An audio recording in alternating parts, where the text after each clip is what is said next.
Yi Qing found himself transmigrated as the most unfortunate master of the Qingxuan peak in the Taiyi Sect. The former peak master had passed away, resources were depleted, the elders and stewards had all left, and even the newly recruited disciples were in tears, wanting to transfer to other peaks. As the sect faced disbandment, he unexpectedly activated the random apprentice return system, bestowing a disciple with the Qianling body. The system rewarded him with the Heavenly Immortal Body. Teaching the Qingxuan Sutra, he received in return the long-lost Taixuan Golden Chapter. Instructing a set of flowing sword techniques, he gained the formidable Heavenly River Sword Classic. While others spent resources to recruit disciples, his disciples evolved infinitely. Thus, when the world mocked Qingxuan Peak as a wasteland, Yi Qing silently gathered those abandoned wastes and imparted his knowledge generously.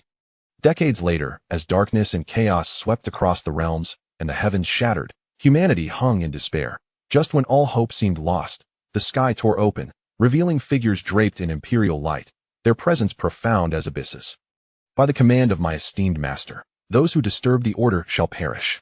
In that moment, the world realized the truth. The once discarded Qingxuan Peak had, unseen, forged the most terrifying sect in history.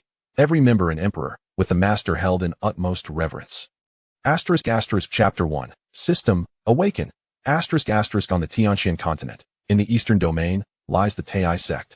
At Qingxuan Peak, within the master's grand hall, the spacious chamber lay silent, dust dancing in the beams of light that streamed through the broken window panes, exuding an aura of desolation and death. Master, I, Wang Hao, have come today to bid you farewell. A youth clad in the garb of an outer disciple stood at the foot of the hall.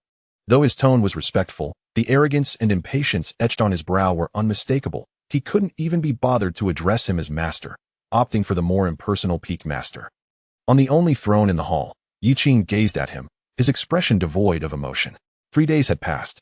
He had been in this world for 3 days. From an ordinary worker on earth to the master of Qingxuan Peak, one of the 99 peaks under the prestigious Taiyi Sect. It sounded grand, yet reality was a mess. His predecessor, the original Yi Qing, was the sole direct disciple of the former peak master.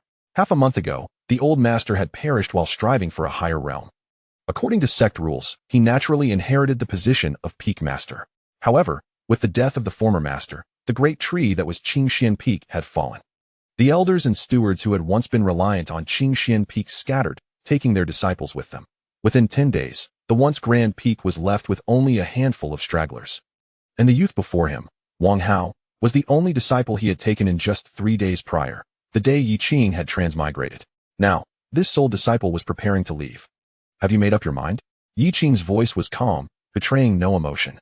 Wang Hao scoffed internally, increasingly convinced that this new peak master was a failure. With the master dead and his legacy crumbling, he was powerless to retain even his only disciple, merely feigning profundity that he bowed, yet his posture remained haughtily defiant. I have made my decision. A wise bird chooses its tree. Elderly from Dangxia Peak wishes to take me as his disciple. I cannot miss such a celestial opportunity. Peak Master, take care. Dangxia Peak, renowned for alchemy among the 99 peaks of Taiyi Sect, was far superior to the currently dilapidated Qingxuan Peak. Having spoken, Wang Hao did not wait for Yi Qing's reply and strode decisively toward the hall's exit, eye in his eyes. A young peak master with merely an 8th-level foundation establishment had no standing to warrant further conversation. Had it not been for his reputation for respecting teachers, he wouldn't have even bothered to come. Watching the resolute figure depart, Yi Qing's gaze remained unperturbed. He did not plead for Wang Hao to stay, nor did he express anger, for he understood that Qingxuan Peak had nothing to offer to retain anyone.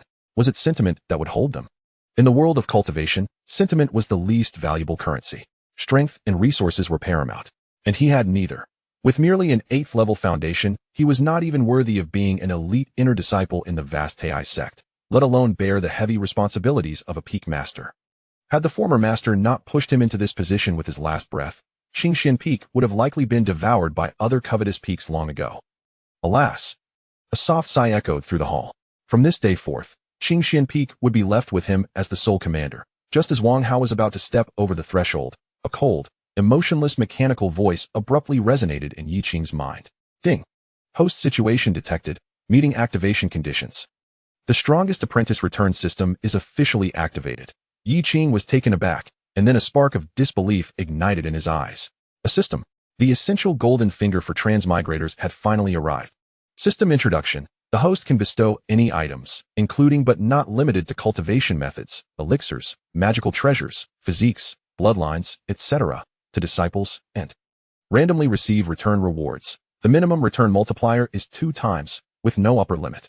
Note, the bestowment must be sincere. The more loyal the disciple, the higher the return multiplier. Ding. The novice gift package has been dispatched. Would you like to open it? Yi Qing's heart raced, suppressing his excitement. He resolutely thought, open. Ding. Novice gift package successfully activated. Congratulations to the host for acquiring. Special spirit body, Qianling body, can be bestowed.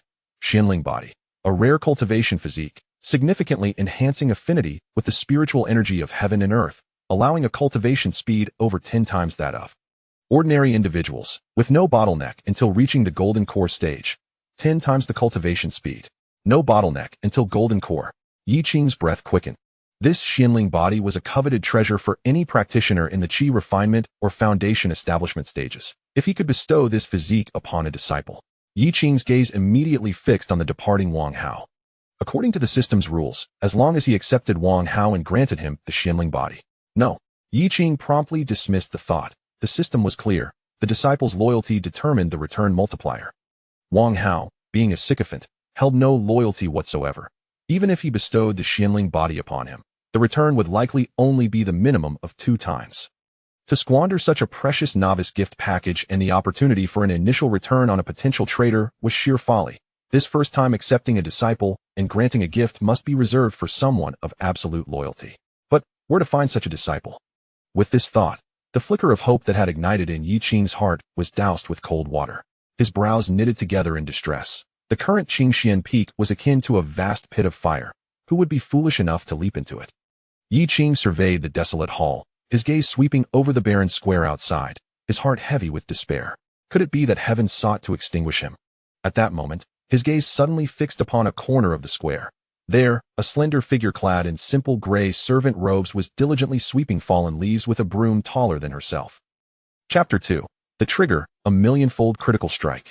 In the grand square of the hall, the autumn wind howled, stirring up a whirlwind of withered leaves. Yet, the young girl moved with meticulous precision, as if she were tending to a sacred sanctuary. Her name was Lin Shuer, the last remaining servant of Qingxian Peak. According to her past memories, Lin Shuer was an orphan who had fled to this place 3 years prior, rescued by the old peak master who took her in, assigning her the task of menial chores on the mountain. Lacking spiritual roots, she was unable to cultivate and was but a mere mortal. However, during the old peak master's lifetime, he had shown her considerable kindness. Thus, when calamity befell Qingxian Peak and everyone departed, it was only this little girl, who was not even a cultivator, who stubbornly remained, faithfully repeating her daily duties. A mortal's gaze flickered. The system did not stipulate that a disciple must be a cultivator, nor did it require one to possess spiritual roots. The most vital quality was loyalty. Who could be more devoted than this grateful girl, who remained steadfast during Qingxian Peak's most desolate times? She was the one. At the entrance square of Qingxian Peak, a girl dressed in vibrant attire, slender and graceful, tugged at Lin Shuer's hand, her face etched with urgency. Shuer, what are you still doing here? Come with me. She was Lu Wanwan, who, like Lin Shuer, had once been a servant of Qingxian Peak. However, fortune smiled upon her when she caught the eye of an outer sect steward from Dangxia Peak, elevating her status significantly. Wanwan, I cannot leave, Lin Shuer replied, shaking her head and withdrawing her hand, returning to her sweeping. Though her face bore a layer of dust, her eyes shone brightly, radiating a fierce determination. You foolish girl, Lu Wanwan exclaimed, stamping her foot in frustration. The old peak master has passed away. Now, Qingxian Peak is but an empty shell. Look around. Elders, stewards, disciples, all have departed. Even the new disciple just taken in by the peak master has switched allegiance to us at Dangxia Peak. Are you just going to wait here for death? Lowering her voice, she leaned closer to Lin Shuer's ear. I overheard the steward say that the higher-ups of the sect are already discussing matters. Within 3 months, if Qingxian Peak shows no signs of revival, it will be reclaimed by the sect, and this place will be completely abandoned. What future can you possibly expect here? Lin Shuer paused momentarily, her voice soft yet resolute. The old peak master saved my life and gave me a home here. Now that the peak is in trouble, I cannot abandon it. Home. This place is about to become someone else's home. Lu Wanwan exclaimed, exasperated. That new peak master, Yi Qing, is just a boy in his 20s, with cultivation barely at the 8th level of foundation establishment. He can hardly safeguard himself, let alone take care of you. Swear. Listen to my advice. Come with me to Dangxia Peak.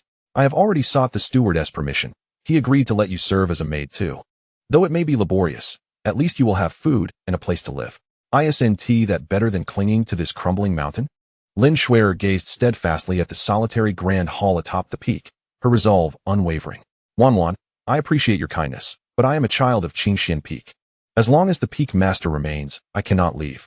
You really are impossible to reason with. Lu Wanwan's face flushed with anger. Fine.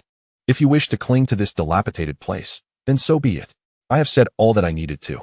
And should you find yourself starving here in the future, do not blame me for failing to warn you.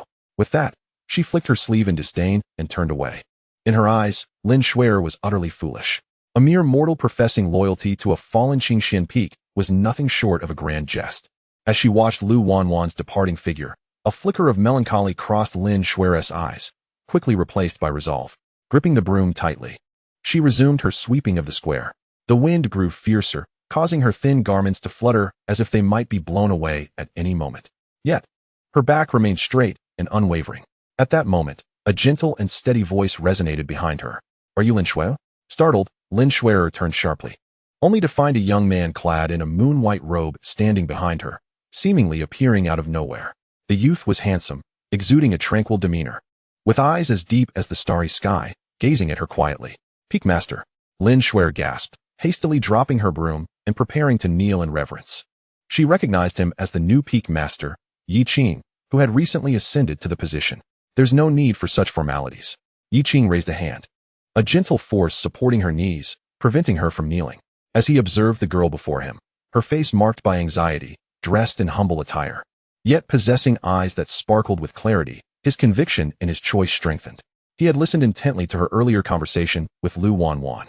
Would you be willing to take me as your master? Yi Qing spoke directly, his voice soft yet clearly reaching Lin Shuer's ears. Lin Shuer gasped, her eyes widening in disbelief. To be accepted as a disciple? The Peak Master wished to take her as his student? Surely, she must be dreaming. As a mere mortal without a spiritual root, a mere sweeper, how could she possibly qualify to be the disciple of the Peak Master? Peak Master, you must be jesting. Lin Shuer stammered, I lack a spiritual root and cannot cultivate, and I am just a servant. And what of that? Yi Qing smiled lightly, a hint of undeniable confidence in his words. Who says one cannot cultivate without a spiritual root? I ask you simply, are you willing? Lin Shuer's heart raced, a whirlwind of astonishment and trepidation flooding her mind, leaving her momentarily dazed. To become a cultivator was the fervent dream of every mortal on this continent. She had never imagined such an opportunity would one day present itself to her. Gazing into Yi Qing's sincere and profound eyes, she recalled the old Peak Master who had saved her life, the tranquil years spent at Qingxuan Peak, and Lu Wanwan's scornful gaze from earlier. A surge of fervor coursed through her veins. No longer hesitating, her knees buckled, and she knelt heavily before Yi Qing, bowing respectfully 3 times. Disciple Lin Shuer, pays respects to Master. Her voice rang clear, tinged with a tremor, yet filled with unwavering determination. Congratulations. You have successfully acquired your first disciple, Lin Shuer. Name, Lin Shuer. Identity, servant. Cultivation level, none. Physique, mortal body. Loyalty, 100. Utterly devoted. Upon witnessing the perfect score of 100 in loyalty, Yi Qing's lips curled into a subtle smile. His gamble had paid off. From this day forth, you shall be my first direct disciple, he proclaimed. Stepping forward, he gently assisted Lin Shuer to her feet, speaking softly, I possess nothing of great value at this moment, so allow me to present you with a token of our meeting. With that, he extended his finger and tapped her forehead. Feeling a surge of nervousness, Lin Shuer closed her eyes, sensing a warm stream of energy emanating from her master's fingertip, flowing into her mind. Beep. Does the host wish to bestow the special spirit body, the profound spirit body, upon disciple Lin Shuer? Yes. Yi Qing confirmed without hesitation. Buzz. An enigmatic and profound force surged through Yi Qing's fingertip, pouring into Lin Shuer's body. In an instant, she felt as though she had been cast into a furnace, every fiber of her being undergoing a monumental transformation. The once blocked meridians were forcibly opened as if by divine weaponry, a sense of unprecedented clarity spreading throughout her entire being. Her body transformed into an insatiable vortex, voraciously consuming the surrounding spiritual energy of heaven and earth. Above Qingxuan Peak, the previously sparse spiritual energy seemed to be drawn towards her, manifesting as visible streams of energy that surged uncontrollably into Lin Shuer's form. Lin Shuer could not suppress a groan of discomfort, yet predominantly felt an exhilarating rebirth. She could distinctly perceive her life essence undergoing a remarkable elevation. Beep. The host has successfully granted disciple Lin Shuer the profound spirit body. Detected disciple's loyalty at 100, utterly devoted, triggering a millionfold critical return. Congratulations to the host for obtaining Supreme Physique, the Heavenly Suppression Immortal Body. Chapter 3. Is this game unwinnable? Boom.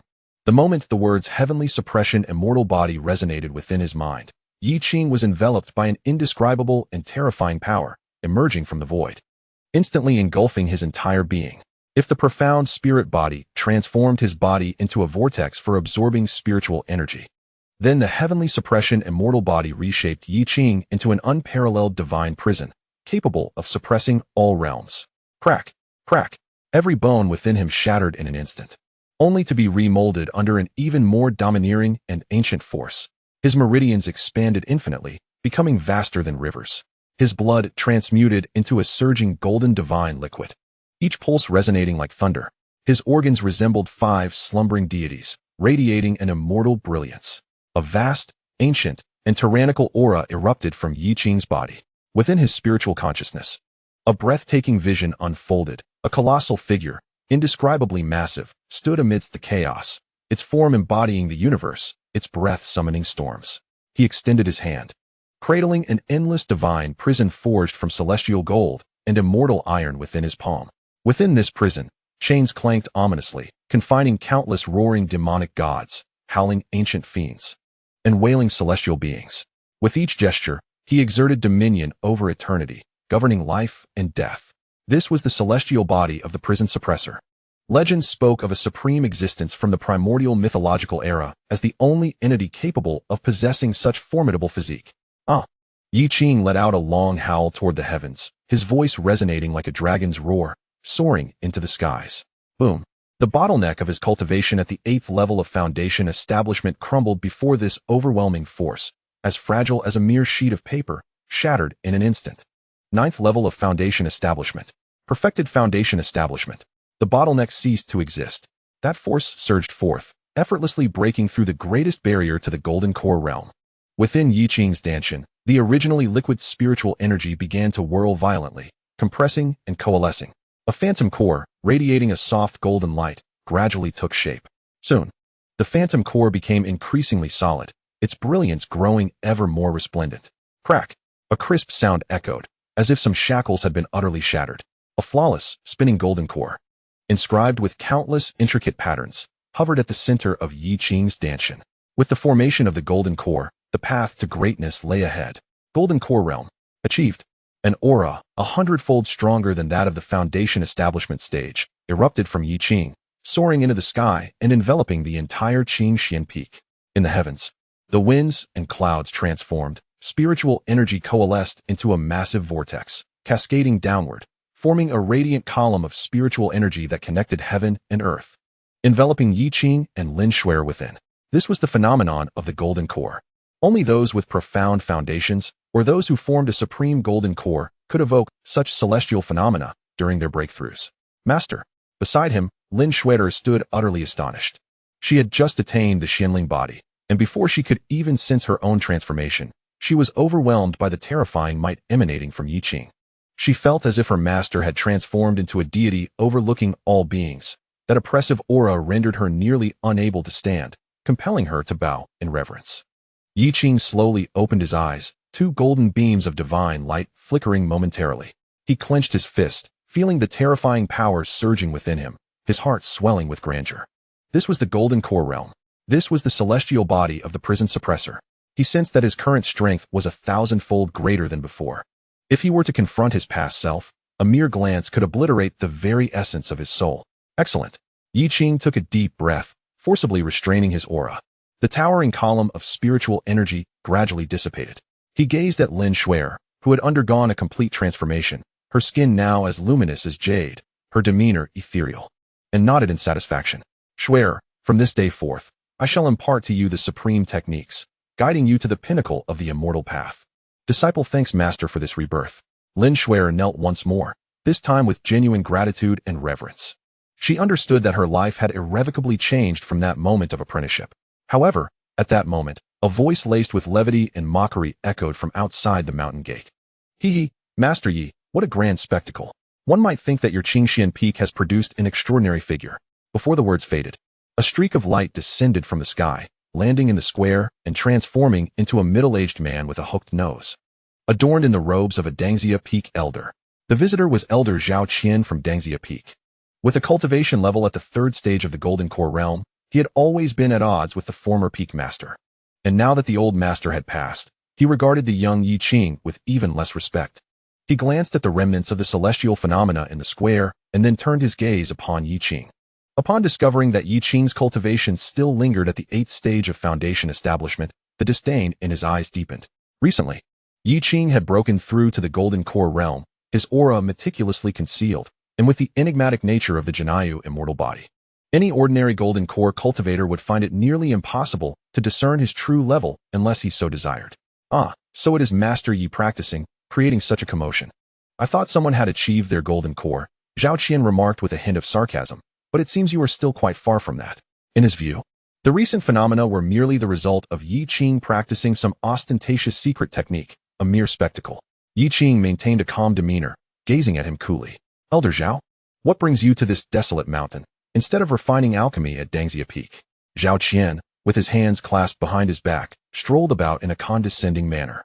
Master Yi, I come bearing a message from the Elder Council of our sect. He paused, a glimmer of schadenfreude crossing his face. In 3 months, it will be the sect's decennial competition of the 99 peaks. The Elder Council has decided that the peak ranked last in this competition will be reclaimed by the sect, with its mountain gate, spiritual veins, and resources redistributed. Boom.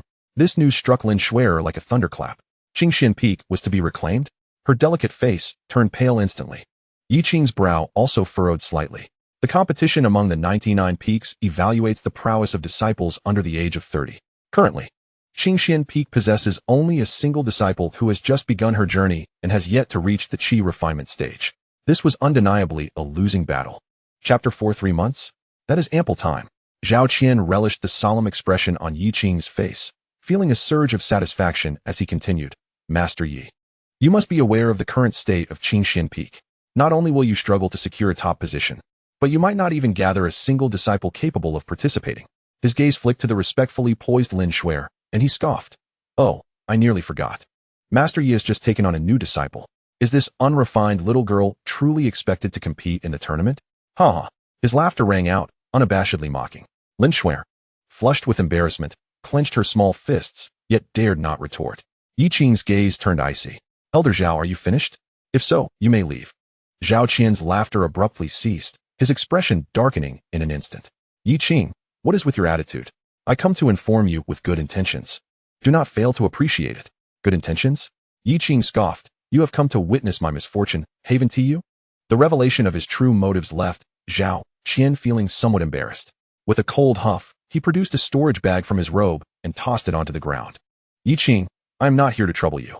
The master of Dangxia Peak, considering the past connections with your teacher, has specially pointed out a clear path for you. He gestured toward the storage bag, boasting, inside this, you will find 100,000 low-grade spirit stones and 3 gathering spirit pills. If you voluntarily resign from your position as the master of Qingxuan Peak and submit a request for Qingxuan Peak to become a subsidiary of Dangxia Peak, all of this will be yours. With these resources, you could easily live as a carefree wandering cultivator. Why cling to this desolate peak and await your demise? What he claimed was guidance was, in fact, coercion and temptation, intended to force him to relinquish his mountain. A shrewd calculation indeed. 100,000 spirit stones and 3 gathering spirit pills might seem like a fortune to an ordinary foundation establishment cultivator. Yet, to Yi Qing, it felt like an insult. Setting aside the value of a mountain, the most significant aspect was that this was the legacy left by the former master. Yi Qing had no intention of letting it slip from his grasp. No need, Yi Qing replied, his voice unwavering. There is no need for Elder Zhao to worry about my affairs. My Qingxuan Peak will participate in the grand competition in 3 months. You. Zhao Qian was taken aback by Yi Qing's utter lack of awareness of the situation, his expression growing icy. You refuse to heed my advice and choose to face punishment instead. Very well, Yi Qing, I shall see what you bring to the grand competition in 3 months. When Qingxuan Peak is reclaimed by the sect, and you are reduced to a stray dog, do not come to Dangxia Peak begging for mercy. With that, he flicked his sleeve, retrieved the storage bag, and shot off like a streak of light, filled with rage. In his eyes, Yi Qing's persistence was foolish and laughable. A Foundation establishment 8th layer waste, accompanied by a mortal disciple, still dared to dream of turning the tides in the grand competition? It was nothing short of a pipe dream. Once Zhao Qian's figure had completely vanished from sight, Lin Shuer turned to Yi Qing, her face etched with worry. Master, what shall we do? 3 months is too short a time. Our opponents are the talented disciples from the remaining 98 peaks. This is an utterly impossible task. Yet, Yi Qing smiled. He turned to his newly acquired disciple, who possessed the Xianling physique, confidence radiating from his eyes. What shall we do? He extended his hand, gently patting Lin Shuer's shoulder, a gentle surge of spiritual energy flowing into her, instantly calming her inner turmoil. Shuer, from this day forth, I will show you what miracles truly are. His gaze fixed on the direction of Dangxia Peak, his eyes deep and cold. 3 months? That is more than sufficient. With the most formidable disciple collecting system in the unparalleled Jinyu Immortal Body, not only would he secure Qingxuan Peak, but even the Taiyi Sect would soon be of little consequence to him. As for Zhao Qian and Dangxia Peak, Yi Qing silently etched their names in his heart. Today, as humiliation would be repaid in due time. However, the foremost priority right now was the grand competition in 3 months. He lowered his gaze towards Lin Shuer. At this moment, the young girl was brimming with spiritual energy, the power of her Xianling body continuously transforming her physique, already faintly showing signs of entering the Qi refinement stage. Yi Qing's thoughts flickered. Come, Shuer, I shall first impart to you a foundational mental technique. By the end of today, you will step into the Qi refinement realm. Yes, Master. Chapter 5. Return, Celestial Grade Techniques. On the back mountain of Qingxuan Peak, by the waterfall, Yi Qing observed Lin Shuer, who sat cross-legged, her surroundings adorned with subtle spirals of spiritual energy. His expression remained tranquil. The young girl had fully adapted to her Xianling body. At this moment, she resembled a flawless jade waiting to be meticulously sculpted, ready to radiate brilliance. The first step in this sculpting process was the technique. Shuer, focus your mind and calm your spirit. I will now transmit to you the core technique of our sect, the Qingxianju. Yi Qing's voice was steady, imbued with a comforting strength. The Qingxianju, a mid-grade technique of the Xian tier, was the foundational method passed down through generations at Qingxuan Peak, embodying balance and stability, making it a rare treasure for ordinary disciples. Upon hearing this, Lin Shuer quickly gathered her focus, observing her nose with her eyes and her heart with her mind, entering a state of tranquility. Yi Qing extended a finger, a faint azure glow swirling at its tip, gently touching the center of Lin Shuer's brow. Buzz, an arcane formula transformed into countless golden runes, surging into Lin Shuer's sea of consciousness in an instant. Ding! The host bestows upon the disciple the mid-grade Xian tier technique, Qingxianju, triggering 100,000-fold critical return. Congratulations, host, for acquiring the low-grade celestial technique, Taixuan Golden. Almost simultaneously, a torrent of terrifyingly profound information, countless times more vast than the Qingxianju, surged into Yi Qing's mind. If the Qingxianju were a gentle stream, then the Taixuan Golden encompassed the boundless ocean of the cosmos. Its overarching principle began with the words, Taixuan Wuja, the golden chapter is immortal, the body transforms into a furnace, refining myriad paths into one. This was no mere cultivation technique. It was a supreme celestial path, directly pointing to the essence of the great Tao, unparalleled and domineering. Waves of astonishment surged within Yi Qing, yet his expression remained as calm as a tranquil pond. Celestial grade techniques. Could this be the legendary supreme method, passed down solely by celestial beings? Yi Qing only knew the 4 tiers of heaven, earth, Xian, and Huang. He had never before heard of celestial tier techniques. It was evident that their rank surpassed that of the heavenly tier. Suppressing the excitement within, a thought suddenly emerged. If bestowing treasures upon a disciple grants critical returns, then what if I were to bestow the return Taixuan Golden upon Shuer again? Would the system then return an even more powerful technique? Once this thought arose, it became irresistible. If so, could I not infinitely exploit this loophole, generating techniques that surpassed the celestial tier, or even greater? With this in mind, Yi Qing hesitated not for a moment, concentrating his spirit once more to organize the vast Taixuan Golden in his mind, preparing to pass it on to Lin Shuer once again. However, just as he was about to act, the system's notification echoed once more. Warning, The system returns items that cannot be used for secondary bestowal to trigger critical hits. Please be informed, host. Indeed, a flicker of understanding crossed Yi Qing's mind, and he did not feel overly disappointed. It would be peculiar for such an extraordinary system to possess such blatant flaws. To acquire a celestial-grade technique is already an immense fortune. Greed is akin to a serpent attempting to swallow an elephant. He swiftly adjusted his mindset.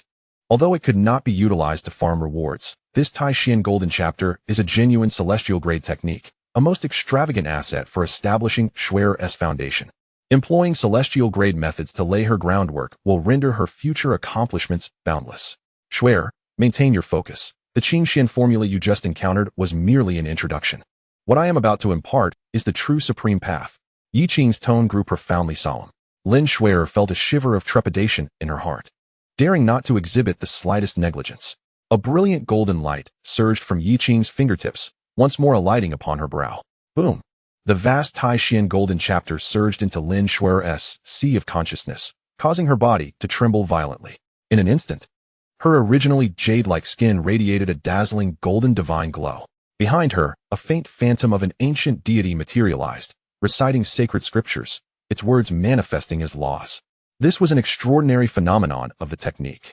Only techniques of exceptionally high rank, deeply resonant with the practitioner, could evoke such phenomena upon initial cultivation. Splendid. Excellent. Yi Qing nodded with satisfaction.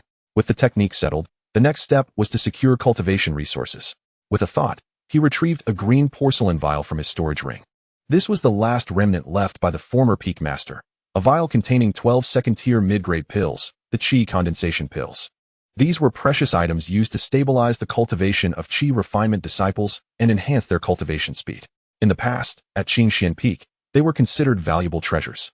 Schwer, this is the Qi condensation pill, which will assist you in accelerating your spiritual energy accumulation. By the end of today, you will break through all your meridians and step into the first layer of Qi refinement. Yi Qing extended the porcelain vial towards her. Lin Schwer reverently accepted it, her eyes brimming with emotion. She understood that this was likely one of the very few pills her master possessed. Ding! The host bestows a second-tier mid-grade Qi condensation pill to the disciple, triggering a 1,000-fold critical return. Congratulations, host, for receiving a vial of 4th-tier lower-grade pill, the 4-9 Qingling pill. The moment the system prompt sounded, a warm white jade vial materialized in Yi Qing's system space. With a thought, he uncorked the vial, and an intoxicating fragrance of rich medicinal essence instantly enveloped him. Just a whiff sent his golden core swirling with delight, purifying his magical power by a notch. He poured out a pill for inspection. It was entirely emerald green, naturally adorned with 4 faint pill patterns, with pill energy swirling around it, subtly echoing the sound of azure clouds.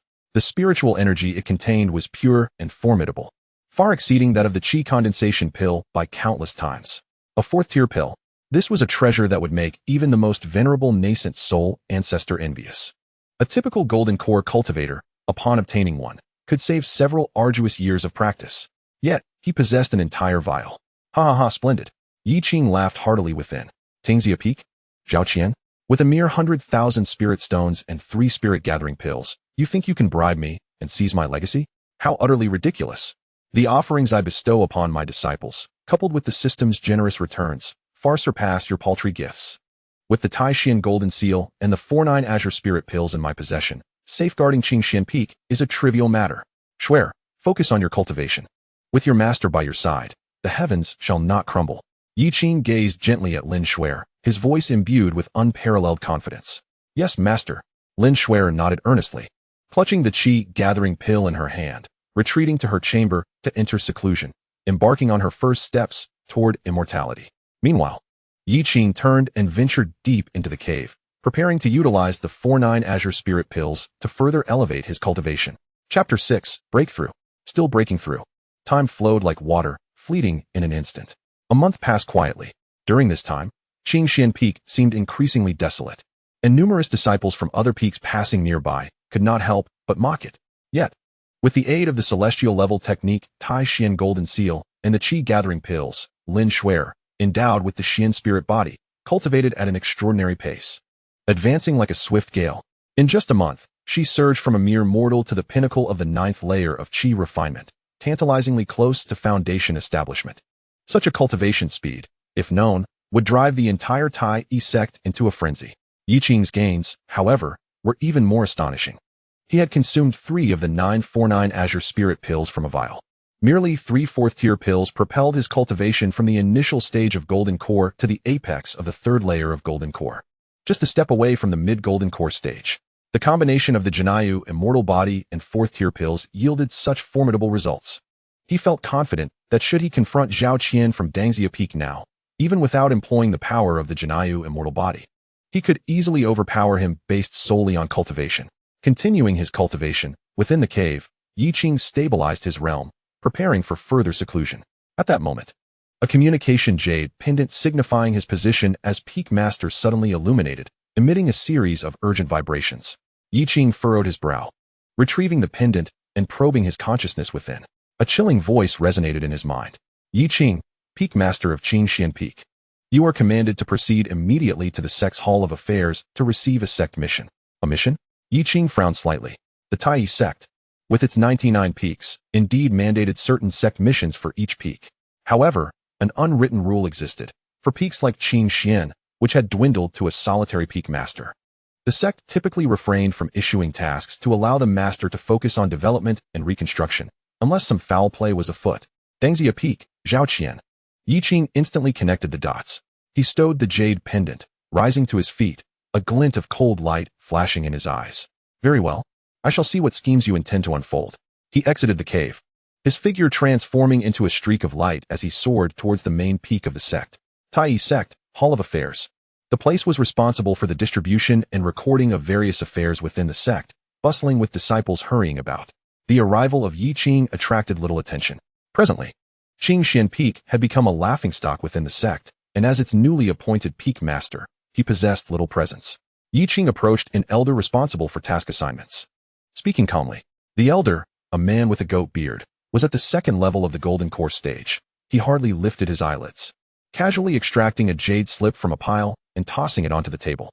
The task involved the extermination of the notorious bandits known as the Blackwind Twin Demons at Blackwind Ridge. The deadline was half a month, with a reward of 300 contribution points to the sect. The elder's tone was flat. Yi Qing paid it no mind, picking up the jade slip and scanning it with his spiritual sense. Blackwind Ridge, situated on the periphery of the Taiyi Sect's influence, was a treacherous terrain where a band of ruthless bandits had taken residence in recent years.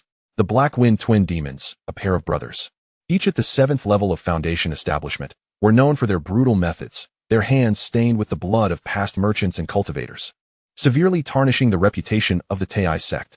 Such a task was merely a slightly challenging trial for the elite disciples within the sect. However, for Qingxuan Peak, which currently boasted only one peak master at the 8th level of Foundation establishment and a solitary disciple, completing this assignment was far from simple. Yi Qing frowned slightly, though his expression remained composed as he stored the jade slip away and replied mildly, "Understood." With that, he turned and departed.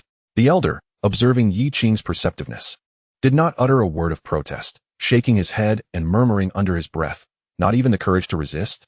What a pity for Qingxuan Peak." Though his voice was soft, it could not escape Yi Qing's keen ears. Unfazed, Yi Qing continued on his way, seemingly oblivious. However, after leaving the elder's hall, he did not return immediately to Qingxuan Peak. Instead, he swiftly concealed himself behind a massive pillar, tempering his aura to its utmost, while simultaneously allowing his formidable spiritual sense to extend silently like an invisible tide. At the pinnacle of the 3rd level of the Golden Core stage, combined with the remarkable abilities of the prison-suppressing celestial body, his spiritual sense was nearly on par with that of an ordinary late-stage Golden Core cultivator. Soon, he overheard some information he was keen to learn. Not far away, 2 disciples clad in Dangxia Peak attire were walking and whispering to one another, their faces alight with schadenfreude. "Senior brother, did you see the look on Yi Qing's face just now? He looked as if he had swallowed a dead fly, haha. Serves him right. How dare he offend Elder Zhao? This is his fate. I heard that the task at Blackwind Ridge was originally assigned to us by the Elder's Hall, and Elder Zhao personally intervened to reassign it to Qingxuan Peak. Brilliant move. The Blackwind Twin Demons work in perfect concert, making them quite formidable. Even if Yi Qing goes himself, he will likely suffer considerable setbacks. Furthermore, the round trip will consume more than half a month. By the time he returns, the competition among the 99 peaks will be looming closer. There won't even be time to assign him additional tasks for training. What will he have to participate in the competition? as time approaches. If we can secure the spiritual vein of Qingxuan Peak for Dangxia Peak, our cultivation speed will undoubtedly accelerate. The voices of the two were filled with avarice and self-satisfaction, gradually fading away. Stepping out from behind a pillar, Yi Qing emerged with a face as calm as water, yet a chilling intensity surged from the depths of his eyes. Indeed, as expected, it was Zhao Qian's machinations. What a clever scheme of using one to eliminate another, a plan that strikes two birds with one stone. They wish to exhaust me, delaying my cultivation to prepare for the grand competition in 2 months? Their calculations are indeed astute. Yet, they have miscalculated one crucial aspect. Yi Qing is no longer the foundational cultivator he was a month ago, merely a foundational tribulation cultivator, easily extinguished. However, remaining passive is not an option, otherwise. One task after another will hinder my cultivation. The foremost priority is the grand competition in 2 months. Perhaps, this task could serve as an opportunity to hone Shuer until the day of the competition. Yi Qing's gaze turned contemplative. The master of Dangxia Peak is a nascent soul cultivator, and Yi Qing has no intention of confronting Dangxia Peak directly at this time. Nonetheless, this task serves as an excellent pretext. Whether it is completed or not is of little consequence. Finding a tranquil place to focus on enhancing his cultivation is paramount. With this thought in mind, Yi Qing did not linger, transforming into a streak of light as he returned to Qingxuan Peak. Upon arriving at his cave abode, Yi Qing retrieved the vial of 4-9 Qing Ling Dan once more. Originally containing 9 pills, only 6 remained. The third level of the Golden Core realm still felt precarious. Yi Qing's gaze sharpened as he poured out a jade green pill, swallowing it without a moment's hesitation. Chapter 7. The competition? Qingxuan Peak will not have this opportunity. Boom. The potency of the 4th grade pill erupted within him. That magnificent, supremely pure torrent of spiritual energy surged through his meridians like a great river. For any initial Golden Core cultivator, it would require an extended period to refine. Yet Yi Qing was different. His physique was that of the suppressing prison-celestial body, a divine prison that seemed capable of suppressing all realms, awakening at this moment, gluttonously devouring all spiritual energy. Suppressing prison-celestial body, refine for me. Yi Qing roared internally, as his golden, divine blood surged and roared, his organs radiating an immortal divine light. The unparalleled power of his celestial body transformed into a massive vortex, voraciously consuming and refining the raging potency. Within his Danshan's Qi Si, his golden core spun wildly, the patterns on its surface becoming increasingly clearer and intricate. The peak bottleneck of the 3rd level of the Golden Core showed no signs of resistance against this surge of power, and it was swiftly shattered. Golden Core 4th level. However, this was merely the beginning. The potency remained immense, and Yi Qing's cultivation aura continued to ascend at a terrifying pace. Initial 4th level Golden Core, mid 4th level Golden Core, late 4th level Golden Core, until the potency of the pill was completely refined and absorbed. His cultivation firmly stabilized at the pinnacle of the 4th level Golden Core. Only a thin line separated him from the 5th level Golden Core. Heaving a deep sigh, Yi Qing exhaled a cloud of turbid air, which, upon leaving his body, transformed into a sharp beam of light that cleaved a deep ravine into the stone wall of the cave dwelling. Clenching his fist, he reveled in the immense surge of magical power within him, now magnified several-fold, his eyes gleaming with brilliance. At the pinnacle of the 4th level of the Golden Core stage, he felt ready, with unwavering confidence. He no longer feared ordinary practitioners at the 6th level of the Golden Core stage. Rising to his feet, his divine sense swept across the entirety of Qingxuan Peak, landing on Lin Shuer, who was meditating under the waterfall. Surrounding her was a halo of spiritual energy, her breath having reached the zenith of the Qi refinement stage. With a gathering of spiritual Qi above her head, subtly hinting at the foundation of a nascent realm, she had achieved the consummate 9th level of Qi refinement. Just one foundation-building pill stood between her and the ascension into the foundation establishment realm. Shuer. Yi Qing's voice resonated directly within Lin Shuer's mind, instantly halting her meditation. She opened her eyes, which sparkled with brilliance. Master. Gradually withdrawing her energy, she leaped gracefully like a delicate butterfly, arriving before Yi Qing in a few light bounds. Bowing respectfully, Yi Qing gazed at his transformed disciple, nodding in satisfaction. I must venture out to complete a task for the sect. You have reached the pinnacle of Qi refinement. It is time for you to undergo a trial to temper your character and prepare for foundation establishment. Accompany me. Trial? Lin Shuer's eyes sparkled not with fear, but with excitement and anticipation. Disciple obeys. She had long yearned to explore the world beyond the mountains. This journey is also an opportunity one have prepared for you. Yi Qing's gaze grew profound. Given the current circumstances, it was likely that the sect would not be able to provide a foundation-building pill. This trial was merely incidental. His true objective was to find a high-grade foundation-building pill for her, which was paramount. A foundation-building pill. Lin Shui's heart raced. Although she had only recently entered the sect, she was aware from the texts provided by the sect that foundation-building pills were categorized by quality. An ordinary low-grade foundation-building pill had a mere 50% success rate, while a mid-grade pill boasted a 70% success rate. A high-grade pill was nearly guaranteed to succeed. As for the legendary top-grade foundation-building pill, it not only assured a 100% success in foundation establishment, but also purged the marrow and expanded the meridians, laying an impeccable foundation for future cultivation. Naturally, Lin Shui did not covet such extravagance. A standard foundation-building pill would suffice. Thank you, Master, for your concern. Lin Shui expressed her gratitude to Yi Qing, her eyes filled with admiration. No need for such formalities. Yi Qing waved his hand, his expression serene as he smiled. You are my only disciple. If I do not think of you, whom shall I think of? Prepare yourself. We shall depart at once. Understood. Lin Shui nodded vigorously, clenching her small fist, her determination to follow the path of cultivation unwavering. She resolved to not disappoint her master's expectations. In 2 months, during the grand competition, she would strive to bring honor to Qingxuan Peak. Moments later, 2 beams of light soared from Qingxuan Peak, racing toward the mountain gate. Meanwhile, at Dangxia Peak, within a luxurious Elder's hall, Zhao Qian was leisurely savoring a cup of tea brewed from a century-old spiritual spring, his demeanor relaxed and content. A disciple hurriedly entered the hall and bowed, reporting, Elder Zhao. Yi Qing has been on a mission for 8 or 9 days and has finally departed the sect with his female disciple, heading towards the Black Wind Ridge.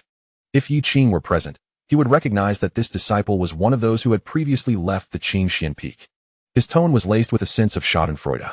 In his view, Yi Qing, with merely an 8th-layer foundation establishment cultivation, accompanied by a mere Qi refinement stage disciple, stood little chance against the infamous Black Wind twin evildoers.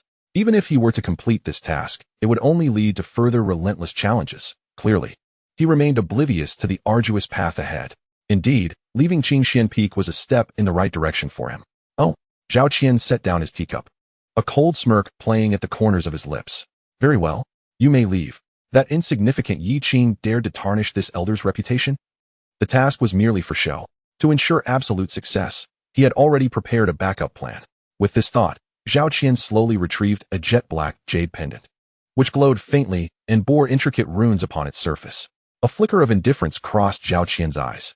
He infused a strand of his spiritual power into the pendant, causing the runes to illuminate instantly, seemingly coming to life as they danced across its surface. A chilling consciousness was dispatched. It can begin. The target has exited the mountain, heading towards Black Wind Ridge. His cultivation stands at the 8th layer of foundation establishment, accompanied by a female disciple in the Qi refinement stage. The benefits I have provided have been received. Remember to act decisively, creating the illusion of being slain by bandits, leaving no trace. After concluding these instructions, Zhao Qian stowed the pendant away, and a more sinister smile crept across his face. The Black Wind twin evildoers were merely a pretext to draw Yi Qing down the mountain. His true scheme involved colluding with an organization known as the Bloodslaughter Tower, hiring an assassin. The Bloodslaughter Tower bore a notorious reputation for its ruthless operations. For the right price, even a nascent soul elder could be targeted. For this undertaking, he had expended a staggering 100,000 spirit stones, in addition to a high-grade profound technique, to enlist a silver-ranked assassin from the Bloodslaughter Tower with a first-layer golden core cultivation. A golden core assassin sent to eliminate a mere 8th-layer foundation establishment cultivator? It was akin to using a sledgehammer to crack a nut. Yi Qing. Oh Yi Qing, I have invested heavily to see you dead, Zhao Qian muttered to himself, his eyes gleaming with a chilling determination. Once you are gone, the Peak Master has promised me that your Qingxuan Peak will be mine. Do not blame me. Blame your own lack of power. In his eyes, Yi Qing was already a dead man. As for the grand competition, Qingxuan Peak would never have another opportunity. Chapter 8. Revenge on the spot above Qingxuan Peak. 2 streaks of light sliced through the sky, one leading, the other following. Racing towards the entrance of Taiyi Sect, Yi Qing led the way, his escape light steady and swift, enveloped in a blue divine radiance like iron. Lin Shui had yet to establish her foundation and could not fly yet, so Yi Qing wrapped her within his escape light. Experiencing flight for the first time, Lin Shui felt a touch of anxiety. Her small, delicate hands instinctively clutched Yi Qing's arm tightly, but as she regained her composure, she looked around with wide eyes, her face brimming with excitement and wonder. The mountains and rivers swiftly receded beneath their feet, and the familiar sights of the sect gradually faded into the distance. However, to Lin Shuer's surprise, Yi Qing abruptly halted, and, seeking a secluded spot, set Lin Shuer down. "Master?" Lin Shuer inquired, somewhat perplexed. Yi Qing smiled faintly and said, "I suddenly recalled that there is a matter I must attend to. Wait here for me, and do not wander about." Naturally, Lin Shuer had no objections to her master's business. Yi Qing nodded at her and then soared into the air, heading towards the sect, more specifically, towards Dangxia Peak. As he flew, Yi Qing's gaze turned slightly cold. He quietly summoned the power of the prison-suppressing celestial body, suppressing his aura to a minimal level in conjunction with his cultivation at the 4th level of the Golden Core stage. Silently, he evaded the crowd and made his way to Dangxia Peak, directly approaching a lavish Elder's Hall. This was indeed the Elder's Hall of Zhao Qian at Dangxia Peak. Yi Qing was not one to be trifled with without retaliation. He had grievances that needed addressing. Thus, he feigned departure from the sect, only to return stealthily to the Elder's Hall where Zhao Qian resided. Extending his consciousness, Yi Qing observed Zhao Qian leisurely sipping spiritual tea, appearing quite pleased with himself. Indeed, Zhao Qian had just rid himself of a nuisance and was in a remarkably good mood. However, just as Zhao Qian reveled in his self-satisfaction, a resounding boom echoed. Suddenly, a massive handprint of spiritual power materialized, taking the form of a colossal palm that appeared out of thin air within the Elder's Hall, instantly condensing into existence. Then, the palm came crashing down on Zhao Qian with tremendous force. This was, of course, the handiwork of Yi Qing. Although descending the mountain aligned with his plans, Yi Qing felt somewhat dissatisfied with merely departing. Thus he sought to relieve his frustrations by delivering a blow to Zhao Qian. Inside the Grand Hall, Zhao Qian was reveling in his triumph, only to find his joy swiftly turned to despair. With a resounding crash, the enormous palm descended, unleashing a fierce gust of wind. Now a master of the prison-suppressing celestial body, and having cultivated the celestial grade technique, Tai Xian Jinzhong, Yi Qing's strength far surpassed his level of cultivation. Moreover, in terms of cultivation alone, Yi Qing at the 4th level of the Golden Core stage had an advantage over Zhao Qian. "What? Who?" Zhao Qian exclaimed. His protective artifact shattered almost instantaneously upon contact with the spiritual palm. He coughed up blood, his body sent flying, crashing into the Elder's Hall and causing it to collapse. Clutching his chest, his breath shallow, he was filled with both fury and astonishment. "Thief! Someone! There's a thief! Cough, cough!" Zhao Qian shouted, his gaze darting about. Filled with suspicion, Yi Qing concealed himself in the shadows, sensing the commotion at Dangxia Peak. He noted that a powerful Yuan-Ing level aura was rapidly awakening atop the peak in the Lord's Hall, sweeping across the surroundings with force. Understanding that it was time to retreat, Yi Qing seized the chaos to discreetly make his exit. Soon, he returned to Lin Shuer's side, appearing as though nothing had transpired. "Master, where did you go?" Lin Shuer blinked her large eyes in curiosity. Yi Qing chuckled softly and replied, "I haven't done much. Just indulged a little." Lin Shuer, somewhat puzzled, inquired, "What does indulging mean?" However, since her master chose not to elaborate, she refrained from pressing further. Yi Qing, on the other hand, wore a radiant smile.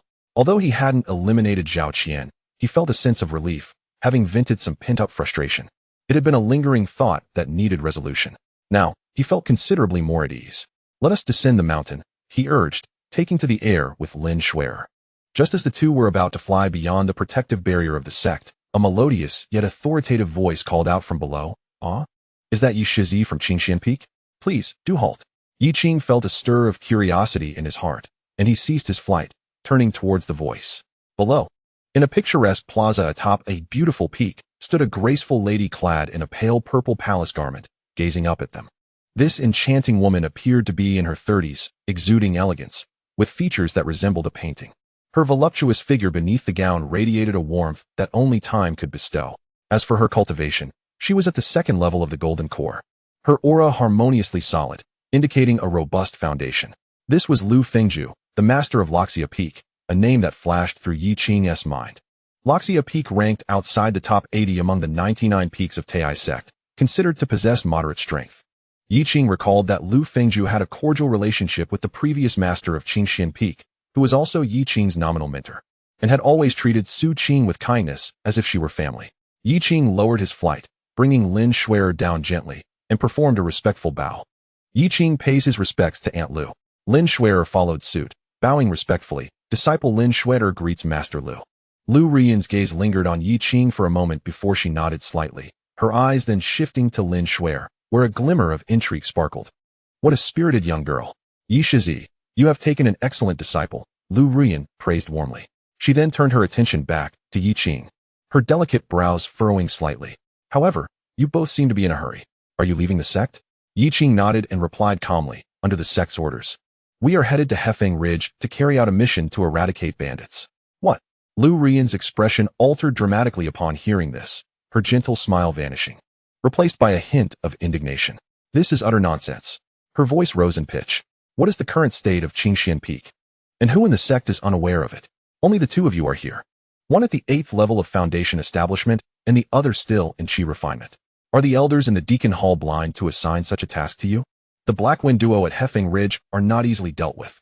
Most critically, such missions should not be assigned to Qingxuan Peak at this time. The former Peak Master has only just passed. Could it be that some within the sect are already this eager?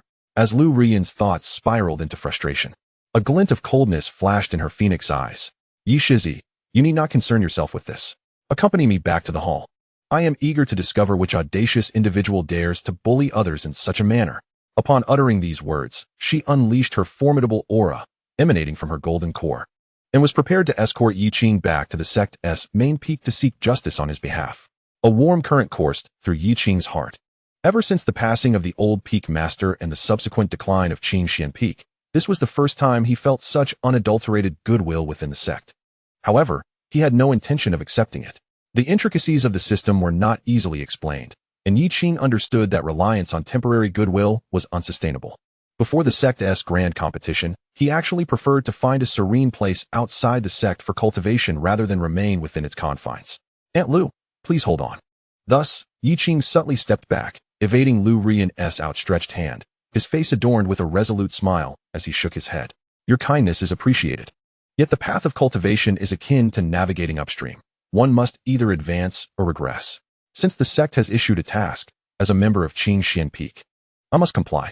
Moreover, a flower sheltered in a greenhouse cannot withstand the tempest. It is imperative for Shuer to undergo trials to refine herself. His voice was not loud, but the determination in his tone caused Lu Rian to pause. She gazed at the serene, deep-eyed, and tall young man before her, momentarily lost in thought. Such fortitude, such sense of responsibility. Many elders within the sect, having lived for centuries, paled in comparison to Yi Qing. You. Lu Rian parted her lips, intending to say something further, yet found herself at a loss for words. She recognized that Yi Qing spoke the truth. For cultivators, isolating oneself in rigorous training was not a viable approach. One must contend with others and the heavens, honing one's skills amidst life and death. This was the true path. Yet, the current situation of Qingxuan Peak was undeniably unique. You are so stubborn. After a brief standoff, Lu Rian sighed in resignation and withdrew her thoughts. She understood that since Yi Qing had made his decision, pressing him further would only diminish her standing, and considering the pride of youth, any forced arrangement could harm his self-esteem. Very well, since you are resolute, I shall refrain from further persuasion. Lu Rian regarded Yi Qing with a glimmer of appreciation in her eyes. However, you must remember, do not force matters when venturing outside. Prioritize your own safety above all else. Remember, the legacy of Qingxuan Peak rests upon your shoulders. As she spoke, she deftly flipped her wrist, and a finely crafted storage pouch appeared in her hand, which she promptly placed into Yi Qing's grasp without further ado. Inside, there are 3 bottles of blood-boosting pills, which can swiftly replenish your energy when depleted. Additionally, 5 Vajra talismans capable of withstanding the full force of an early golden core cultivator's strike. Furthermore, there is a communication jade talisman. Should you encounter any peril, you must shatter it immediately, and I will hasten to your aid. Yi Qing's consciousness swept over the pouch, and his heart trembled slightly. The pouch, still warm and fragrant, held items whose actual worth was beyond measure. However, the weight of this kindness was tangible. Aunt Lu, I cannot accept this. The tone of Lu Rian was imperious. Since you call me Aunt Lu, do you now wish to distance yourself from me? Consider these gifts as a token from someone of my seniority to you and your master. Enough. Do not refuse. To do so would imply a lack of respect for me, Lu Rian. With her words laid bare, Yi Qing understood that further refusal would only reveal his ingratitude. He took a deep breath and stored away the items. Then I humbly accept this, Aunt Lu. I shall remember this kindness, he replied, confidence swelling within him. For with the system at his disposal, he was certain that one day he could repay her 100-fold. Seeing him accept, Lu Rian's face brightened again. Go now, and take care along the way. Farewell. Yi Qing offered a respectful gesture towards Lu Rian before swiftly departing with Lin Shuer, transforming into two streaks of light that dashed through the protective mountain array, vanishing into the horizon. As Lu Rian watched their retreating figures, she stood in contemplation. Her gaze complex. Surely, it was the trickery of Deng Xiaoping at play. Did they truly believe I was unaware? She let out a cold snort, a flicker of icy determination passing through her eyes. Such audacity. She could only hope that Yi Qing would remain safe. Although Luang Xiaoping was not contentious, it still had its voice within the sect. Chapter 10. Encountering Treasure, the Sword Spirit Herb. Upon leaving the influence of Taiyi Sect, the world opened up before them. The boundless primal mountains sprawled like colossal dragons across the earth, ancient trees reached for the sky, and the air was filled with the roars of beasts. Imbued with a wild and perilous aura, Yi Qing did not rush towards Black Wind Ridge. According to Zhao Qian's calculations, the deadline for this task was half a month, and the round trip would consume most of that time, leaving little for the actual execution of the mission. However, he was never truly here to undertake a mission. Why should he be concerned about that? The true purpose of his journey was twofold: to seek a foundational opportunity for Lin Shuer, and to find a tranquil place to refine the remaining medicinal herbs. Striving for a higher realm. The infamous Black Wind Twin Killers were merely a side note. Master, what lies ahead? Lin Shuer inquired curiously, gazing at the unfamiliar scenery below. It should be the Endless Mountains, Yi Qing replied calmly. If we traverse through the Endless Mountains, moving in a northwestern direction, we will arrive at Black Wind Ridge. You are leaving the mountain for the first time. There is no need to rush. Let us take our time, he reassured her. The two journeyed leisurely towards the northwest, enjoying their expedition. The Endless Mountains were extensive, inhabited by numerous formidable beasts. Yi Qing navigated through the safer regions. While flying, he extended his formidable consciousness, akin to an invisible net, probing the surroundings with remarkable sensitivity. At the pinnacle of the fourth level of the Golden Core realm, coupled with the mystical Qingxuan Immortal Body, his range of perception and acuity rivaled that of late-stage Golden Core cultivators.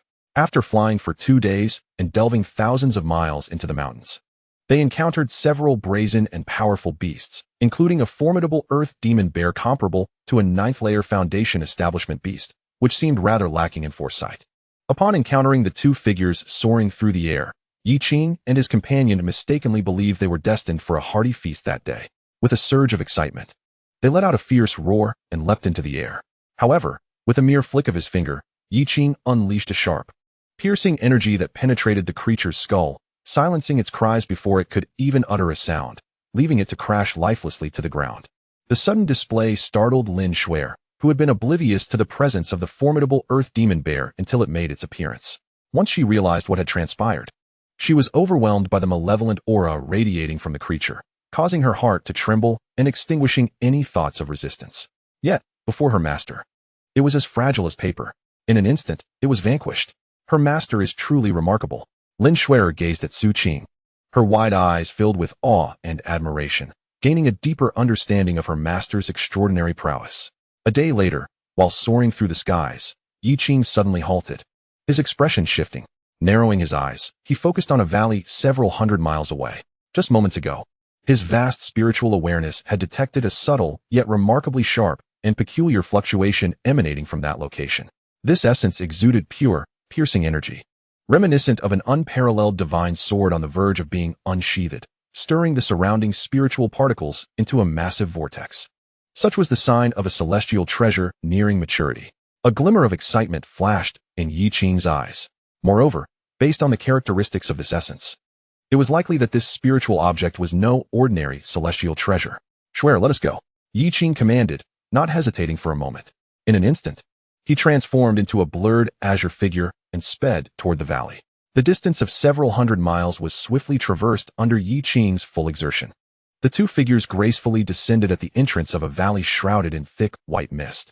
This mist was not mere water vapor, but rather a condensation of pure celestial spiritual energy, interspersed with sharp, piercing sensations that felt almost chilling. What a splendid place! Yi Qing exclaimed with unrestrained joy. The spiritual energy is remarkably dense. Lin Shuer echoed, unable to suppress her astonishment. Come, let us explore, Yi Qing instructed, leading Lin Shuer into the valley. A faint golden aura enveloped his body, shielding him from the encroaching sharpness. Lin Shuer followed closely behind, feeling a warmth envelop her, as the sharp sensations that had pricked her skin vanished entirely. As they navigated through the layers of mist, the valley's true visage finally unveiled itself before them. At the center of the valley, beside a crystal-clear, bottomless cold pond, stood a peculiar little grass, its translucent body resembling a miniature ancient sword, no taller than a foot. This little grass bore no leaves, only a straight sword-like stem and two intersecting sword-shaped nodes, radiating a luminous brilliance. Visible white sword energies danced around it like playful fish, weaving and swirling, producing soft hissing sounds as they carved deep, profound scars into the ground. Sword spirit grass. Yi Qing's eyes ignited with fervent brilliance. His breath momentarily caught in his throat. The spirit grass of the sword is a remarkable creation of the universe. Born from the exquisite and pure essence of the golden element and the vital energy of the wood element, converging through fortuitous circumstances.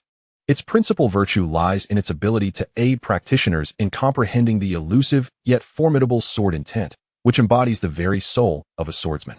A swordsman who has grasped the sword intent stands in stark contrast to one who has not. The same sword technique, when empowered by sword intent, can multiply its potency exponentially, effortlessly granting the ability to surpass one's limits.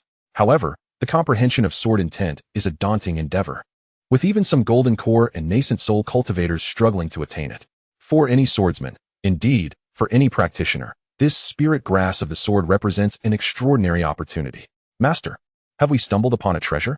Lin Shuer inquired softly, her eyes reflecting the tumultuous power emanating from the small grass, despite her unfamiliarity with it. Indeed, Yi Qing affirmed, his gaze fixed intently on the resplendent spirit grass. This remarkable entity, known as the spirit grass of the sword, is surrounded by a coalescing sword aura, a sign that it is nearing full maturity. Once harvested and refined, there exists a chance to comprehend the true essence of the sword path and the sword intent. Let us remain here and await its ripening. After concluding his explanation, Yi Qing's demeanor regained its tranquility as he led Lin Shuer to a nearby boulder, where they sat cross-legged in quiet anticipation. However, after approximately half an hour of waiting, an urgent sound pierced the air. A series of rapid, slicing noises approached from the distance, converging upon the valley from three directions almost simultaneously. Moments later, three figures descended into the valley. Among them was an elderly man in gray robes, with a hawk-like nose and a menacing gaze, flanked by two burly middle-aged cultivators, one wielding a massive axe, the other possessing a sharp visage and flickering eyes. The instant they landed, their attention was inexorably drawn to the brilliantly glowing spirit grass at the center of the valley. "Is that the spirit grass of the sword?" exclaimed the stout middle-aged cultivator in incredulity. "It is said that after refinement, it can aid one in comprehending sword intent." His breath quickened, and his eyes brimmed with avarice and fervor. To encounter such a rare gem, the other hardened cultivator trembled with excitement, his gaze fixated on the spirit grass. Though the gray-robed elder remained silent, the greed radiating from his piercing eyes surpassed that of his companions combined. For these years of arduous cultivation, the value of the spirit grass of the sword is beyond articulation.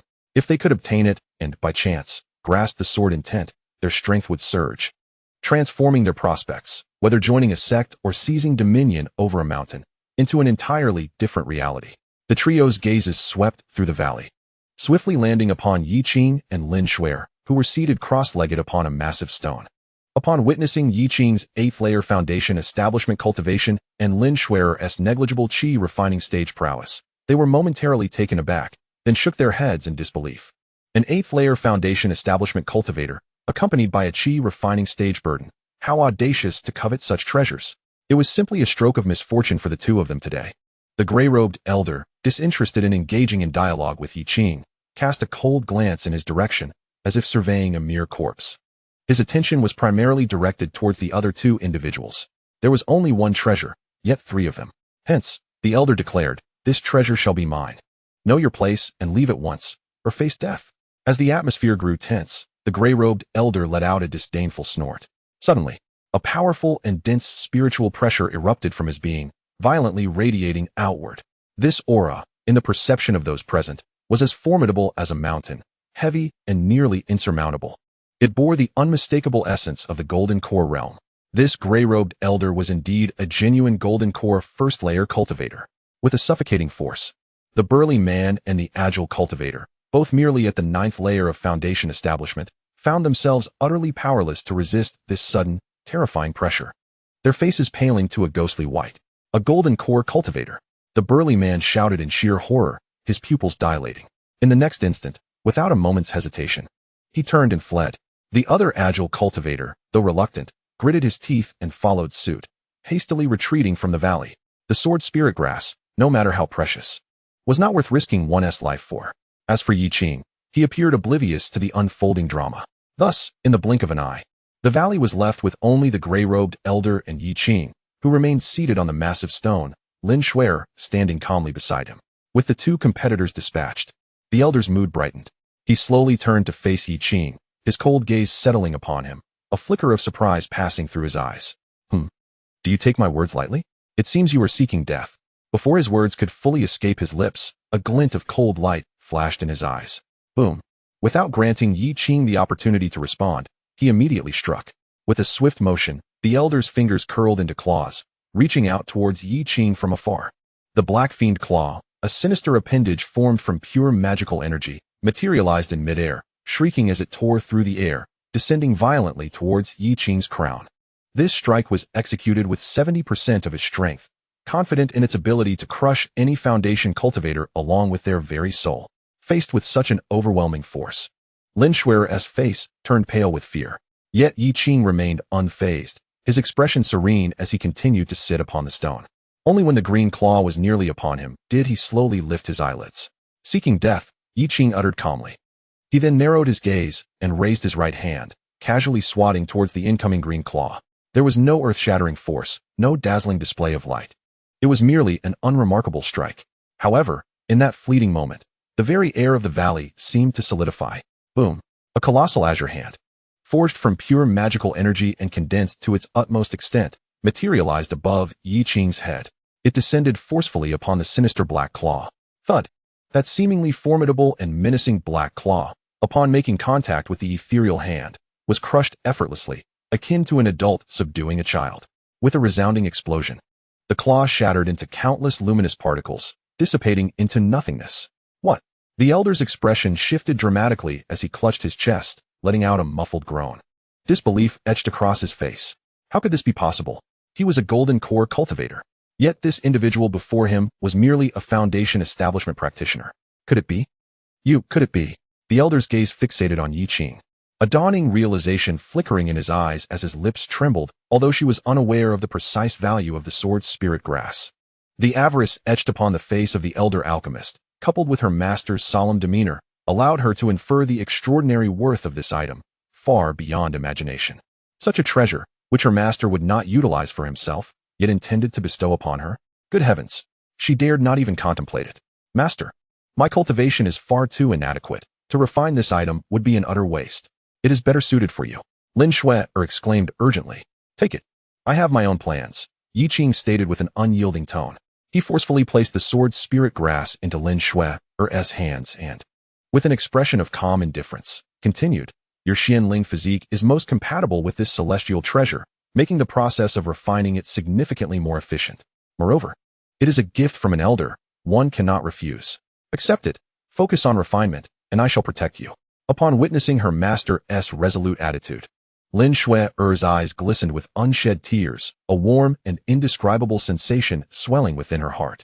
She understood that her master genuinely cared for her well-being. No longer resisting, Lin Shuer nodded earnestly, clutching the sword's spirit grass tightly. Yes, master. I shall not fail your expectations. With that, she settled cross-legged beside Yi Qing, calming her mind as she began to channel her energy, preparing to refine this extraordinary treasure. At that very moment, as Lin Shuer accepted the sword spirit grass, a cold, mechanical prompt resonated quietly within Yi Qing's mind. Ding! You have granted your disciple Lin Shuer the celestial treasure, sword spirit grass, triggering a 100-fold critical return. Congratulations! You have acquired the celestial fruit, sword spirit fruit. Excitement stirred within Yi Qing as a smile graced his lips. Silly girl, if you do not accept the sword spirit grass, how can I obtain an even more remarkable treasure? His consciousness delved into the system space, revealing a fruit, approximately the size of a fist, radiantly translucent and seemingly carved from crystal, gently floating within. This fruit bore a striking resemblance to a diminutive, ancient sword, and within, countless beams of sword light swirled and flickered, exuding an essence of swordsmanship that surpassed that of the external sword spirit grasp by more than 100-fold. The sword spirit grasp merely aids one in comprehending sword intent, with a success rate that is not particularly high, and carries a significant risk of failure. In contrast, this sword spirit fruit encapsulates a complete essence of sword truth. Once refined, the understanding of sword intent is almost guaranteed, with a certainty of 100%. Furthermore, it can elevate both the quality and potency of the sword intent realized. Indeed, Yi Qing nodded in satisfaction, his gaze returning to Lin Shui, who was engrossed in refining the sword spirit grass. He observed wisps of white sharp energy emanating from the sword spirit grass, weaving into Lin Shui's being. For an ordinary cultivator, the mere presence of this sharp energy would be enough to provoke grimaces of discomfort. Yet, whether due to her Xianling physique, which naturally harmonizes with celestial energies, or her resilient disposition, Lin Shui's capacity to endure this force far exceeded that of the average person. Her brows knitted slightly, a hint of anguish visible upon her delicate face. However, she remained silent, wholly devoted to the task of refining and comprehending. An hour passed. 2 hours. A full 3 hours went by. Buzz. Lin Shui's tightly shut eyes suddenly burst open. A sharp aura, almost imperceptible to the naked eye, flickered momentarily within her gaze. In that instant, her entire demeanor underwent a profound transformation. If she was previously akin to a warm, unrefined jade, she now resembled a sword concealed within its sheath. Its edge not yet revealed, yet already emanating a disquieting sharpness. Master, I, Lin Shui, felt the surge of a new, unique power within me, brimming with sharpness and destructive potential, leaving me almost at a loss for words. How do you feel? Yi Qing inquired with a smile. I feel as though I have grasped something elusive, yet undeniably real. Lin Shui struggled to articulate. I sense that any sword technique I employ now will possess far greater power than before. That is the nascent form of sword intent. Yi Qing nodded, understanding her situation. He explained to Lin Shui, although the sword spirit grass can aid one in comprehending sword intent, the chances of success are not high. Moreover, your foundation is still quite shallow, having not practiced many sword techniques. To grasp the embryonic form of sword intent already exceeds my expectations. You are now on the threshold of sword intent. With diligent reflection, you can fully solidify it into true sword intent in the future. Thank you, Master. Lin Shui rose and respectfully bowed to Yi Qing, her gratitude nearly overflowing from her eyes. Now, stabilize your realm. I too must meditate for a while, Yi Qing responded, settling down beside her in a lotus position. With a mere thought, he retrieved the sword spirit fruit from the system space. Without a moment's hesitation, he swallowed it whole. Boom. A torrent of sword energy, a magnitude and purity 1,000 times greater than the sword spirit grass, erupted within him instantaneously. This power was domineering and fierce, as if it sought to forge the purest sword within his limbs, organs, and even his soul. Consolidate. Yi Qing let out a low groan, directing his thoughts as the Qingxuan Immortal Body surged into action. Ancient and mysterious golden runes materialized upon his surface, radiating an aura capable of suppressing eternity and annihilating all. The violent torrent of sword energy faltered momentarily upon encountering the power of the Qingxuan Immortal Body. Then, it began to be frantically absorbed, refined, and comprehended by Yi Qing. If Lin Shui's comprehension of sword intent was akin to cautiously feeling her way across a river by stepping on stones, then at this moment, Yi Qing was akin to sprinting down a wide and well-paved road. Endless truths about swords, mysteries of the blade, and the essence of swordsmanship surged into his mind, merging with his spirit. Sharpness, cutting, piercing, these are merely the superficial manifestations of the sword path. At its deeper core lie guardianship, judgment, slaughter, and annihilation. At this moment, through continuous reflection, Yi Qing faintly grasped a thread of sword intent that resonated most harmoniously with the Qingxuan Immortal Body. A stirring in his heart guided him to condense this thread of sword intent. He then realized this was an unmatched, domineering sword intent, capable of suppressing the abyssal purgatory and judging the gods and demons of the heavens. This was the Qingxuan sword intent. Boom. In that instant, Yi Qing's eyes flew wide open. There were no earth-shattering phenomena, nor was there a terrifying aura that leaked forth. He simply sat there in tranquil composure. Yet the very air of the valley seemed to have solidified. Silence reigned supreme. All sounds, all light, All spiritual energy appeared to have been utterly stripped away at the moment he opened his eyes, as if by an invisible force. Yi Qing slowly raised his right hand, his fingers poised like a sword. With a casual sweep towards a towering stone wall 100 zhang away, a phantom sword shadow trembled faintly in his mind. With a soundless whisper, a fissure as dark as ink emerged, seemingly capable of devouring all light, flashing across the peak. In the next moment, a resounding roar echoed. The sturdy stone wall, 1,000 meters high, was sliced cleanly in half. The upper section of the mountain silently slid down and crashed to the ground, producing a thunderous sound, clouds of dust billowing forth. If one were to fly above, they would see that the cut in the mountain was as smooth as a mirror, as though it were the sharpest creation in existence, wrought by celestial weapons and divine beings. Lin Shuer, standing nearby, was left utterly dumbfounded. Her mouth agape to the point where it could fit a chicken egg. Just moments ago, her master's casual stroke had shown no signs of spiritual fluctuation, no traces of any spell, as if he had merely traced a line with his finger. Yet, the mountain had simply been severed? What terrifying power is this? Moreover, her embryonic sword intent had distinctly trembled just now. Is this truly possible? Chapter 13. Critical hit. 2 million spirit stones. Is this what sword intent is? Yi Qing retracted his finger, gently closing his eyes to savor the unmatched, sharp power within him. A satisfied smile graced his face. With his cultivation at the peak of the 4th stage of the Golden Core, combined with the suppressing prison immortal body and this newly comprehended suppressing prison sword intent, he was confident that if he were to encounter that gray-robed elder again, with just a single thought, he could slay him from 1,000 miles away. Let alone the gray-robed elder. Even an ordinary 7th-stage Golden Core cultivator would be unable to withstand a single strike from him. Perhaps even the average 8th or 9th-stage Golden Core cultivators. Never mind. Cough, cough. One must not become overly arrogant. How many prodigies exist in this world? Steady now. However, venturing beyond the mountain gate to hone his skills was undoubtedly the right decision. Yi Qing cleared his throat, centering his thoughts. He then turned to Lin Shuer, beckoning. This matter is settled. Let us depart. At this moment, the spiritual energy in the valley had been thoroughly absorbed by the two. Remaining any longer would serve no purpose. Yes, master, Lin Shuer promptly followed suit. Now at the pinnacle of the 9th layer of Qi refinement, and having grasped the embryonic form of sword intent, her foundation was incredibly solid. The next step was to establish her foundation. As Yi Qing led Lin Shuer through the skies, he pondered in his heart. Generally, inferior foundation establishment pills could adversely affect Shuer's future potential. However, that does not apply here, as I possess critical hit returns. Now, I must consider where to acquire foundation establishment pills. The two sped towards the northwest, spending 2 days navigating through the boundless wilderness of the endless mountains. Ahead, the terrain gradually leveled, and signs of human habitation began to emerge. After flying for half a day, a grand city of cultivators emerged at the horizon, its towering walls constructed from immense black stones.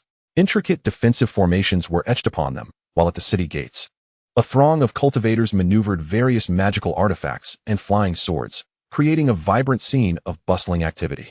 This was the Blackstone City. Yi Qing gazed at the 3 powerful characters emblazoned above the gate and gradually descended. Master, could it be that we are nearing the Blackwind Ridge? Lin Shuer inquired. Blackstone City, Blackwind Ridge, they do sound somewhat similar. But not quite, Yi Qing replied, shaking his head. We must continue northward. It will be quite a distance before we reach the Blackwind Ridge. Since we have finally encountered a city, let us take a moment to rest.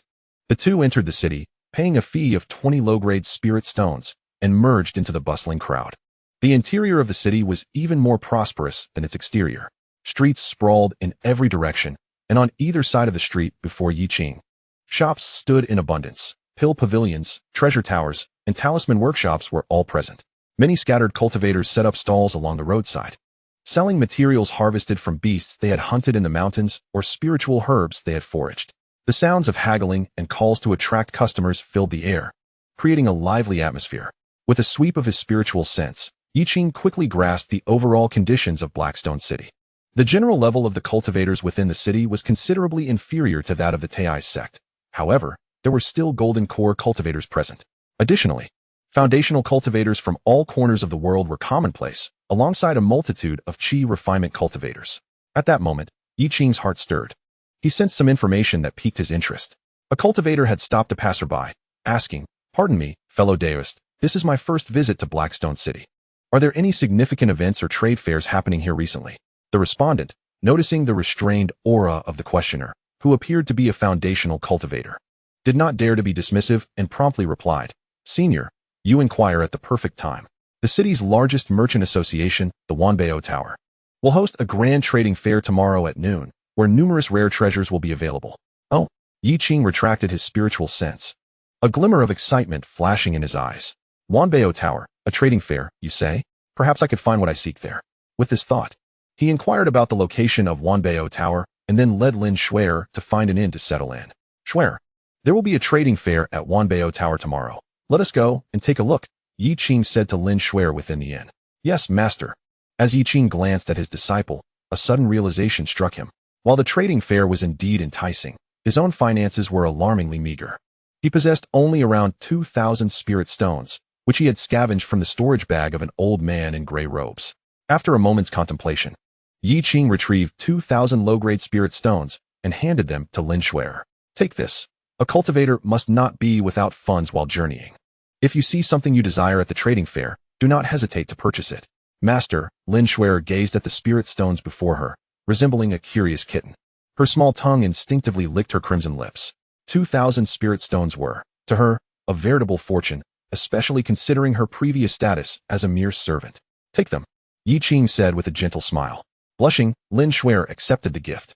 At that moment, her gratitude towards her master was beyond the realm of words. Meanwhile, a hint of a smile played on Yi Qing's lips, as the familiar sound of the system's notification echoed in his mind. "Ding. You have bestowed 2,000 low-grade spirit stones upon your disciple Lin Shuer, triggering a 1,000-fold critical return. Congratulations. You have obtained 200,000 mid-grade spirit stones." 200,000 mid-grade spirit stones. Yi Qing's breath quickened slightly. One mid-grade spirit stone equated to 10 low-grade spirit stones. Thus, 200,000 mid-grade spirit stones amounted to an astounding 2 million low-grade spirit stones. Such wealth, and in liquid assets no less, was unattainable in the past at Qingxuan Peak. This was a true windfall. Though he maintained an outwardly calm demeanor, his heart was jubilant. With this fortune, he would approach the upcoming trading event not merely as a walking deity of wealth, but at the very least, a man of ample and overflowing pockets. Whatever he desired, he could simply procure with spirit stones. Such a sensation had been unthinkable in the past. The following day, at noon, Yi Qing, accompanied by Lin Shuer, arrived punctually at Wanbao Tower, located in the heart of the city. Wanbao Tower was a magnificent edifice soaring 9 stories high, constructed entirely of an unknown white jade, adorned with defensive runes that shimmered and radiated splendor. At this moment, the area before the tower was teeming with a multitude of people, bustling with excitement. As they intended to participate in the trading event, a designated maid guided them to the 3rd floor where the event was held. The hall on the 3rd floor was exceptionally spacious, even divided into upper and lower levels. The lower level was a grand hall capable of accommodating thousands, now filled to capacity. The upper level was a loft, where curtains could be drawn to conceal the activities within. These dark curtains were imbued with formations that automatically shielded the area from prying senses. Within the hall, Yi Qing gleaned from the murmurs of the crowd that this trading event was divided into 2 segments. The first half was a period of free trading, allowing cultivators to wander the hall, exchanging or selling their possessions. This was the moment for trading. Possessing formidable spiritual awareness, Yi Qing strolled through the crowd with Lin Shuer, only to shake his head in disinterest.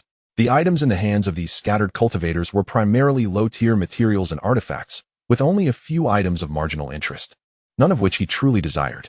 From the outset, his goal for attending Wanbao Tower was unequivocal: foundation-building pills.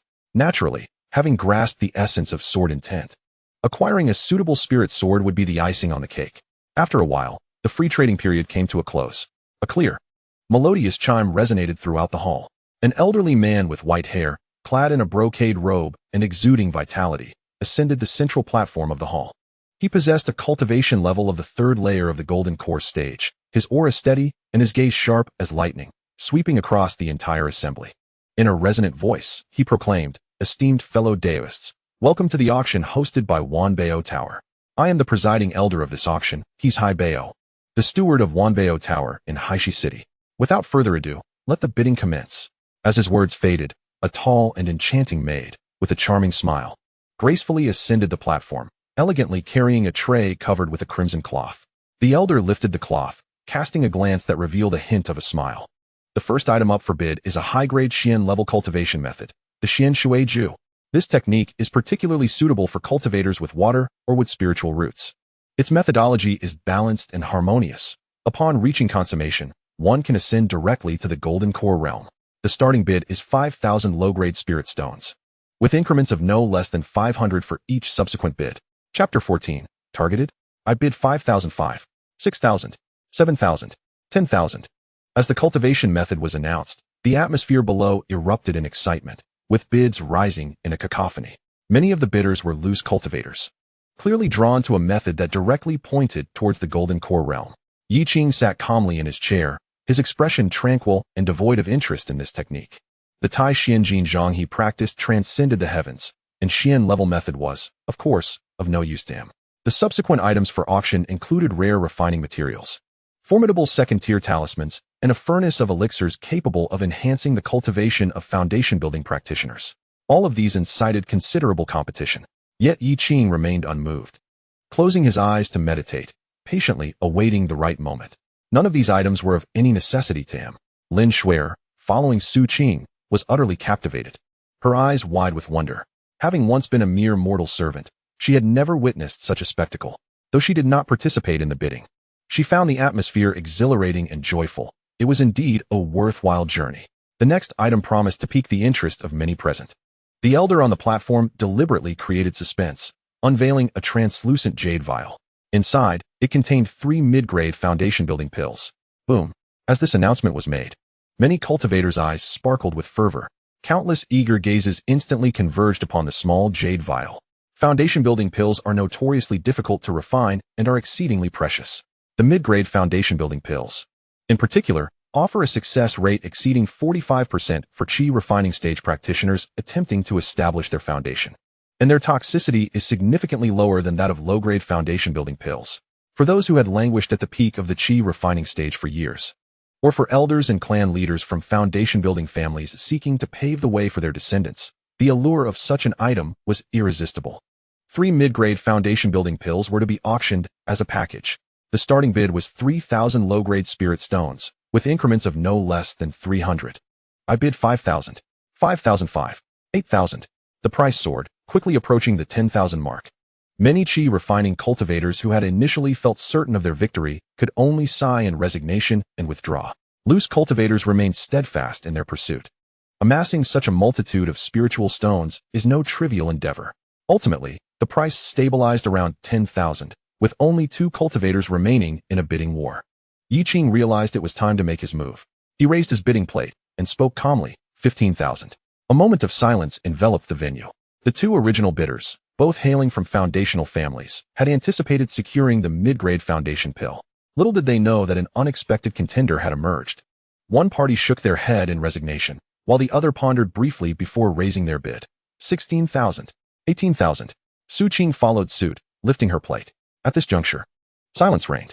18,000 once, 18,000 twice, 18,000 thrice. Sold. Congratulations to this esteemed friend for acquiring the mid-grade foundation pill. The elder on the stage beamed. His complexion flushed as he decisively concluded the transaction. Yi Qing, with a serene expression, lowered his bidding plate and smiled faintly.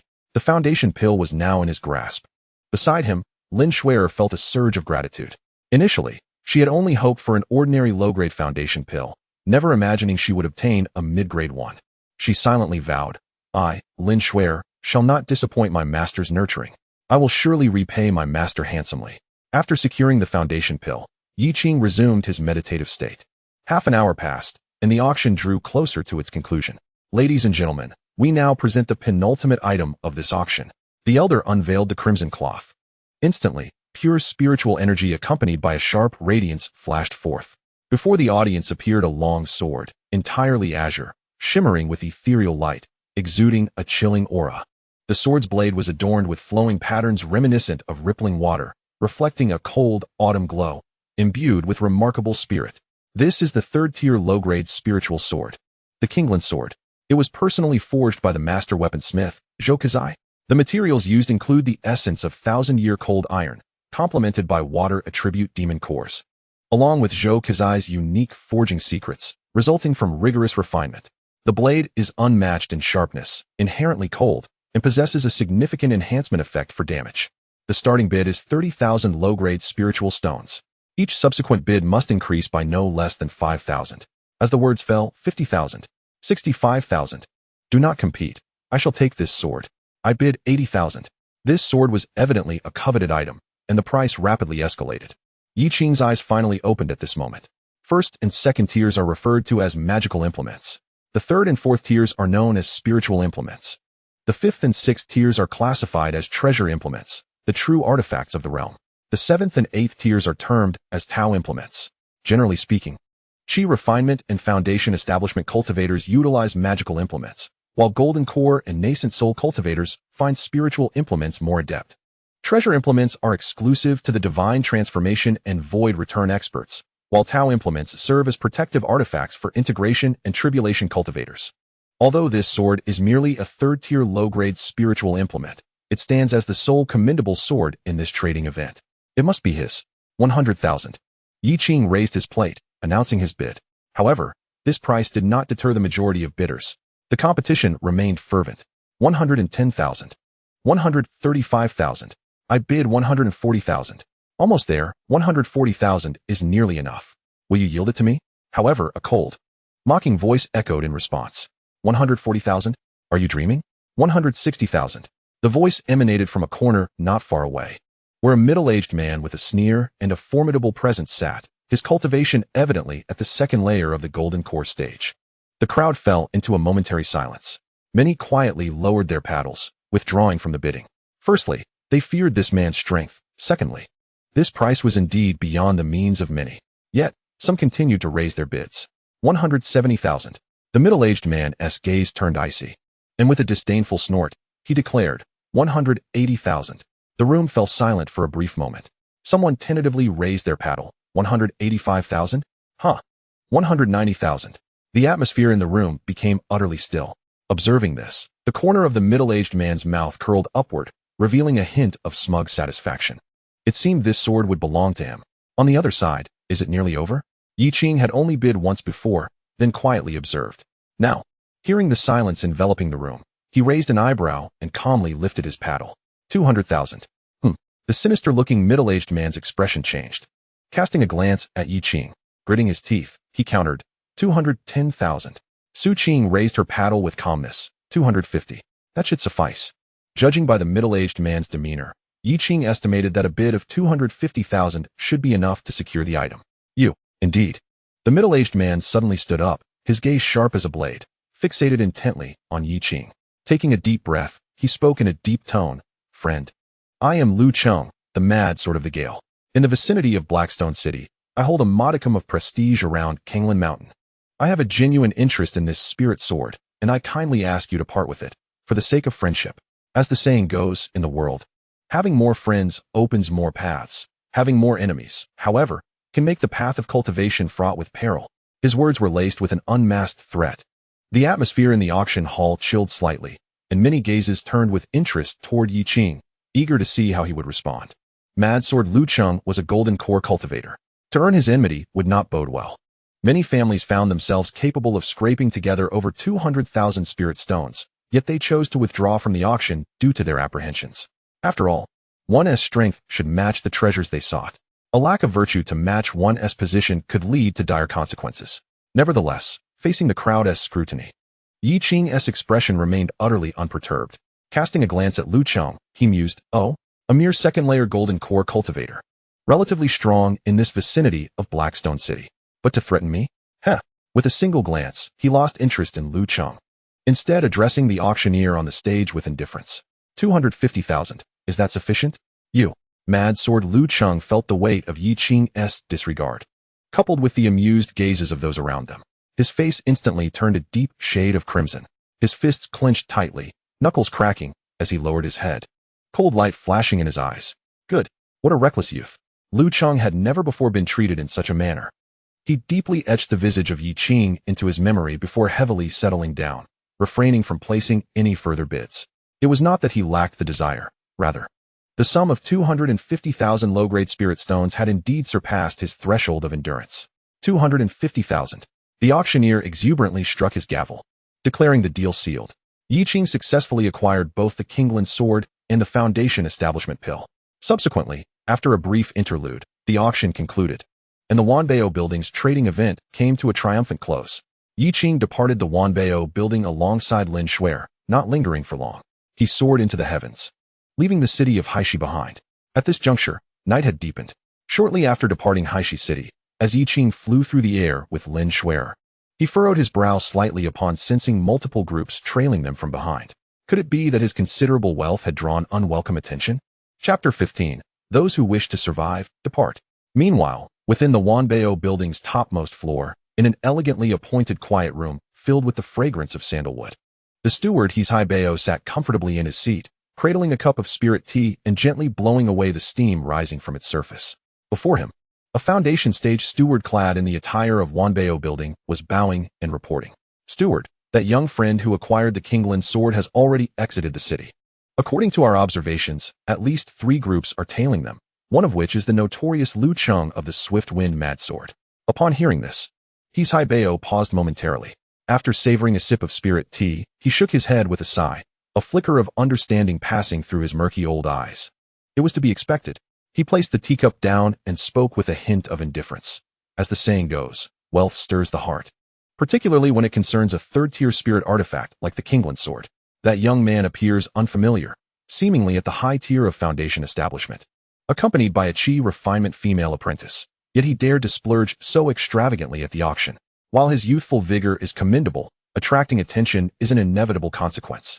An innocent man bears no guilt, but possessing precious treasures invites calamity. This is an unchanging truth, and it seems he is still too young to comprehend it. The steward beneath him raised his head cautiously, inquiring, "Steward, should we dispatch someone to offer a warning? After all, they are esteemed guests who have spent generously at our Wanbao Building. It would be unfortunate if anything were to happen." "Unnecessary." Heisai Bao waved his hand dismissively, casting a stern glance at his subordinate. His demeanor then returned to calm as he stated flatly, "Wanbao Building engages in commerce, not charity. We can only ensure the safety of our guests within Wanbao Building, at most within the confines of Haishi City. Beyond the city gates, their fate is left to destiny." Lu Cheng is a second-layer golden core cultivator, notoriously feared around the Qinglan mountain range, and the other 2 groups are no trifling matter either. It seems that young man is likely to face dire circumstances. He let out a soft sigh, as if he could already foresee the outcome for Yi Qing and his disciple. Such occurrences were not uncommon, and he had witnessed many in his time, having once been filled with righteous indignation in his youth. But now, as the night deepened, the moonlight was obscured by thick clouds, casting only a few strands of cool radiance to illuminate the undulating contours of the mountains below. In the forest, an eerie stillness prevailed, disrupted only by the rustling of leaves as the wind whispered through the treetops. Swish! A streak of light abruptly halted, as Yi Qing gracefully descended alongside Lin Shuer into an expansive valley. Surrounded by mountains, the terrain was broad, making it a splendid venue for receiving guests. "Master?" Lin Shuer inquired, her delicate countenance marked by a hint of confusion at Yi Qing's sudden stop. Yi Qing remained silent, standing with his hands clasped behind his back, his calm gaze sweeping over the darkened woods surrounding them. After a moment, he spoke with a serene yet resonant voice that echoed clearly throughout the valley. "Esteemed friends, having followed us thus far, I imagine you must be weary. Under this moonless night, lurking in the shadows, do you not find it arduous? If you have any counsel to share, do not hesitate to emerge and converse." His voice reverberated in the stillness of the valley, strikingly clear. Lin Shuer felt a pang of anxiety, instantly grasping the gravity of the situation. She swiftly summoned her inner spiritual energy, positioning herself protectively by Yi Qing's side, her beautiful eyes scanning the surroundings with vigilance. Silence lingered for a few breaths. "Heh, the lad possesses quite the keen senses." A mocking voice broke the quietude. Suddenly swish, swish, swish. Figures darted forth from all directions, swiftly encircling Yi Qing and Lin Shuer. There were over 20 individuals, distinctly divided into 3 groups. The auras emanating from them were formidable, with the weakest at the mid-stage of foundation establishment, and among them were 3 who were undeniably golden core experts. Cold murderous intent and unabashed greed swirled around Yi Qing like a tangible force. Lin Shuer's expression shifted slightly. She had never encountered such a formidable assembly before. During her time at Taiyi Sect, she had never been surrounded by so many ill-intentioned individuals. Nevertheless, despite her intense anxiety and the sweat forming in her palms, her gaze remained resolute. Whatever challenges lay ahead, she was determined to stand alongside her master, come what may. With a sweep of his eyes through the crowd, Yi Qing recognized several familiar faces from the auction, while others were likely participants from the Wanbao Tower trading event. Ultimately, his gaze settled on a robust, middle-aged man exuding a fierce aura, Lu Cheng, the Galeblade. At that moment, a gaunt-looking cultivator at the late Foundation establishment stage stepped forward, rubbing his hands together with a sinister grin. Boy, if you're wise, hand over the Foundation establishment pills, the Qingxuan sword, and your storage bag, all of it. If we're in a good mood today, perhaps we might spare your lovely little disciple. Ha ha, Wang Meizi. You certainly have a vivid imagination. Another burly man from a different faction laughed heartily. This girl is quite a catch. It would be a shame to kill her. Let's keep her around for some fun. Such vile words ignited Lin Shui's cheeks with indignation, her eyes filled with cold fury. At that moment, Yi Qing's demeanor turned icy. Silence, he commanded, and Lu Cheng parted the crowd to step forward.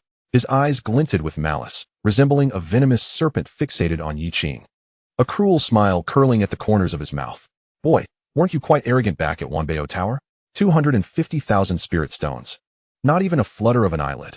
What a grand display of extravagance. Lu Cheng's voice dripped with sarcasm. Now, I present you with an opportunity, he taunted. I desire nothing else but for you to offer that spiritual sword to me with the utmost respect. Heh, I, Lu Cheng, could grant you and your disciple a dignified exit, preserving your bodies intact. How does that sound? He was confident that he had Yeking cornered. After all, in his eyes, Yeking, a mere Foundation establishment cultivator, was faced with 3 Golden Core practitioners and over 20 Foundation establishment cultivators surrounding him. At this point, there was no path left but to submit to death. Yeking lifted his eyelids, casting a glance at the arrogant Lu Cheng and the surrounding bandits who were eyeing him hungrily, a slight frown creasing his brow. Were they truly considering him as nothing more than a piece of meat on a chopping board? Yet, how dare you lowly beings attempt to seize what is mine? In the realm of immortality, life is precious. I will count to 3. Those who wish to live, make yourselves scarce. As his words echoed, silence enveloped the scene. Everyone was momentarily taken aback, and then, as if they had just heard the most ludicrous joke, laughter erupted. Ha! Did I hear that correctly? What did this kid just say?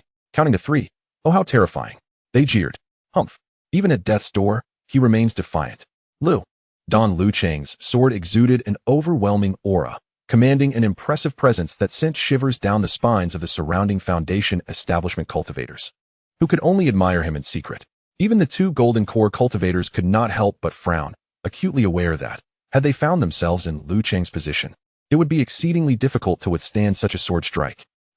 Yi Qing stood his ground, unperturbed in the face of this tempestuous onslaught. Initially, upon hearing the moniker Furious Wind Sword, a flicker of interest had sparked within him, his expression momentarily tightening in vigilance. After all, the resounding reputation of Lu Cheng suggested that his pride lay firmly in his swordsmanship. Perhaps this individual was indeed a master of the sword path? One must never underestimate a swordsman. However, the instant Lu Cheng unleashed his sword, Yi Qing's initial gravity transformed into sheer astonishment, quickly morphing into an indescribable peculiarity.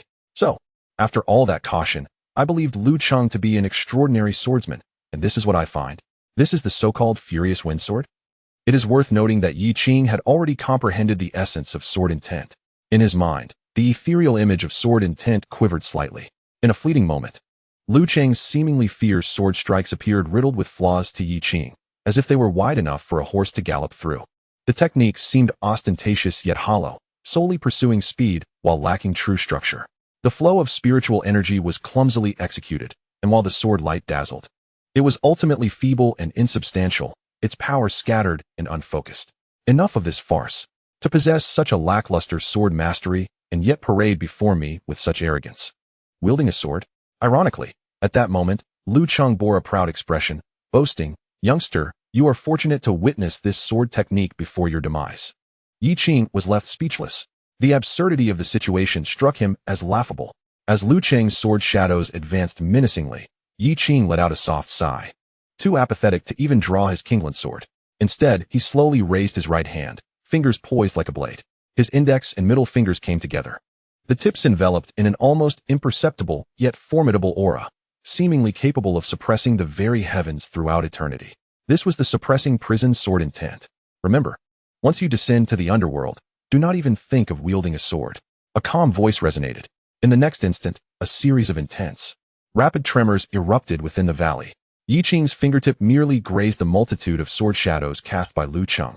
The moment they made contact, Lu Cheng's seemingly menacing sword strikes shattered like illusions, one after another, dissipating into nothingness. With a force akin to a landslide, unstoppable and swift. Even Lu Cheng's sword emitted a mournful cry as it fragmented into countless shards in midair. Ultimately, Lu Cheng himself was propelled away by the overwhelming power. His body suspended in the air, mercilessly sliced by numerous sword energies, transforming his once whole form into innumerable pieces. What? Lu Cheng remained oblivious to the fact that he had already met his demise. The sinister smile on his face froze in an instant, replaced by an overwhelming sense of horror and disbelief. His prideful Gale sword had been effortlessly shattered by the opponent using merely 2 fingers. How could this be possible? Wait, what was that feeling just now? Was it the essence of the sword? Could that have been the legendary sword intent? As he gazed upon Yi Qing's remarkably youthful countenance, a tremor coursed through his heart. An unprecedented fear surged within him. How could he, wielding a sword before a master who comprehended the sword intent, feel such shame? Lu Cheng felt an acute embarrassment for his previous actions. Spare me. Blood spewed from Lu Cheng's mouth as he opened it to plead for mercy. However, that invisible yet razor-sharp force inexorably surged from below, enveloping Lu Cheng's head. The realization struck him with clarity. He understood at last that he was already dead. With this realization, he violently expelled a mouthful of blood, and then darkness enveloped him, extinguishing his life force. His head, relatively intact, crashed heavily against the distant mountainside, producing a profound, echoing sound. Boom. The mountainside cracked, dust swirling in the air. With a mere finger, Lu Cheng, a cultivator at the 2nd level of the Golden Core, was slain. Moreover, his demise was utterly complete and decisive. The deceased Lu Cheng could not utter a single word of defiance. The arena fell into a profound silence. Everyone was utterly stunned by this unforeseen spectacle. Those who had initially perceived Yi Qing as a lowly cultivator, a rare and easy target, now stood pale-faced, their legs quaking. Their gazes, once filled with greed, transformed into an abject terror emanating from the depths of their souls. Was this truly a Foundation Establishment cultivator? Is this what you call a Foundation Establishment cultivator? A mere finger vanquished foes, instantly defeating the Golden Core. What terrifying power was this? They finally comprehended the nature of the entity they had provoked. This was not a lamb awaiting slaughter. It was, in truth, a prehistoric beast clad in sheep's clothing. Chapter 17. As effortless as slicing through melons. Flee. It was unclear who reacted first, unleashing a piercing scream before turning and transforming into a flash of light, desperately fleeing towards the valley's exit. This scream ignited the powder keg. The remaining individuals scattered like birds and beasts, frantically channeling their spiritual energy, exerting every ounce of strength to escape in all directions. What spiritual swords, what elixirs, what spiritual stones, all became insignificant in the face of the threat of death. Their sole thought was to flee, to hastily vacate this valley, to distance themselves from this harbinger of doom as far as possible. Even the 2 other cultivators at the initial stage of the Golden Core turned pale, unhesitatingly retreating. Their strength was comparable to Lu Cheng's at the 2nd level of the Golden Core. If Lu Cheng was instantaneously slain, then they would stand no chance even if they teamed up. Did they not hear Lu Cheng's words before his death? Sword intent. The figure before them was indeed a being who had grasped the sword intent. They simply could not afford to provoke such a being. However, Yi Qing had already granted them an opportunity. As for now, attempting to escape, it is too late. Yi Qing's gaze was icy, his voice resonating softly. He then slowly raised his right hand, drawing forth the Qingxuan sword from his storage bag, which floated before him, emitting a series of excited, delicate chimes. Simultaneously, the sword intent within Yi Qing's mind trembled slightly, guiding the spirit sword under his command. He exhaled softly, "Go." As soon as the words left his lips, whoosh. The Qingxuan sword transformed into a streak of azure lightning, vanishing in an instant. In the next moment, piercing screams echoed throughout the valley, rising and falling like a haunting melody. "Ah, no, spare me." Uft. Swish, swish, swish. It was as if cutting through melons and vegetables. Each flicker of the azure sword light in the night claimed more than one life. Those foundational cultivators appeared as fragile as paper before the 3rd-tier spirit sword. Their protective artifacts and defensive talismans were utterly ineffective, pierced through in an instant. Not only the foundational cultivators, but even the 2 Golden Core practitioners were easily breached by the Qingxuan sword, which passed through their protective spiritual light, piercing through their hearts. Where the sword light passed, vitality was extinguished. In just a few breaths, the valley fell silent. Then The Qingxuan sword emitted a gentle hum, transforming into a stream of light that flew back. It circled Yi Qing twice, as if seeking praise, before sheathing itself with a resounding clang. Over 20 bandit cultivators, including the leading Golden Core master, lay slain. This mountainous region was now strewn with corpses, the air thick with an indelible stench of blood. Lin Shuer gazed at the scene, her mouth agape, rendered utterly speechless. So powerful, too powerful. She knew her master was strong, but she never anticipated that he would be this formidable. Initially, she thought these individuals, numerous and powerful, would be challenging to deal with. To her astonishment, her master eliminated them all with a mere flick of his fingers. At that moment, Lin Shuer felt nothing but shock, coupled with an unparalleled admiration and sense of security towards Lin Qing. Swish. At this moment, Yi Qing scanned his surroundings with his divine sense, gathering all the scattered storage bags. He then beckoned to the still-dazed Lin Shuer, saying, "This place is not suitable for long stays. We must depart, Shuer." "Ah, yes, master." Lin Shuer, as if awakening from a dream, responded. Simultaneously, her heart leaped with joy. As she followed Yi Qing, she occasionally stole glances at him, her beautiful eyes seemingly sparkling with countless little stars. Chapter 18. This sword, disciple, take it and use it. The two figures transformed into streams of light, swiftly leaving the blood-soaked valley. Yi Qing expanded his divine sense, encompassing the surroundings. Soon, he discovered a mountain range rich in spiritual energy, 100 miles away. Deep within the mountains, there lay a naturally formed cave, its entrance concealed by vines, dry and clean inside, with spiritual energy converging. It was indeed an ideal place for seclusion. "Here shall suffice," Yi Qing declared as he descended with Lin Shuer. With a casual wave of his hand, a sword energy swept away the weeds at the cave's entrance. "Master, I, Lin Shuer, am somewhat perplexed as to why you have suddenly chosen to halt here. However, upon recalling the Foundation establishment pill, a realization dawns upon me." Yi Qing perceives her contemplations and smiles gently, stating, "Indeed, you have now reached the pinnacle of the Qi refining stage. Your foundation is solid, and your spiritual energy is pure. It is time to strive for the Foundation establishment realm.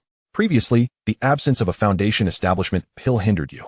Otherwise, with your innate talent, you would have already entered that realm. Now that the Foundation establishment pill is at hand, it is only natural to consider the matter of establishing your foundation. Of course, although the mid-grade Foundation establishment pill is decent, Yi Qing still finds it somewhat lacking. Thus, prior to the establishment, he intends to enhance the Foundation establishment pill's efficacy." Lin Shuer's breath quickened slightly. In the past, she was merely a mortal, filled with envy towards cultivators, believing herself incapable of becoming one. It was only after becoming your disciple that she encountered extraordinary fortune and successfully embarked on the path of cultivation. She has diligently cultivated to the pinnacle of the Qi refining stage. Naturally, she aspires to establish her foundation. Whether it be for herself or to represent her master at the upcoming sect competition in 2 months, she is determined to elevate her cultivation. The Foundation establishment pill is the crucial elixir for cultivators to break through into the Foundation establishment realm, significantly enhancing the success rate of establishing one's foundation. Even a low-grade Foundation establishment pill holds considerable value, with higher quality variants being even more valuable, thus amplifying their efficacy. "Take this, you are my sole disciple, and this is prepared especially for you." Yi Qing smiles faintly, revealing a white jade vial in the palm of his hand, which he then presents to Lin Shuer. This vial contains the mid-grade Foundation establishment pills, 3 in total, which, when refined by a Qi refining cultivator, grants a success rate of approximately 45% during Foundation establishment. "Mid-grade Foundation establishment pill, thank you, master," Lin Shuer exclaims, her small hand trembling as she accepts the jade vial. She had initially thought that merely acquiring a low-grade Foundation establishment pill would be splendid. Yet, her master has procured a mid-grade Foundation establishment pill for her. Moreover, he has bestowed upon her 3 of them. Lin Shuer feels immense gratitude towards Yi Qing. At that moment, as Lin Shuer grasps the vial, a familiar, icy voice resonates within Yi Qing's mind. "Ding. Detection of you granting your disciple mid-grade Foundation establishment pills triggers a 100-fold return. Congratulations, host. You have received 3 exquisite Foundation establishment pills, totaling 9. Success." Yi Qing's heart leaps with joy, though his expression remains composed. Observing Lin Shuer's ecstatic demeanor, he suddenly extends his hand to reclaim the mid-grade Foundation establishment pills from her grasp. Lin Shuer is taken aback. "Master?" Yi Qing, maintaining a serious demeanor, replies, The prior mid-grade foundation establishment pill was merely for you to view, to familiarize you with its appearance. As my disciple, you deserve more than this. With a flourish, he produces another vial, gleaming and exuding an ethereal radiance from the system's space. Pouring forth a pill imbued with spiritual energy, he presents it to Lin Shuer. Here, use this to establish your foundation. As soon as the elixir emerged, it seemed to evoke the entire aura within the cave, rendering it dense and viscous. Lin Shuer instinctively accepted the pill, cradling it in her palm, her eyes widening in astonishment. The elixir was perfectly spherical, a pale golden hue gracing its surface, adorned with naturally formed intricate patterns that shimmered with a translucent quality. An enchanting fragrance wafted from it, and with just a single inhalation, Lin Shuer felt the spiritual energy within her beginning to boil, the barriers of her cultivation loosening ever so slightly. She stood there, utterly astounded. Gazing at the extraordinary foundational elixir before her, she sensed the immense and pure medicinal power it contained. This aura far surpassed that of the mid-grade foundational elixir she had encountered moments earlier. Master, could this possibly be a high-grade foundational elixir? Lin Shuer spoke, her voice trembling as she looked at Yi Qing in speculation. A high-grade elixir was an item of considerable value, one that ordinary alchemists could scarcely produce. It was said that even within the Taiyi Sect, such treasures were exceedingly rare. High-grade? Yi Qing chuckled softly at her words, shaking his head. Lin Shuer felt a tremor in her heart. Not high-grade. Then could it be? Her enchanting eyes widened instinctively as a thought, absurd even to her, surged forth uncontrollably from the depths of her mind. Could it be the legendary supreme foundational elixir, which according to ancient texts, guarantees a 100% success rate in establishing a foundation and can forge a flawless Tao foundation? Is this truly a supreme elixir? Lin Shuer gasped in astonishment, her small hand covering her mouth, her beautiful eyes reflecting profound disbelief. She felt as if her mind could scarcely comprehend the implications. What circumstances surrounded her master? How could he so effortlessly produce even the fabled supreme foundational elixir? Such a feat would likely be unachievable even by the leader of the Taiyi Sect. Do not dwell too much on it. Just know that the elixir is meant for use. Yi Qing nodded approvingly and said to Lin Shuer, today, I shall safeguard you as you establish your foundation. You may proceed with peace of mind. Master. Lin Shuer's eyes glistened with unshed tears, her emotions surging within her, as if 1,000 words were lodged in her throat, ultimately crystallizing into a single expression of gratitude. Thank you, Master. She understood that any words would pale in comparison to the kindness her master had bestowed upon her. The only fitting response was to diligently cultivate, not to disappoint her master's expectations. Oh, wait a moment, I almost forgot. Just as Lin Shuer, brimming with excitement, prepared to sit cross-legged and consume the elixir to commence her breakthrough, Yi Qing called out to her once more. Lin Shuer looked up in confusion. What is it? With a flick of his wrist, the Qingxuan sword, which had recently been a harbinger of death, its blade gleaming fiercely, floated before him. As you know, this sword is called Qingxuan. It is a low-grade, third-tier spirit sword. Yi Qing smiled and continued, as you are about to embark on establishing your foundation, you should possess a suitable weapon. I bestow this sword upon you to assist in your path, and as an early congratulatory gift for your impending success in establishing your foundation. As his words concluded, he flicked his finger, and the Qingxuan sword emitted a melodious chime, gracefully soaring towards Lin Shuer. Lin Shuer was taken aback, her rosy lips instinctively parted. Chapter 19. The Return of the Precious Artifact. Do not move. Any movement will lead to death. Lin Shuer was utterly bewildered. The shock from the exquisite foundation-building pill had yet to subside, and now her master was bestowing upon her a spirit sword? This seemed inappropriate. It is well known that spirit swords are exceedingly valuable. Even Golden Core practitioners would be tempted to fight for them. Her master had spent a staggering 250,000 spirit stones to win this in an auction. Moreover, it is customary that most Qi condensation and foundation establishment cultivators are fortunate to wield magical artifacts at all. In Taiyi Sect, many elders merely use top-tier magical artifacts. A third-tier spirit sword is so precious. Furthermore, this Qingxuan sword had just been wielded by her master to vanquish foes. Now, in the blink of an eye, it was to be given to her. No. Master, this is far too valuable. I cannot possibly accept this. Lin Shuer shook her head repeatedly, hastily declining. She felt as if she were in a dream. Were it not for her master standing before her at that moment, she would have instinctively pinched herself to ascertain whether she was truly awake. What I bestow upon you is yours to accept. Yi Qing's tone brooked no argument. It is merely a third-tier spirit sword. Take it and use it. When your cultivation reaches greater heights, I shall seek out even finer treasures for you. Lin Shuer hesitated, instinctively accepting the sword gleaming with cold light. This. Just as she took hold of the spirit sword, Yi Qing silently thought, this is it. My dear disciple. If you do not take the spirit sword, how shall I trigger the critical return and acquire an even better artifact? Indeed, in the next instant, the system's prompt echoed in Yi Qing's mind once more. Ding. Detected that you have bestowed a third-tier inferior spirit sword, Qingxuan sword, to your disciple, triggering a 1,000-fold critical return. Congratulations, host, you have acquired a 5th-tier mid-grade treasure, Star Essence Dragon Bone Cold Abyss Sword. Boom.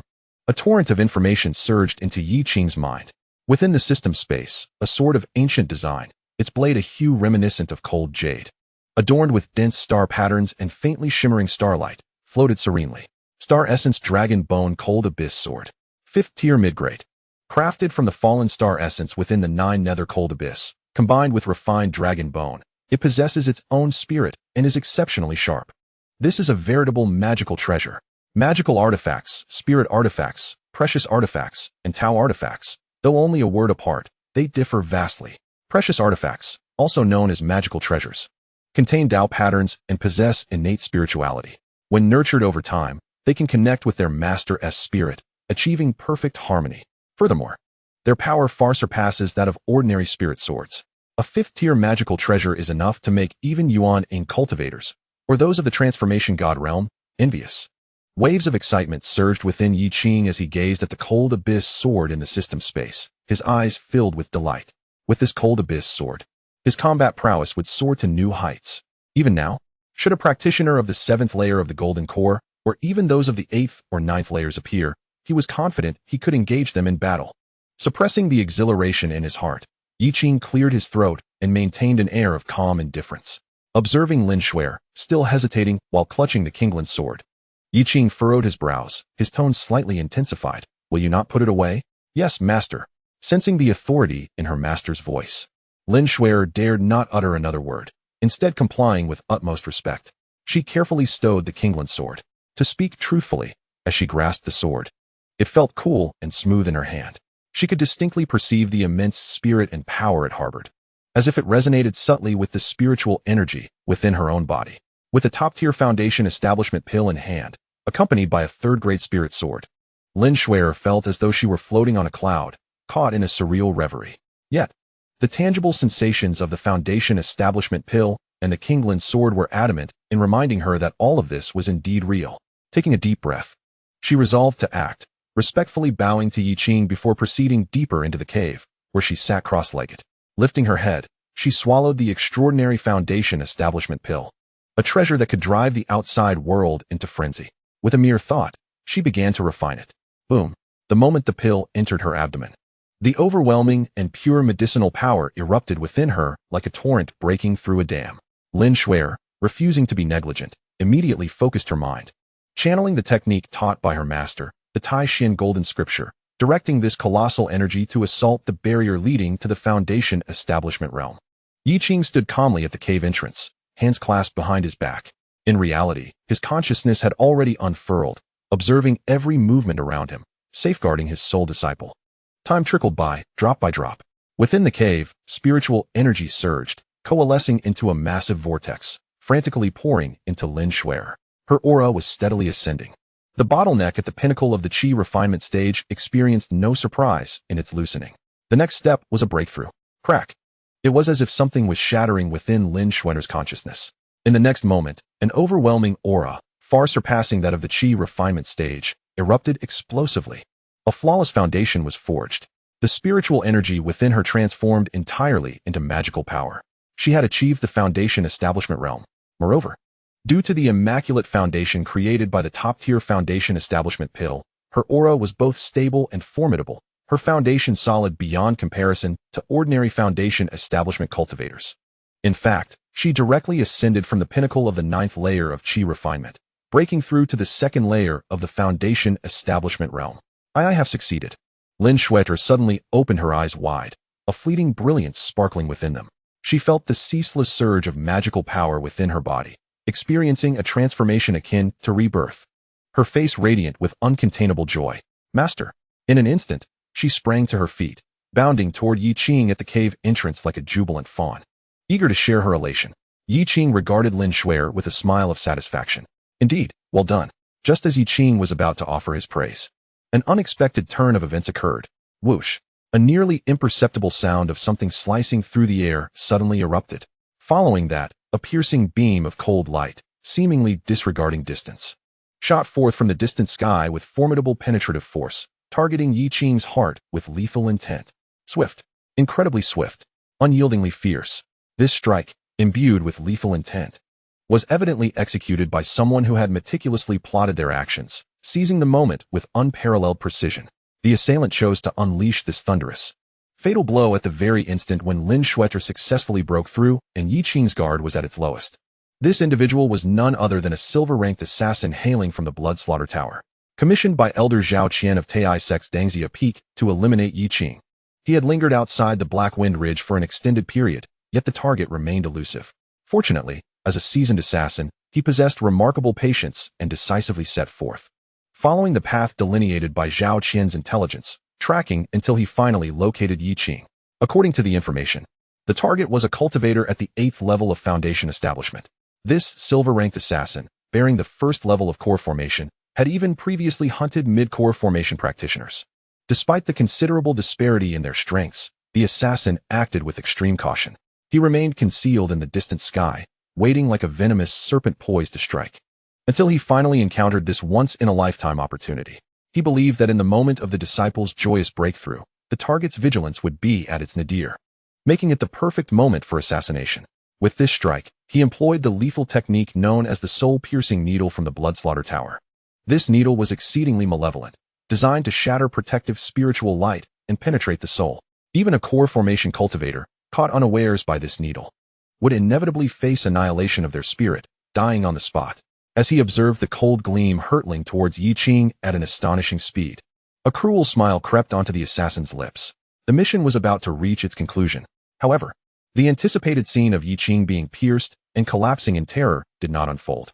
The figure did not even turn their head. It was as though they possessed eyes on the back of their head. With a mere gesture, they astonishingly pinched the soul-piercing needle between their fingers. After watching for so long, so it was to assassinate me? A soft sigh echoed hauntingly through the silent forest. In the next moment, clang, a dazzling brilliance erupted.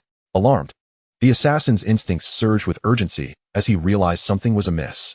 The information about the target seemed inaccurate. Flee. He had to escape immediately. This mission could not proceed any further. It appeared that he could not handle it given his own strength.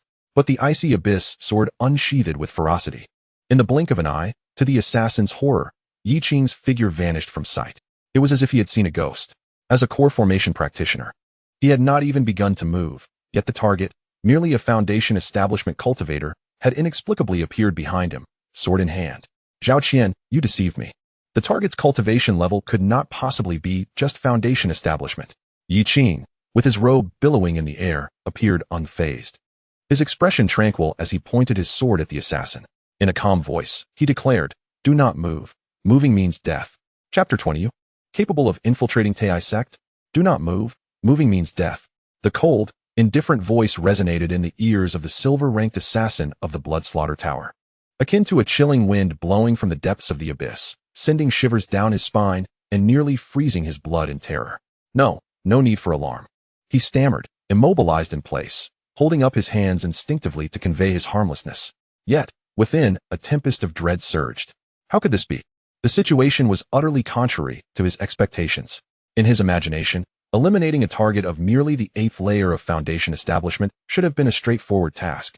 Even in a direct confrontation, he should have effortlessly overwhelmed them. Indeed, he had overwhelmed, but it was he who was utterly crushed by the target. His proud Blood Slaughter Tower's secret technique of concealing aura, his meticulously planned lethal strike, even his formidable cultivation at the 1st layer of Golden Core seemed to have become a mere jest before the target. Not only did the opponent effortlessly withstand his soul-breaking needle, but they also appeared behind him like a specter in the very moment he, a Golden Core cultivator, failed to react. Moreover, the ancient longsword in the target's hand, exuding an inexplicable might, was undoubtedly extraordinary. It emitted no trace of spiritual energy. Yet the piercing sword intent had already shattered his protective spiritual light, inflicting a painful, needle-like sting upon his skin. He harbored no doubt that the instant he made even the slightest move, he would be reduced to a mere mist of blood by that terrifying sword. You misunderstand. This is all a misunderstanding. The assassin's voice was hoarse as he attempted to defend himself. The intelligence provided by Zhao Qian indicated that the target, Yi Qing, was merely a cultivator of the 8th layer of Foundation establishment. But was this truly the case? If time could be reversed, he would never have accepted this task. Who sent you? Yi Qing's voice remained calm, yet carried an eerie warning. My patience is limited. I shall grant you 3 breaths to provide an answer. The slow countdown echoed in the assassin's ears like the death knell of the Grim Reaper. With a sudden rush, beads of cold sweat formed on his forehead. The rules of the Blood Slaughter Tower were stringent, typically forbidding the disclosure of the employer's information to the target. Yet rules are lifeless, while people are not. When one's life is at stake, who cares for rules? 2. I'll speak. I'll speak. The assassin exclaimed urgently. It was Zhao Qian, an elder from Taiyi Sect, Dangxia Peak. He commissioned the Blood Slaughter Tower to take your life. He hurriedly relayed the details of the matter. Upon hearing this, Yi Qing's gaze turned icy, a glint of chilling murderous intent flashing in his depths. Zhao Qian? Very well. How audacious of Zhao Qian. Even before the sect's grand competition had commenced, he was so eager to end my life, attempting to usurp my Qingxuan peak ahead of time?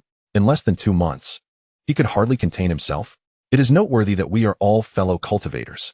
It seems he has assumed that I am devoid of support, witnessing the decline of Qingxuan Peak, and believes he can act with impunity. Excellent. Yi Qing nodded, having already sentenced Zhao Qian to death in his heart. Originally, Yi Qing only contemplated the grand competition of the sect. However, it has now become evident that his thoughts were overly simplistic. For someone like Zhao Qian, a venomous serpent intent on his demise, only a thunderous means of obliteration can utterly eradicate future threats. The day of the sect's grand competition, upon his return to the Taiyi Sect, shall mark your death, Zhao Qian. The assassin, noticing Yi Qing appeared to have completed his contemplation, licked his lips and hastily seized the opportunity to plead for mercy. Senior, please spare me. I am merely acting under orders, with no control over my actions. I have shared everything I know, and I can still be of use. Just a word from you, and I shall do anything you ask. Please grant me a chance to live. Oh, you still possess value? Yi Qing raised an eyebrow, seemingly intrigued.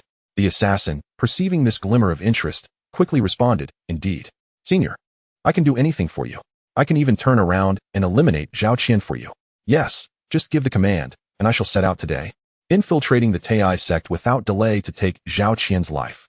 In his desperation for survival, he was willing to forsake all caution. You? Infiltrate the Taiyi Sect? Furthermore, it is unnecessary. Yi Qing calmly shook his head. You lack the capability to infiltrate. Even if you could, I have no intention of relying on another's hands to deal with Zhao Qian. His voice remained tranquil. Why delegate what he could accomplish himself? Moreover, if the endeavor were to fail, it would only serve to place a weapon in another's hands. Simultaneously, the assassin felt a profound heaviness in his heart, as if his last glimmer of hope was about to extinguish. Instead, you shall assist me with a task. Unexpectedly, Yi Qing shifted the direction of the conversation. The assassin abruptly raised his head, his eyes alight with hope. Go. Contact the Blood Slaughter Tower. Yi Qing's tone was devoid of any fluctuation. Repay them in your manner, stating that the mission is complete and the target, Yi Qing, is dead. Huh. The assassin was momentarily taken aback. However, he quickly realized that this was a ploy to deceive Zhao Qian, the employer. He dared not hesitate for even a moment, promptly retrieving a black communication jade talisman from his storage bag. Before Yi Qing, he infused it with a trace of divine consciousness. After completing this task, he cautiously lifted his head, smiling obsequiously. Senior, the matter has been handled. What do you think?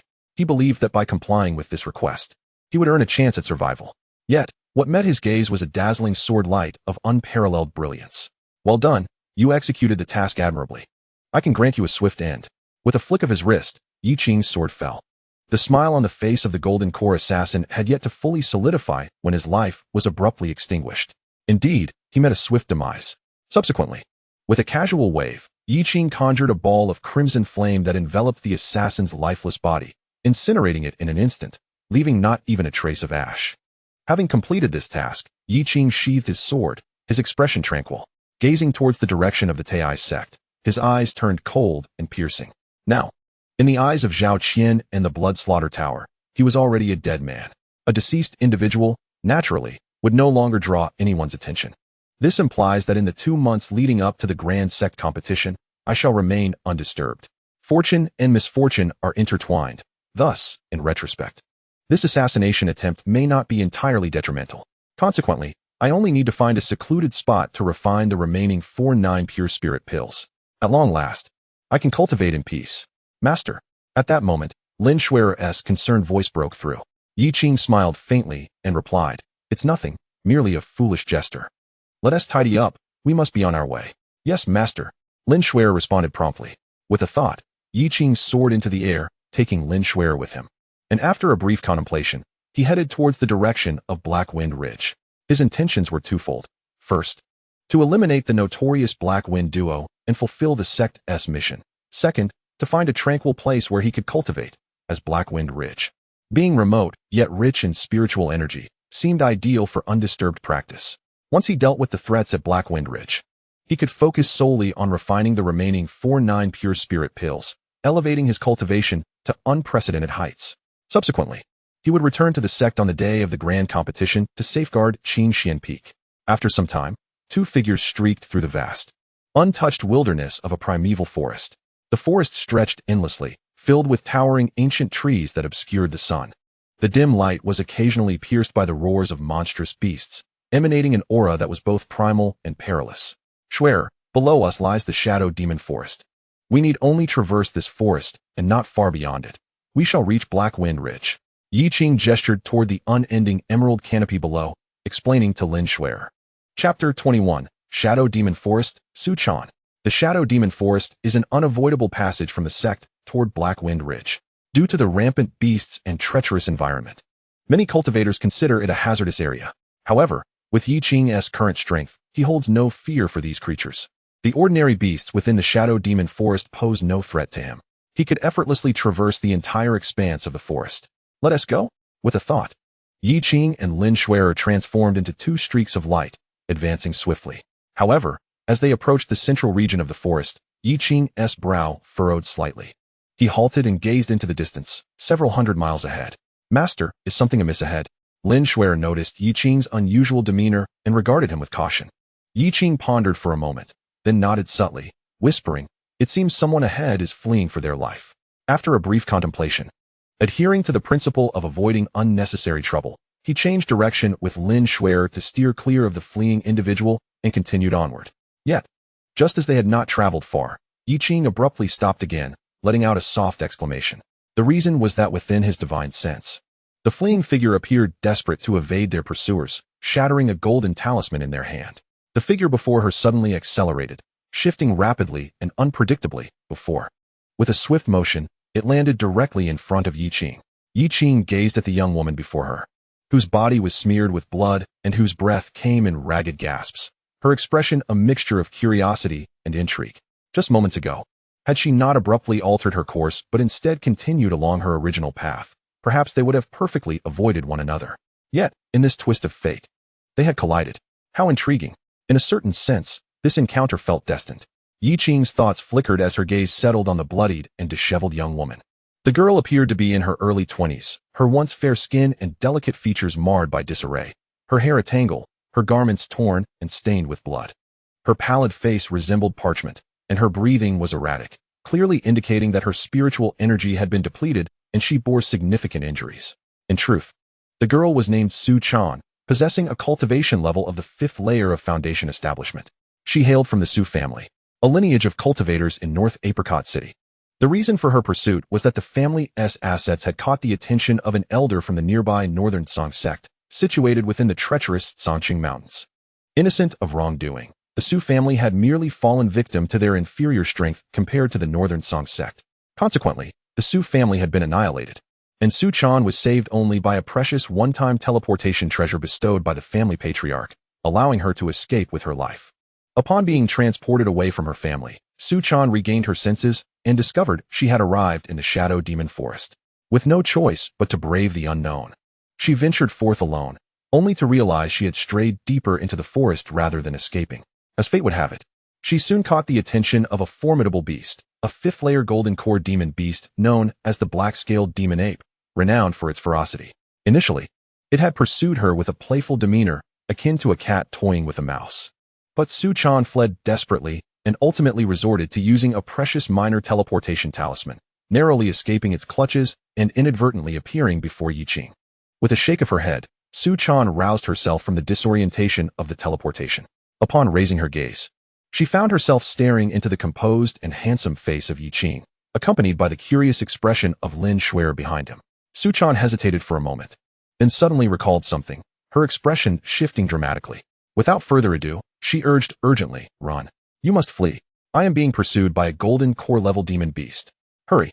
Do not let my plight ensnare you." Her voice was urgent, imploring Yi Qing and Lin Shuer to escape swiftly. Yi Qing nodded slightly, perceiving the kindness in her heart. She did not wish to drag others into her predicament. Lin Shuer, upon hearing her words, cast an inquiring glance towards her master. A golden core-level demon beast? Indeed, that was a formidable threat, but with her master by her side, she felt emboldened. Yi Qing's expression remained tranquil as he regarded the young woman, his eyes flickering with intent. Just as he was about to speak, a sudden stirring in his heart prompted him to look up. At that moment, a deafening roar erupted from the distance, reverberating through the air. In an instant, the ground near the shadow forest trembled violently, ancient trees shivered, and leaves fell like rain. Then, a wave of ferocity, bloodlust, and an overwhelming sense of dread surged forth from the distance, akin to a cataclysmic landslide or tsunami. Boom.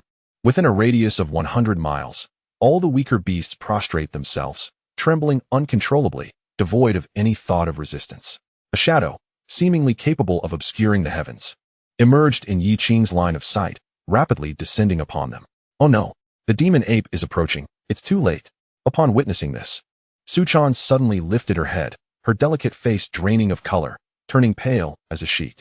Despite having utilized a minor teleportation talisman, she could not discern a glimmer of hope. Now, being pursued by the demon ape, despair enveloped her. The teleportation talisman was precious, and she possessed only one. Clearly, escape was no longer an option. Quickly go. This demon ape will likely prioritize me. I might be able to buy you a little time. Su Chan gritted her teeth and declared. She stepped forward, positioning herself protectively in front of Yi Qing and Lin Shuer, her body trembling slightly. In her eyes, the young man she encountered, though his aura was concealed and difficult to gauge, appeared to be merely a foundation establishment cultivator, perhaps at the 7th or 8th level. While that was commendable, it was vastly inferior compared to the 5th level of the golden core black-scaled demon ape. As for the girl behind him, her cultivation was merely at the 2nd level of foundation establishment, her aura still tender. In such a combination, how could the three of them possibly contend with the terrifying beast at the 5th level of the golden core? At this moment, a colossal figure, towering 10 feet tall and cloaked in chilling black scales, approached with heavy strides, each footfall shaking the earth and leaving deep cracks in its wake. Its crimson eyes gleamed with savagery and greed, drool dripping from its maw, corroding the ground beneath it with a hissing sound. The demon ape clan was notorious for their cruelty, relishing in tormenting their prey and possessing a volatile temperament. It had been toyed with by Su Chan using the teleportation talisman, and now, seething with rage, it finally caught up, its murderous intent almost palpable. This situation was instigated by me. I, Su Chan, can only strive to buy some time for the two of them. Regrettably, the vendetta against my family will remain unavenged. A sense of regret and unwillingness surged within Su Chan. After a moment of contemplation, she raised her head to face the charging black-scaled demon ape, preparing to sacrifice herself to allow Yi Qing and Lin Shuer a chance to escape. However, just as despair engulfed her, the gaze of the black-scaled demon ape suddenly bypassed her, locking onto Lin Shuer with unwavering intensity. Chapter 22. With a single finger, the earth splits. Roar? A flicker of human-like confusion crossed the crimson pupils of the demon ape, which soon transformed into uncontrollable ecstasy and greed. The shielding body. To beasts. This pure and flawless constitution, harmoniously attuned to the essence of heaven and earth, was akin to the most exquisite delicacy in existence. It instinctively sensed that Lin Shuer was irresistibly alluring, stirring an insatiable hunger to devour her. The once intended prey, Su Chan, had been entirely disregarded by the ferocious demon ape. With a thunderous roar, it abandoned her, propelling its massive form into the air like a towering black mountain. Its gaping maw, exuding a foul stench, lunged directly at Yi Qing and Lin Shuer, driven by an insatiable hunger. What? Su Chan screamed in panic, bewildered by the unfolding chaos. Instinctively, she attempted to rush forward, but fatigue seized her, causing her to stumble and nearly fall. All she could do was watch in horror as the colossal mouth descended toward Yi Qing and Lin Shuer, a chill spreading through her heart. It was over. Everything was lost. This was all her fault. Yet, in stark contrast, Yi Qing's expression remained unchanged, devoid of any hint of fear or concern as the demon ape charged toward them. Seeking death, he muttered coldly, his voice betraying no emotion. Although he had no intention of intervening, the creature's reckless audacity to threaten his sole disciple, Lin Shuer, could not go unpunished. With a single, deliberate motion, Yi Qing extended his right hand, bringing his index and middle fingers together to form a sword-like gesture. There was no cataclysmic surge of magical energy, no dazzling display of sorcery. He simply traced a gentle arc toward the demon ape. The beast, perceiving his actions, continued its assault, a flicker of derision glinting in its eyes. Did it think that such a trivial gesture could pose any threat? How laughable. Yet, in that moment, Yi Qing uttered a single, calm word, slash. As the word echoed, a brilliantly radiant sword light erupted from his fingertips. Initially narrow, the sword energy swelled as it sliced through the air, transforming into a mighty river of relentless, flowing power. The sword aura was dazzling, sharp, and overwhelmingly dominant. The demon ape, exhilarated and poised to feast, felt its crimson eyes widen with panic as it suddenly sensed the unmistakable aura of death emanating from the once dismissed sword energy. A deep-seated terror surged within its soul, causing its scales to bristle in alarm. Something was wrong. This man was not ordinary. Instinctively, it sought to flee, to escape this peril. But it was too late. Under the unyielding gaze of Yi Qing's sword intent, there was nowhere left to run. With a thunderous roar, the expansive river of sword energy swept over the demon ape's head with a devastating force. The creature froze in place, as if time itself had come to a standstill. Its massive body, still lunging forward, bore the remnants of greed, excitement, and fear upon its face, emotions that had yet to fully dissipate. In the next instant, a delicate line of blood emerged from its brow, cascading downward and cleaving through its entire form. With a resounding crash, the massive body of the demon ape was neatly split in two. Scalding beast blood mixed with entrails poured forth like a waterfall, staining the ground for dozens of yards around in crimson. Yet, the sword energy that had slain the demon ape showed no sign of waning. Its momentum remained unbroken, advancing forward like a divine punishment descending from the heavens, carving a straight path through the vast expanse of the demon shadow forest. With a thunderous rumble, wherever the sword energy passed, towering ancient trees, rocky formations, and earthen mounds were all cleaved asunder, their edges polished to a mirror-like sheen. Ultimately, this sword energy extended for several dozen miles within the forest, leaving behind an unfathomable chasm, as if it sought to split the very earth itself. It was not until long after that the thunderous echoes gradually subsided. The entire forest fell into a deathly silence. What? Su Chan stood frozen in place, her eyes wide, her body rigid, her mind a blank slate. At this moment, she could distinctly hear her own heavy and rapid breaths. What had she just witnessed? A mere finger? Just a finger? A black-scaled demon ape of the 5th layer of golden core was slain just like that? And that unfathomable, terrifying chasm, Su Chan's gaze mechanically shifted from the two enormous corpses to the profound ravine. Finally, it settled upon the tall figure before her, who was slowly retracting their finger. A gust of mountain wind swept by, rustling Yi Qing's robes with a crisp sound. Gulp. Su Chan forcefully swallowed hard. At this moment, her heart was filled with astonishment, disbelief, and sheer incredulity. Could this truly be something achievable by a Foundation establishment cultivator? No, let alone Foundation establishment. Even an ordinary golden core cultivator could not have accomplished such a feat. Furthermore, that finger seemed to be devoid of any technique. It was a pure manifestation of power and intent crystallized to its zenith. Could it be that this was the legendary sword intent? As senior, at this moment, Su Chan finally comprehended the magnitude of her previous misconceptions. What Foundation establishment of the 7th or 8th layer?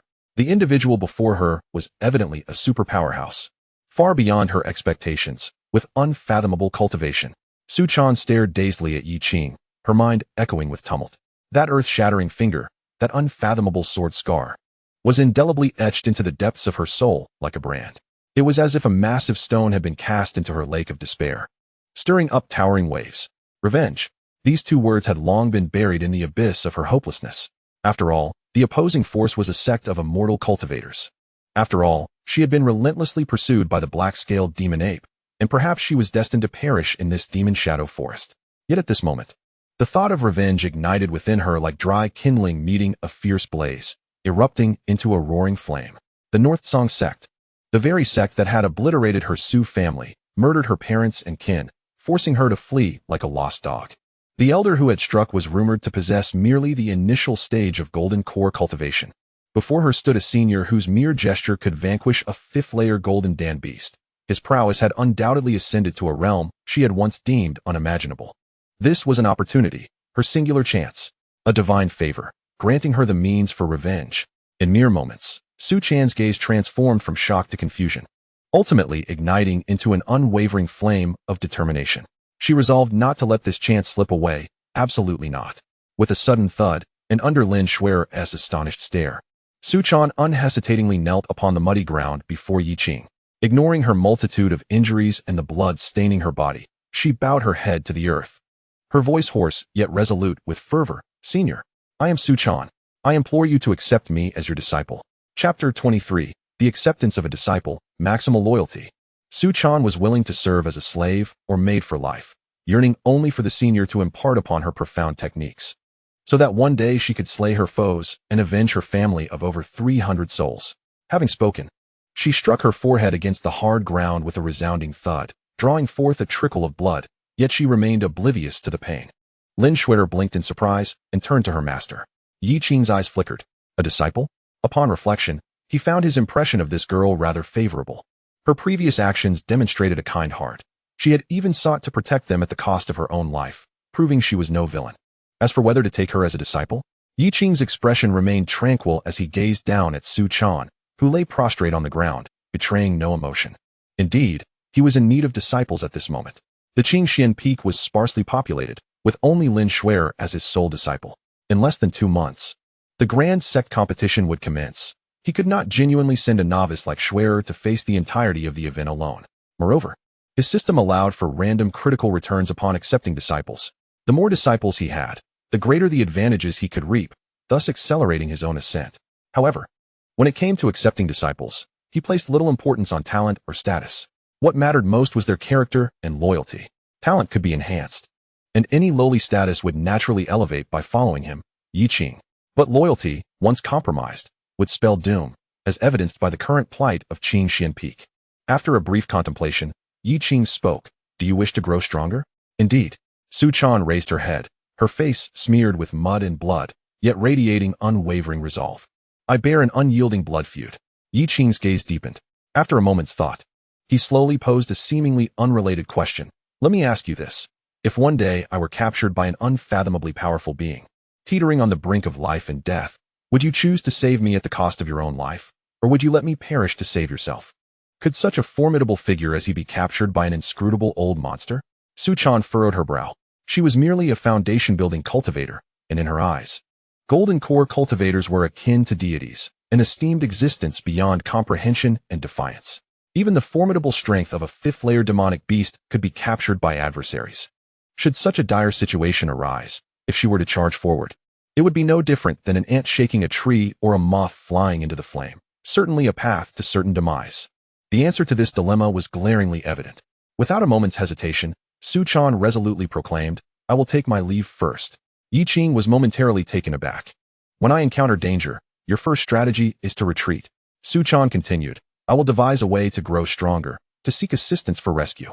However, should circumstances become truly untenable, as the saying goes, once a teacher, always a father. If my master is in peril, I shall sacrifice myself without hesitation. I, Su Chan, will keep my word. Her response was heartfelt, her resolve unequivocal, devoid of any pretense. Yi Qing's gaze flickered.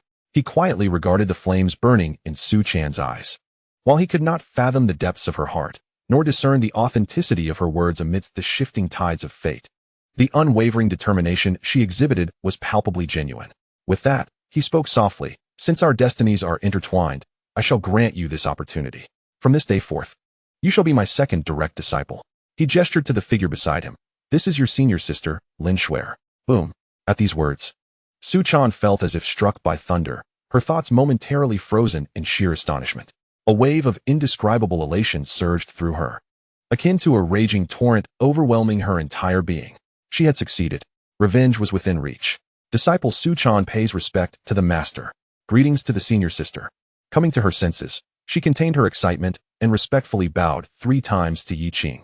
This bow was a solemn gesture of apprenticeship. Ding! Just as Su Chan completed her act of homage, a crisp notification resonated in Yi Qing's mind. Ding!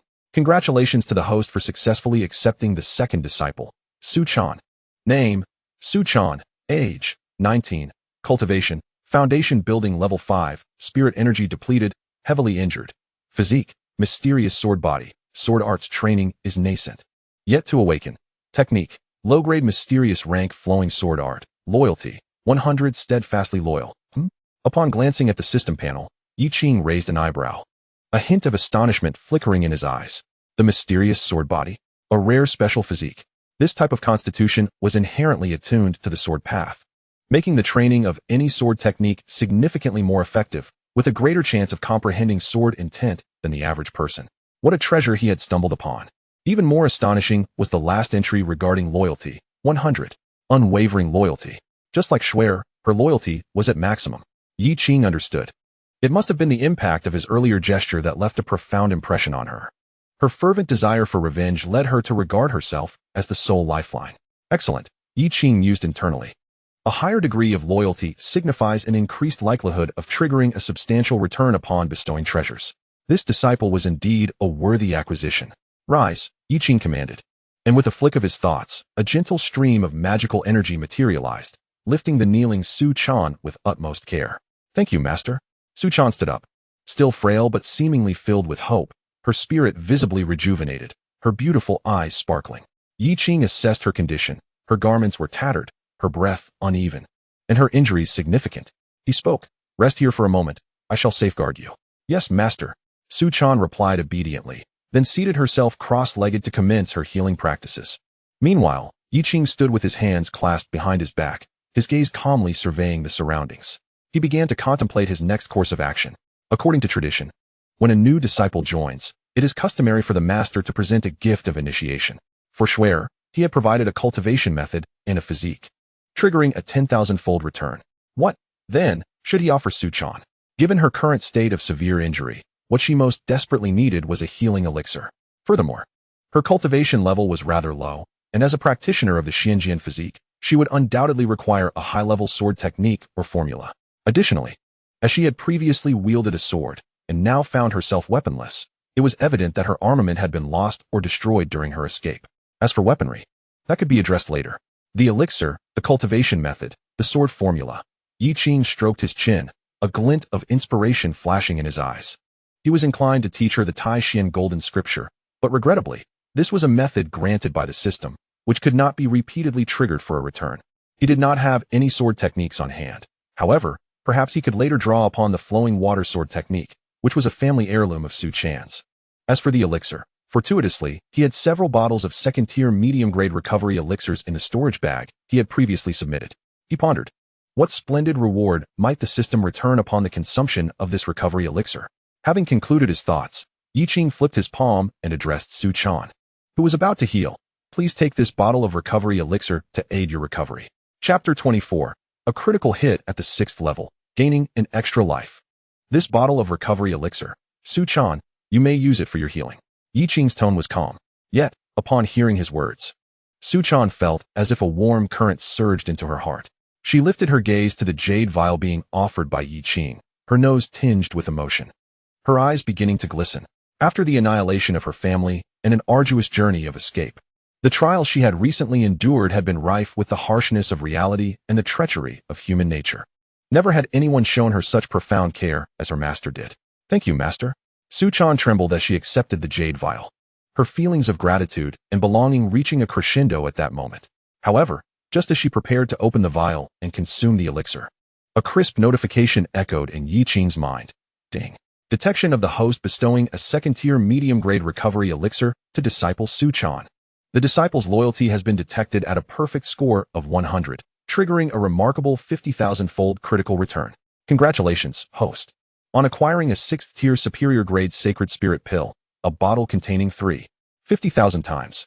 Yi Qing's pupils narrowed in astonishment, and a wave of joy surged within him.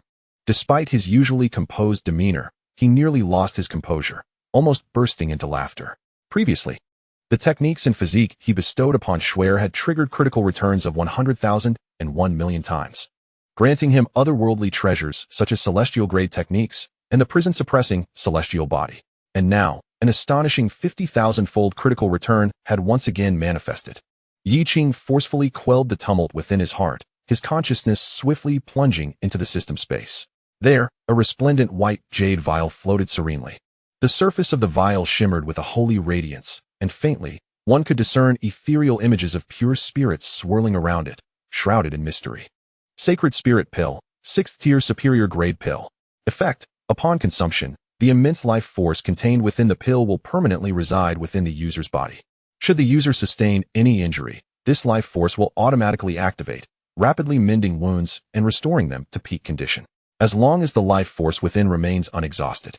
It can trigger an infinite number of times. Gasp! After reading the description, Yi Qing inhaled sharply. This was akin to a portable super healing pack. A permanent resurrection buff, provided one was not instantly vanquished, and as long as the life force remained intact, it was tantamount to possessing an immortal body. The effects of this 6th tier pill were simply too overpowering. Wait, just as Su Chan was about to consume the rejuvenation pill, Yi Qing's voice rang out once more. Su Chan paused, casting a puzzled glance at Yi Qing. Maintaining his composure, Yi Qing retrieved the rejuvenation pill and stated nonchalantly, "The effects of that rejuvenation pill are too slow. I suddenly remembered that I have something better." With that, he focused his thoughts, and the resplendent white jade vial appeared in his palm. He uncorked the vial, and in an instant, an overwhelming life force, accompanied by an enchanting fragrance, permeated the air. Merely inhaling the aroma of this pill sent a tremor through Lin Schwer and Su Chan, as if their entire beings were being enveloped by a warm spring, evoking an indescribable sense of comfort. Lin Schwer's eyes sparkled with curiosity, while Su Chan's eyes widened in astonishment, as she could distinctly feel her internal injuries beginning to mend under the nurturing influence of the pill's fragrance. What tier of pill could this possibly be? Under the shocked gazes of the two, Yi Qing poured out 3 pills, each the size of a longan, entirely milky white, with golden patterns swirling upon their surfaces. The moment the pills appeared, the surrounding flora seemed to be infused with vitality, growing at a visibly rapid pace. "Master, what is this?" Su Chan gazed in awe at this extraordinary spectacle, momentarily at a loss for words. "This pill is called the Sacred Spirit Pill." Yi Qing handed one of the pills to Su Chan and another to Lin Schwer, saying, "You two, take one each, and do so immediately." Master, do I need to take one too?" Lin Schwer asked, a hint of confusion in her eyes as she received the pill, blinking her big eyes. "But Schwer isn't injured." Yi Qing smiled gently and explained, "The wondrous effects of this elixir extend far beyond mere healing. Upon consumption, its medicinal essence will lie dormant within you, forming a mark of life. In the future, regardless of the injuries you may sustain, as long as you do not perish on the spot, this power will activate on its own, instantly mending your wounds. In simpler terms, as long as the medicinal energy persists, it is as if you have been granted an additional life." "What? An extra life?" Lin Schwer and Su Chan were simultaneously engulfed by a tempest of astonishment. They stared blankly at the extraordinary elixir in their hands, their beautiful eyes brimming with disbelief and shock. Such a miraculous treasure their master had so casually bestowed upon them? "Enough with the days, consume it," Yi Qing urged as he tossed the last sacred spirit pill into his mouth, leading by example. The pill melted upon entry, transforming into an expansive, yet gentle, torrent of life energy that surged through his limbs and body, ultimately settling within his dantian, manifesting as a life mark radiating a soft white glow, lying quietly in wait. Yi Qing could distinctly sense the immense power contained within this life mark. The instant restoration of injuries was indeed no exaggeration. Seeing their master had already consumed the pill, Lin Schwer and Su Chan no longer hesitated, hastily swallowing the sacred spirit pill. In the next moment, boom, Su Chan felt an indescribable surge of terrifying vitality erupt within her being.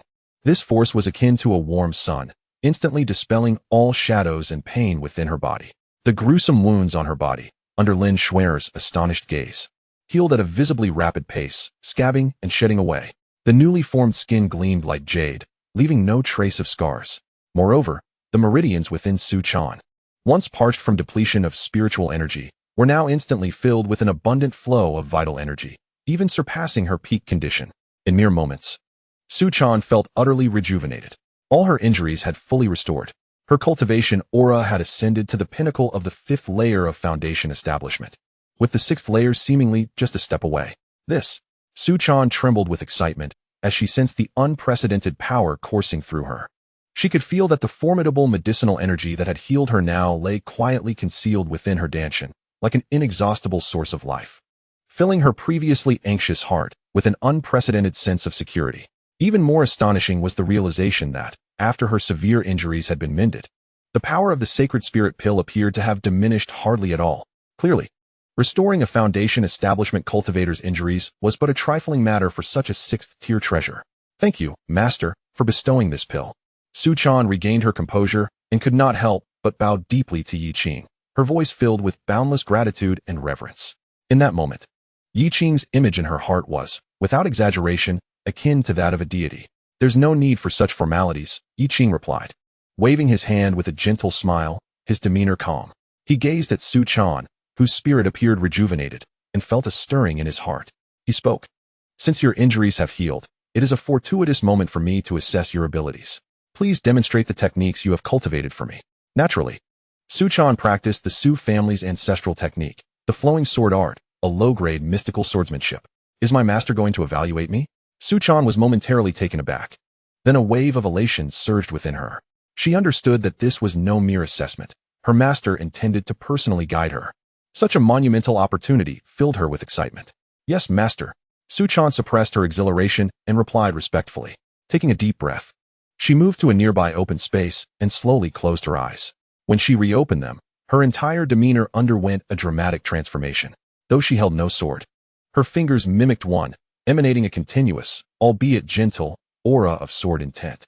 "I practice the Su family's flowing sword art, which embodies the principle of flowing like water." Overcoming rigidity with softness, she softly chanted the sword formula, her movements following suit. Her fingers traced the air, leaving behind invisible trajectories, like a gentle stream, silent yet persistent, and at times reminiscent of crashing waves against the shore, concealing lethal intent. The entire set of sword techniques unfolded gracefully in her hands, exuding a sense of vitality and ethereality. Yi Qing observed quietly, his gaze profound, with a deep comprehension of sword intent that transcended that of ordinary cultivators. He recognized that the flowing sword art was merely a low-grade mystical technique. At this moment, as his sword intent subtly trembled, the strengths and weaknesses of the flowing sword art, along with areas for potential improvement, became remarkably clear to him. Upon completing her demonstration, Su Chan stood still, beads of fragrant sweat forming on her brow. She anxiously looked towards Yi Qing, awaiting his evaluation. Yi Qing regarded her and slowly spoke. "The flowing sword art values intent over form. You have practiced well, grasping its form, yet you have yet to fully comprehend its true essence. Water is both the softest and the most formidable. In its fierce state, it becomes a terrifying wave. In its gentle state, it nourishes all things, and can even penetrate stone. Your swordsmanship possesses the softness of flowing water, the might of crashing waves, and the sharpness to pierce stone, but it lacks mastery. While the sword intent is continuous, it reveals inadequate explosive power, and its transitions appear somewhat unrefined." Though Yi Qing's voice was soft, it resonated like the ringing of morning bells or the tolling of evening drums. Each word struck deeply at Su Chan's heart. It was as if she had received a profound awakening. She felt that under her master's words, clarity emerged before her eyes. Many previously perplexing aspects of her training suddenly coalesced with understanding through her master's succinct and incisive critique. So that was it. I had misunderstood so much. There are indeed other possibilities, countless nuances. Su Chan marveled internally, her eyes sparkling with newfound insight. Her admiration for her master had reached unprecedented heights. She pondered in awe about the terrifying level of mastery her master had achieved in the way of the sword. Having merely glanced through it once, one could dissect the essence and flaws of a profound sword technique with such clarity, just as Yi Qing enlightened Su Chan, causing her to experience a moment of epiphany. A familiar system notification chimed once more. Ding. The host is detected teaching disciple Su Chan, elucidating the profound low-grade flowing sword technique, enabling her comprehension of the sword path. Triggered 100,000 times critical return. Congratulations, host, for acquiring the Heavenly High-Grade Sword Art Heavenly River Sword Classic. A surge of joy welled up in Yi Qing's heart. Moreover, this time the multiplier exceeded that of the previous instance, reaching an astonishing 100,000. However, what was returned to him was merely a heavenly high-grade sword technique. Nevertheless, this was more than satisfactory. Heavenly sword techniques. One must understand that throughout the entire eastern region, earthly-grade martial arts are already considered the treasured secrets of the major sects, seldom shared with outsiders. Heavenly-grade items are exceedingly rare. Yet now, with a mere gesture of guidance on his disciple's profound sword technique, he had effortlessly acquired a top-tier heavenly sword art. If others were to discover this, their jaws would surely drop in disbelief. Yi Qing's mind delved deep into his consciousness, as a vast and magnificent array of sword technique information surged into his soul. Heavenly River Sword Classic. This sword art emanates an overwhelming aura. With a single strike, it is as if the Milky Way cascades forth, stars plummeting, an inexhaustible might. It comprises 9 forms, each more formidable than the last, culminating in a mastery that could even harness the forces of heaven and earth, striking down mountains, commanding the very cosmos. What a remarkable Heavenly River Sword Classic! Yi Qing marveled inwardly. This technique, in conjunction with the sword intent he had previously grasped, would elevate his combat prowess to new heights. At present, he harbored absolute confidence. If one were to be modest, he could claim that within the entire eastern region, no one at the Golden Core stage could rival him. Even when confronting the typical early-stage Yuaning elders, he would not be without the strength to engage in battle. Suppressing the elation within, Yi Qing turned his gaze towards Su Chan, who was still in the throes of comprehension, his eyes reflecting a hint of approval. Channer, your aptitude is commendable, and perhaps unbeknownst to you, you possess the Xian sword body, a natural prodigy for sword cultivation.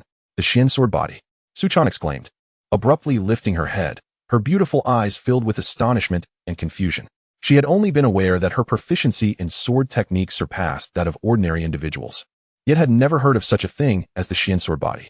Yi Qing offered no elaborate explanations, merely stating, your previous cultivation method was too lowly, obscuring your innate constitution. Today, I shall impart 2 gifts to you. As his words fell, he extended a finger, pointing towards Su Chan's brow. The first gift was the foundational cultivation method of his lineage, a celestial-grade technique, Taixuan Golden Chapter. Boom. A torrent of vast and ethereal cultivation information instantaneously flooded Su Chan's mind. Celestial-grade technique. Upon hearing this classification, Su Chan's mind went blank, her thoughts nearly coming to a standstill. What had she received? A celestial-grade technique? It was said that heavenly-grade techniques were already legendary. Could it be that celestial-grade techniques were those practiced by immortals? Her master had bestowed it upon her so readily? However, this was not the end. Yi Qing's finger remained in place, and his voice resonated once more. The second gift is a heavenly-grade sword technique, Heavenly River Sword Classic. This sword technique harmonizes splendidly with your profound sword body. I implore you to diligently cultivate it and not to disappoint my expectations. Suddenly, a torrent of magnificent swordsmanship information surged into the depths of her soul, akin to a flood breaking through a dam. The heavenly level sword technique. If the previous celestial level martial arts had already left Su Chan in a state of shock and numbness, the addition of this heavenly level sword technique had nearly driven her to the brink of insanity. The joy arrived so unexpectedly and with such ferocity. She felt akin to a starving beggar who, in an instant, was bestowed with the wealth of an entire empire. No, this treasure is infinitely more precious than mundane riches. It is the staircase leading to the path of the strong. It is her hope for vengeance. It is an unparalleled opportunity capable of transforming her entire existence. Master Su Chan's delicate body trembled, and she could no longer contain her tears, which cascaded down like broken pearls. She yearned to express her gratitude, yet her throat constricted, rendering her unable to utter a single word, as boundless appreciation and fervor enveloped her very soul. There is no need for such displays. Yi Qing retracted his finger, gazing calmly at the tear-streaked Su Chan. He then turned to the equally astounded Lin Shuer, flicking his finger to send a golden light into her brow as well. Shuer, I bestow upon you this Heavenly River Sword Canon as well. You two may corroborate with each other and advance together in the future. Yes, master. Lin Shuer snapped back to reality and responded respectfully, her heart brimming with excitement. This was indeed a heavenly level sword technique. Simultaneously, Lin Shuer couldn't help but recall that her master once had a disciple named Wang Hao, who later defected to Elder Li of Dangxia Peak. At that time, Wang Hao had been insufferably proud. Now, in retrospect, how foolish he appeared. If those who had previously forsaken Qingxuan Peak were to know that the master could effortlessly present such treasures, they would surely be consumed by regret. Chapter 26. Trials. Arrival at Blackwind Ridge. Observing the fervent admiration radiating from his 2 disciples, Yi Qing smiled faintly, his heart now tranquil. The heavenly level sword technique, indeed, is a remarkable level for the Eastern domain. However, for him, with the system at his disposal, as long as he continues to nurture his disciples, the treasures he can offer in the future will only grow in quantity and potency. Martial arts and sword techniques cannot merely be learned without practice. Yi Qing collected his thoughts, his gaze sweeping across the towering ancient trees of the Shadow Demon Forest, his eyes flickering with intent. After a moment of contemplation, he raised his hand and waved. Swish!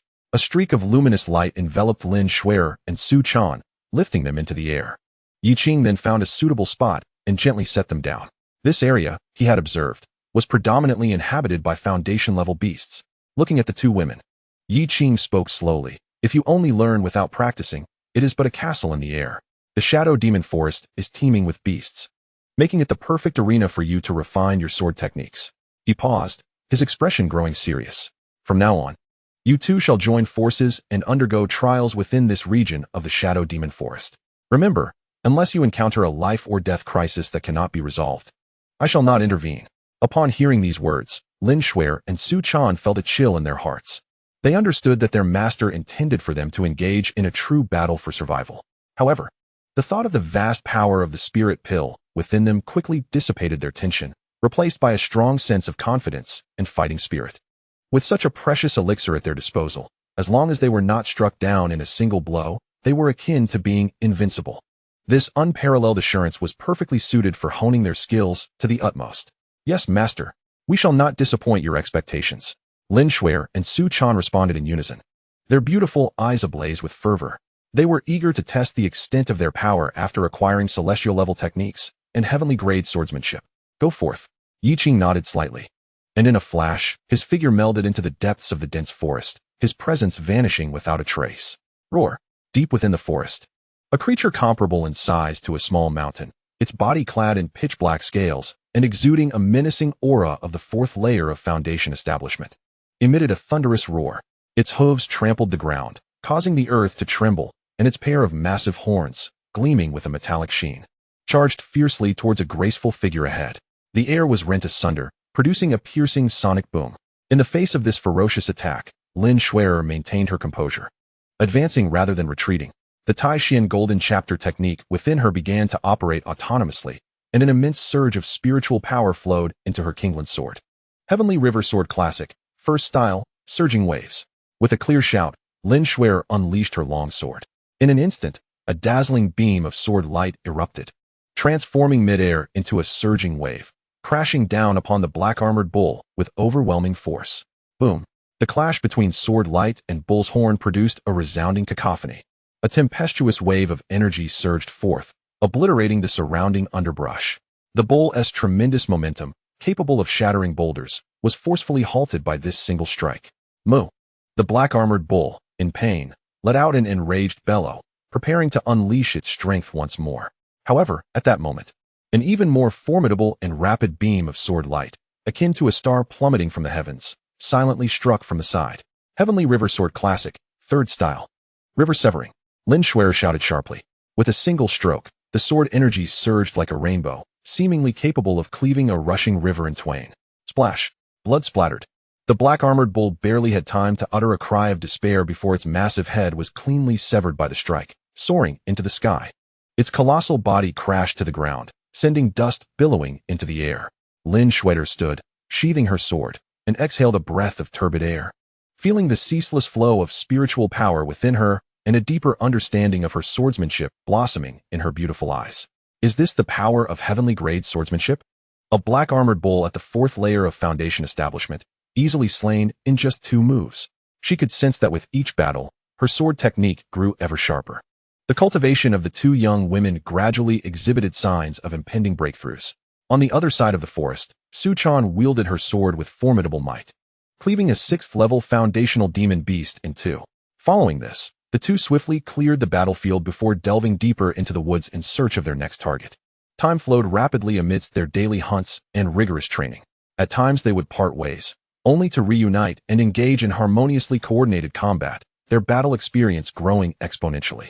The Celestial River Sword Canon, initially awkward in their hands, became increasingly proficient and fluid. During their journey, they encountered perilous situations. On one occasion, They unwittingly stumbled into the lair of a peak 6th level foundational demon beast, the three-eyed demon wolf, and were caught off guard. Lin Shuer suffered a grievous wound inflicted by the wolf's claws, a deep gash laid bare to the bone, staining her garments with crimson blood. Yet, before the three-eyed demon wolf could launch a second assault, a radiant white light erupted from Lin Shuer's wound. To the astonishment of the demon wolf, the gruesome injury healed at an astonishing pace, returning to its former state within just a breath, leaving no trace of a scar.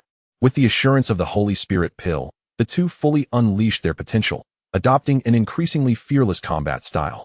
In the face of life and death, their powers surged forth at an unprecedented rate.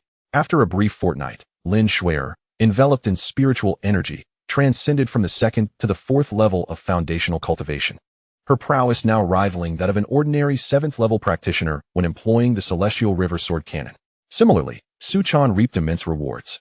Through countless life and death battles and the stimulation of her swordsmanship comprehension, her dormant mysterious sword body was finally activated. In combat, an intangible and sharp sword intent emanated from her, transforming her into an unparalleled weapon in its own right. Concurrently, she broke through her bottleneck, stepping into the 6th level of foundational cultivation. Her actual combat strength now equating to that of an 8th level practitioner. The foundational region of the Demon Shadow Forest had become akin to a private garden for the two women. The once formidable foundational demon beasts, upon sensing their presence, would scurry away in terror, their tails tucked between their legs, eager to evade any confrontation. It was evident that the beasts in this area had been thoroughly intimidated. Indeed, a voice, calm yet filled with approval, resonated in the air. With a swift motion, Yi Qing appeared silently before the two disciples. Observing their transformed appearances and the depth of their auras, he nodded in satisfaction. The results of this training exceeded his expectations. Master! Lin Shuer and Su Chan exclaimed in unison, quickly rising to bow, their eyes brimming with joy. You have performed admirably. For now, let us proceed. We shall set off for Black Wind Ridge, he declared. With a wave of his grand sleeve, a gentle force enveloped the two women, propelling them into the skies like a breathtaking comet, vanishing into the horizon in an instant. The light of their escape cleaved through the vastness of the sky with remarkable speed. A few days later, they beheld a treacherous terrain where the peaks rose like blades, their jagged silhouettes marking the end of their journey. Amidst the swirling black mist of the mountains, an air of ominous foreboding pervades, marking the infamous Black Wind Ridge. Chapter 27, A Journey of No Return? Slaying the Twin Fiends. Master, look. Below lies a small town, Lin Shuer exclaimed, pointing downward. Yi Qing cast a glance beneath him, where indeed, a sizable town was nestled at the foot of Black Wind Ridge. After a moment of contemplation, he descended from the skies, accompanied by the two ladies.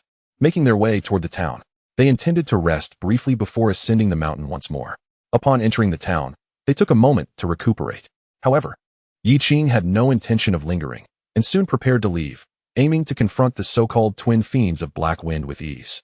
Yet, as they approached the town's entrance, they were met by a throng of townsfolk, their faces etched with fear, blocking the path to Black Wind Ridge. At the forefront stood an elderly man, his hair as white as snow, leaning heavily on a cane. He was the town's venerable mayor. Upon noticing the extraordinary demeanor of Yi Qing and his companions, particularly Yi Qing's striking presence akin to that of a wealthy scion, the old man hurried forward with palpable urgency, clasping his hands in a respectful gesture. Esteemed young sir, please halt. I implore you. Yi Qing paused, regarding the elder with curiosity. What troubles you, good sir? The old man cast a glance at the two remarkably beautiful young women behind Yi Qing, then turned his gaze toward the menacing Black Wind Ridge in the distance, his face reflecting sorrow and resignation. Young master, I see you are headed toward Black Wind Ridge. Indeed, Yi Qing nodded. You must not go, the elder exclaimed, nearly leaping with alarm, his cane striking the ground with a resounding thud. That place is a den of peril. It harbors two merciless fiends, known as the Twin Fiends of Black Wind. You must not venture there. For those who do never return. Oh, Yi Qing raised an eyebrow, a flicker of intrigue sparking in his gaze, feigning ignorance. Is that so? Seeing Yi Qing seemingly swayed, the old man, believing his persuasion effective, sighed deeply and recounted the tale in its entirety. This town is called Wang'an Town, situated at the crossroads of two powerful sects, Taiyi Sect and Wulling Sect. It was once a flourishing hub for merchants and travelers. The townsfolk thrived on the bustling trade that passed through.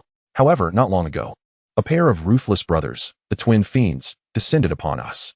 Both are cultivators at the 7th level of Foundation establishment, possessing exceedingly cruel methods, preying upon passing merchants and cultivators alike. Any hint of resistance results in a swift demise. In just a year, countless souls have perished at their hands.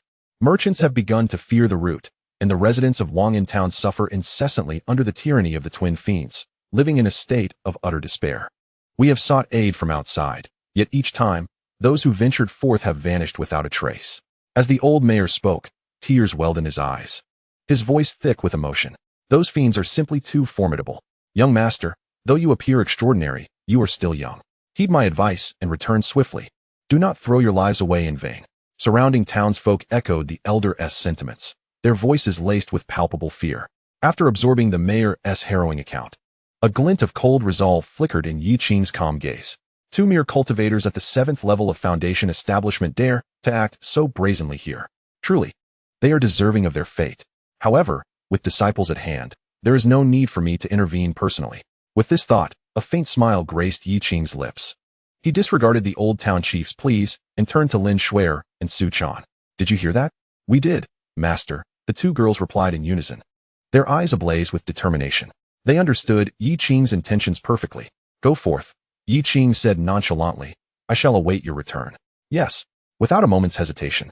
Lin Shuer and Su Chan accepted their orders, and in an instant, they transformed into two streaks of light, weaving through the crowd, heading straight towards Black Wind Ridge. Hey, young ladies, come back, quickly. The old town chief, witnessing this, was taken aback, his frail hand reaching out in a futile attempt to stop them. How could he possibly succeed? With a slight shift, Yi Qing positioned himself calmly before the anxious old man, smiling reassuringly. Rest easy, elder, all shall be well. All shall be well. The old town chief, watching the two figures charging towards the perilous mountain, felt his face flush with panic, pounding his chest in despair. Young master, how can you bear to watch those two exquisite young ladies march to their doom? Foolishness, utter foolishness. He believed Yi Qing was merely impetuous in his youth. Yet allowing his two female disciples to face such danger was truly unwise. In that moment, the old town chief was filled with regret. The surrounding townsfolk were likewise in an uproar, exchanging anxious murmurs. What a pity, such beautiful young ladies destined for an untimely demise.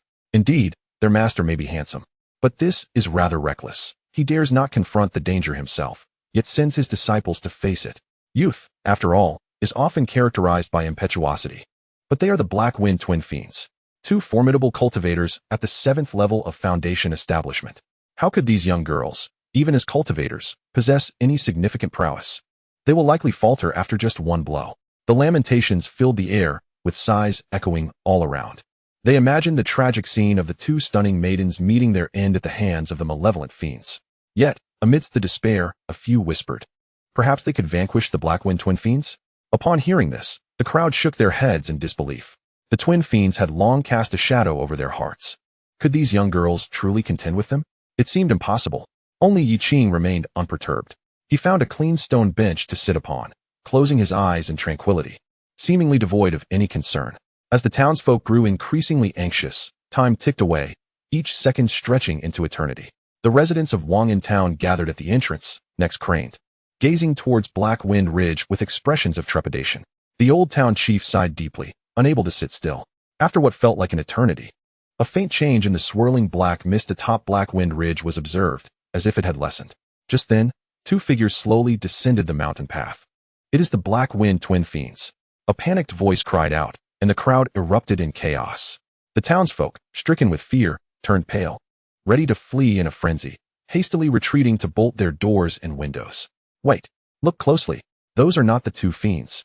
At that moment, a sharp-eyed young man suddenly let out a hesitant exclamation. The crowd, emboldened by his call, halted in their tracks and fixed their gaze ahead.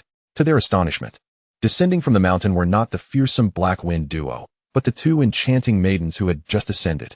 They were alive. Moreover, their attire was immaculate, and their demeanor composed, seemingly unharmed. How could this be? The entrance of Wangin Town fell into an eerie silence. All eyes widened in disbelief. Within this strange stillness, a townsman pointed a trembling finger at the two girls, his voice quaking as if he had witnessed the most incredible spectacle. He exclaimed, "Look! What are they holding in their hands?" In an instant, the gaze of the crowd converged upon Lin Shuer and Su Chan. In their delicate hands, they each held a bloodied, lifeless head, eyes wide open. The visages of those severed heads were fierce and menacing. unmistakably belonging to the notorious Black Wind duo that had terrorized Wang'an town, robbing its people of sleep and peace. Chapter 28. Nascent soul-level power, Su Chan captured. Boom.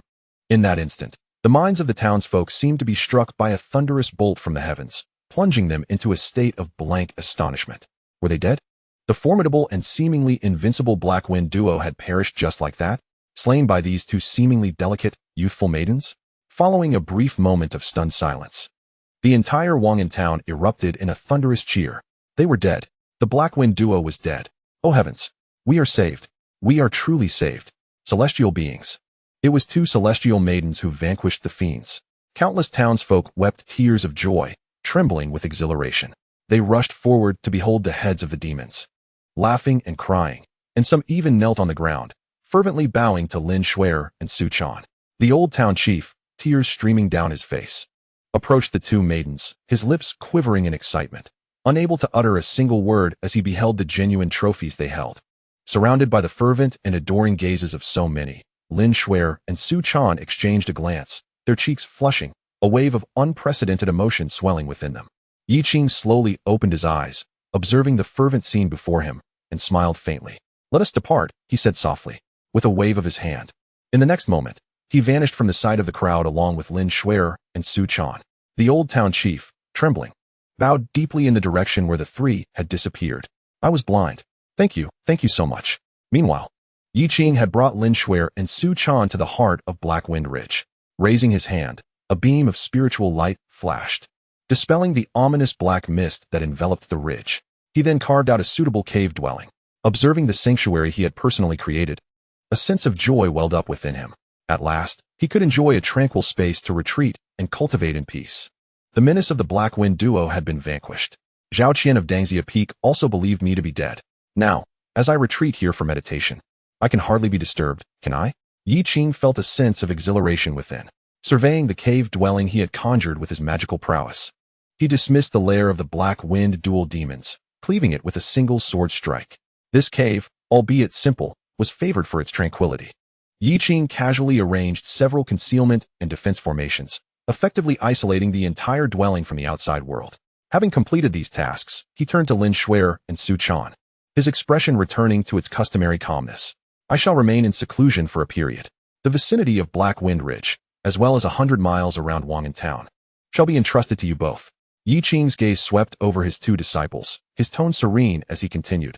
"I have observed that there are disruptive demonic beasts nearby, along with some scattered rogue cultivators, slaying demons, eradicating evil, and quelling the chaos. This not only ensures the peace of our realm, but also serves as the finest training for you.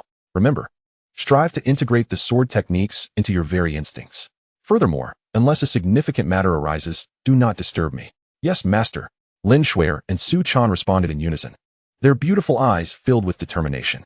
They understood that their master had assigned them a new task, and recalling the earlier plight of the townsfolk, they were more than willing to undertake it. With instructions given, Yi Qing nodded, refraining from further words as he strode into the depths of the cave, settling into a cross-legged position. With a gesture, a stone door thunderously descended, sealing the interior from the outside world. Subsequently, with a thought, Yi Qing retrieved a jade vial containing the 49 pure spirit pills from his storage ring. Upon uncorking the vial, a refreshing aroma of the elixir instantly enveloped the air. Merely inhaling it invigorated him, sparking vitality within his spiritual energy.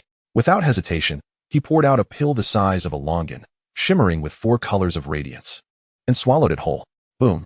The moment the pill entered his mouth, it dissolved, unleashing a torrent of pure, immense spiritual power, akin to a flood breaching its dam, erupting throughout his limbs and body. The Taixuan Golden Scripture activated to its utmost potential.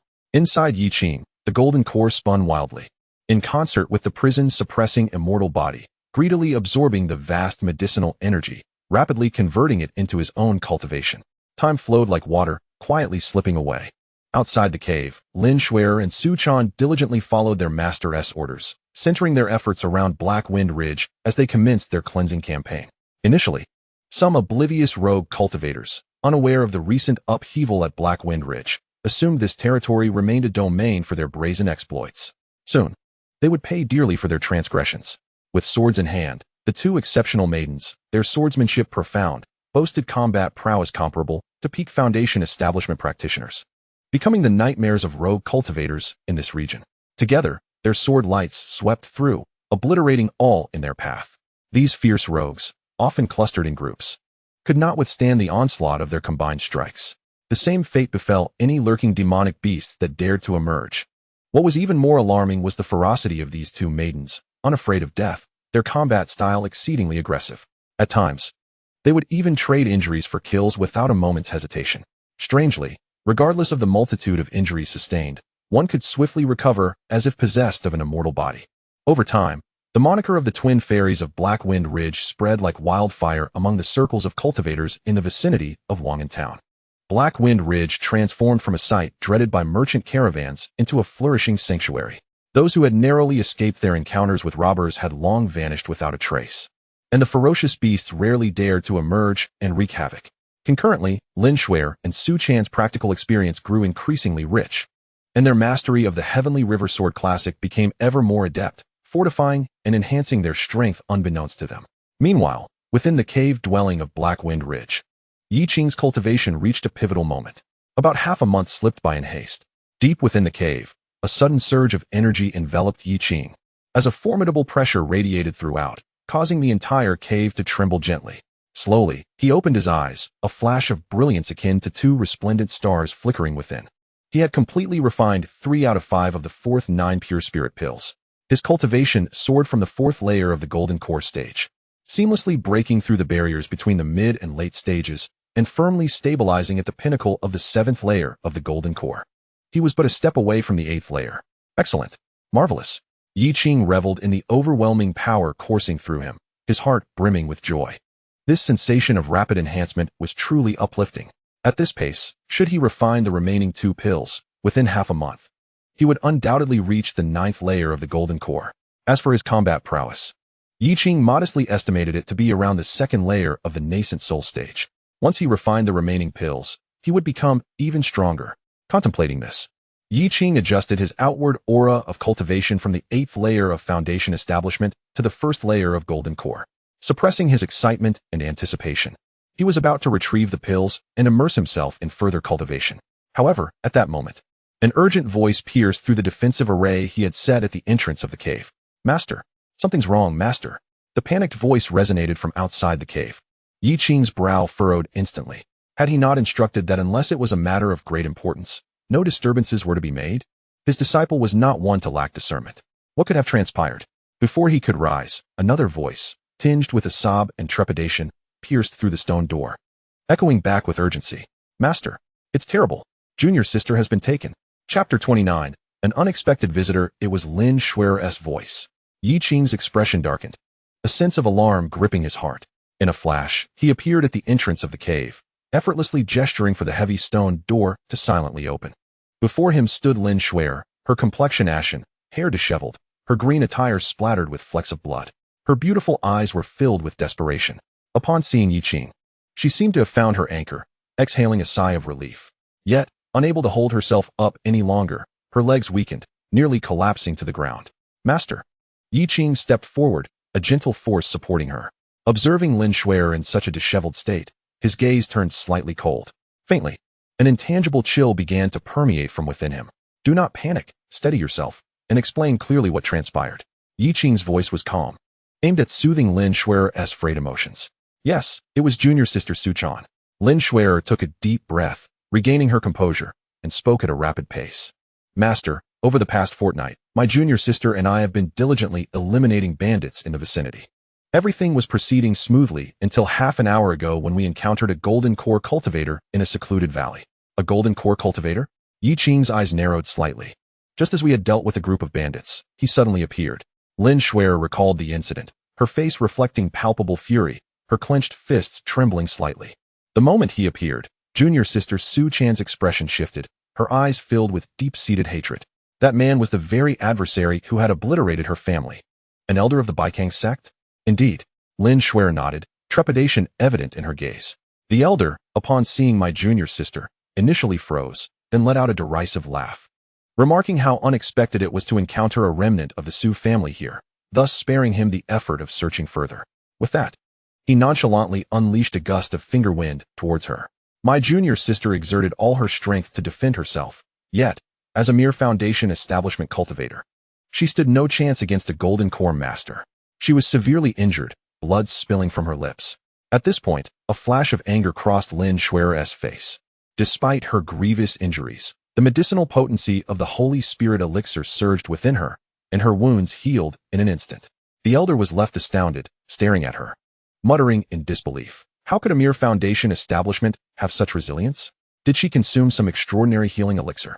Then, he broke into a sinister grin, exclaiming that such a treasure had fortuitously come into his possession, and he would let her live a while longer. Intending to take her back to the Taiyi Sect where he would personally flay her skin, strip her flesh, and extract the elixir she had ingested. Flay her skin and strip her flesh. Upon hearing these words, Yi Qing's pupils constricted sharply. An icy, bone-chilling intent could no longer be contained, emanating fiercely from his gaze. Boom. The skies above Hefeng Ridge darkened. Seizing the opportunity, I hastily returned. Lin Shuer swiftly recounted the events. Though her small face betrayed none, her heart was rife with guilt and regret. As the eldest disciple, Lin Shuer believed it her duty to safeguard Su Chan. Yet, had her own strength not been so feeble, her junior sister would not have found herself in such peril. Do not blame yourself, after all. Your time in cultivation has been brief. On the contrary, you have performed admirably, refraining from recklessness and promptly seeking assistance. This was indeed the wisest course of action. Yi Qing slowly closed his eyes, and when he reopened them, his gaze was as cold as the ice of the nether realms. Yi Qing had but 2 disciples. He had meticulously nurtured them, imparting celestial-level techniques and heavenly swordsmanship, further protecting them with sacred spirit pills. He held high hopes for them. Yet now they were treated as mere resources to be skinned and dismantled for alchemical purposes. This had thoroughly enraged Yi Qing. He merely wished to cultivate quietly in this place, which did not signify that he was a coward, afraid of conflict. To dare to harm his disciples warranted the obliteration of one's soul. Lead the way. Yi Qing assisted Lin Shuer to her feet, intending to rescue Su Chan. However, just as he was about to transform into a beam of sword light and ascend, his movements abruptly halted. A flicker of thought crossed Yi Qing's mind as he slowly raised his head. His gaze pierced through the layers of clouds, reaching the distant horizon. There, an arrogant and overbearing aura approached with astonishing speed toward Blackwind Ridge. This aura emanated from a Golden Dan realm practitioner. Moreover, judging by the residual traces of the aura, it originated from the same source as that which tainted Lin Shuer. He had come after her. Master? Lin Shuer asked, perplexed. Why have you stopped? Yi Qing smirked coldly, turning to the bewildered Lin Shuer. There is no need to pursue. It appears he has followed your trail and has come to us. As soon as he spoke, a thunderous voice boomed. How dare a mere insect escape from my grasp and venture into this desolate mountain? Come forth and face your demise. The brazen and domineering proclamation echoed like rolling thunder from the distant sky, reverberating throughout the entirety of Blackwind Ridge. Simultaneously, a terrifying pressure belonging to a Golden Dan cultivator surged forth, sweeping over Blackwind Ridge with the force of a landslide and tsunami. Rumble. The mountains trembled, and trees splintered. In the town of Wangin below Blackwind Ridge, countless mortals were paralyzed in fear, trembling on the ground. Some low-level cultivators turned ashen, as if plunged into an icy abyss.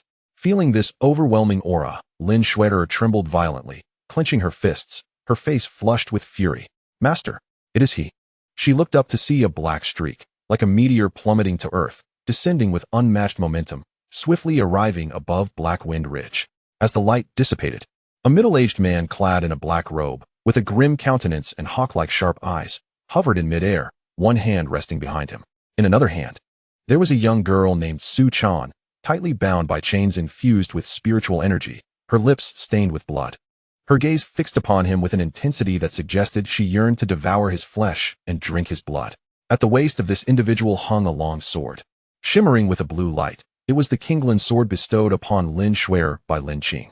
The person was none other than Han Wuji, an elder of the Taiyi Sect.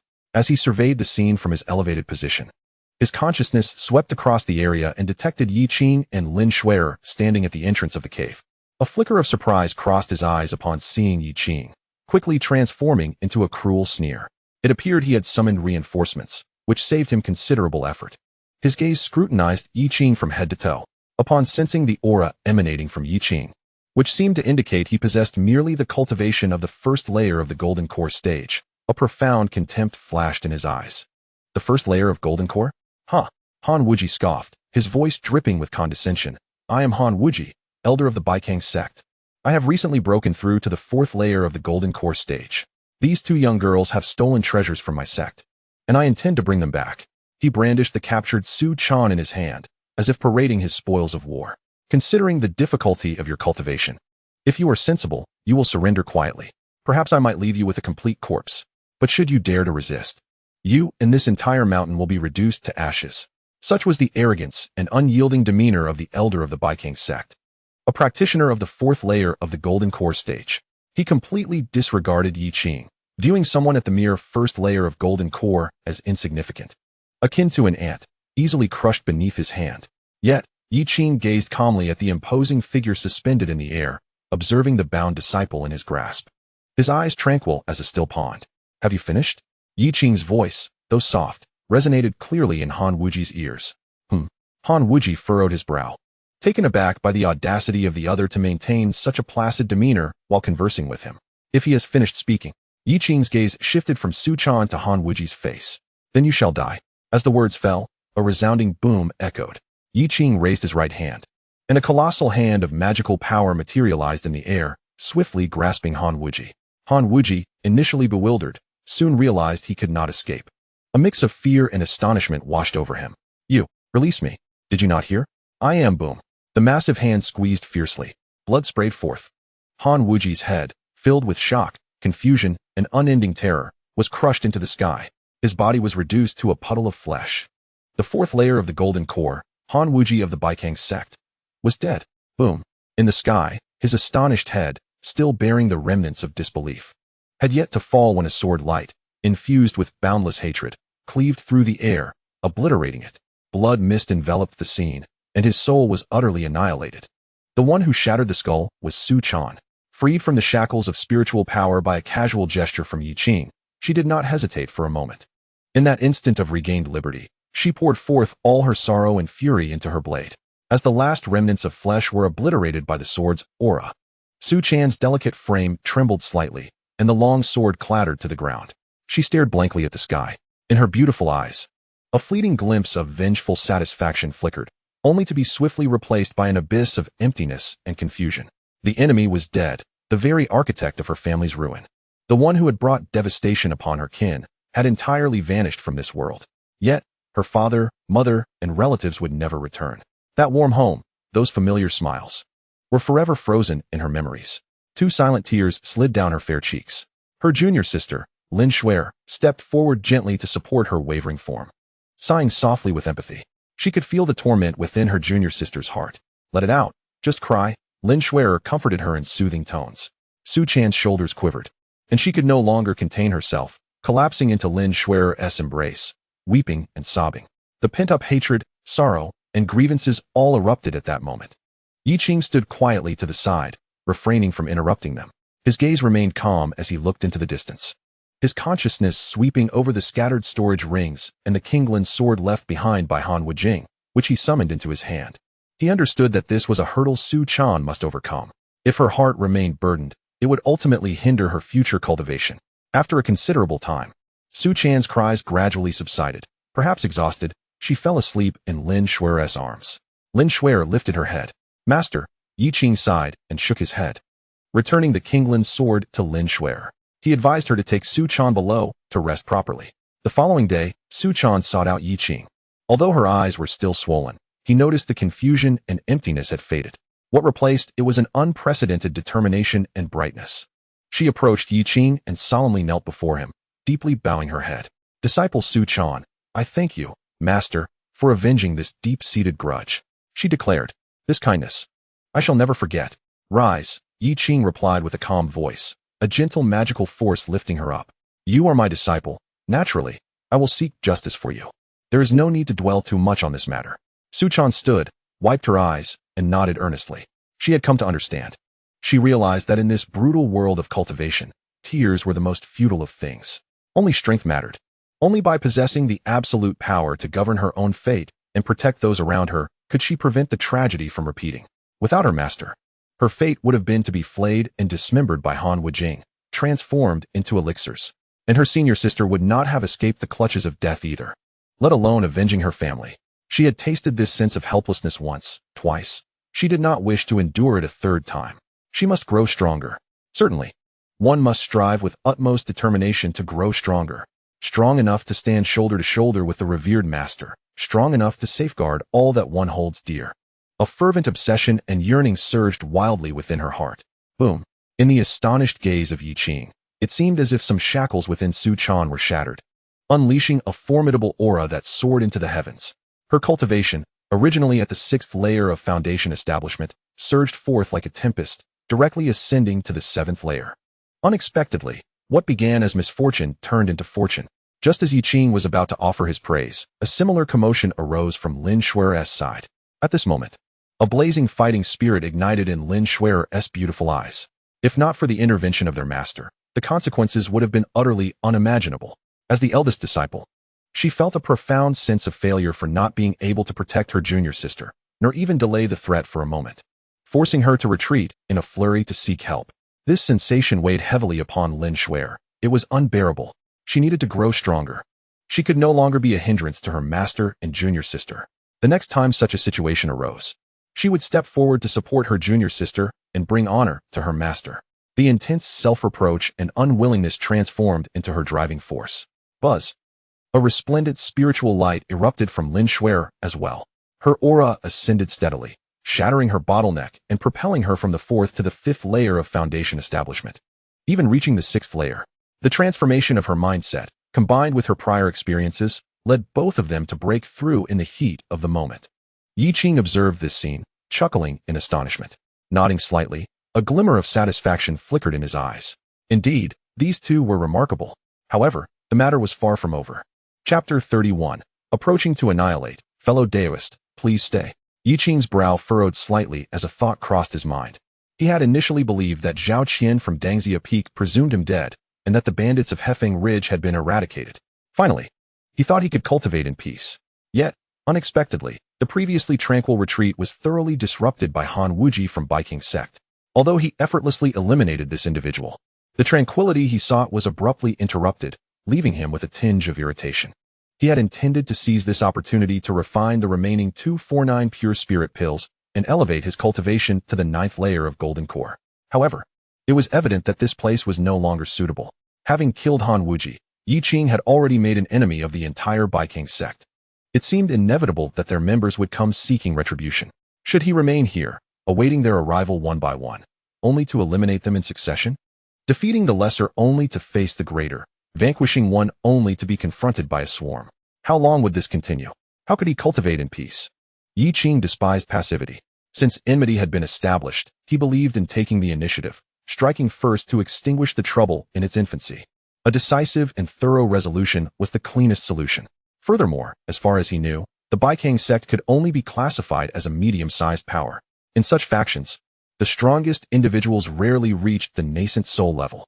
Upon reflecting on this, Yi Qing's gaze fell upon Su Chan, and he inquired, Chaner, what manner of sect is the North Song Sect, and what is their operational style? At this moment, Su Chan had already stabilized her cultivation at the 7th level of foundation establishment. Upon hearing her master's question, she pondered carefully, a glint of coldness flashing in her eyes. Master, the North Song Sect is a cultivation sect located in the Tsangqing Mountains near the city of North Apricot, and it is a significant malignant force within a radius of several thousand miles. The practitioners within the sect act tyrannically, indulging in arson, murder, and robbery, committing every conceivable atrocity. Originally, there were many small families and sects in the surrounding area, but they have all been oppressed by them, with some even exterminated for their resources. My Su family is but one of the many victims. Oh, so they are a group of despicable individuals? Yi Qing mused thoughtfully. Indeed, Su Chan affirmed with unwavering conviction, there is not a single virtuous soul among the North Song Sect. Very well, Yi Qing nodded. Since that is the case, there is nothing to hesitate about. He called upon Lin Shuer and uttered a phrase that left both Su Chan and Lin Shuer momentarily stunned. Prepare yourselves. We shall depart immediately. Where are we going, master? Lin Shuer instinctively asked. Yi Qing smiled faintly, though the curve of his lips bore a chilling edge. To the North Song Sect. Since they have disturbed my tranquil cultivation, I shall seek a place of serenity within their territory. Henceforth, the world shall no longer bear the North Song Sect. His tone was calm, yet to Lin Shuer and Su Chan, It resonated with a sense of overwhelming authority and exhilaration. Lin Shuer and Su Chan felt their spirits surge with fervor, their hearts racing. Is our master truly going to eradicate the Northsong sect? This is so thrilling. As they envisioned the supreme might of their master in action and the impending obliteration of the Northsong sect, boundless excitement and valiance surged within them. Yes, master. 3 streaks of sword light, like meteors, streaked across the sky towards the direction of the Northsong sect. Yi Qing led the way, with Lin Shuer and Su Chan following closely behind. Days later, a grand city came into view below, its towering walls bustling with traffic and throngs of people. Evidently a prosperous gathering place for cultivators. Yi Qing's expression remained calm, showing no inclination to pause, as he soared straight over the city with his 2 disciples. His sole thought was to swiftly deal with the Northsong sect, and then find a place rich in spiritual energy to refine the remaining 4 9 pure spirit pills. It was essential to note that only about a month remained until the sect competition at Taiyi Sect. However, just as they were about to exit the city limits, a clear and melodious bird call rang out from below. Immediately, a streak of light shot up from the city, moving with astonishing speed, swiftly closing in on their rear flank. It was an exceptionally majestic azure giant eagle, its gaze sharp, with wings spanning over 10 zhang. Its feathers appearing as though forged from divine iron, shimmering with a metallic sheen. Upon the eagle's back stood a middle-aged female cultivator clad in elegant robes, her figure graceful and her beauty striking. The female cultivator exuded a calm and enduring presence. Yi Qing cast a glance at her and discerned that she was a practitioner of the 8th level of the Golden Core realm. However, he paid her little mind. The female cultivator was likewise indifferent. She was merely passing through the city and had not taken notice of Yi Qing and his companions soaring above. Yet, when she inadvertently turned her gaze, her eyes abruptly halted. The female cultivator let out a soft gasp, her beautiful eyes gleaming with intensity as they fixated on Su Chan. As a formidable practitioner in the late Golden Core stage, coupled with her keen insight, she immediately recognized Su Chan's extraordinary constitution at a single glance. The unique aura emanating from her, sharp as a blade, was unmistakable. Could this be the Qingxuan body? A tumult of astonishment surged within her. The Qingxuan body. Even among spiritual bodies, it stood at the pinnacle, born for the sword path. One who cultivates sword techniques would progress at an astonishing rate, rendering them invincible against peers of the same level, provided she doesn't meet an untimely demise. Achieving the nascent soul stage is virtually assured. There is even hope of glimpsing the legendary transformation into divinity realm. Such a prodigious talent has materialized here. Before her astonishment could subside, her gaze instinctively shifted to Lin Shuer, standing beside Su Chan. Upon seeing her, the female cultivator was utterly stunned. Another spiritual body. This was the Xianling body, naturally attuned to the ethereal energies of heaven and earth. One who cultivates any attributes techniques would achieve results with half the effort. Her breath quickened, and her beautiful eyes widened in disbelief. How rare are spiritual bodies? Throughout the eastern region, one might go hundreds of years without encountering even a single one. Yet today, here she was, stumbling upon 2. Moreover, they were both the Qingxuan body and the Xianling body, the zenith of spiritual bodies. Her heart raced as if she had laid eyes upon 2 uncut, exquisite jades, her gaze burning with fervor. This treasure must not be overlooked. Ultimately, her eyes settled on the leader, Yi Qing. Upon sensing the aura of merely a first-level golden core from him, especially after hearing Lin Shuer refer to him as master, the female cultivator's brow furrowed deeply. A first-level golden core? Master, what jest is this? How could someone of such humble cultivation qualify to instruct 2 prodigies possessing top-tier spiritual bodies? It is an utter waste. A pearl cast before swine. No, I must rescue them from the clutches of this mediocre teacher. With this thought, the female cultivator hesitated no longer. She urged her green eagle forward, accelerating to swiftly intercept Yi Qing and his companions. Fellow cultivator, I beseech you to halt. Chapter 32. Who else in the world holds such qualification? Yi Qing, in a hurry, was taken aback when suddenly blocked. He frowned slightly, halting his steps as he regarded the female cultivator before him, pondering the reason for her interruption. He then directly inquired, "May I ask what business you have?" The elegantly dressed female cultivator, noting Yi Qing's indifferent demeanor, remained unperturbed. Instead, she offered a self-assured smile, slightly bowing as she said, "I apologize for my abruptness. I hope you can forgive me. I am the Lord of Tianfeng City, Zhou Yunling, possessing an 8th-level golden core cultivation." She first introduced herself, presenting her status and abilities, her words imbued with a subtle sense of superiority. "Throughout my life, I have taken great pleasure in mentoring the younger generation and am particularly adept at guiding my disciples. As she spoke, her gaze drifted past Yi Qing, settling on Lin Shuer and Su Chan behind him, her eyes filled with admiration and eagerness. Friend, forgive my candor, but your two disciples are truly exceptional talents, rare among thousands. However, your first-level golden core cultivation may prove somewhat inadequate. Zhou Yunling's words were delicately phrased, yet their meaning was unmistakably clear. She unabashedly addressed Yi Qing, to speak frankly, with their innate gifts. It won't be long before they catch up to, or even surpass you. Continuing to follow you would only hinder their futures. It would be a case of a brilliant pearl cast into darkness. How about this?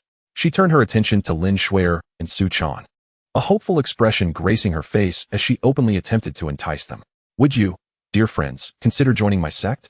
I, Zhou Yunling, hereby pledge to accept you as my personal disciples, dedicating all the resources of Tianfeng City to guide your cultivation. Within a century, I assure you will reach the late stage of the Golden Core. Upon hearing these words, Lin Shuer and Su Chan instantly displayed their displeasure. No need for that. We already have a master, Lin Shuer replied coldly, her tone resolute. In this lifetime, I shall have only one master, Su Chan added firmly, her gaze unwavering. What a jest! Our master is a figure akin to a celestial being, capable of subduing golden core cultivators with a mere flick of the wrist, wielding divine techniques and heavenly sword arts. This woman before us, though an 8th-level golden core cultivator, is not worthy to carry our master's shoes. To think she wishes to take us as disciples? What a dream! Yi Qing observed this scene with a bemused shake of his head, feeling a mix of amusement and impatience. After pondering for quite some time, he had expected some pressing matter, only to discover she was merely interested in poaching his disciples. What kind of situation is this? Friend, you have heard as well. Please step aside. Yi Qing, wishing to avoid further delays, stated, I have pressing matters to attend to. With that, he prepared to lead his two disciples around her and continue on their way. Wait, friend. Zhou Yunling, seeing this, grew anxious, hastily summoning her azure eagle to block their path once more. She could not believe it. She could not fathom that anyone would refuse her allure. A prominent 8th-level golden core cultivator, the lord of a city, and widely recognized as the best at mentoring disciples in this region. Now, she personally promised to accept them and devote resources to their training. Such an opportunity was typically impossible to decline. Perhaps these two were unaware of her status and reputation. Do not hasten away. You must not jeopardize the future of these two prodigies. Zhou Yunling's tone grew somewhat stern. She felt that Lin Shuer and Su Chan might not know her, but surely their master would have heard of her. Were they in such a rush out of fear of their disciples eloping, thus tarnishing her own reputation? How about this?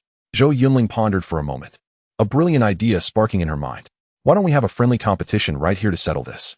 I possess the ability to suppress realms, and it seems we both have the opportunity to showcase our remarkable techniques. At that moment, should the two exceptional women feel compelled, you may allow them to accompany me. What do you say? She brimmed with confidence, convinced that by demonstrating her formidable strength as an 8th-layer golden core cultivator, along with her proud and exquisite techniques, she would surely inspire admiration in those two young ladies. At that time, this golden core practitioner standing before her would undoubtedly have no reason to obstruct her. However, Yi Qing's patience had been utterly exhausted. He was already troubled by the interruption of his seclusion and was eager to eradicate the Northern Song sect, taking preemptive measures to eliminate future threats. Yet, unexpectedly, a self-important woman emerged mid-journey, incessantly chattering and entangling him with her words. Engaging in sparring? He had neither the leisure nor the inclination for such trivialities. Did she truly believe that Yi Qing was without temper? Her incessant prattling was utterly tiresome. Yi Qing's gaze turned icy in an instant. He shot a glare at Zhou Yunling, even too weary to utter another word. Begone. His voice was frigid, laced with a sharp reprimand. Though he did not employ any magical power, the moment that word escaped his lips, a formless yet piercingly sharp will erupted. Zhou Yunling, brimming with confidence and prepared to spar with Yi Qing, suddenly experienced a thunderous roar in her mind. The world before her vanished, replaced by a terrifying sword shadow that seemed to pierce through heaven and earth, shrouding the sky in darkness. In her sea of consciousness, the sword shadow appeared vast and fearsome, rendering her as insignificant as a speck of dust.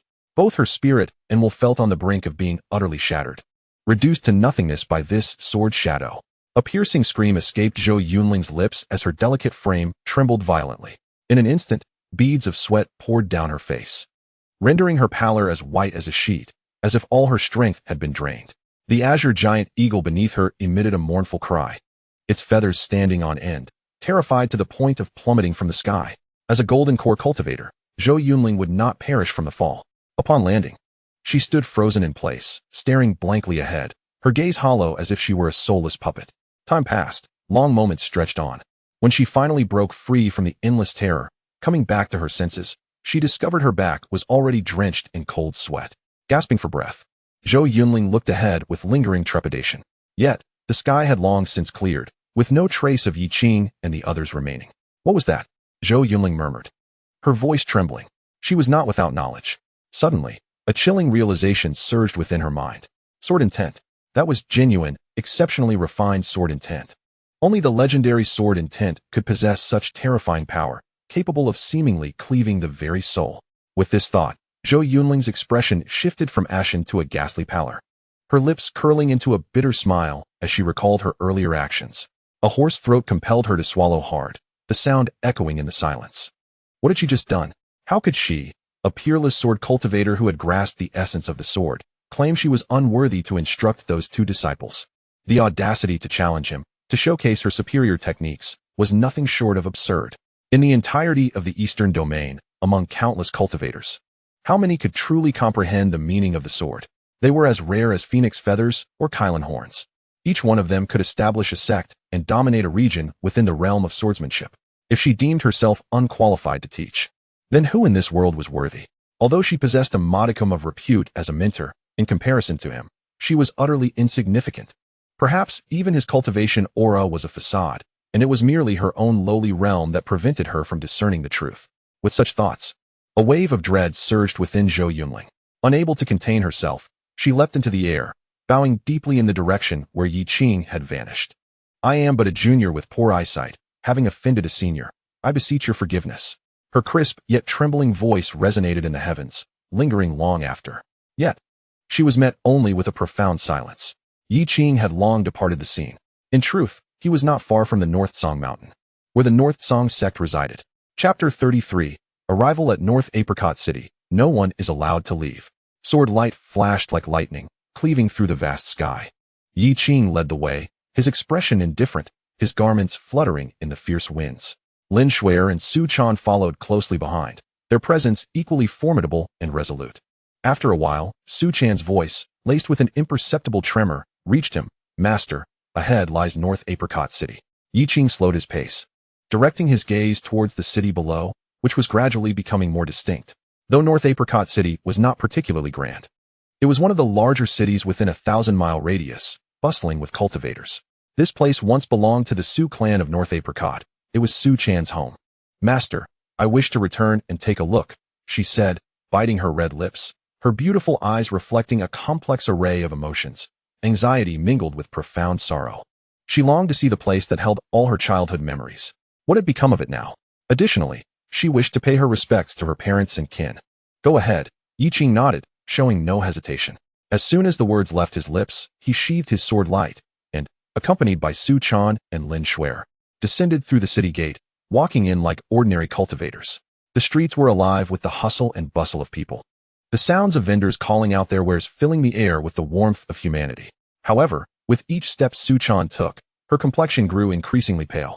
Every fragment of her past, every cherished memory in this city, now appeared tainted in her recollection, shrouded in gray. Relying on her memories, Su Chan guided Yi Qing and Lin Shuer through several familiar streets, ultimately halting before an imposing mansion. A grand vermilion door stood before them, flanked by stone lions. Above it hung a pristine plaque, Huang Mansion. Upon seeing these two characters, Su Chan's delicate body trembled uncontrollably. This was once the Su residence, the very home where she had grown up. Yet now, it had a new master. Su Chan stared fixedly at the words on the plaque, her expression a tapestry of emotions. Lin Shuer, noticing her distress, hurriedly approached to support her, whispering, "Junior sister?" Su Chan shook her head. "Senior sister, I am fine." Yi Qing, his gaze calm, swept across the estate, his thoughts gliding like mercury as he absorbed every detail within. At that moment, the grand door of the Huang residence creaked open. A middle-aged man, resembling a butler, bent over with a sycophantic smile. Following him were several imposing guards. Shortly thereafter, a middle-aged man clad in a brocade robe, slightly rotund, and with a rosy complexion, strode forth amidst a throng of followers. This man was none other than Huang Sahai, the current head of the Huang family, who was enjoying considerable prominence in Beijing City. Today, he was in exceptionally good spirits, ready to inspect his newly acquired shops. As he stepped out, his gaze inadvertently fell upon Su Chan at the entrance, momentarily leaving him stunned. He rubbed his eyes, and a wave of incredulous joy surged within him. Su Chan, ha ha ha, splendid. No wonder the magpies have been chattering today. It turns out there is great news. Huang Sahai beamed with delight. He never imagined that the remnants of the Su family, the little girl he presumed long dead or captured by the North Song sect, was still alive and had the audacity to return to Beijing City. This was an extraordinary stroke of fortune delivered right to his doorstep. Huang Sahai's mind raced, and almost instinctively, he discreetly crushed a communication jade talisman hidden behind his back, transmitting the information about the Su family's remnant to the North Song sect. Yi Qing raised an eyebrow, sensing Huang Sahai's actions. After a moment's contemplation, he chose not to intervene. Meanwhile, at the North Song sect, the sect leader, Master Qingxiao, was a cultivator at the 6th level of the Golden Core stage. Following the death of Elder Han Wuji at Black Wind Ridge, he could no longer resist the urge to purchase information. He received some preliminary details. Already aware that Han Wuji had been slain and that the perpetrator had fled hastily with 2 young women. Most critically, one of those women was the remnant of the Su family, Su Chan. Master Qingxiao assumed that Yi Qing and his companions were fleeing in haste. Thus, he was currently rallying 4 Golden Core elders within the sect to pursue and eliminate Yi Qing and his companions, thereby upholding the reputation of the North Song sect. At this moment, an urgent voice broke through. Sect leader, there is urgent news. A North Song sect steward, his face aglow with excitement, approached, holding a communication jade pendant. He hastily sought an audience with Master Qingxiao outside the main hall, where the sect leader was discussing plans to hunt down the murderer with the 4 elders. Upon hearing the steward's voice, Master Qingxiao furrowed his brow. Urgent news? He then calmly commanded, come in and explain clearly.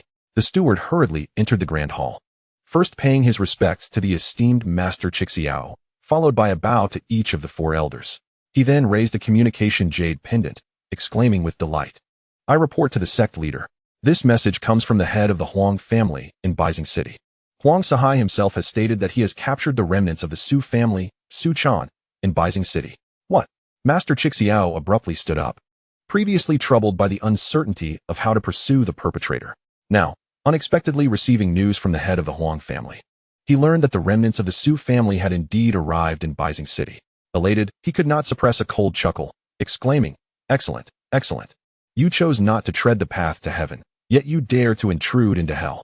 After his laughter subsided, he waved his hand dismissively and commanded, Elders, you have heard the news. We must act swiftly and depart at once.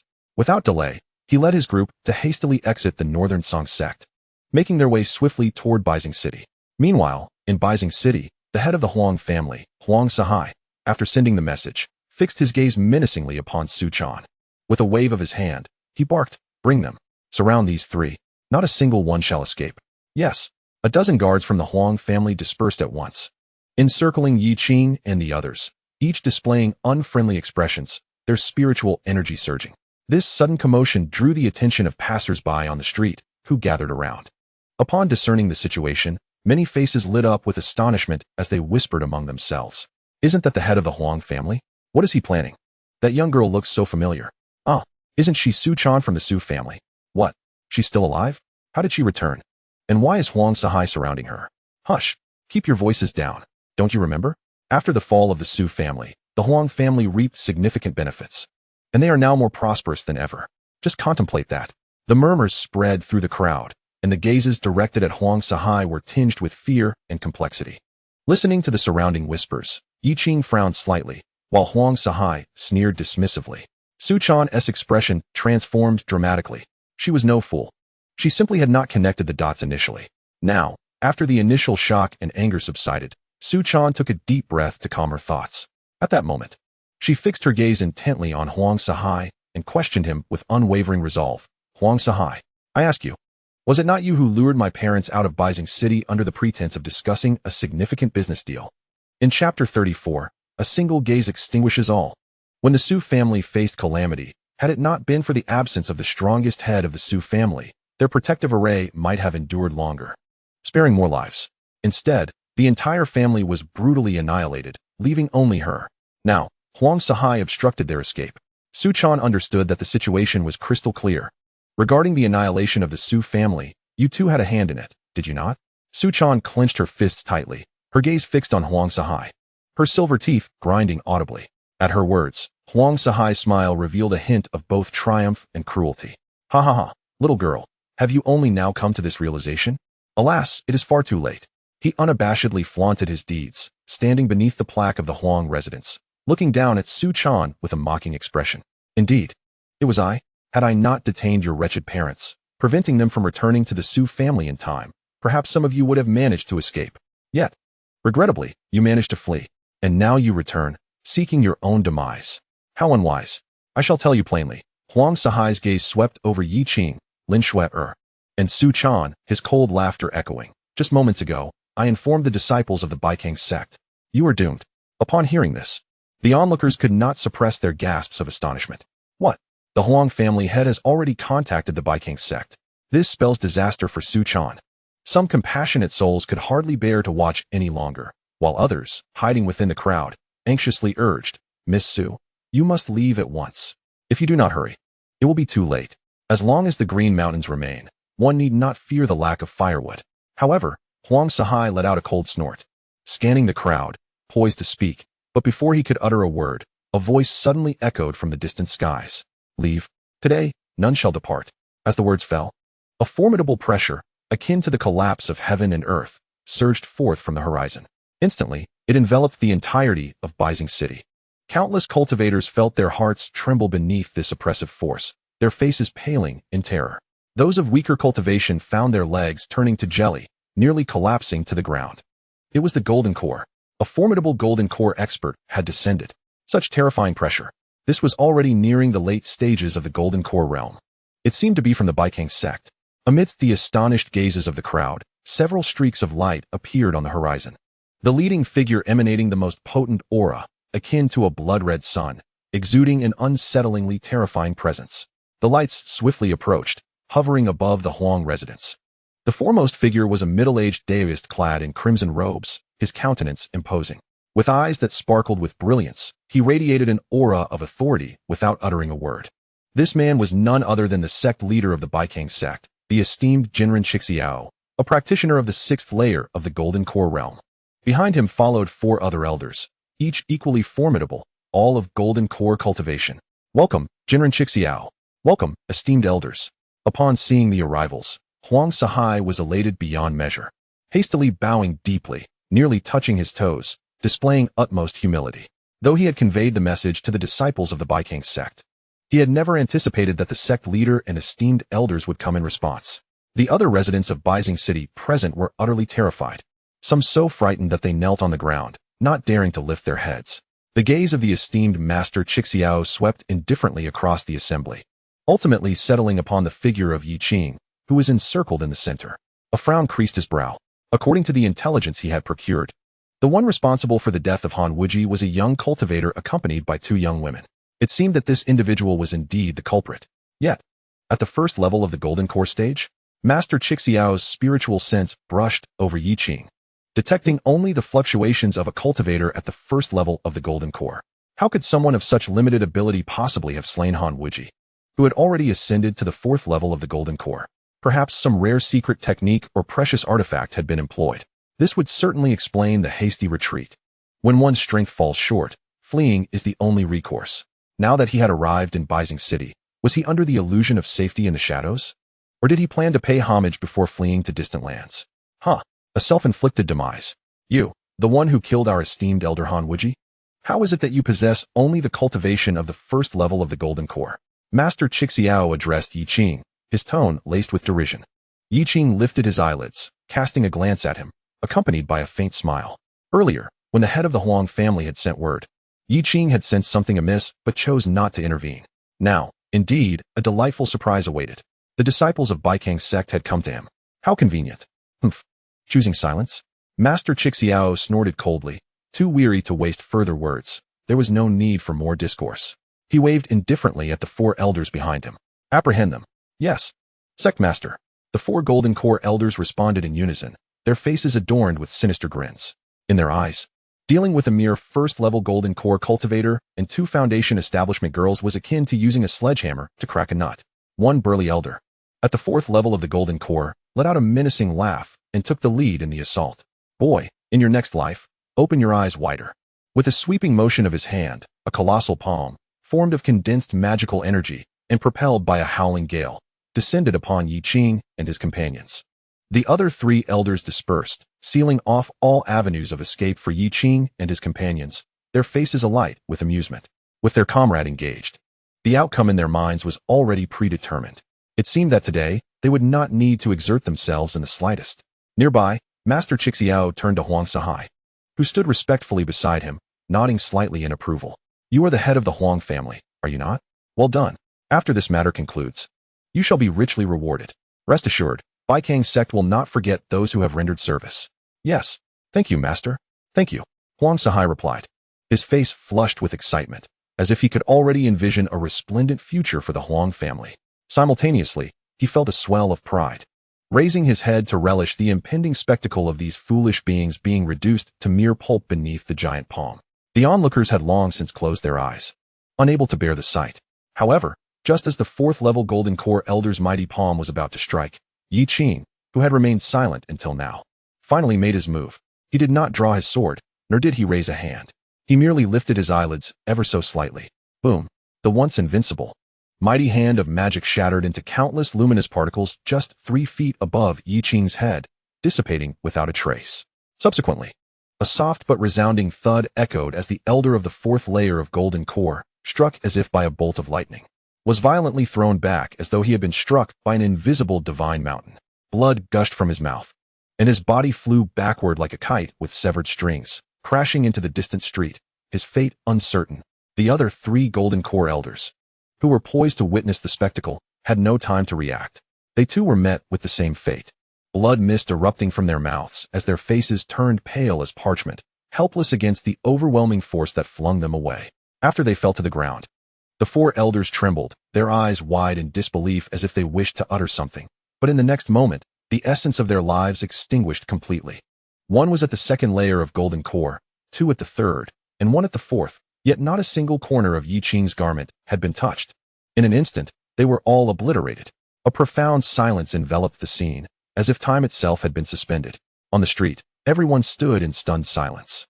Those cultivators who had closed their eyes, upon hearing the commotion, opened them in confusion, only to be met with the same shock. What on earth just transpired? Huang Sahai's previously smug and triumphant grin froze entirely, his eyes bulging as if they might pop from their sockets. The once stoic and imposing figure of Master Qixiao, who stood with his hands clasped behind his back, could not conceal the sheer horror that crossed his face upon witnessing this event. Chapter 35. With a wave of his hand, he subdued Master Qixiao. At the entrance of the Su residence in Beijing City, Master Qixiao's pupils constricted to the size of pinpricks. How could this be? How was this possible? Those were 4 Golden Core elders, one of whom was a mid-stage Golden Core practitioner, yet they were all subdued by a mere glance from the other party. What level of power is this? Master Qixiao stared intently at the young man in white before him, his expression calm, who had effortlessly vanquished 4 Golden Core elders, as if he had merely swatted a few flies. Golden Core 1st layer? To hell with the 1st layer. With such might, it was likely that even an ordinary late-stage Golden Core would pale in comparison. This was undoubtedly beyond the capabilities of a mere 1st-layer Golden Core practitioner. I have utterly failed to perceive this person's true cultivation. In that moment, Master Qixiao's heart plummeted, a chilling dread coursing through him from the soles of his feet to the crown of his head. He realized that he had kicked a hardboard this time. I am the sect master of the North Song sect. Do not approach, we can discuss this amicably. We are not far from the North Song sect. With a single command, my fellow cultivators will swarm forth, and you will surely face the consequences. Master Qixiao forcibly suppressed the terror swelling within him, issuing a stern yet feeble threat to Yi Qing.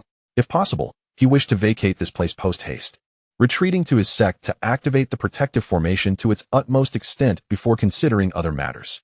However, confronted with Yi Qing's calm and indifferent gaze, a pang of dread struck his heart, knowing that the forthcoming events would likely not unfold as he desired. In that case, boom. In a moment of fierce determination, Zhi Xiaozhanren forcefully struck his storage pouch, summoning a blood-red banner into his grasp. The surface of the banner was alive with the wails of tormented souls, emanating an overwhelming aura of malevolence, unmistakably a formidable artifact of dark sorcery. At this critical juncture, he cast aside all reservations, willing to expend any cost to harness the sinister might of this enchanted weapon in a desperate gamble against his adversary. Blood Soul Banner. Subdue them, he bellowed, channeling his entire reservoir of spiritual energy into the banner. Instantly, it swelled against the wind, quickly obscuring the heavens and casting a shadow over the entire city of Beijing. Countless tortured souls erupted from the banner, their shrieks piercing the air as they transformed into a torrent of crimson, surging towards Yi Qing. This strike bore the weight of his very lifeblood, unleashing a power that transcended the 6th level of the Golden Core, a terrifying force laid bare by the Blood Soul Banner. The entire city trembled under this overwhelming energy, as if the apocalypse had descended. On Huang Sihai's rigid countenance, a flicker of hope ignited anew. He had believed his doom was imminent. Who could have foreseen that Su Chan possessed such fortune, summoning forth a being of such terrifying strength from who knows where? Just as despair threatened to engulf him, he witnessed Zhi Xiao Zhenren's decisive action, and his spirits lifted. There remained a chance. Perhaps there was still hope. Indeed, the sect master himself had taken the field. No matter how powerful this youth might be, he could not possibly stand against the might of the sect master. Let us see how this boy meets his end. However, in the face of this cataclysmic strike, Yi Qing's expression remained utterly unperturbed. He did not even bother to lift his eyelids. With a mere extension of his right hand towards the surging sea of blood, he gently clasped it. Crack! A sound as crisp as breaking porcelain resonated through the air. The blood-red torrent, potent enough to level a small mountain, along with its myriad of vengeful spirits, abruptly froze just 3 feet before Yi Qing. In the next instant, as if seized by an unseen hand, it shattered explosively, dispersing into a myriad of crimson sparks, vanishing without a trace. The Blood Soul Banner itself exhibited a web-like pattern of cracks before it too erupted in a cacophony of destruction. Puff! The obliteration of the artifact sent a shockwave through Zhi Xiao Zhenren, causing him to spew forth a mouthful of blood as if struck by a hammer. Yet, the ordeal was far from over. Cleave. Yi Qing's demeanor remained calm as he nonchalantly waved his hand towards Zhi Xiao Zhenren, as if strolling through a garden. A blinding, fierce, and authoritative force descended with devastating intent. No, Zhi Xiao Zhenren cried out in terror, for in that moment, he felt a presence that sent shivers through his very soul, a harbinger of death. He yearned to flee, yet his body felt as though it were pinned beneath the weight of countless divine mountains, paralyzed in place. Sweat beaded upon his forehead, each droplet a testament to his dread. At that critical moment, an ancient jade pendant he wore upon his chest erupted with resplendent azure light, forming a robust protective barrier around him. Bang! The sharp sword light collided with the shield. The barrier twisted violently, barely enduring for the briefest heartbeat before it emitted a mournful cry and shattered with a crack. A pained expression crossed Zhi Xiao Zhenren's face. This is a 3rd-tier defensive spiritual artifact, a genuine spiritual artifact. Yet now it lies in ruins. Moreover, the remnants of its power have violently struck against the chest of Zhi Xiao Zhenren. Boom! Zhi Xiao Zhenren's body was propelled like a cannonball, crashing through several walls along the way, and ultimately landing heavily in the center of the street hundreds of meters away, creating a massive human-shaped crater. Cough, cough, cough. In the depths of the pit, Zhi Xiao Zhenren felt as if all his bones had shattered, struggling to cough up blood. Each spatter mixed with fragments of his internal organs. He lay at the bottom of the pit, recalling the indifferent figure of Yi Qing during the attack. His eyes now filled with boundless fear and regret. It's over. All is lost. He thought he could easily eliminate this person, but unexpectedly, this individual resembled an ancient ferocious beast clad in human skin. Huang Sihai, the tidings you delivered. You have led me to ruin. At this moment, the head of the Huang family, Huang Sihai, had lost the last trace of color from his face. His legs weakened, and he collapsed onto the ground, an unpleasant stench emanating from his trousers. How could this be? Was he hallucinating? Even the renowned leader of the Taiyi Sect was no match for this person. What kind of existence had he entangled himself with? Had he known this would be the outcome, he would have treated Su Chan with utmost courtesy. Now, it's over. It's all over. The onlookers fell silent at this scene. Some gazed at Yi Qing, swallowing hard, their eyes filled with fervor. If the earlier instant annihilation of 4 elders was shocking, then this moment of severely wounding the 6th-layer Golden Core leader of the Taiyi Sect felt like a myth. It was an event that overturned the understanding of everyone present. It is worth noting that prior to this, in this territory, the leader of the Taiyi Sect wielded a reputation that could silence even the loudest of wails from children. It was a time when gasps of astonishment echoed through the street. Yi Qing maintained a calm demeanor, his brows slightly raised. He let out a soft sound of surprise. He had initially thought that one strike would suffice, but unexpectedly, Ji Shao Jinren possessed a defensive spiritual artifact. Thus, after taking a hit, he surprisingly remained alive. Therefore, Yi Qing prepared to step forward and deliver the final blow to eliminate Ji Shao Jinren on the spot. He advanced, one step at a time, towards Ji Shao Jinren in the pit. Each step fell like a heavy hammer, striking fiercely at Ji Shao Jinren's heart. You cough. Speak, what do you want? Ji Shao Jinren exerted the last remnants of his strength, desperately pleading for mercy. If possible, he did not wish to die. There were still so many pleasures in this world he had yet to experience. He truly did not want to perish. Yi Qing remained indifferent, his gaze icy, raising his hand, poised to conclude this cycle of cause and effect. But at that moment, a voice rang out. Chapter 36. What? Is it really him? Buzz. A communication jade pendant within Ji Shao Jinren's embrace suddenly radiated a shimmering glow and began to vibrate violently. Yi Qing emitted a soft sound of surprise, his movements momentarily pausing. Upon seeing the jade pendant light up, the once desolate and hopeless eyes of Ji Shao Jinren instantly ignited with a fierce desire to survive. The messenger is none other than a once dear friend of his, a formidable individual. In their youth, they had embarked on adventures together. Although their camaraderie had long since faded due to ideological differences and other reasons, the bond they once shared still lingered. Now, finding himself in a dire predicament, it was fortuitous that his former companion happened upon him in his moment of peril. Surely, one could not simply stand by and let him perish. This was his only chance for survival.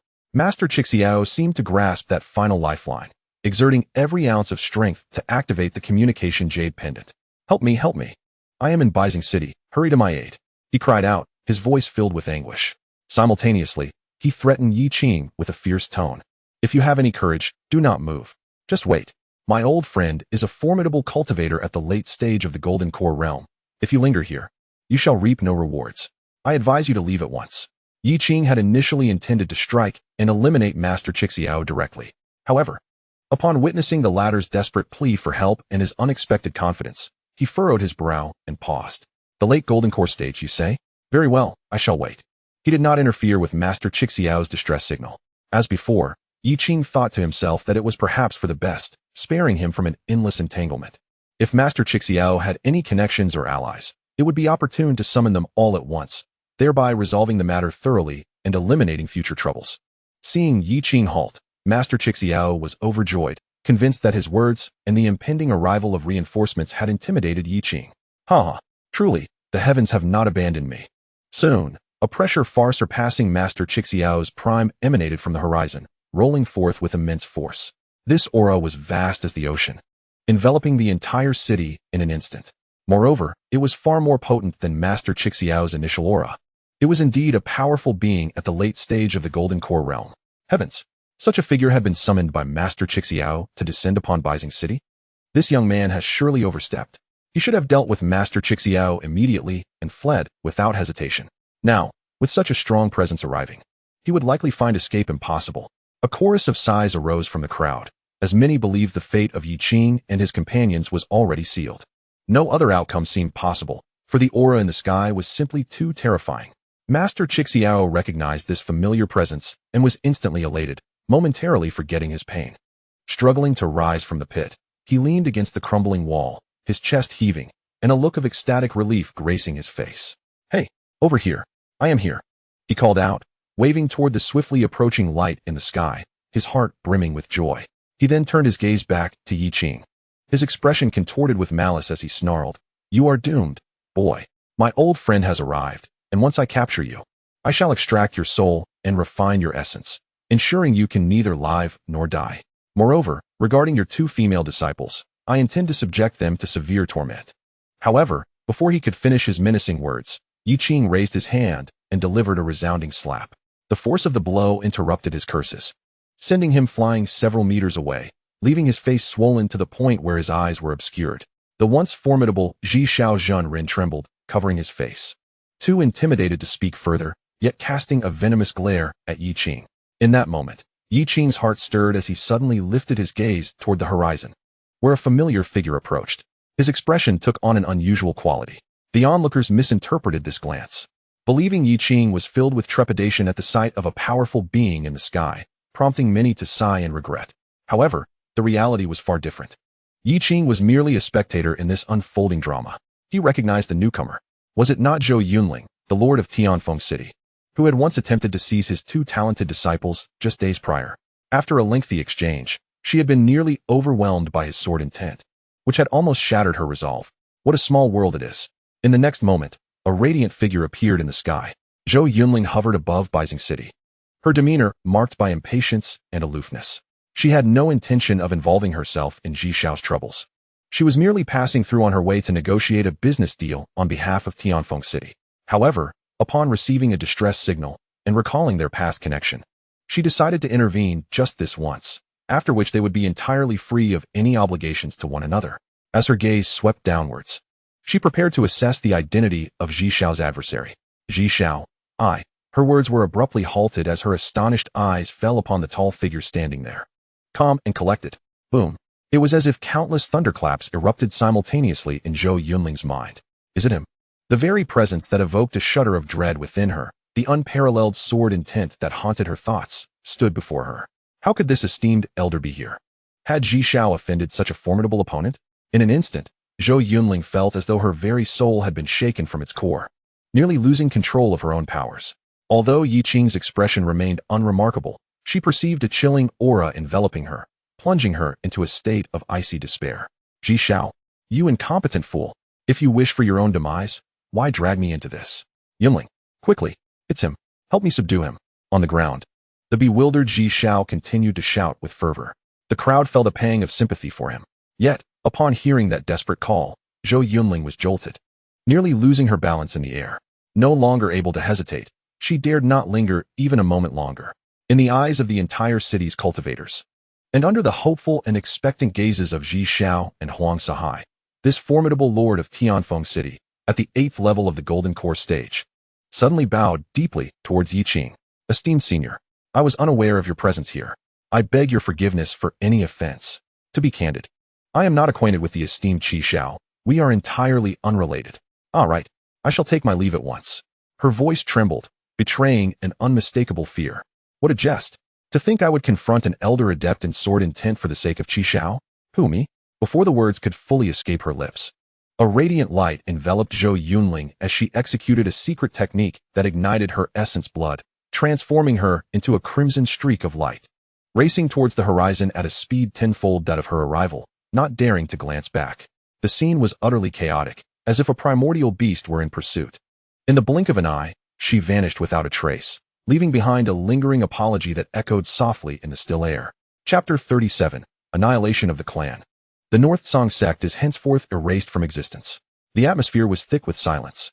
Everyone stood in a state of shock. The onlooking cultivators gaped in disbelief, their eyes wide and round, utterly confounded. What was happening? That was a formidable cultivator at the 8th level of the Golden Core. How could they have fled? Calling themselves a junior? Apologizing? Using the term get lost? Huang Sahai collapsed on the ground, wore an expression frozen in shock, his gaze vacant, as if stripped of the ability to think. He felt utterly defeated. It seemed today was a day when even the divine could not save him. Just moments ago, the arrogant Ji Shao, who had boasted of extracting Yi Qing's soul, stood frozen in place. The elation and resentment on his face morphed into sheer bewilderment, quickly followed by an overwhelming terror as realization set in. Ji Shao swallowed hard, his complexion draining of color until it was whiter than paper. His legs weakened, and he collapsed to his knees. I was wrong, please spare me. He stammered in a plea for mercy. Yi Qing approached and inquired, is there anything else? Ji Shao, momentarily dazed, could only respond with confusion. What else could there be? Observing his reaction, Yi Qing shook his head in disappointment. It appeared there was nothing more to extract. Since Ji Shao could no longer provide any further information, Yi Qing lost patience and chose not to hear another word. With a barely perceptible sound of a sword's resonance, a flash of unparalleled sword light surged forth. Ji Shao's voice was abruptly silenced, his body still in a posture of supplication, yet his head was severed, soaring into the air, landing in the dust. With one strike, the leader of the North Song sect was no more. His wide-open eyes gazed vacantly at the heavens, still filled with lingering shock and confusion. Until his last breath, he could not fathom what kind of celestial being he had provoked. Above the city of North Apricot, the scent of blood had yet to dissipate.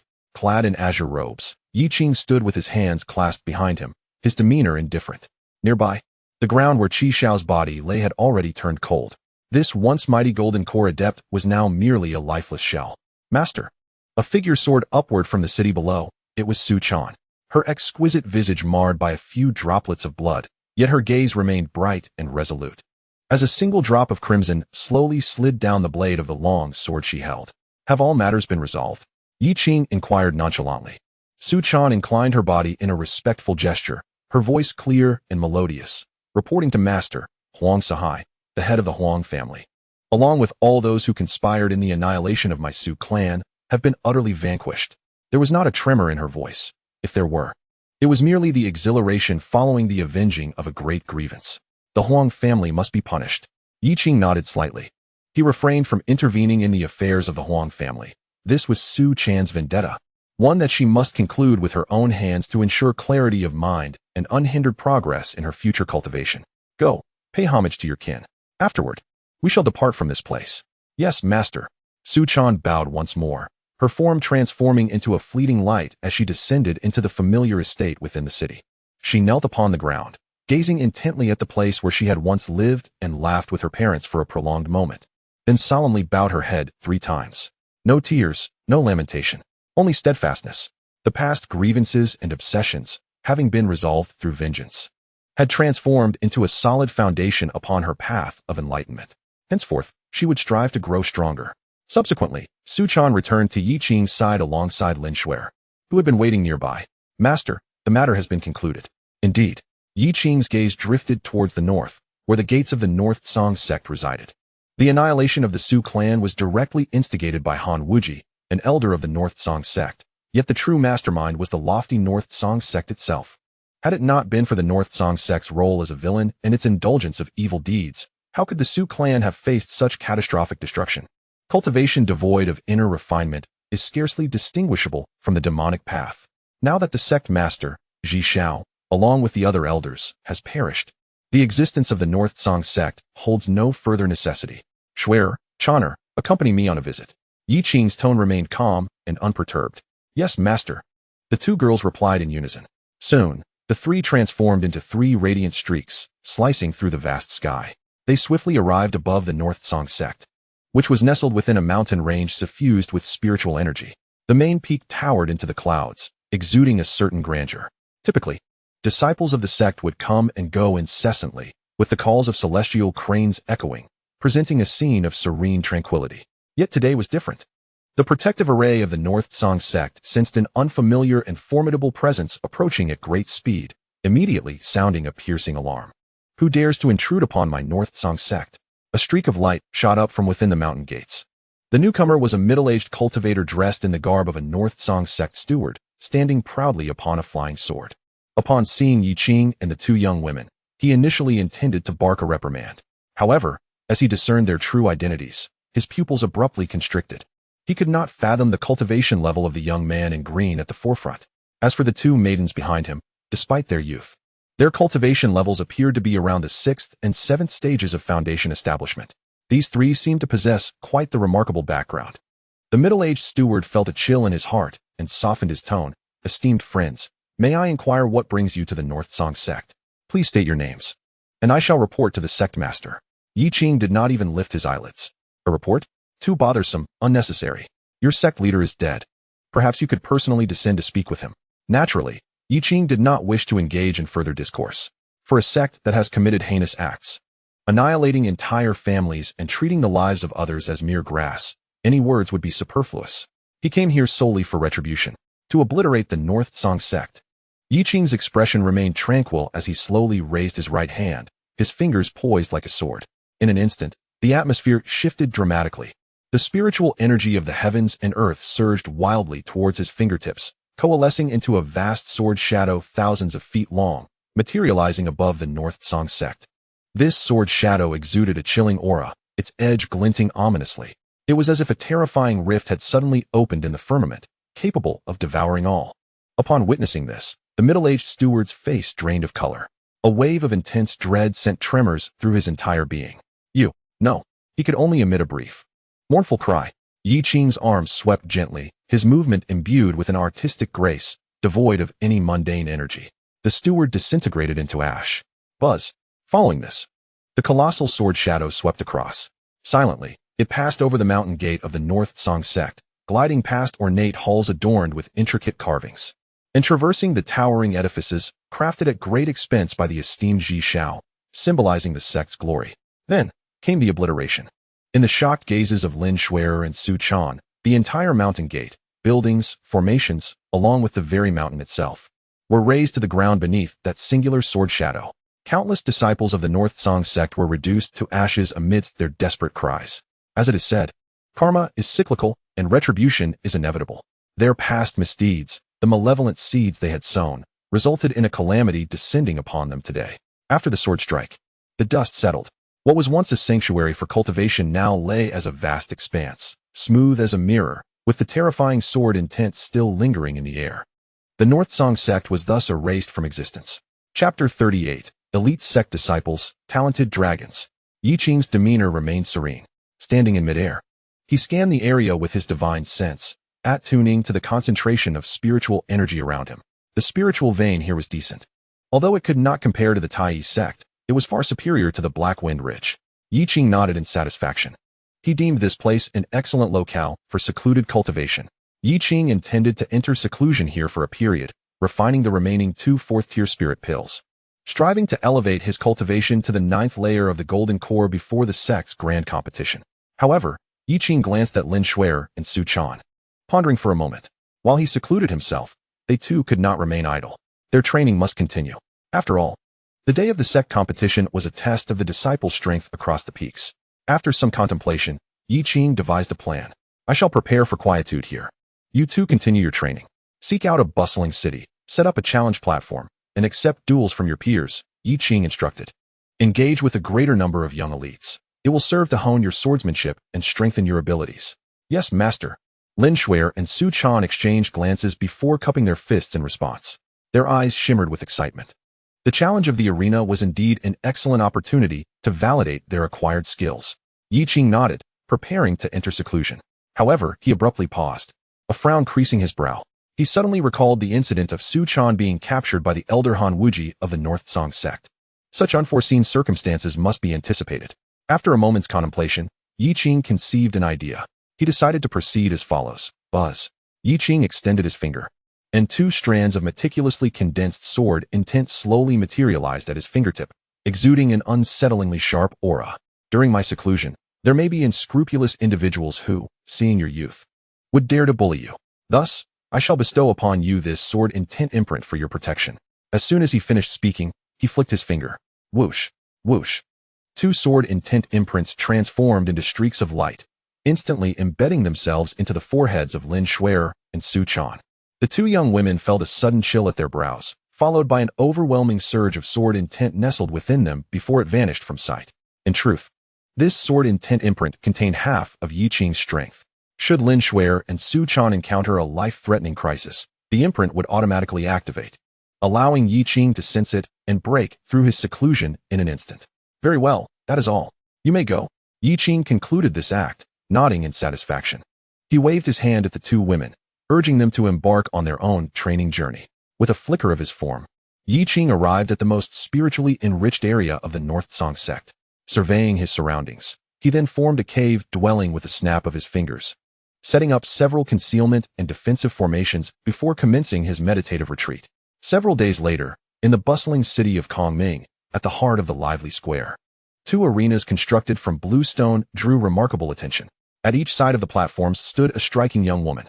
On the left, dressed in a pale blue gown, exuding an ethereal aura, was Lin Shuer. On the right, clad in white, radiating vigor and spirit, was Su Chan. Before each arena stood a stone tablet, intricately inscribed with bold characters. Today we set the stage. All foundational cultivators under the age of 30 are welcome to challenge. Are there any prodigies brave enough to take the stage? Such a spectacle, combined with the unparalleled beauty of the 2 young women, instantly captivated numerous cultivators, drawing them to gather and watch. Ah, what stunning maidens. Which sect do they belong to? A challenge in the arena? How intriguing. Hee. I see that these 2 little beauties are delicate and seem to be only at the 6th or 7th level of foundational cultivation. I consider myself somewhat capable. I shall step up and meet them. Who knows, perhaps I might even win their favor. A rather flamboyant foundational 6th-level cultivator, fanning himself, strutted forward, believing himself to be exceptionally charming, and was the first to leap onto Lin Shuer's arena. Fair maiden, before he could finish his sentence, Lin Shuer had already drawn her sword. A piercing flash of sword light flickered. Bang! The cultivator barely grasped how Lin Shuer had struck before a tremendous force collided with his chest, sending him flying backward, landing clumsily on the ground. Taking a moment to gather himself, Lin Shuer stood still, sword sheathed, her expression impassive. The crowd erupted in laughter. On the other side, at Su Chan's arena, a similar scene unfolded. Regardless of whether the cultivators stepping onto the stage were at the 5th, 6th, or 7th level of foundation establishment, none could withstand even a single strike from Su Chan. Her swordsmanship was sharp and decisive. Each stroke was executed with precision and grace, devoid of any hesitation. Thud, thud, thud. Those who sought to approach her with ulterior motives and lacking in strength were sent flying. Amidst the laughter of the crowd, their faces flushed with embarrassment as they bowed their heads and hurriedly melded into the throng. It became evident to all that Lin Shuer and Su Chan possessed extraordinary prowess. Consequently, some eager cultivators, driven by curiosity and the desire for a genuine spar, leaped onto the stage. However, without exception, they too were swiftly defeated. The onlookers were astounded to discover that the swordplay of these two young women was exceptionally exquisite, far surpassing their understanding, and their grasp of combat opportunities was nothing short of impeccable. As a result, the number of spectators at the arena in Qingming City swelled daily, with an increasing number of challengers. Over time, the tally of those who faced defeat also grew. The renown of Lin Shuer and Su Chan gradually spread throughout Qingming City. Their strikes were executed with such speed that they almost always triumphed with a single blow, and both possessed an unparalleled grace, leading some to begin referring to them as the Sword Fairies. The titles of the Great and Lesser Sword Fairies circulated swiftly, soon garnering fame across the entire city. On a particular day, amidst the streets of Qingming City, a young cultivator of remarkable demeanor ambled leisurely. He appeared to be around 24 or 25 years old, clad in a brocade robe, with his cultivation having reached the 8th level of foundation establishment, exuding a stable and refined aura, far beyond that of an ordinary cultivator of his tier. Following closely behind him was an unassuming elderly man in gray robes, whose eyes were slightly closed, and whose presence seemed to blend into that of a common servant. In reality, however, the elder was a formidable cultivator, possessing the strength of a 5th-level Golden Core master.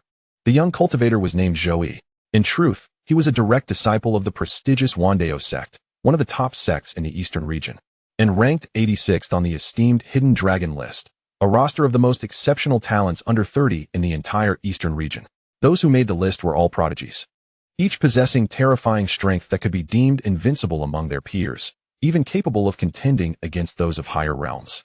It could be said that as long as they did not fall, their future achievements of reaching the Golden Core or even the nascent soul stage were all but assured. Old sure, the square ahead is quite lively. It seems there is a competition taking place, Zhou remarked as he approached the vicinity of the square. Observing the commotion, a flicker of interest crossed his features. Why don't we take a look? Zhou passed through Qingming City, holding a rather dismissive view of this so-called arena competition, seeing it merely as a gathering of disciples from small sects indulging in playful rivalry. It was simply a chance encounter, and he intended to enjoy the spectacle. However, the moment he squeezed into the crowd and his gaze fell upon the arena, the casual expression on his face vanished entirely. At this moment, a cultivator at the 7th level of foundation establishment was challenging Su Chan. This individual wielded a sword with exquisite technique and abundant spiritual energy, gaining a modest reputation among the younger generation near the city of Qingming. However, compared to Su Chan, his once proud attacking maneuvers appeared somewhat clumsy. Su Chan, with her long sword in hand, moved with ethereal grace. With simple footwork and sword strikes, she exuded an aura of profound elegance. As she drew her sword, a radiant beam of light flowed, reminiscent of a shimmering river adorned with starlight. This was a sword technique I had never witnessed before, and its rank was undoubtedly elevated. Zhou, possessing a discerning eye, felt his breath catch, and a fervent light ignited in his gaze. Coming from the Taiyi Sect, he was well versed in various techniques, and instantly recognized the exceptional nature of Su Chan's current swordplay. He could not ascertain the precise rank of this sword technique, but it was undoubtedly extraordinary. Bang! At this moment, on the arena, Su Chan's sword struck her opponent's sword spine, transmitting a tremendous force through the blade. The man let out a muffled groan as his sword slipped from his grasp, and he was forced to retreat 7 or 8 steps, his vitality surging, his complexion pale. "I have lost," he managed to utter, dazed for a moment before descending from the stage, shaking his head, his eyes filled with astonishment. The crowd erupted in exclamations, many calling her the Sword Fairy. Zhou Yi's heart raced, and a thought took root in his mind. If possible, he wished to observe this sword technique. Chapter 39, defeated within 5 moves. Thus, Zhou Yi stepped forth, his figure darting like lightning, landing before Su Chan in an instant. "I am Zhou Yi, an 8th level foundation establishment cultivator, and I seek to learn a few moves from the Sword Fairy." Zhou Yi cupped his hands, his gaze fixed intently on Su Chan, and expressed, "However, mere combat seems somewhat lackluster. Might the Sword Fairy grant me a request? If I were to miraculously win a move or 2, I hope to have the honor of observing the sword techniques you practice." As soon as his words fell, the audience erupted in an uproar. You dare covet the Sword Fairy's sword techniques? Zhou Yi, such a name sounds impressive, but humph. Can you even win against the Sword Fairy? However, it must be said that caution is warranted. After all, he is indeed an 8th level foundation establishment cultivator, a notch above the Sword Fairy. The crowd buzzed with excitement. Many local young cultivators, glancing at the imposing Zhou Yi, found him increasingly irksome. Meanwhile, they held unwavering confidence in Su Chan. Although Su Chan's cultivation was a level lower than Zhou Yi's, she had triumphed over numerous 8th level foundation establishment cultivators in recent days. Upon hearing his words, Su Chan furrowed her brows slightly. Her cool gaze fell upon Zhou Yi as she replied plainly, "Sword techniques are imparted by my master, unless permitted by my teacher. They cannot be observed by outsiders. If you wish to fight, then fight. If not, step down." Her response was succinct and left no room for negotiation. Zhou Yi was taken aback. He had not anticipated such a straightforward refusal. However, it was only natural, and he took no offense. After some thought, Zhou Yi concluded that since observation was not permitted, he would engage in battle, striving to prolong the encounter with the Sword Fairy for several hundred exchanges. Perhaps one could endeavor to discern the intricate subtleties of this sword technique. With a slight smile and an air of confidence tinged with a hint of arrogance, Zhou Yi declared, "In that case, let us engage in combat. However, given the disparity in our realms, I am at the 8th layer of foundation establishment, while you are at the 7th. I shall willingly suppress my cultivation to match your 7th layer, so as to ensure fairness. When spoken of later, it shall not be said that Zhou Yi took advantage of you." In Zhou Yi's eyes, he was a prodigy of the hidden dragon rankings. Attempting to comprehend another's swordsmanship was one thing, but imposing a realm suppression upon his opponent would surely be seen as bullying, potentially drawing ridicule from acquaintances. Nevertheless, Su Chan merely gazed at him calmly and uttered 2 words, "No need." Zhou Yi's smile faltered, momentarily taken aback. "No need." He shook his head, a quiet chuckle escaping his lips as he mused, quite confident. "Are we? Yet, you remain unaware of what you are about to face. Your opponent is no ordinary foundation establishment cultivator, but a prodigy of the hidden dragon." He hoped that she would not suffer too severe a blow. In the audience, the old man in gray robes, known as Elder Sure, observed with a slight smile, stroking his beard in amusement. "Since the lady is so confident, then I must not hold back."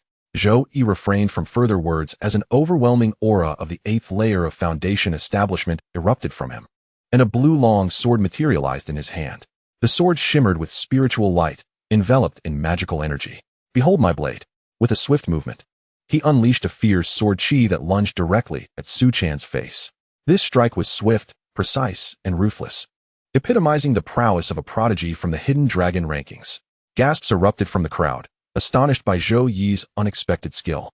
Some who had been observing Su Chan's demeanor felt a sinking sensation, their expressions growing grave, as though they sensed imminent defeat from this strike.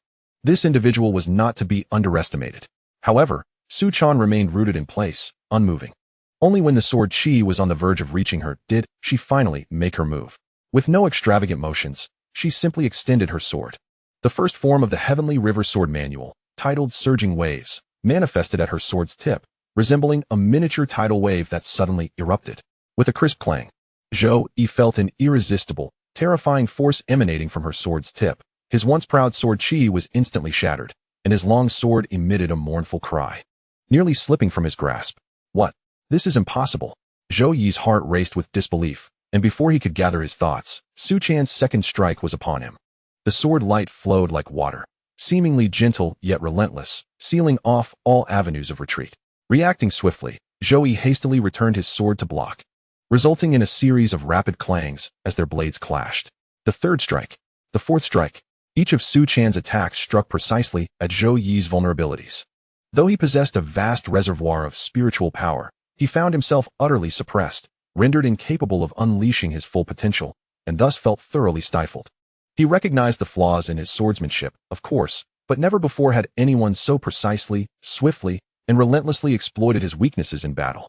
This sensation was entirely foreign to Zhou Yi, leaving him utterly disconcerted. Even with the desire to resist, he thrust out his sword with all his might. Yet, upon doing so, he felt as if he were not contending with a mere opponent, but rather grappling with an expansive celestial river. No matter how he struggled, he was inexorably drawn by an omnipresent force of the river, rendering his efforts utterly submerged and diminished, unable to stir any significant waves. Break. Finally, with a light reprimand, Su Chan unleashed her fifth strike. This blow, seemingly unremarkable, arrived at a moment when Zhou Yi had no means to evade or defend. Buzz. The tip of the sword precisely struck his chest. Zhou Yi wore an expression of resignation, a flicker of unwillingness crossing his face. Yet he found himself at a loss for words. He had lost. He, Zhou Yi, had actually been defeated. Silenced, he recalled his earlier thoughts. His cheeks tinged with a faint blush. Just moments ago, he had contemplated deliberately suppressing his strength to engage in hundreds of exchanges, hoping to meticulously analyze Su Chan's sword technique. But now, hundreds of exchanges? Zhou Yi felt an overwhelming sense of humiliation wash over him. Below the platform, the onlookers erupted in cheers. To them, the sword fairy was undoubtedly destined for victory. After all, she had previously triumphed over cultivators at the 8th level of Foundation establishment. Such opponents were hardly rare. Yet, it must be noted that the sword fairy had typically defeated her foes in just 1 or 2 strikes. This individual had managed to withstand 5, quite an impressive feat. Indeed, do not be disheartened, dear sir. You have already accomplished remarkable things. Step down now. It is time for others to take their turn. The crowd consoled Zhou Yi, affirming his commendable performance. However, the elder in gray robes stood in stunned silence. While others were oblivious to the situation's gravity, he understood all too well. Zhou Yi hailed from the esteemed Wandao sect, one of the top sects in the eastern region, and was a true disciple ranked 86th on the potential dragon list. Yet, without suppressing his cultivation, he had been defeated within 5 moves by a girl of lower cultivation. It must be noted that this girl's name was nowhere to be found on the potential dragon list. Thus, Zhou Yi had fallen. The elder in gray was momentarily lost in a daze. Chapter 40. Could it be an ancient nascent soul? On the platform, Zhou Yi's complexion fluctuated between shades of blue and white, his heart tumultuous with waves of shock. 5 moves. Merely 5 moves. As a genius ranked 86th on the Eastern Region's potential dragon list, and a true disciple of Wandao sect, he had been bested by an obscure girl in 5 strikes. This was nothing short of a dream. After the initial shock faded, Zhou Yi felt a deep sense of awe and admiration surging within him. Her swordsmanship, graceful and dynamic, concealed an endless lethality. Every move seemed to embody the profound truths of the universe, unfathomable and enigmatic. Moreover, it was not just her sword technique that was formidable. Zhou Yi sensed that her understanding of the sword path was remarkably profound. He could not dispute his defeat. Alas, he lamented the missed opportunity to observe further. Zhou Yi sighed inwardly, his gaze tinged with longing. He then shook his head and descended from the arena. Having recognized the profound and precious nature of the swordsmanship, coupled with Su Chan's unwavering attitude, he realized that he may indeed have no opportunity to observe and learn this technique. Among the 5 premier sects of the Eastern region, he was well acquainted with the youthful prodigies. However, he had never before heard of such remarkable individuals emerging from any sect. Could it be that they hailed from lesser backgrounds? The thought that they might have bested him despite lacking prestigious sect origins stirred an uncomfortable feeling within him. Alas, if only he could meticulously study this swordsmanship. Even mastering just a move or 2, he was absolutely confident that his ranking on the potential dragon list would soar. Zhou Yi took a deep breath, suppressing the tumult of emotions within, and said, "Let us depart, Elder Sure." Elder Sure nodded in response, yet a glimmer of sharpness flickered in his murky old eyes. He cast a glance at the arena and whispered to Zhou Yi, "I perceive that the swordsmanship of these 2 young women is exceptional. It would be a grave loss to miss such a technique. Shall I intervene and capture the 2 maidens to extract their sword secrets?" Upon hearing this, Zhou Yi paused, casting a stern look at Elder Sure, his brow furrowing tightly. Though he yearned for that sword technique, He considered himself a disciple of the righteous path and could not engage in such acts of forceful acquisition. Cultivating both the mind and spirit was his tenet. His moral compass. No, Zhou irresolutely declined. Elder Shi, I implore you to dismiss this thought. I may be outmatched, but I shall return to diligent training. Such underhanded methods should not be entertained. With that, he fixed a determined gaze upon Elder Shi. Observing Zhou Yi's steadfast conviction, Elder Shi's cloudy eyes flickered uncertainly before he finally nodded slightly. Zhou Yi then smiled with satisfaction and turned to leave. Elder Shi followed closely behind. Watching Zhou Yi's retreating figure, a barely perceptible sigh escaping him. Alas, he is still too young, too idealistic. This will not do. In the ruthless world of cultivation, opportunities are fleeting. To let them slip away would be the height of folly, since he is unwilling to dirty his hands. Then I shall take on the role of the villain. That night, under the cover of darkness and gusty winds, within an inn, Elder Shi quietly rose from his bed. He slightly tilted his head, and upon sensing that Zhou Yi had fallen asleep, a smile crept upon his lips as his figure vanished from the room. In a secluded courtyard in Qingming City, Lin Shuai and Su Chan had settled there. After concluding a day of arena challenges, they were seated in their room, meditating and reflecting on the battles of the day, deriving insights and experiences to solidify their gains. At that moment, a shadow, ghostly and silent, melded into the night, entering the courtyard unnoticed. This shadow was none other than Zhou Yi's guardian, Elder Shi. In fact, he had already investigated thoroughly during the day and sensed that there were no formidable protectors around Lin Shuai and Su Chan. Thus, Elder Shi concluded that this was indeed a fortuitous opportunity. One could effortlessly seize the opportunity to silently capture Su Chan and Lin Shuai. Subsequently, one could interrogate them about their swordsmanship, and after a few days, concoct a reason to bestow this sword technique upon Zhou Yi. After all, as a cultivator at the 5th level of the Golden Core stage, dealing with 2 mere foundation establishment girls would be a trivial endeavor. Once the matter concluded, even if those 2 girls possessed some connections, or if a formidable presence sought them in Qingming City, his actions would remain shrouded in secrecy. Reflecting upon it, such an opportunity, if missed, would indeed be a regrettable loss. With a swift motion, Old Shi's figure resembled a falling leaf, quietly approaching the room. His consciousness fixated on Lin Shuai and Su Chan within, a confident smile gracing his face, convinced of his success.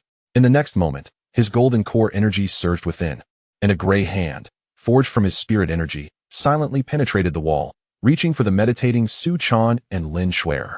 He intended to restrain their cultivation without granting them a chance to react, planning to abduct them outright. However, just as the gray hand was about to make contact with the 2 girls, an unexpected turn of events transpired. A faint, nearly imperceptible sound of a sword resonated from within both Su Chan and Lin Shuai, accompanied by a terrifying aura, as if an ancient beast had awakened from slumber. In an instant, 2 brilliant sword intents erupted around them, transforming into a formidable sword light. One beam of sword light spiraled in the air, securely enveloping Lin Shuai and Su Chan within its protective embrace. The other, however, cleaved forward with unyielding might. This sword light was imposing, dominating, and unparalleled in its sharpness. It contained a power akin to 50% of Yi Qing's strength, showcasing extraordinary might. Panic surged through Old Shi. At the moment the sword light struck, every hair on his body stood on end. A chilling sense of peril, originating from the depths of his soul, engulfed him.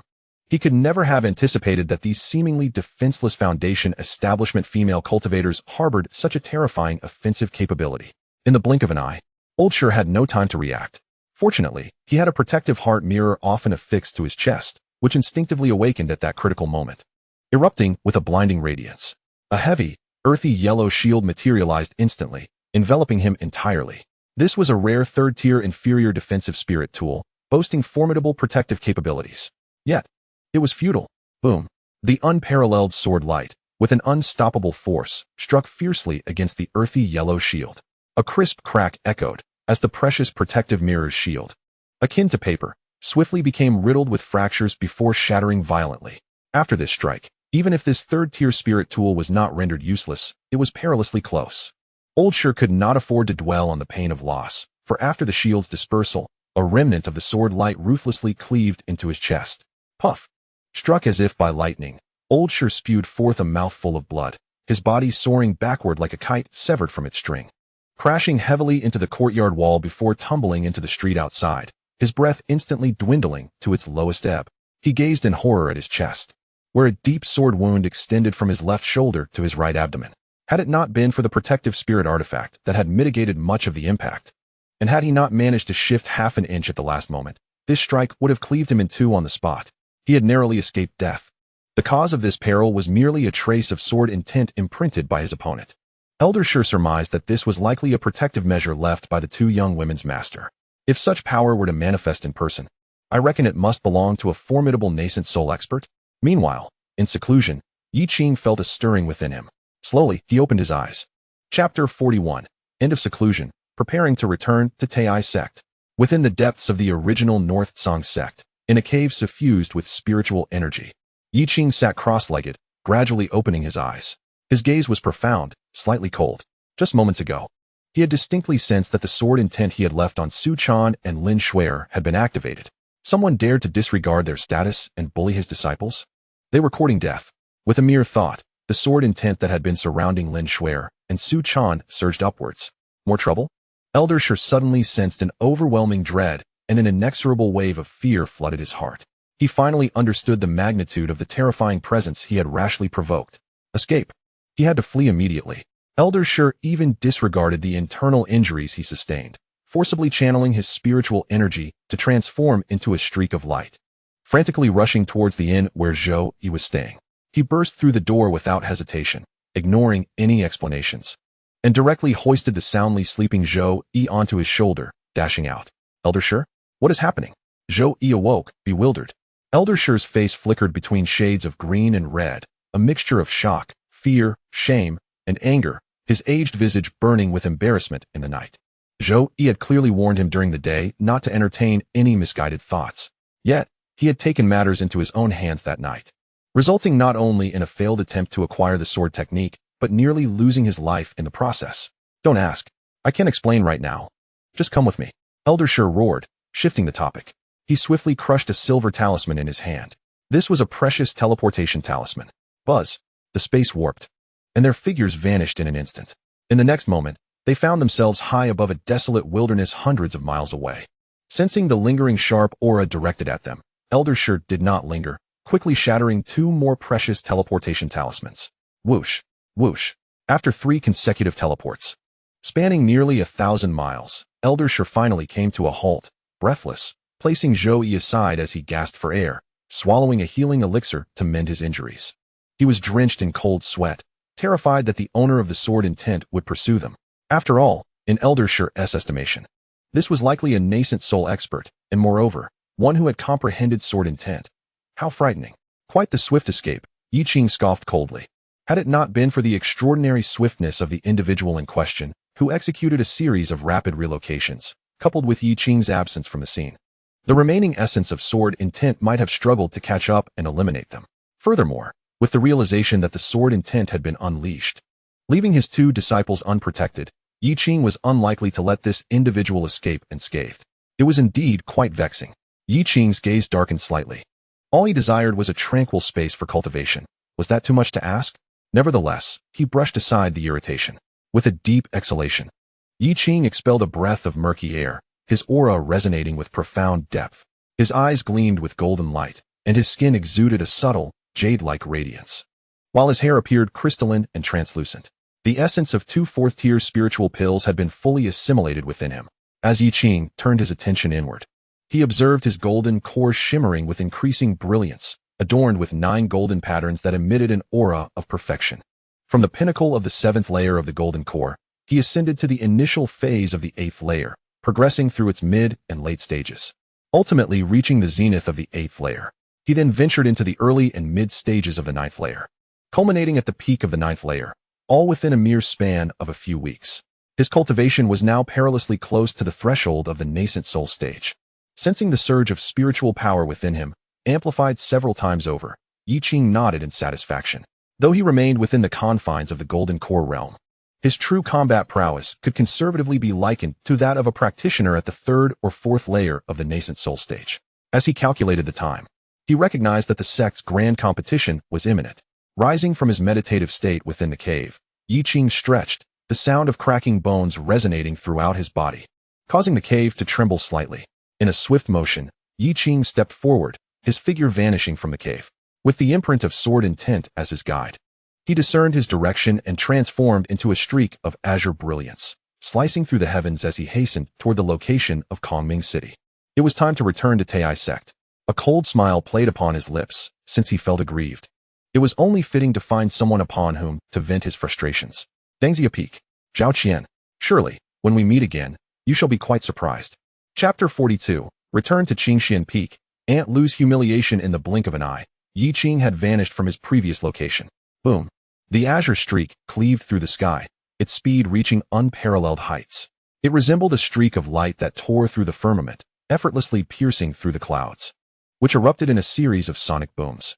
Upon his emergence from seclusion, bolstered by significant advancements in his cultivation, Yi Qing could not resist testing the limits of his full power in flight. With the pinnacle of the 9th layer of the golden core, the might of the suppressing prison celestial body, and the profound intricacies of the Taixuan Golden Scripture, his escape velocity far surpassed that of ordinary golden core practitioners, nearing that of those in the mid-nascent soul stage. Soon, the bustling city of Qingming appeared before Yi Qing's eyes. With a sweep of his divine sense, he smiled faintly, having precisely pinpointed the locations of his 2 disciples within the city. Lin Shuer and Su Chan had now relocated to a new small courtyard. Following the attack by Elder Shuer, they were still somewhat shaken. Fortunately, they were protected by the sword intent imprint left by their master. Moreover, the power of this imprint was astonishingly formidable, surpassing all expectations. A formidable golden core cultivator nearly met his demise at the hands of a mere sword intent imprint. Left with no means to retaliate and forced to flee in panic. The master was not physically present, yet the strength of this imprint was astounding. Su Chan's beautiful eyes sparkled with wonder, and amidst her shock, a profound admiration and yearning welled up within her. Lin Shuer, too, felt a surge of emotion, sharing in the pride of their master's might. Clenching her fists, she proclaimed with pride, "Our master must be the most formidable sword cultivator in the world." At that moment, a gentle voice echoed in their ears. "Oh, is my evaluation in your hearts held in such high regard?" The voice, though soft, resonated clearly with both girls. Lin Shuer and Su Chan froze momentarily, and then an unparalleled joy surged through them. They whirled around to find a figure clad in azure, standing silently in the courtyard, smiling, their long-admired master. "Yi Qing, Master, you have come to find us." The 2 girls exclaimed in unison, their excitement palpable, and their eyes glistening with unshed tears. Despite their achievements in recent times, they were still 2 young girls navigating the world, and not long ago, they had faced an attack from a golden core cultivator, leaving them somewhat unsettled. However, upon seeing their pillar of support, their hearts instantly found solace, a feeling difficult to articulate. Yi Qing nodded with a smile, his gaze sweeping over the 2 girls, a flicker of satisfaction gleaming in his eyes. "Indeed, you have both made progress." He could see through their cultivation levels at a glance. Lin Shuer had steadily advanced from the 6th to the 7th layer of foundation establishment, her aura refined and her foundation solid. Furthermore, he sensed that the embryonic form of her sword intent had become more complete, indicating a deeper comprehension of the Heavenly River Sword Classic. Su Chan's progress was even more remarkable. She had achieved the 8th layer of foundation establishment. In just over a month since becoming his disciple, she had broken through 2 realms. Truly, as a natural-born sword wielder with her profound sword body, her internal sword energy flowed with brilliance. Moreover, a barely perceptible embryonic form of sword intent was beginning to take shape between her brow, ready to solidify. Once this embryonic form fully matured, she would step into the threshold of sword intent that countless sword cultivators yearn for. "Master, we have not brought you shame," Lin Shuer declared proudly. "During this time, we followed your instructions and set up an arena in Qingming City, battling various cultivators to hone our sword techniques, and we have gained much." Su Chan nodded vigorously, drawing forth a sword and pointing it toward the void. She executed a flowing set of sword techniques that resembled water in its grace, imbued with the vast essence of the Heavenly River Sword Classic. Yi Qing watched quietly, nodding slightly. "Very well, all of it is commendable." He generously offered praise, for those few simple words were the greatest affirmation for them. "Now that this matter is concluded, the sect competition is imminent. Let us return to Taiyi Sect at once." "Yes, Master." The 2 girls responded in unison, their spirits uplifted. Yi Qing led them, transforming into a beam of sword light that soared into the sky. After some time, the endless mountains of Taiyi Sect came into view. 3 beams of light traversed the formidable protective array enveloping the sect without hesitation, effortlessly penetrating its defenses. The array shimmered with ethereal brilliance, yet posed no hindrance to the trio, who were clearly recognized as belonging to the esteemed status of Yi Qing, the Peak Master. Silently, they descended into the Grand Hall of Qingxuan Peak. It was Su Chan's inaugural visit, and she held high expectations for this place. However, upon beholding the scene before her, she couldn't help but pause in astonishment. In her imagination, as the master of a peak, her mentor's domain would be suffused with celestial energy, adorned with magnificent halls, and bustling with disciples. Yet, the Qingxuan Peak before her, while still infused with spiritual essence, appeared strikingly desolate, almost forlorn. The mountain paths lay untended, overrun with moss, and a few solitary halls stood windswept, devoid of any signs of life. This vast Qingxuan Peak seemed to harbor only the three of them. Is this truly our Qingxuan Peak? Su Chan queried in disbelief. Lin Shuer, recognizing the familiar yet sorrowful sight, offered an explanation tinged with melancholy. Junior sister, you are unaware. Since the passing of the former Peak Master, and with our mentor assuming the role, most of the elders and disciples have defected to other peaks. It is indeed just the three of us remaining. In a few succinct words, Lin Shuer elucidated the current plight of Qingxuan Peak. What? Su Chan's brows knitted in indignation, her delicate face flushed with anger. How could they act thus? Is this not an act of ingratitude, a betrayal of Qingxuan Peak and our mentor? Standing aside, Yi Qing gazed at the familiar yet alien mountain gate, his heart stirred with tumultuous emotions. He recalled the desolate scene that greeted him upon his arrival in this realm. However, times had changed. He now possessed ample confidence and undeniable strength to safeguard Qingxuan Peak. After all, it represented his roots in this world. At that moment, Yi Qing's brow furrowed slightly. He sensed movement, and, with a surge of formidable consciousness, enveloped the entirety of Qingxuan Peak. Extending his awareness toward the foot of the mountain, there, a cacophony of voices erupted. Peak Master Lu, what is the purpose of this? We merely wish to utilize this prime land of Qingxuan Peak to cultivate a few acres of spiritual fields and plant some herbs. This peak lies idle and will be reclaimed by the sect after the grand tournament. We are merely making use of it in advance. A voice laced with sarcasm rang out.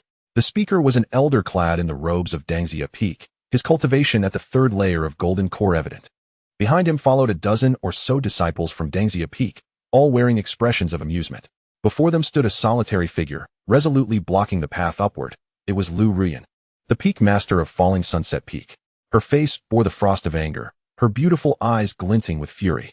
Elder Wang, let me reiterate, as long as the grand tournament has yet to arrive, Qingxuan Peak remains one of the 99 peaks of Taiyi Sect. Until it is formally removed from the list, none from Dangxia Peak shall set foot here. Yi Qing, through his heightened awareness, witnessed this scene unfold. A warm current surging within him. Aunt Lu shared a deep bond with her master and regarded him as family. After her master's passing, she has consistently offered him care and support. When he descended the mountain, Aunt Lu even gifted him provisions.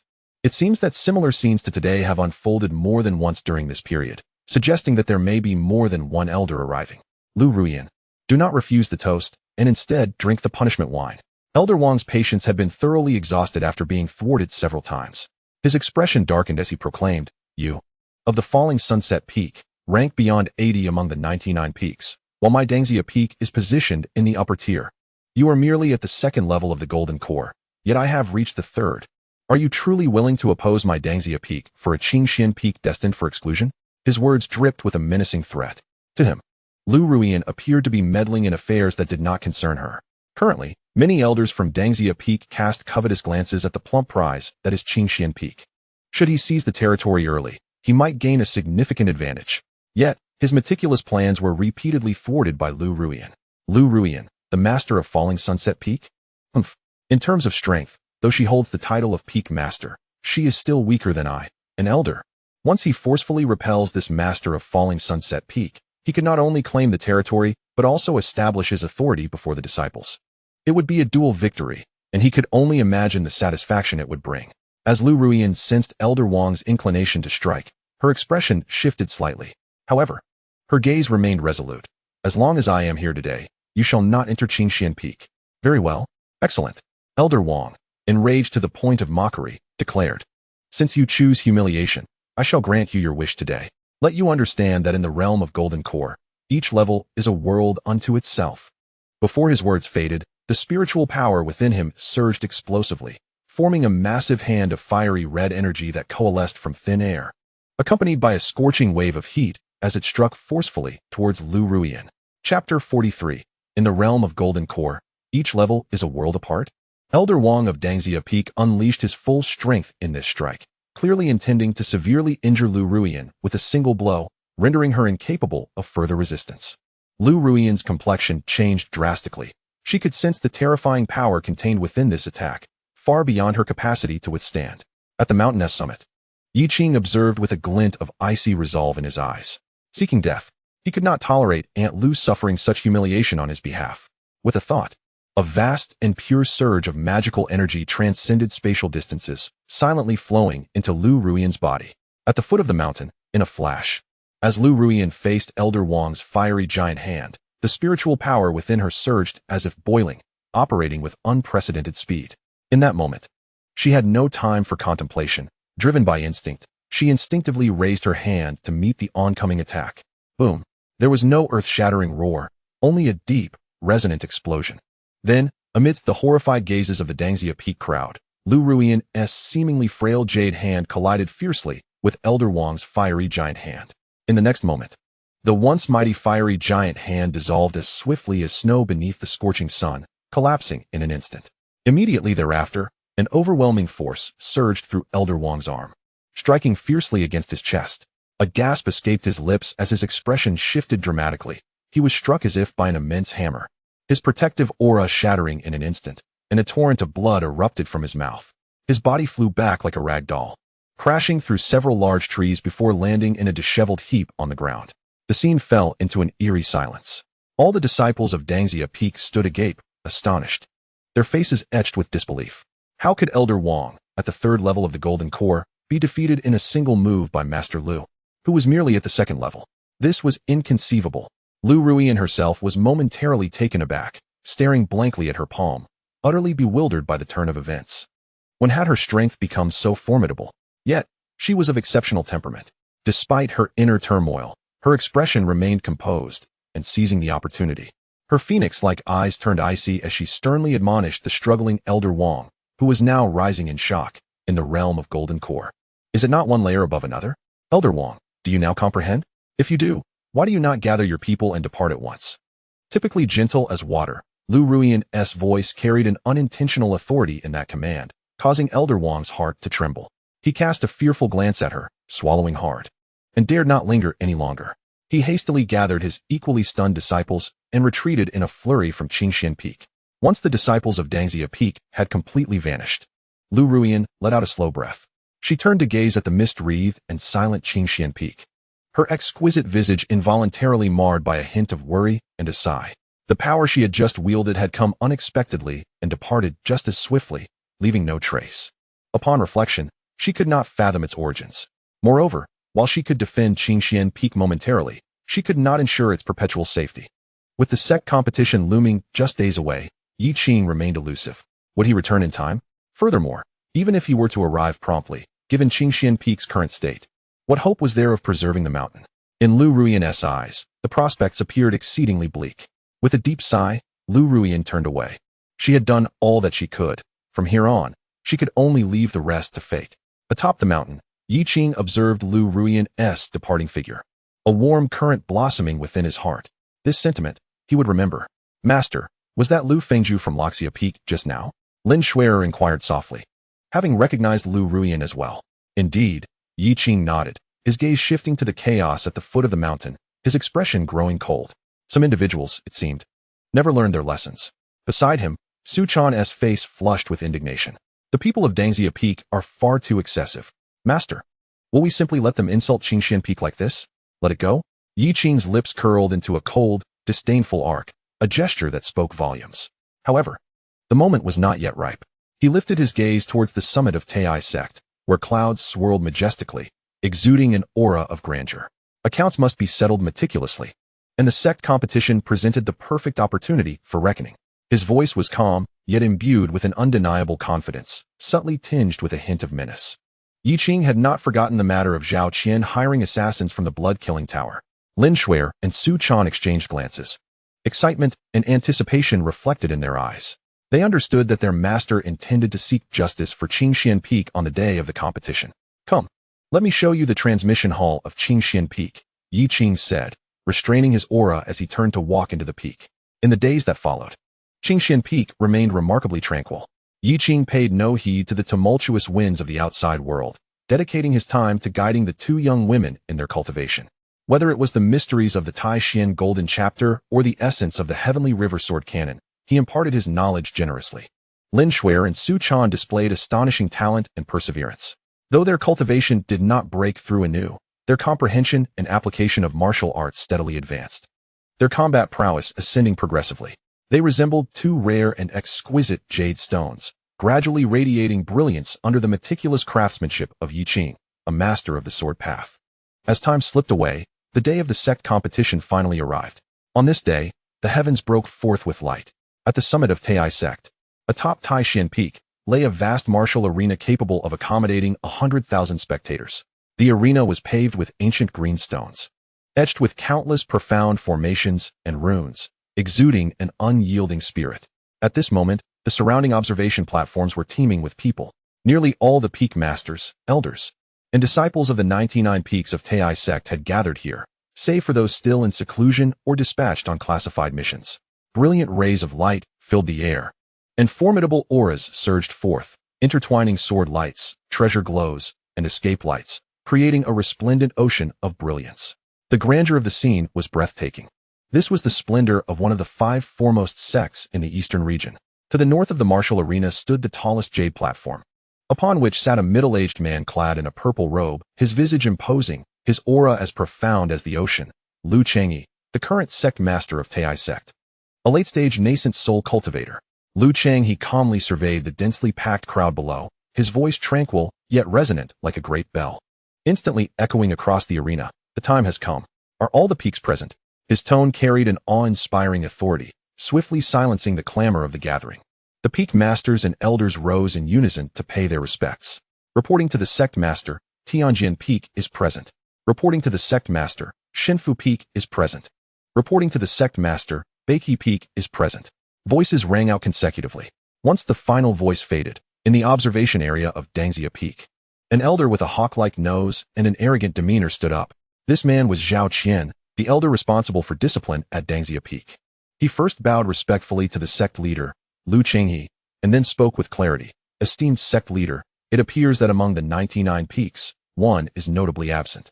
Lu Changyi raised an eyebrow, his spiritual awareness sweeping across the area, confirming the emptiness that represented Qingxuan Peak. He fell into a brief silence, letting out a soft sigh inwardly. Turning his gaze toward Zhao Qian, Lu Changyi inquired with an impassive expression, "Oh? Which peak is it?" A smirk of undisguised derision curled at the corners of Zhao Qian's lips, his voice rising to ensure that most present could hear. In response to the sect leader, "It is Qingxuan Peak." Not long ago, the disciples of Dangxia Peak witnessed the master of Qingxuan Peak, Yi Qing, descending the mountain with his only disciple, claiming they were on a sect mission. Yet, how long has it been since? They have yet to return. In my estimation, they are likely aware of their dwindling talents and lack of strength, fearing disgrace in the grand competition, thus opting to forfeit and not show up. Upon hearing these words, a murmur of low discussions erupted throughout the assembly. Many disciples familiar with the recent circumstances of Qingxuan Peak displayed expressions of amusement. Qingxuan Peak? Is that not the mountain where, following the passing of the old master, all disciples and elders fled? Indeed, it is said that now only a mere boy serves as the master, along with a newly accepted apprentice, totaling just 2 individuals, truly a laughingstock of our Taiyi Sect. It is only natural for them to avoid humiliation, better to hide in seclusion. Listening to the surrounding chatter, in the area of Loxia Peak, Lu Rian's delicate brows furrowed, her fair face clouded with displeasure. She was about to rise to counter the claims when Zhao Qian spoke again, his tone laced with greed and incitement. Sect leader, esteemed peak masters, I believe that since the passing of the venerable master Yi Qingtsong, Qingxuan Peak has become a mere shadow of its former self. Now, they even shy away from participating in the sect's grand competition. They are indeed like mud that cannot prop itself up. Such a peak does not deserve to monopolize a spiritual vein and enjoy the privileges of imparting and opening spiritual pathways. He surveyed the crowd, raising his arm in a call to action. I propose that the sect immediately reclaim Qingxuan Peak, redistributing its spiritual vein, land, temples, and resources to those peaks in need. This would prevent waste of our sect's resources and bring fortune to our Taiyi Sect.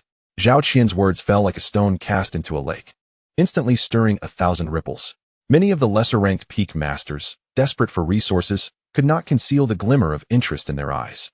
Zhao Qian's argument indeed held merit. Although Qingxuan Peak's spiritual vein may not be top tier, even the smallest morsel is still sustenance. Moreover, Qingxuan Peak's spiritual vein is not weak. If they could share in the bounty, it would undoubtedly benefit the development of their own peaks. The members of Dangxia Peak wore expressions of triumph, as if they could already envision the scene of Qingxuan Peak being divided amongst them. They had long prepared for negotiations and exchanges of interest to ensure they would secure the largest share of the spoils. Seeing this, Lu Rian's anxiety deepened. She looked at the contemplative sect leader Lu Changhe and could no longer contain herself, abruptly standing up. Sect leader, you must not. Her brows knitted tightly as she prepared to defend Qingxuan Peak, hoping to buy them some time. Just then, a voice, seemingly unremarkable yet tinged with a hint of coldness, resonated clearly throughout the martial arts arena, as if it disregarded the vastness of space. When did the affairs of Qingxuan Peak become the concern of you? Zhao Qian of Dangxia Peak, a mere elder? Chapter 45. Elder Zhao, you appear quite astonished to see me. This voice, though not particularly loud, possessed a peculiar penetrating quality that instantly overshadowed all the clamor in the arena. The entire venue fell into silence. Countless gazes turned in unison towards the source of the sound. Lu Rian trembled slightly, abruptly turning around, her face lighting up with joy. At the entrance of the arena, 3 figures bathed in the morning light were making their way forward. The foremost among them, clad in green robes, with long black hair cascading over his shoulders and a handsome visage, was none other than Yi Qing. Following closely behind were 2 graceful young women, Lin Shuer and Su Chan, unfazed by the thousands of scrutinizing eyes upon them. The trio maintained their composure and moved steadily towards the designated observation area of Qingxuan Peak. Yi Qing, Zhao Qian's expression shifted dramatically, his pupils constricting in disbelief, as if he had encountered a ghost in broad daylight. How could this be? How is he still alive? According to the intelligence he had received, a silver-ranked assassin from the Bloodshed Tower, whom he had secretly hired at great expense, had long since set an inescapable trap for Yi Qing at Blackwind Ridge. At that time, Yi Qing was merely at the Foundation establishment stage. How could he possibly have survived? He should have perished. Yet here he stood, not only alive, but having advanced to the first level of the Golden Core stage. As Yi Qing took his seat, he did not spare Zhao Qian a glance, but instead offered a slight bow to the sect leader, Lu Changhe, as a sign of respect. Only then did his gaze drift lazily back to the ever-changing expression of Zhao Qian, a smirk playing at the corners of his mouth. What is the matter? Elder Zhao, you seem quite surprised to see my return. You. Zhao Qian was momentarily at a loss for words, his face turning a deep shade of crimson. What could he say? Could he admit to hiring an assassin to eliminate him? In front of so many witnesses. He could only forcibly suppress the tumult within, forcing out a response through clenched teeth. Humph. Since you have returned, you should stay put. Many here are your elders. Do not seek to draw attention to yourself. With that, he abruptly flicked his sleeve, sat down with a frosty demeanor, and fell silent. Yi Qing merely smiled faintly, choosing to ignore him. A mere clown, he thought. This was not the time for disturbances, and once the competition concluded, Zhao Qian's fate would be sealed. Not far away, in another section of the Dangxia Peak area, a young man clad in the attire of a core disciple of Dangxia Peak frowned slightly as he observed Yi Qing. This individual was Wang Hao, who had previously defected from Qingxuan Peak to become a disciple under Elder Li of Dangxia Peak. He had once been Yi Qing's disciple. He has returned. A fellow disciple of Wang Hao whispered in astonishment. Another scoffed dismissively. What of his return? Just look at him. He still appears to be of an age that requires guidance. What kind of worthy disciple could he possibly cultivate? Upon the conclusion of his remarks, several individuals turned their gazes toward Wang Hao. One of them praised, indeed, Brother Wang possesses remarkable foresight, having extricated himself from the quagmire of Qingxuan Peak and taken refuge under Elder Li. In merely 3 months, he has ascended from the 5th layer of Foundation establishment to the impressive 8th layer. Such a pace of cultivation is astonishing. Absolutely. Brother Wang's innate talent is exceptional. His future achievements are boundless. As he absorbed the flattery from his peers, a smile spread across Wang Hao's face, his pride and self-satisfaction evident in his eyes. He cast a sidelong glance at Yi Qing in the distance, a cold smirk forming in his heart. Yi Qing? Huh. Merely the fallen master of Qingxuan Peak. A relic of the past. I have now embarked upon the path to greatness. Perhaps, had you, Yi Qing, not taken me in initially, my cultivation would have reached even greater heights by now. As the atmosphere among the peaks grew intricate with differing thoughts, the esteemed leader, Master Lu Cheng, finally spoke. Silence. His commanding voice resonated throughout the assembly, and all present fell silent.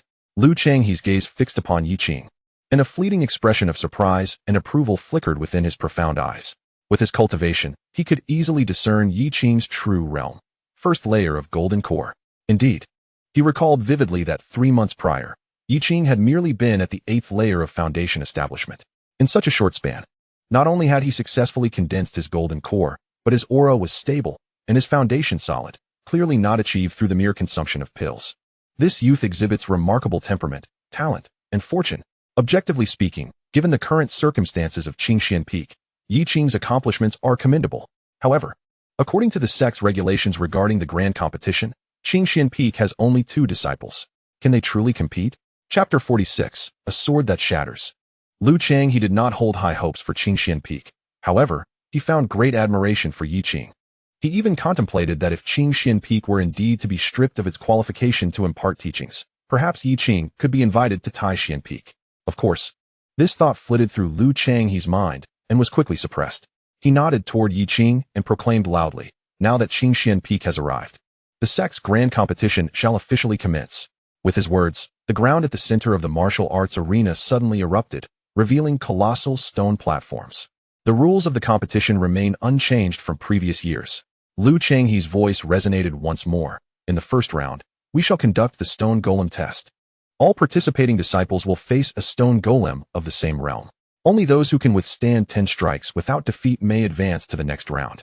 Should one fail, they will be eliminated and lose their qualification to continue competing. The rules were clear and straightforward. This first round would assess the foundational strength of the disciples. If one cannot endure 10 strikes from a golem of equal realm, there is indeed no necessity to continue the competition. In the Dangxia Peak area, Zhao Qian, who had been thoroughly infuriated by Yi Qing, now wore a cold smile once more. He forced himself to regain composure from the shock of Yi Qing's resurrection and mused inwardly. Even if you, Yi Qing, have stumbled upon fortune and survived the outside world, and have fortuitously condensed your core, what of it? With your meager cultivation, what kind of capable disciple can you possibly teach?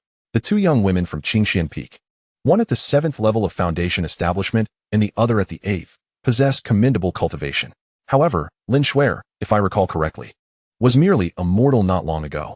In just 3 months, she has ascended from the realm of mortals to the 7th level of foundation establishment? One can only surmise that excessive reliance on elixirs has rendered her foundation unstable, resulting in mediocre combat prowess. She is unlikely to even pass the initial test with the stone golem. When that time comes, Qingxuan Peak will face the embarrassment of having 2 disciples eliminated in the first round, becoming the laughingstock of the entire sect. Just how will you, Yi Qing? Save face then, Zhao Qian mused, as he envisioned the dismal defeat of Lin Shuer and Su Chan. And now, the test is about to commence. Disciples from each peak ascend to the arena in the order determined by drawing lots. From Tianfu Peak, Zhang Yuan, at the 6th level of foundation establishment, steps up to begin the test. As a disciple takes the stage, the stone golem before him blinks its crimson eyes and springs to life. Advancing with heavy strides and launching a powerful punch, Zhang Yuan, not daring to be negligent, swiftly employs his techniques, releasing multiple talismans that transform into fire serpents and ice spikes, engaging the stone golem in a fierce struggle. The arena erupts with flashes of spiritual light and continuous roars. Soon, Zhang Yuan beams with joy, having withstood 13 rounds and successfully passed the test. Yet, for every success, there is a failure. Bang! A disciple from Fiyun Peak, during the 8th strike, falters and exposes a flaw, resulting in the stone golem's punch sending him flying off the stage, blood spilling from his mouth. His expression one of despair, signaling his defeat. The test proceeds methodically, with a near equal ratio of successes and failures. Those who advance past the first round are undoubtedly the elite among the disciples of their respective peaks. Soon, the overseeing elder calls out, "Next group, disciples from Qingxuan Peak. Lin Shuer and Su Chan, please take the stage. Here they come." With this announcement, at least 2/3 of the spectators' gazes converge upon the area of Qingxuan Peak. The peak is indeed extraordinary. A once prominent faction now on the brink of decline, potentially facing the revocation of its qualifications for imparting teachings and opening meridians. How skilled are the disciples they send forth? Curiosity fills every heart. Under the scrutiny of countless eyes, Lin Shuer and Su Chan maintained their composure, gracefully stepping onto the adjacent arenas, one to the left and the other to the right. It is finally their turn. A spectacle awaits.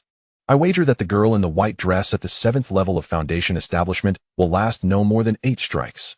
8 strikes? You overestimate her. I predict 5. Just look at her frail appearance. I heard she was merely a servant before, hardly someone who can fight. I bet on 3 strikes. 1 to test, 1 to evade, and the 3rd will see her knocked off the stage. Among the spectators, many disciples from other peaks have begun to laugh and place bets. Some speak with blatant disdain, while others regard Lin Shuer and Su Chan with fervor, one clearing his throat and declaring, "Gentlemen, these two are ethereal beings. How could they possibly fail? I, for one, support Fairy Lin. I have faith in Fairy Su. I believe Fairy Lin possesses greater poise. She radiates an enchanting aura. Are you blind? Fairy Su's cultivation is superior, and her spirited demeanor is truly unique."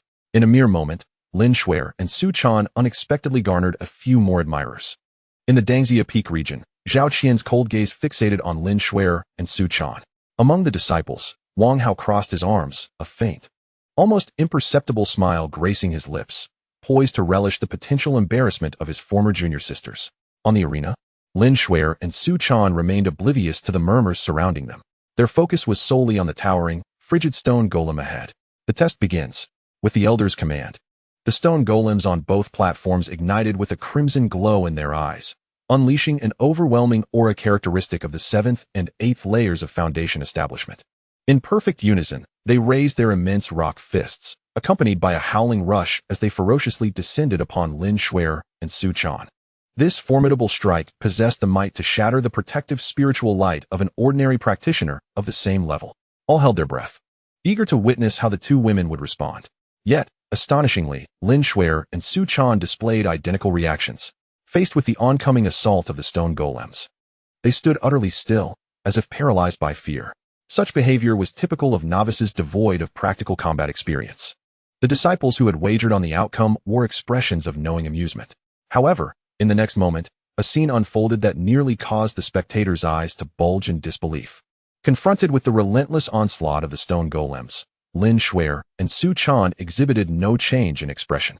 They remained motionless, not even hinting at an attempt to evade. Yet, there was no trace of panic in their demeanor. Just as the colossal fists were about to make contact, a resounding clash echoed. Too clear. Melodious notes of sword chimes resonated almost simultaneously. A streak of azure sword light cascaded like a celestial river, illuminating the heavens, vast and boundless. Another stream of watercolored sword light flowed gracefully, its sharpness concealed within. The brilliance of the sword flashed and vanished in an instant, swift beyond measure. So rapid that the vast majority of disciples present could only glimpse a fleeting shadow. Then came the thunderous booms. The two imposing stone golems, previously brimming with menace, abruptly halted. Upon their chests, a smooth, even sword mark had mysteriously appeared.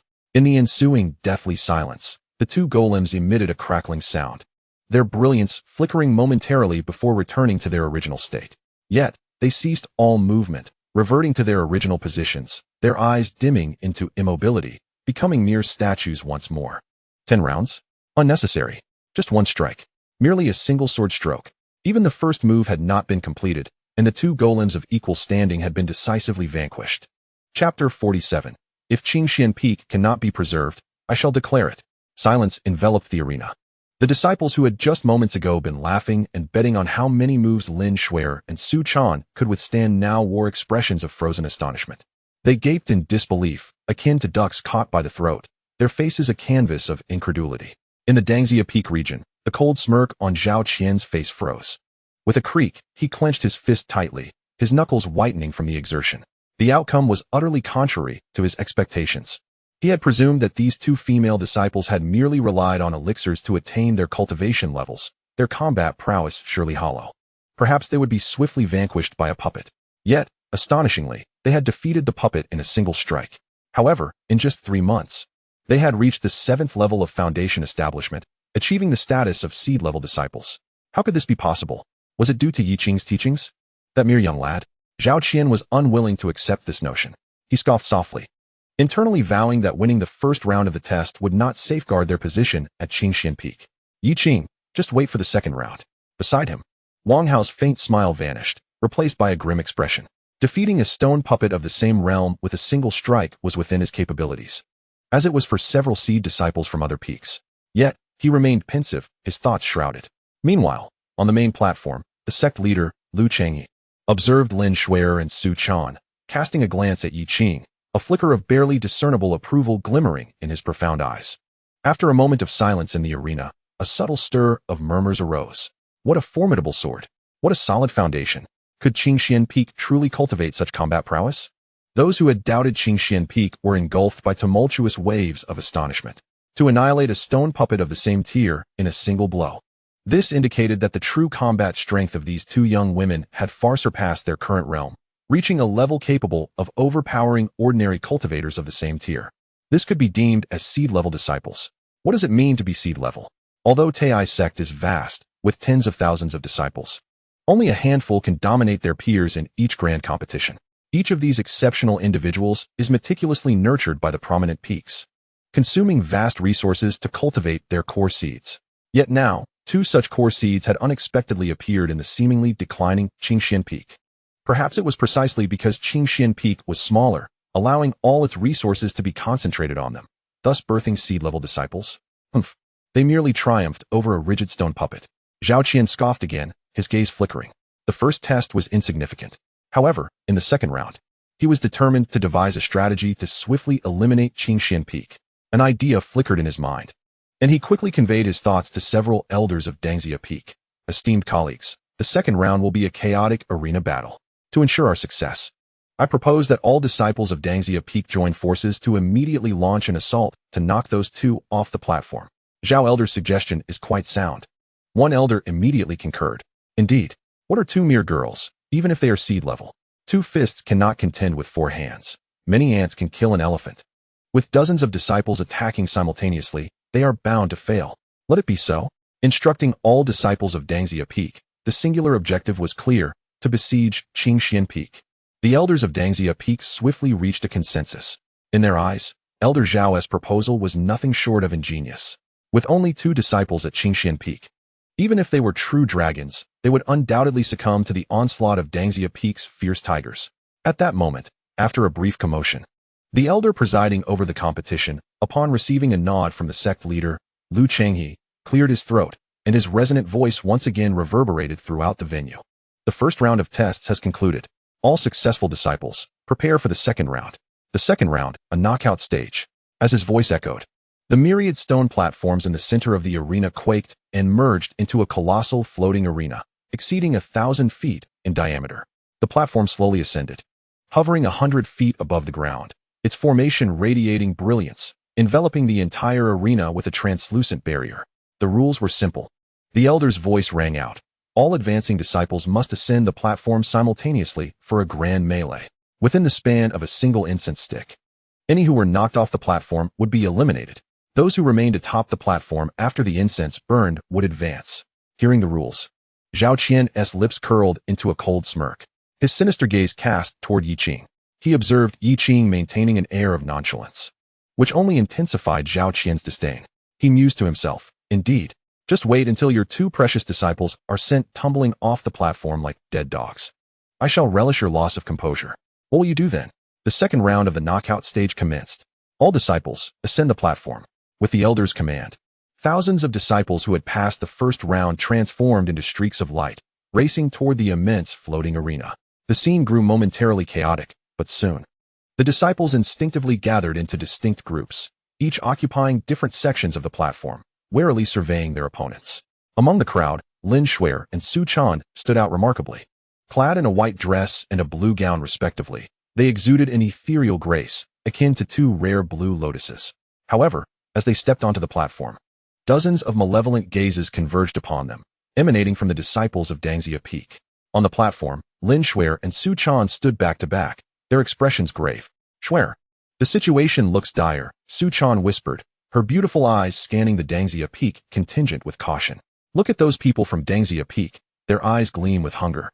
Like wolves ready to pounce on us. They seem intent on launching a brazen assault. I sense it too, Lin Shuer replied, tightening her grip on the hilt of her sword. Let them come. I shall confront any challenge that arises. Her voice, though cool, radiated an unwavering resolve.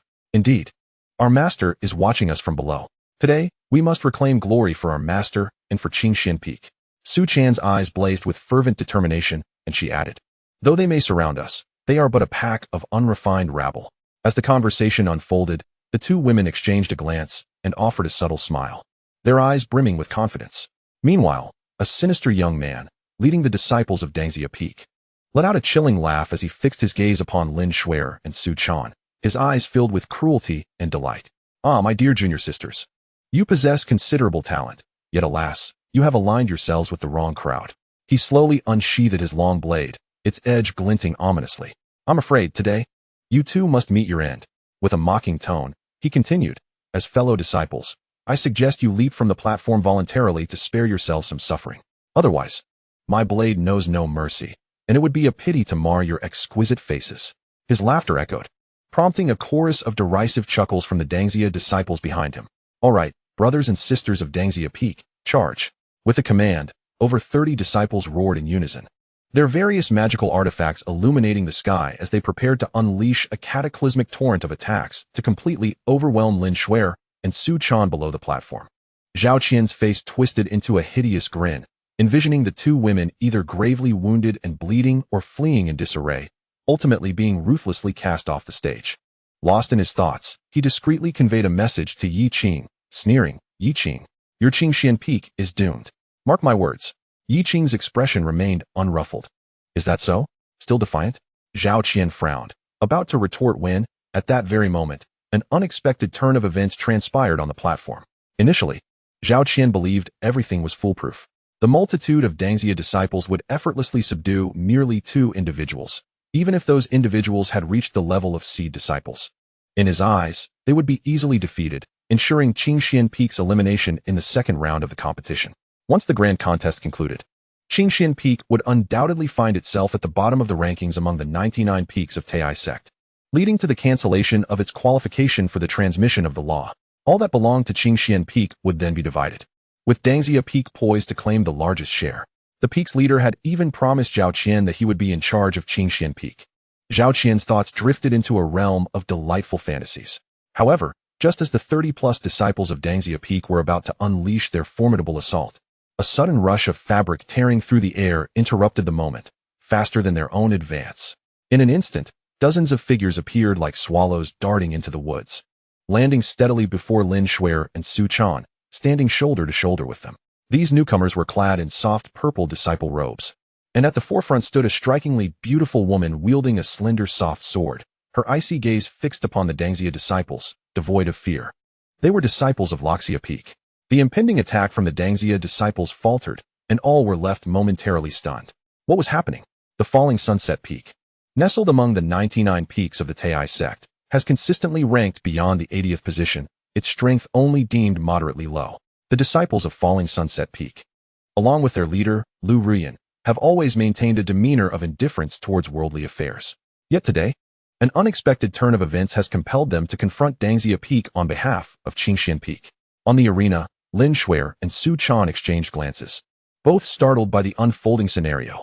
They had not anticipated that Falling Sunset Peak would extend its hand in aid, elevating Qingxuan Peak to this point. In the observation platform, the atmosphere in the Dangxia Peak region shifted dramatically. Zhao Qian's sinister grin abruptly froze as he turned, his cold gaze slicing through the air towards Lu Ruyan, the leader of Falling Sunset Peak. There she sat, poised and dignified, seemingly oblivious to the turmoil on the arena, delicately lifting her teacup and gently blowing the floating tea leaves. Yet, the faint curve of her lips unmistakably revealed that this entire spectacle was indeed her orchestration. Lu Ruyan. Fury ignited within Zhao Qian. Meanwhile, Lu Ruyan's mind raced with thoughts. She had foreseen that Dangxia Peak would resort to underhanded tactics in this chaotic arena battle. However, as long as she was present, the disciples of Falling Sunset Peak and Qingxuan Peak would advance and retreat together. A cold smile played upon her lips. How could she, regarding Yi Qing as kin, stand idly by while his disciples faced such bullying? Though several elders of Dangxia Peak were initially taken aback, they quickly regained their composure. One elder scoffed, "No matter. A mere Falling Sunset Peak dares to challenge us? Their strength is hardly formidable. If they seek their own demise, so be it." Indeed, another elder chimed in, "Elder Zhao, issue the command to hold nothing back." cast down the disciples of Falling Sunset Peak, along with those two girls from Qingxuan Peak. Zhao Qian nodded expressionlessly, a flicker of ruthlessness flashing in his eyes. To him, the involvement of Falling Sunset Peak merely complicated matters slightly. With Dangxia Peak's overall strength being above average and its numerous disciples, they would easily crush an alliance formed by a low-ranking peak and a bottom-tier one. On the arena, the leading sinister youth from Dangxia Peak, having recovered from his initial shock, grinned wickedly. His gaze swept across the disciples of Falling Sunset Peak, Lin Shuer, Su Chan, and the others. Good. Very well. I didn't expect there to be those unafraid of death. Since you insist on wading into this murky water, do not blame us for our ruthless measures. Brothers, we have new targets. Let us take them down together. Boom. The disciples of Dangxia Peak unleashed a powerful surge of spiritual energy, this time aiming at the combined forces of Qingxuan Peak and Falling Sunset Peak. A larger-scale melee on the brink of eruption. However, at that moment, a commanding voice rang out, "Hold." The sharp call resonated like thunder on the tumultuous arena. Following this, a figure clad in azure surged forth like a bolt of lightning from the opposite end of the arena, landing squarely between the factions of Dangxia Peak and Qingxuan Peak. A young man, clad in the attire of a core disciple from Qingxuan Peak, emerged with striking features, sharp brows, and bright eyes. Wielding an ancient longsword that radiated an intense and formidable sword aura. At the pinnacle of the 9th level of Foundation establishment, his aura was remarkably refined, far surpassing that of an ordinary cultivator at the same stage. This was Qingxuan, one of the top 5 disciples of his generation at Qingxuan Peak. How had he come forward? The crowd on the arena erupted in gasps. Qingxuan Peak, a formidable mountain among the 99 peaks of Taiyi Sect, had consistently held a position within the top 20. Qingxuan was a true genius, far beyond the seed level, with whispers suggesting he could break into the Golden Core stage at any moment. Upon seeing Qingxuan, the disciples of Dangxia Peak felt their bravado diminish. The leading sinister youth's expression shifted as he forced a smile. "Brother Chen, what do you mean by this? This matter concerns our Dangxia Peak and the disciples of Qingxuan and Loxia Peaks." With a cold gaze, Qingxuan ignored him and swept his eyes across the Dangxia Peak disciples, stating icily, "Dangxia Peak, you possess great audacity. Bullying the fewer by surrounding the remaining 2 female disciples of Qingxuan Peak? I, Qingxuan, cannot condone your actions." His voice, though not loud, resonated clearly in the ears of everyone present. The sinister youth was left speechless, his face turning crimson. Qingxuan, uninterested in further dialogue, drew his sword with a resonant sound, carving a deep scar into the bluestone ground.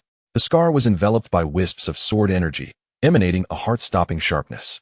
"I, Qingxuan, stand here today," he declared, his gaze electrifying as he fixed it upon the Dangxia Peak disciples. "Beware, my sword remains sharp. Those who dare to leap forward should not blame me for disregarding the bonds of our sect." Dominant and assertive, every gesture and word radiated the absolute confidence of a disciple from one of the top peaks of Taiyi Sect. The disciples of Dangxia Peak, witnessing the menacing aura of the sword scar, turned pale, none daring to take a step forward. It was no jest.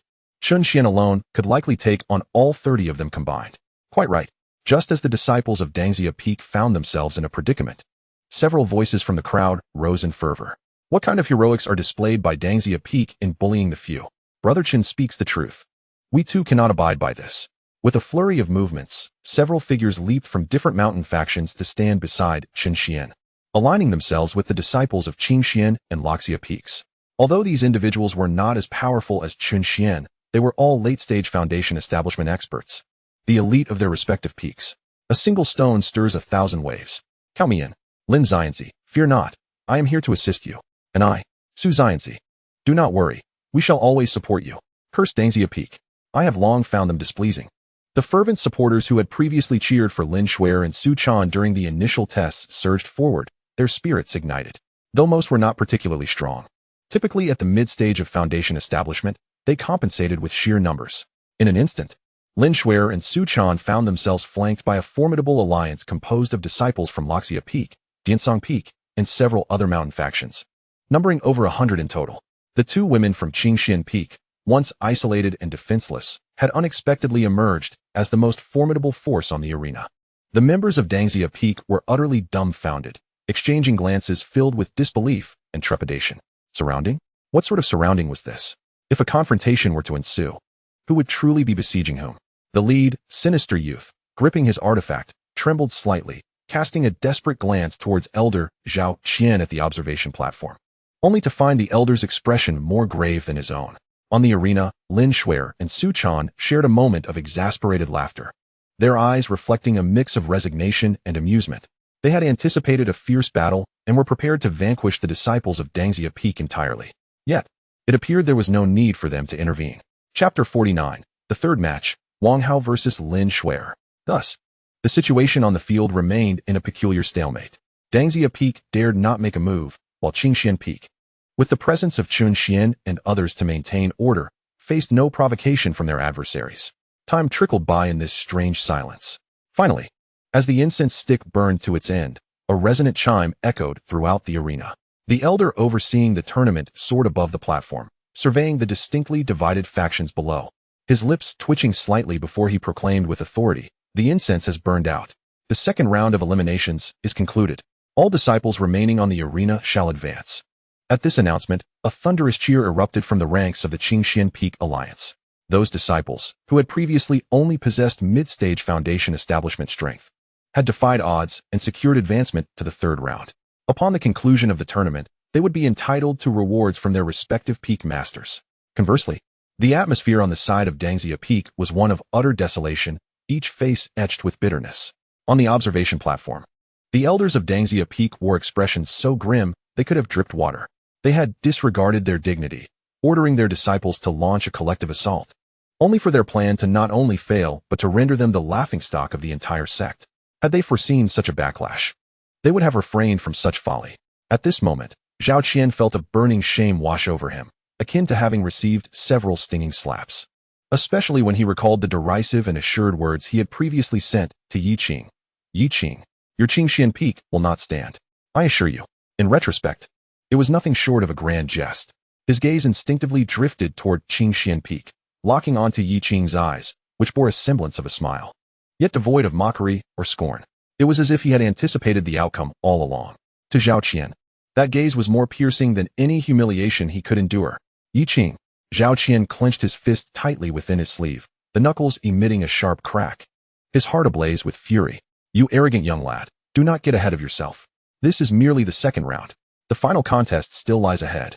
Our Dangxia Peak shall not allow your Qingxuan Peak to claim even a single victory." Following a brief interlude, the grand competition progressed into its ultimate phase. The massive floating arena underwent a transformation, rapidly splitting into 99 independent platforms of varying sizes, suspended above the martial arts arena. Above each platform, the name of the corresponding peak materialized. Notably, the platform for Qingxuan Peak was positioned last. The voice of the presiding elder resonated through the heavens. The final contest, the platform challenge, is officially underway. The rules are as follows. Each peak has a designated defending platform, and disciples from the respective peak may ascend to defend. Simultaneously, disciples may challenge any platform of other peaks. A successful defense earns 1 point, while a successful challenge earns 3 points. At the conclusion of the competition, the final rankings will be determined based on the total points accumulated by each peak. Upon the announcement of these rules, the crowd erupted in astonishment. The points awarded for successful challenges were thrice that of successful defenses. This undoubtedly encouraged disciples from each peak to actively confront stronger adversaries. In the Dangxia Peak area, a glint of cold light flashed in Zhao Qian's eyes as he addressed several elders beside him. "Esteemed elders, although the plan has encountered changes, our objective remains unchanged. In this third round, we must ensure that Qingxuan Peak does not secure a single victory." He proposed with a chilling tone. "I suggest we dispatch our peak seed disciples, even those at the 9th level of foundation establishment, to take turns challenging Qingxuan Peak's platform. They only have 2 individuals. Their spiritual energy will surely be exhausted eventually. I intend to ensure they leave without earning a single point, ultimately placing them at the bottom of the rankings." A splendid idea. Let it be so. Zhao Elder is indeed shrewd. The elders of Dangxia Peak swiftly reached a consensus. At that moment, Wang Hao, who had remained silent until now, suddenly stepped forward. Bowing respectfully to his master, Elderly, he declared, "Master, I volunteer to be the first to battle for Dangxia Peak, challenging Qingxuan Peak." A mysterious light flickered in his eyes. He longed to trample upon the Qingxuan Peak from which he once hailed. He sought to demonstrate to all that his decision to leave Qingxuan Peak and choose Dangxia Peak was indeed a wise and correct one. Elderly regarded him with satisfaction. Nodding approvingly, "Very well. I grant you permission. Go forth and do not let me down. Yes, master. Wang Hao grinned wickedly, turning to stride towards the arena. Meanwhile, beside the Qingxuan Peak platform, Lin Shuer and Su Chan were swiftly deliberating their strategy. Sister, these rules are quite unfavorable for us. We are but two, Su Chan remarked. Her brow furrowed. Indeed, Lin Shuer nodded, her expression remaining calm, but this also presents an opportunity. The points for challenges are significantly higher. If we can win several challenges, our scores will increase rapidly. After a moment of contemplation, she decisively stated, Here is the plan. I will defend first while you challenge other peaks. Quick and decisive. Once I have defended for a while, we shall switch places. You will defend while I challenge. This approach will enhance our efficiency and maximize our points. Agreed. Let it be so. In Su Chan's eyes, a fierce battle intent ignited. The Qingxuan Peak, ranked at the bottom? On the verge of losing its qualifications for imparting the art of opening the meridians? No, they resolved that, for their revered master, they must ensure that Qingxuan Peak achieves a resounding victory. With their plans finalized, Lin Shuer took a deep breath, her graceful figure flashing as she elegantly descended upon the arena belonging to Qingxuan Peak. Dressed in a flowing white gown, her hand resting on the hilt of her sword, she stood tall and straight like a pine tree. Her cold gaze swept across the entire arena, resembling a snow lotus blooming defiantly in an inhospitable environment, proud and resilient. Meanwhile, Su Chan scanned the surroundings, selecting her targets for challenge. The grand competition commenced. With the elder's commanding voice, the atmosphere ignited in an instant. Whoosh!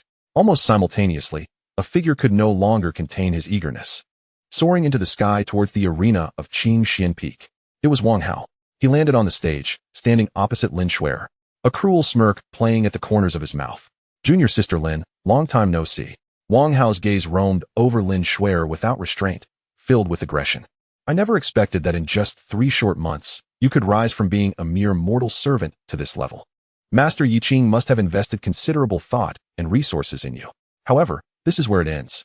You must understand that joining Qingxuan Peak was an utterly misguided choice. Today, allow me, your senior brother, to personally cast you down from this arena. Chapter 50. To recruit Lin Shuer? As soon as the words left his lips, the spiritual energy of his 8th-layer foundation surged within Wang Hao, erupting without reservation. A powerful wave of energy radiated from him, sweeping in all directions.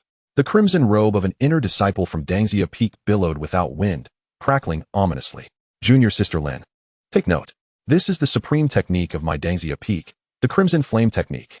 With a sinister grin, Wang Hao formed hand seals, rapidly transforming his spiritual energy into searing red flames, coalescing in his palm into a fireball the size of a human head. The surface of the fireball shimmered with flowing runes, exuding a terrifyingly violent aura. This is the ultimate move of the Crimson Flame technique, the heaven-burning explosive flame. I have mastered it to a minor success, and with one strike, it can incinerate gold and refine stone. You still have time to concede. His voice boomed, deliberately echoing throughout the arena. This was not merely a threat to Lin Shuer. It was also a display of his might and worth to everyone present, especially the elders of Dangxia Peak in the observation area. He aimed to demonstrate to all that Wang Hao, after leaving Qingxuan Peak, had undergone a complete transformation. In the observation area of Dangxia Peak, nearly all the elders and disciples had their eyes fixed upon the small arena of Qingxuan Peak. Even their own disciples guarding the arena and those preparing to challenge other peaks paused, intrigued, ready to enjoy this spectacle. A genius who had defected from Qingxuan Peak was about to teach a lesson to a fool who remained steadfast. The mere thought of this scenario was enough to bring them delight. To them, this was not a battle of equals, but rather a one-sided domination. After all, regarding cultivation levels, Wang Hao, a cultivator at the 8th level of foundation establishment, stands in stark contrast to Lin Shuer, who is only at the 7th level. In terms of techniques, Elder Li's Crimson Flame technique is of the highest grade, while the Azure Mystic technique from Qingxuan Peak is merely of moderate grade. On the viewing platform, Elder Zhao wears a confident smile as he turns to Elder Li and says, "Congratulations, Elder Li. Your exceptional disciple is poised to achieve a remarkable feat for my Dangxia Peak today." Elder Li, the master of Wang Hao, strokes his long beard. Unable to conceal his pride and joy, he feigns modesty, waving his hand dismissively. "Oh, not at all. It is Wang Hao's own talent and diligence that have brought him to this point. I have merely provided a little guidance." Elder Zhao sharply disagrees, shaking his head and adding a hint of flattery to his tone. Talented individuals are common, but wise mentors are rare. Genius requires the illumination of a great teacher.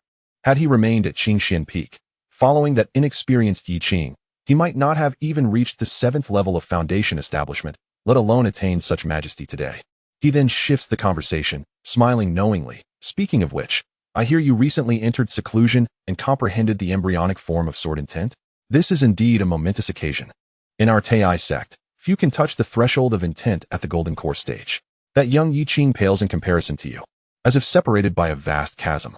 Upon hearing the words embryonic form of sword intent, Elder Li's pride swells even further, his grip on his beard tightening slightly. This truly is one of his life's most gratifying achievements. Elder Zhao, perceptive to the moment, lowers his voice and proposes a cunning suggestion. Elderly, consider Lin Shuer, another sword user. Her talent is mediocre but still possesses the potential of a rough diamond. Why not, after the competition, when Wang Hao defeats her, show some kindness and take her under your wing for careful training? Just imagine, after witnessing your disciple's prowess and your own impressive demeanor, especially if you were to reveal even a hint of your sword intent.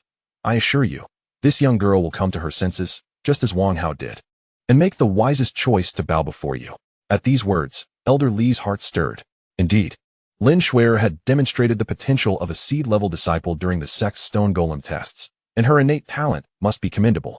Furthermore, she is a sword cultivator. If he could take her under his wing alongside Wang Hao, he would have 2 great talents nurtured under his guidance. This would significantly enhance his status and influence within the sect. As for whether seizing Wang Hao from Yi Qing and then taking Lin Shuer would completely offend him, Elderly pondered, curling his lips into a disdainful smirk. A mere child who is barely able to protect his own peak dares to speak of offense? If he were wise, he would willingly offer up his disciple, and perhaps Elderly, in recognition of such understanding, would extend a little assistance in the future. The more he thought about it, the more he found the idea appealing, and he had already made up his mind. There is no need to wait until the end of the grand competition. Just wait for Wang Hao to defeat Lin Shuer with a single strike. When her heart is most vulnerable and confused, then personally reach out to recruit her. Wouldn't that yield even better results? The mere thought of acquiring another exceptional disciple filled Elder Li's smile with even greater delight. On the other side, in the observation area of Falling Sunset Peak, the Peak Master Lu Rian furrowed her delicate brows, her beautiful eyes betraying a hint of concern as she fixated on the arena of Qingxuan Peak. Wang Hao, at the 8th level of foundation establishment, wielding the exquisite Xiantier technique from Dangxia Peak, the Xianju, exuded a profound aura. His foundation solid, and evidently a true disciple of Elder Li. Although Shuer was also a seed-level talent, she was only at the 7th level of foundation establishment. A slight gap in realms. Could she prevail in this battle? Lu Rian felt uncertain. The disparity in realms, especially during the late stages of foundation establishment, exhibited a significant difference in the density of spiritual energy with each ascending level. This was not easily surmountable. She couldn't help but cast her gaze toward the nearby Qingxuan Peak area, where the calm and composed youth, Yi Qing, sat quietly. He seemed utterly oblivious to the perils of the arena, merely observing with an expression as tranquil as a still pond. That tranquility momentarily stunned Lu Rian. In her heart, she felt a flicker of reassurance. Setting aside everything else, just this level of composure made Yi Qing, in Lu Rian's eyes, far surpass ordinary individuals. On the arena, facing Wang Hao's ferocious inferno blaze, Lin Shuer displayed no change in expression. Her icy gaze remained as serene as a deep abyss. She didn't even budge an inch. Facing imminent danger, she still dared to feign indifference. Witnessing this, Wang Hao assumed she was merely pretending or had been intimidated, which only intensified his elation. Defeat for me, he roared, the crimson fireball in his hand trailing a long fiery tail, resembling a shooting star plummeting through the air, tearing through the atmosphere with a sharp whistle. With destructive heat and overwhelming pressure, it hurtled fiercely toward Lin Shuer's face. Chapter 51. Do you still believe your choice was correct? Boom. Wang Hao unleashed every ounce of his strength with this strike. In this battle, he aimed not just to win, but to win decisively, cleanly, and spectacularly. He had even devised numerous follow-up techniques in his mind. Should Lin Shuer barely withstand this blow, his subsequent flurry of attacks would immediately follow, capable of shattering her spirit in utter despair. However, just as the explosive fireball was about to graze the hem of Lin Shuer's garment, a clear, melodious sound of a sword echoed unexpectedly. The sound, though not loud, possessed a peculiar penetrating power, instantly overshadowing the roar of the fireball, resonating in the ears of everyone present. The observing disciples didn't even see how Lin Shuer had made her move. They only witnessed a streak of azure sword light. as swift as a sliver of moonlight cascading from the heavens, cold and rapid. The sword light, arriving before the fireball, struck precisely at the center of the crimson orb. There was no earth-shattering explosion, no violent clash of energies. The emerald sword light pierced through the air like a needle puncturing a balloon, its touch delicate yet decisive. With a soft pop, Wang Hao's proud inferno, capable of incinerating gold and stone, was instantly extinguished. The tumultuous fire energy was shattered in an instant by the sword light, transforming into scattered sparks that vanished into nothingness. Yet the momentum of the sword light did not wane. After obliterating the fireball, its residual force flashed fleetingly, leaving a solid impression of the azure blade on Wang Hao's chest. What? The sinister grin on Wang Hao's face froze, his pupils narrowing to pinpricks. Filled with horror and disbelief, all his prepared countermeasures, all his tricks, became a farcical joke in that moment. For he had not even a chance to unleash a second move. Boom! A tremendous force surged from his chest, and Wang Hao felt as though his protective spiritual energy was as thin as a layer of paper, instantly torn apart. His body was hurled backward uncontrollably, a spurt of blood erupting from his mouth, tracing a wretched parabolic arc thud. With a muffled thump, Wang Hao crashed heavily onto the ground beneath the arena, stirring up a cloud of dust. He struggled to rise, only to find his internal energy in disarray, his meridians ablaze with pain, and his chest feeling as if several bones had snapped, rendering him momentarily immobile. The arena fell into a profound silence. Every expression was frozen in place. The gloating smiles of the Dangxia Peak disciples became rigid. Zhao Qian and Elder Li's confident expressions turned to stone. Even Lu Ruyan, the master of the Loxia Peak, whose eyes had been filled with concern, now bore a look of profound shock and disbelief. One strike, merely a single strike. Wang Hao, at the 8th level of Foundation establishment, who had cultivated an exquisite Xiantier technique, unleashed his most formidable attack with fierce intent. Yet, he was vanquished in an instant by Lin Shuer, who was at a lower level than him, with a seemingly unremarkable sword stroke. A direct annihilation. How could this be possible?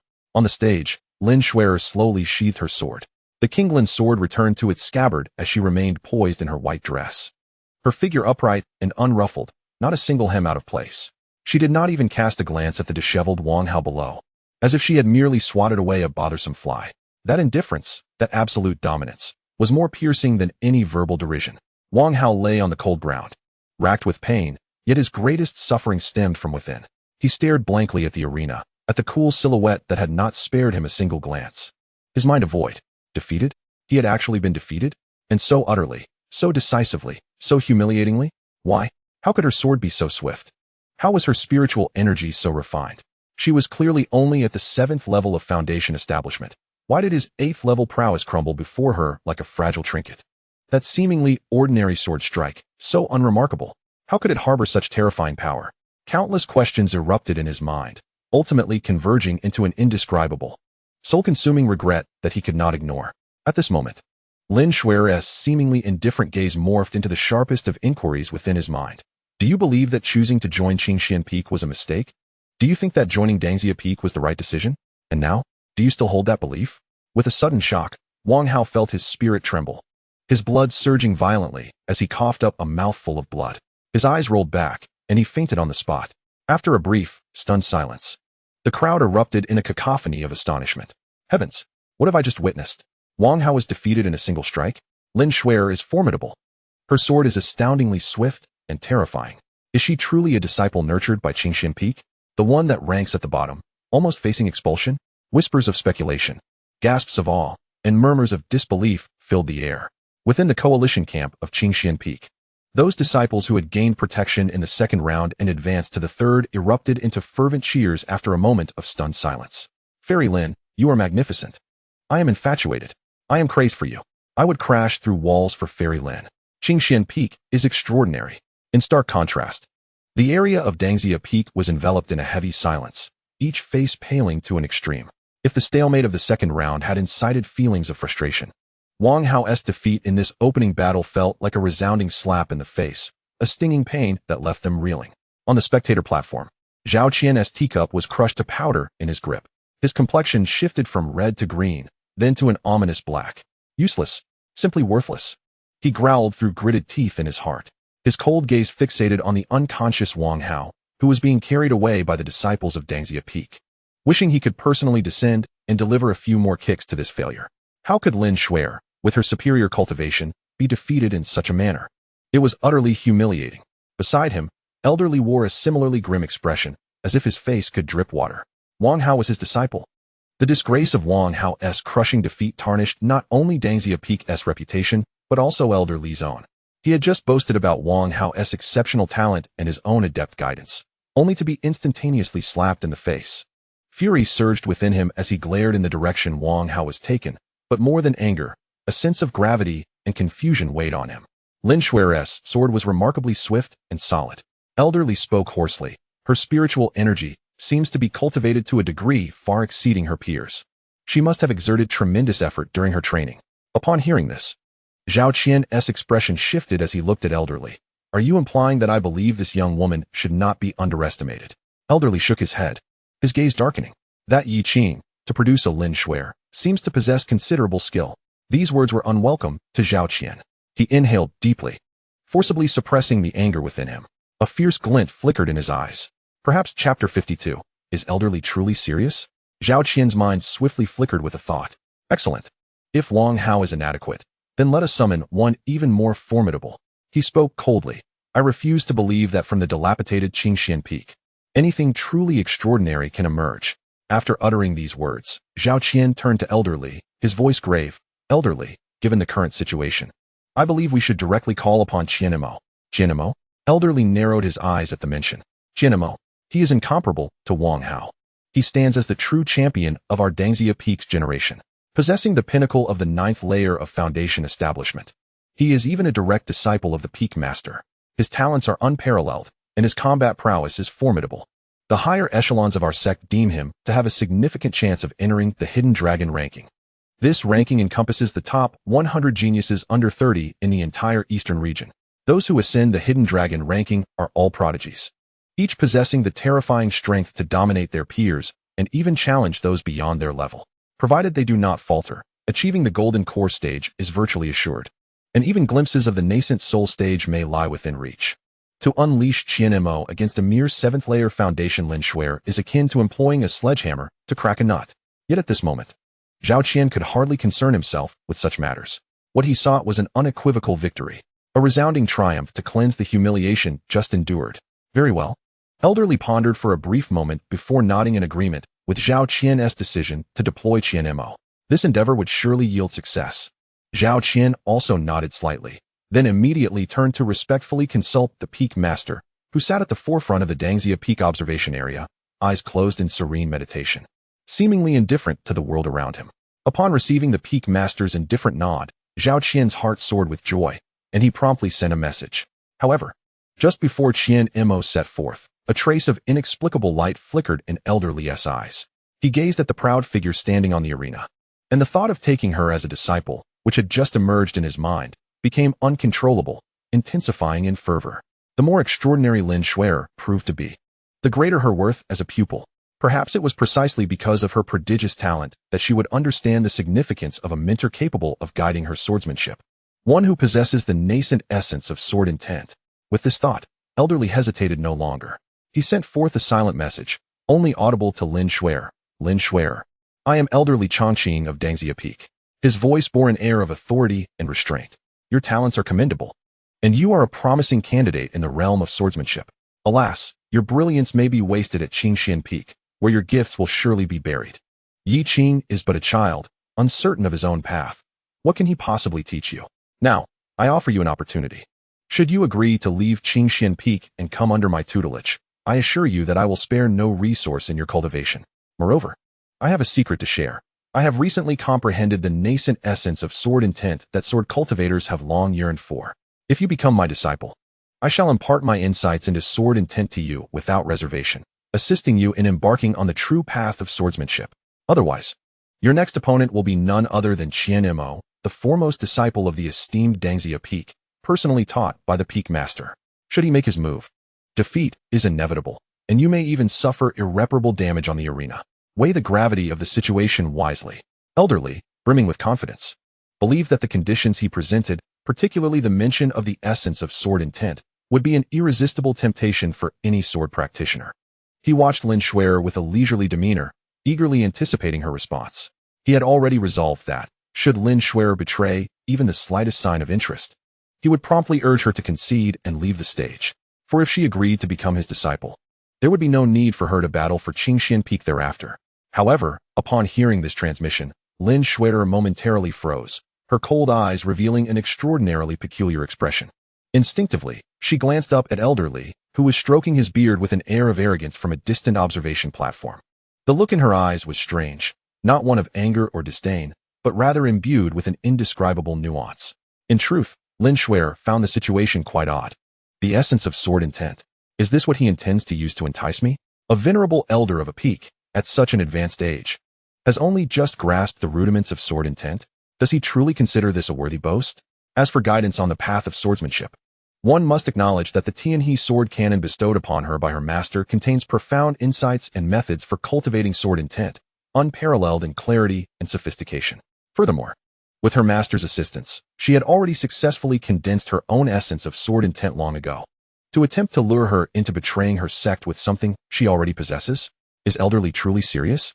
Lin Shui'er could not be bothered to respond, her peculiar gaze causing an inexplicable jolt in Elder Li's heart. What kind of look is this? Shouldn't it reflect shock, desire, or excitement? Why is it so tranquil? Even tinged with a hint of pity and amusement?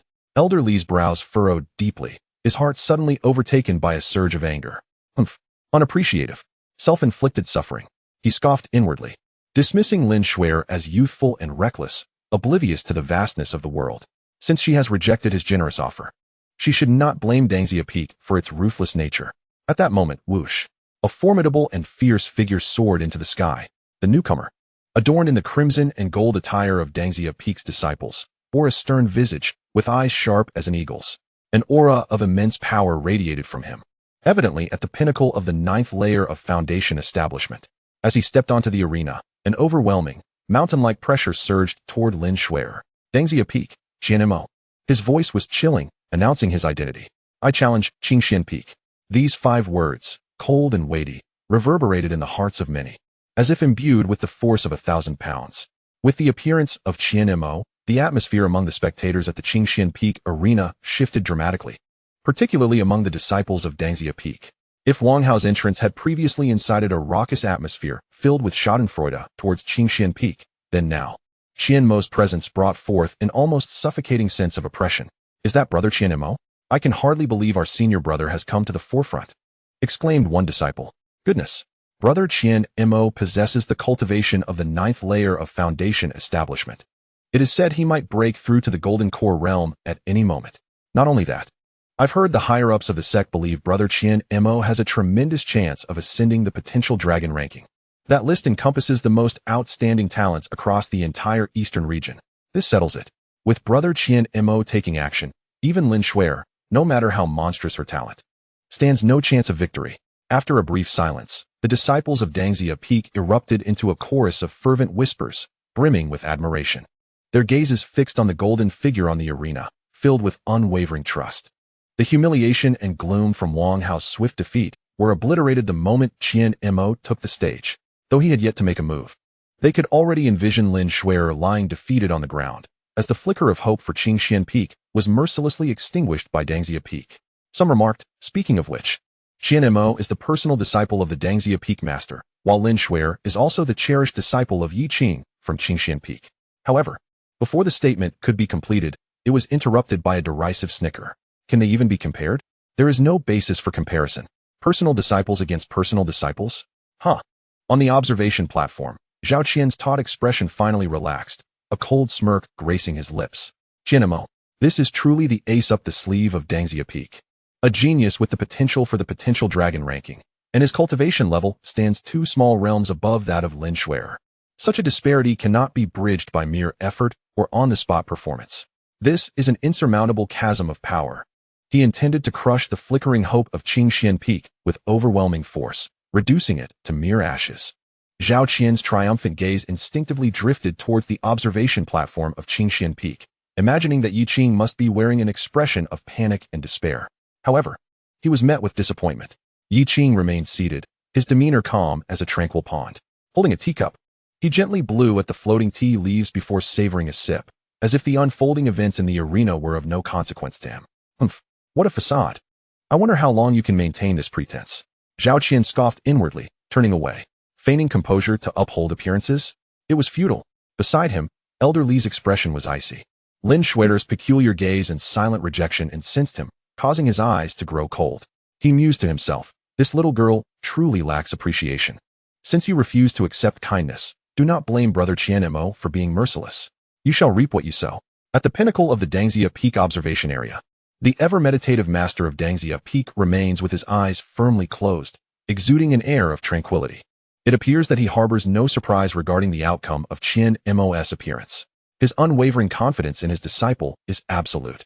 No one understands Qian Mo's talent, diligence, and prowess better than him, his mentor. Confronting a mere Foundation Establishment Level 7 practitioner like Lin Shuer?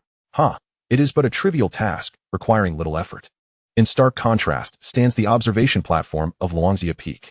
The master, Lu Ruyan, wears a smile of relief that had just begun to blossom due to Lin Shuer's swift victory over Wang Hao, but it swiftly freezes.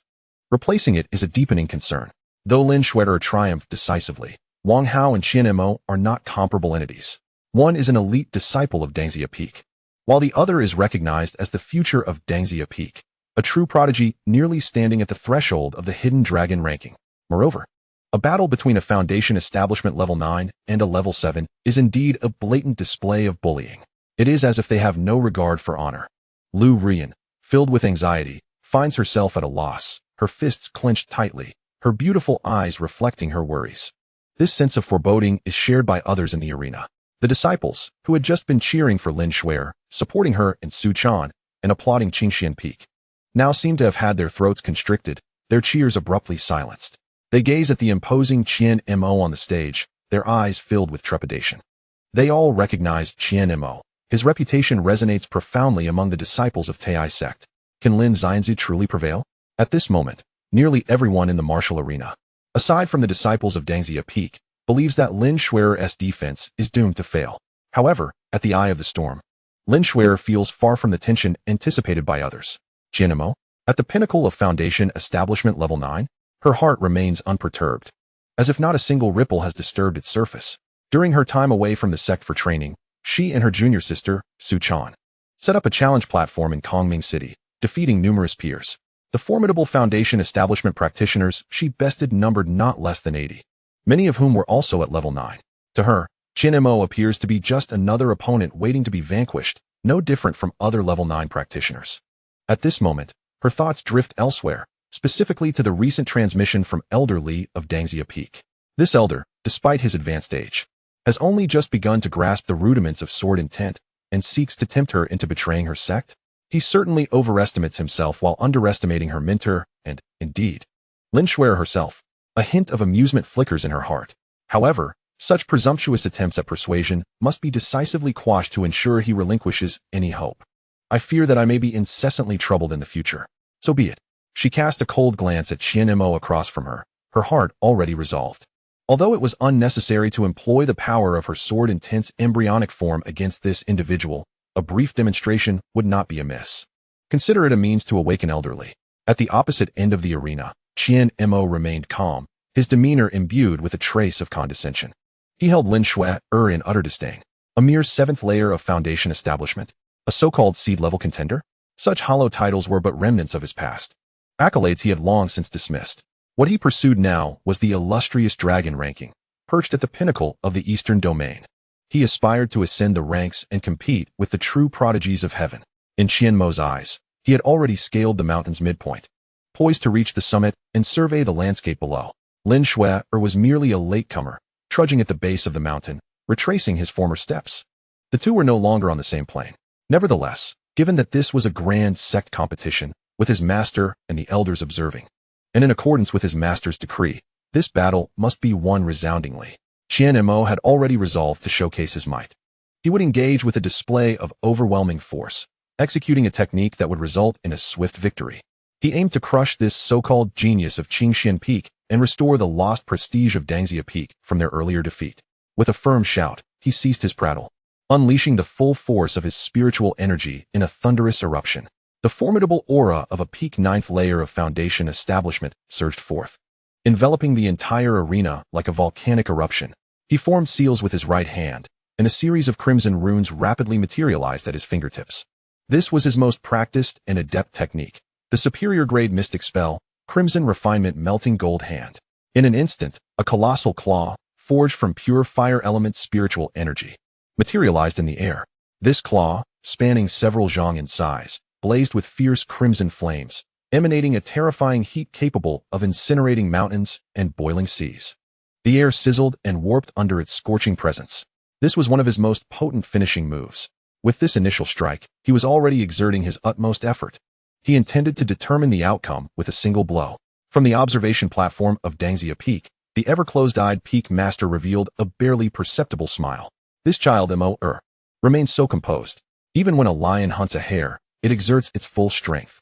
It is good, with such a thunderous might. A swift victory will surely enhance the glory of Dangxia Peak. Zhao Qian, an elderly, also bore relaxed smiles. No unexpected outcomes would arise. Everything was drawing to a close. However, just as everyone believed that Lin Shui would be severely injured by this strike, perhaps even left with psychological scars, she moved. She neither dodged nor blocked, nor did her expression betray the slightest change. She slowly raised her right hand, her finger poised like a sword, and effortlessly struck toward the oncoming crimson giant claw, delivering a seemingly ordinary slash. There was no earth-shattering brilliance of sword light, nor was there an overwhelming aura of destruction. The glimmer of her sword appeared remarkably unadorned, as if executed by a novice swordsman with a casual swing. Yet, in the very instant she swung her blade, an intangible yet razor-sharp essence, capable of severing the very fabric of reality, surged forth from her being. This essence was fleeting, but in that moment, the Qingxuan sword emitted an unprecedented, jubilant resonance. However, it remained sheathed. Drawing it would imply intent to kill, and in the context of the sect's grand competition, such actions were unwarranted. Then, a seemingly slender stream of azure sword energy shot forth from her fingertips, confronting the overwhelming crimson molten hand that obscured the sky. In the next heartbeat, boom, a thunderous roar reverberated throughout the arena. Contrary to the expectations of many who anticipated Lin Shui being sent flying, she stood resolute. Under the astonished gazes of the crowd, the formidable crimson molten hand, upon contact with the slender sword energy, was unexpectedly cleaved in two as if made of mere paper. The furious flames of spiritual energy instantly spiraled out of control, erupting into a torrential rain of fire. Meanwhile, the azure sword energy, having shattered the molten hand, retained its ferocity and velocity, darting forth with a speed that surpassed the reaction capabilities of numerous disciples, vanishing in an instant. Puff! A figure, as if struck by lightning, spewed blood violently, and was propelled backward from the arena at an alarming speed. Thud! The sound of a heavy object crashing to the ground echoed once more.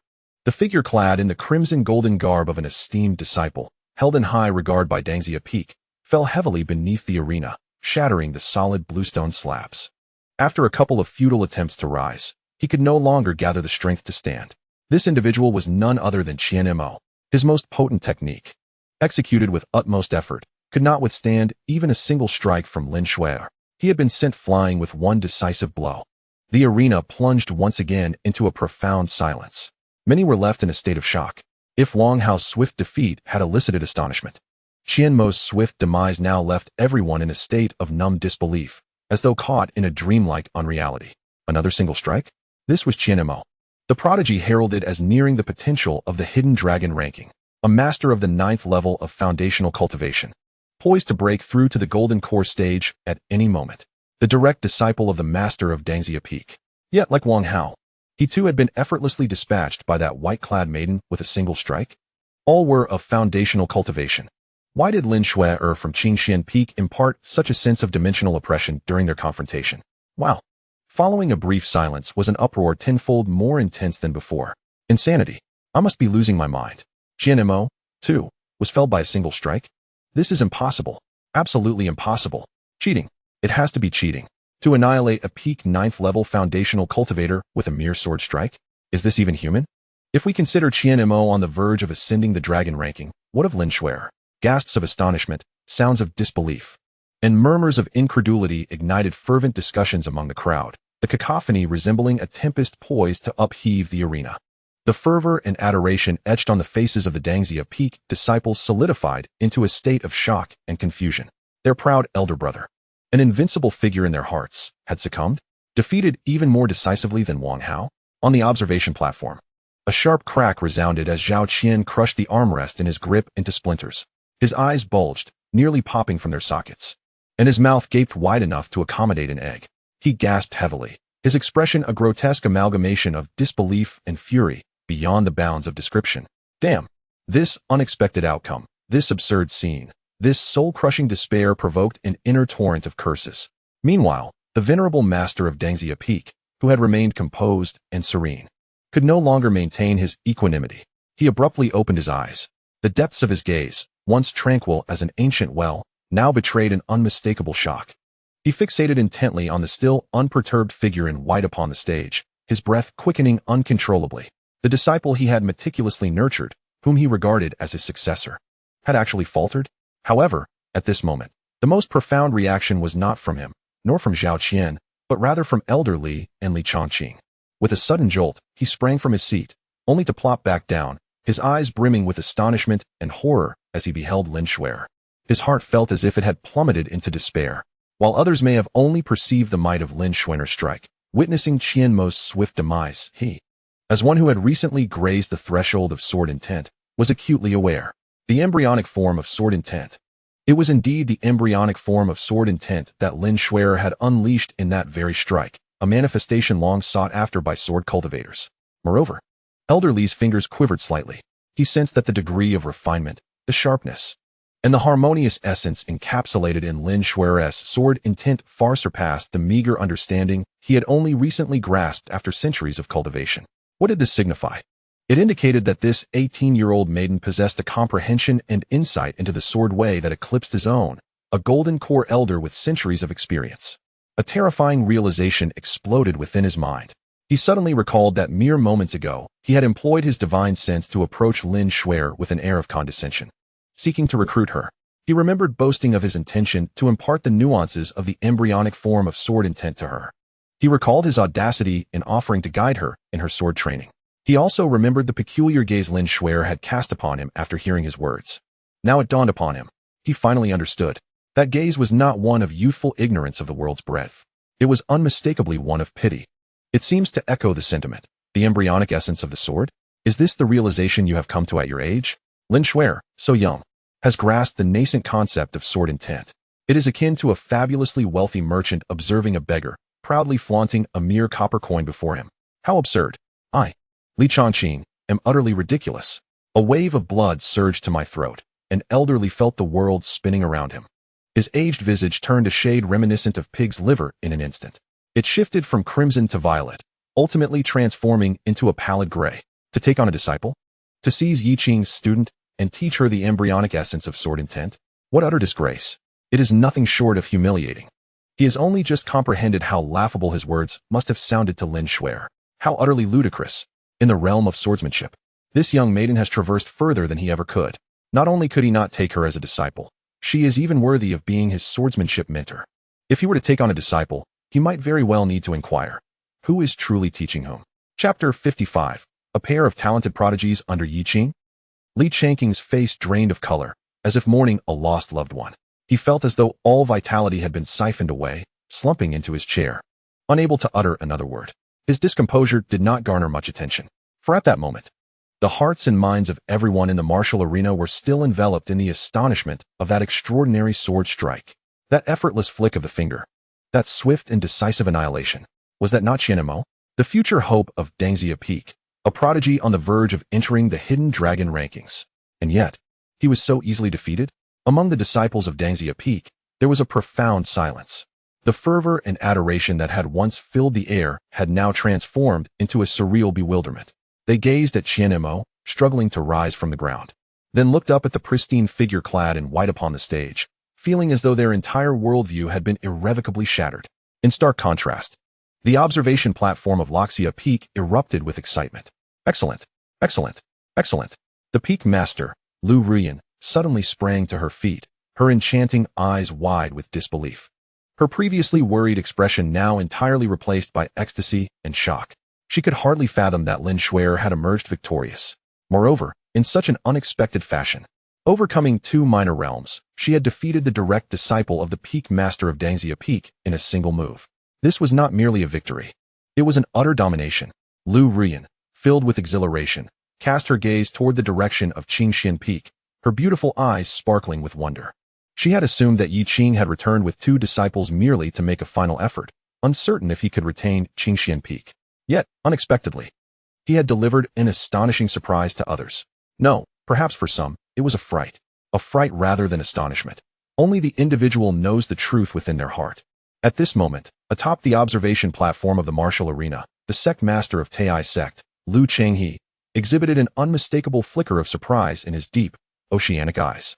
He leaned slightly forward, one hand resting on the chair, his gaze intense and unwavering, fixed upon Lin Shuer.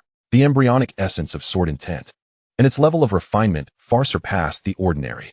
Lu Chenghe murmured to himself, nodding slightly, a trace of indescribable admiration in his voice.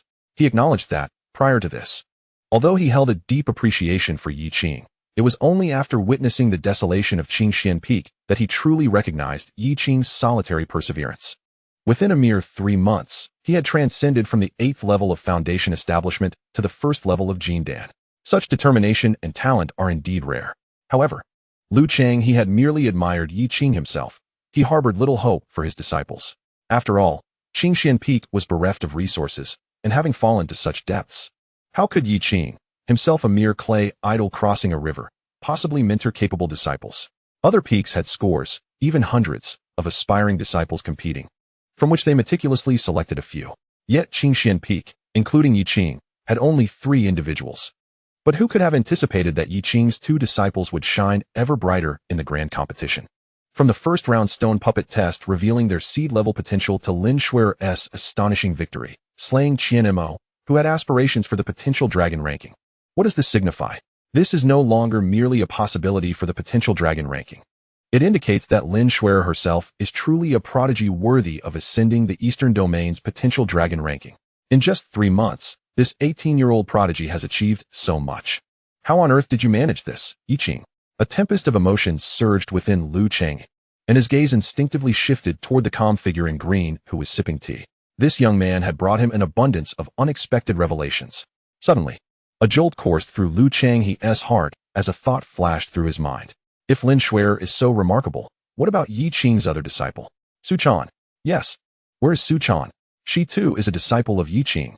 Previously, she had also displayed the potential of a seed-level disciple.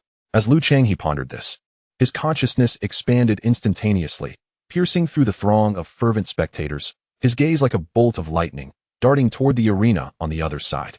Just moments ago, everyone's attention had been captivated by the challenge from Dangxia Peak to Qingxuan Peak, leaving little focus on other battles. But as Lu Chenghe's eyes landed on Su Chan, his pupils constricted sharply. There, on a platform, stood a charming young girl clad in the attire of a Qingxuan Peak disciple.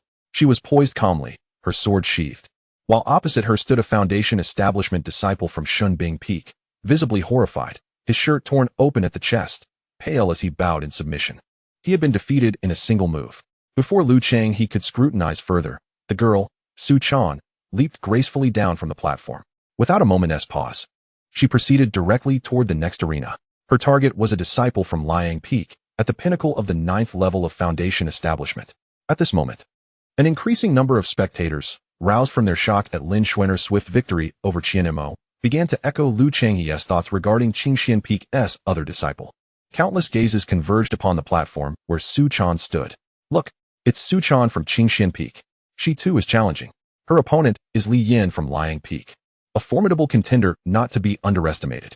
Did I just see that she won her previous matches with a single strike as well? Amidst the murmurs of discussion, the battle on the arena has commenced. Li Yin, a disciple from the fierce Sun Peak, evidently aware of Lin Shuer's remarkable achievements, approached the contest against Lin Shuer's junior apprentice, Su Chan, with utmost caution, unleashing his full strength at once. The fiery heaven palm, the scorching gust of his palm, accompanied by a torrent of heat, surged directly towards Su Chan's face. Yet, Su Chan's reaction was astonishingly swift. Clang!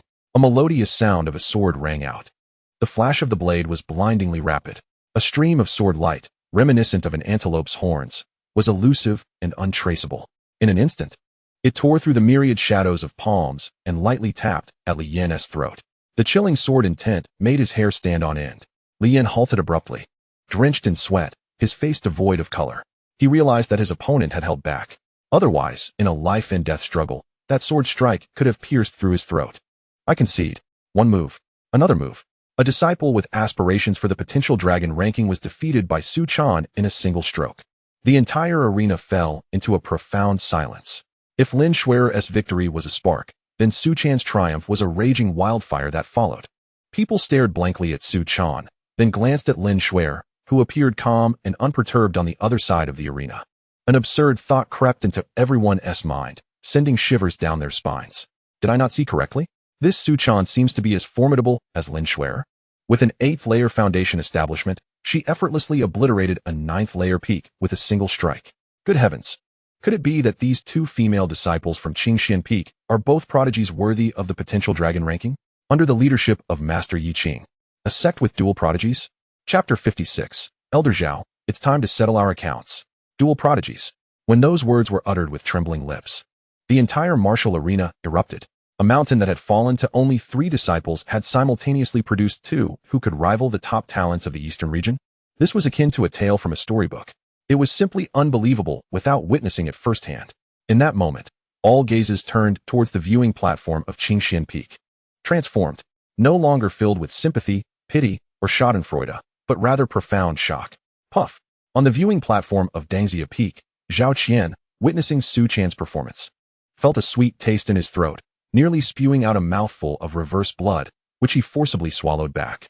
His face transitioned from a menacing red to a pale green, ultimately becoming a deathly gray. Dual prodigies. His mind buzzed, with those 5 words echoing incessantly. It is over. All is lost. He understood that there was no need to watch any longer. With these 2 monstrous disciples, either one alone could surpass the disciples of an entire peak. In this grand sect competition, as for Qingxuan Peak's ranking, it was not merely a matter of finishing last. It was likely to soar to great heights. It might even ascend directly to the forefront of many peaks, perhaps leaving the mid-ranking Dangxia Peak far behind. The thought of swallowing Qingxuan Peak now seemed rather laughable. A display of hubris. Reflecting on previous actions, it was no wonder that Yi Qing had remained so composed all along. Perhaps in his eyes, Zhao Qian have always been nothing more than a mere jest, a source of amusement, humiliation, fury, resentment. A tempest of emotions surged within Zhao Qian, threatening to ignite his very being. He bore the tumult for a moment longer, but as the grand competition approached its conclusion, he could no longer remain seated. Whether it was an illusion or reality, he felt the mocking gazes of others upon him. Remaining here, subjected to the insidious taunts from all corners, would surely drive him to madness. With a sudden surge of resolve, Zhao Qian rose abruptly, his countenance dark enough to drip with discontent. He paid no heed to the final results or rankings of the competition, angrily sweeping his sleeve as he prepared to leave the venue. Yet, as he turned to depart, a calm yet unmistakably clear voice emanated from the observation platform of Qingxuan Peak. It resonated in the ears of all present. Zhao Elder, where in such haste are you off to? The voice, though soft, possessed an uncanny allure that rendered the previously raucous arena silent in an instant. Countless gazes converged upon the source of the sound. There stood Yi Qing, the young peak master, who had remained composed throughout the event, gently setting down his teacup. He rose slowly, his azure robes fluttering as if stirred by an unseen breeze, his tranquil gaze piercing through the crowd to rest upon Zhao Qian. Humph. Why should I be accountable to you? Zhao Qian retorted coldly, unwilling to exchange further words with Yi Qing.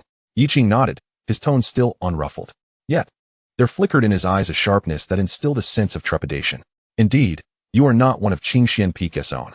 However, there are unresolved matters between us. As the competition nears its end, it is high time we reconcile these debts.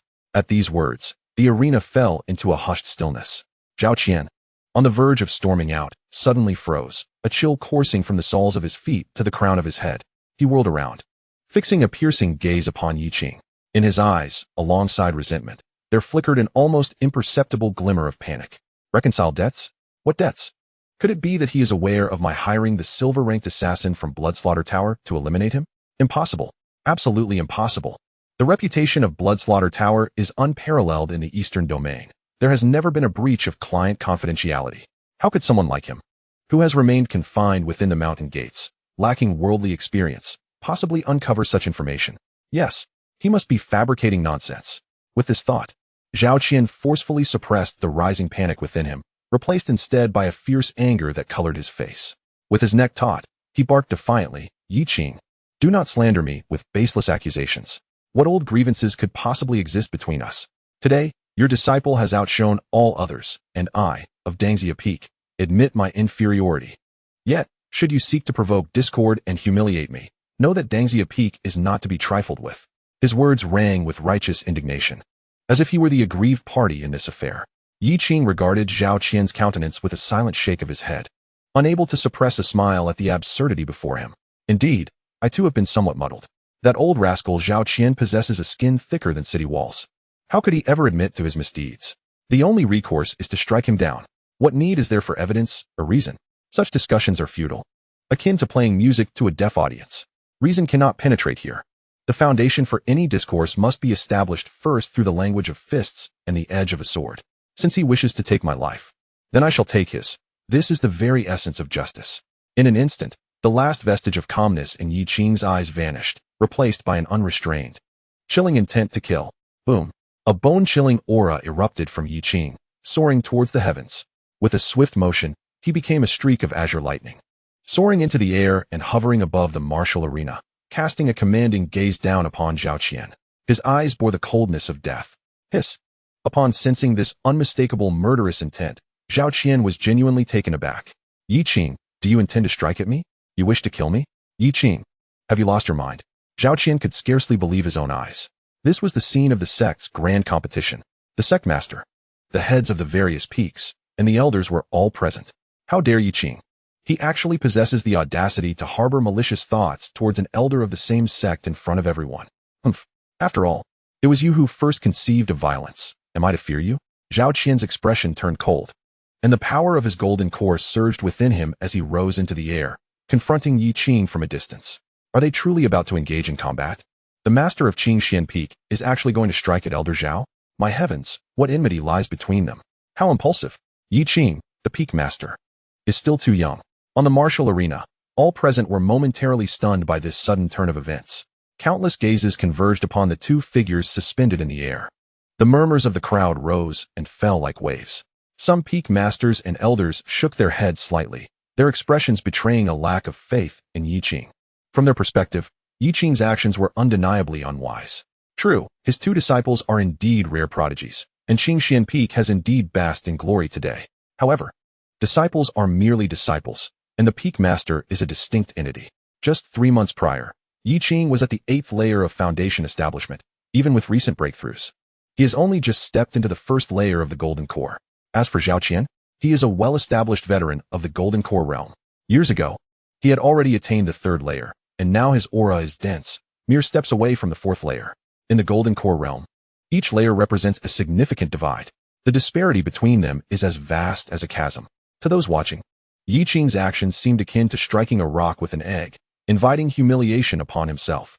Yet, they could not fathom what heinous act Zhao Qian had committed to provoke this usually composed young peak master into such reckless and irrational behavior. To confront Zhao Qian, a 3rd-layer Golden Core practitioner, head-on with his own 1st-layer cultivation. Chapter 57. How on earth did Yi Qing manage this? Yi Qing, my dear nephew. On the observation platform of the falling sunset peak, Lu Ruian abruptly rose to her feet, her delicate visage etched with anxiety and concern. She held little faith in Yi Qing's prospects.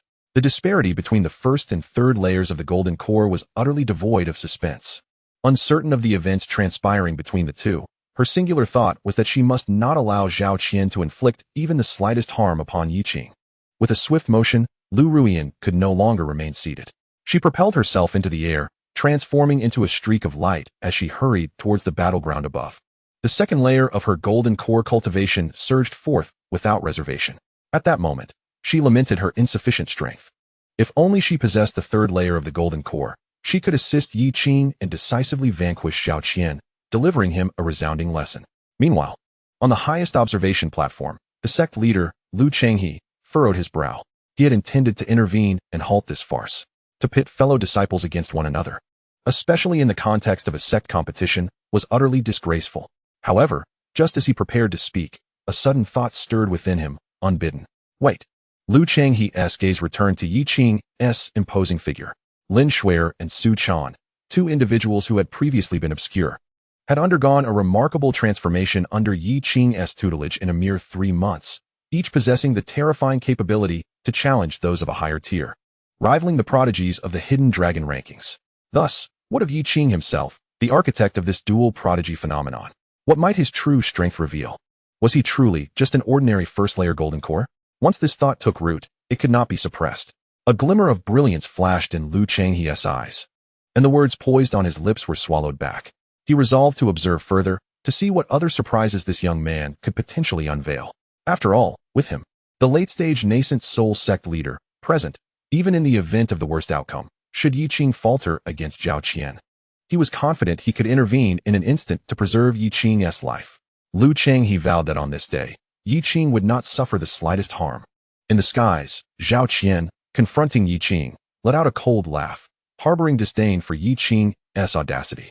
Such arrogance. He scoffed inwardly. Yes, I acknowledge your exceptional ability to teach. Producing 2 prodigies is indeed astonishing. But so what? You, Yi Qing, are ultimately merely a junior of the first layer of the golden core. I, on the other hand, am at the 3rd layer, with the potential to break through to the 4th at any moment. The difference between layers in the golden core realm is akin to the chasm between heaven and earth. What do you possess to contend with me? To harbor murderous intent against me, wishing to take my life? That is simply preposterous. Zhao Qian's eyes flickered. Were it not for the presence of the Taiyi Sect and the watchful eyes of so many fellow disciples, he might have been inclined to strike down Yi Qing on the spot. But this was sufficient. Since you have dared to provoke me, displaying your intent to kill in public, I shall seize the opportunity to severely wound you. Then, even if the sect leader seeks accountability, I would have my justification. With this thought, a fierce glint ignited in Zhao Qian's eyes. Yi Qing, since you have chosen your demise, I shall oblige. He resolved to strike first, unleashing a furious roar as the magical energy within him erupted like a volcano. Fire Fiend Divine Palm. Boom. A colossal palm imprint, forged from crimson true essence and suffused with a potent fire aura, descended upon Yi Qing, blotting out the sky. Wherever the palm passed, the air crackled with a sizzling sound, seemingly distorting under its might. The sheer force was utterly terrifying. This is bad. The swiftly approaching Lu Ruyan's countenance paled, and without a second thought, she prepared to intervene.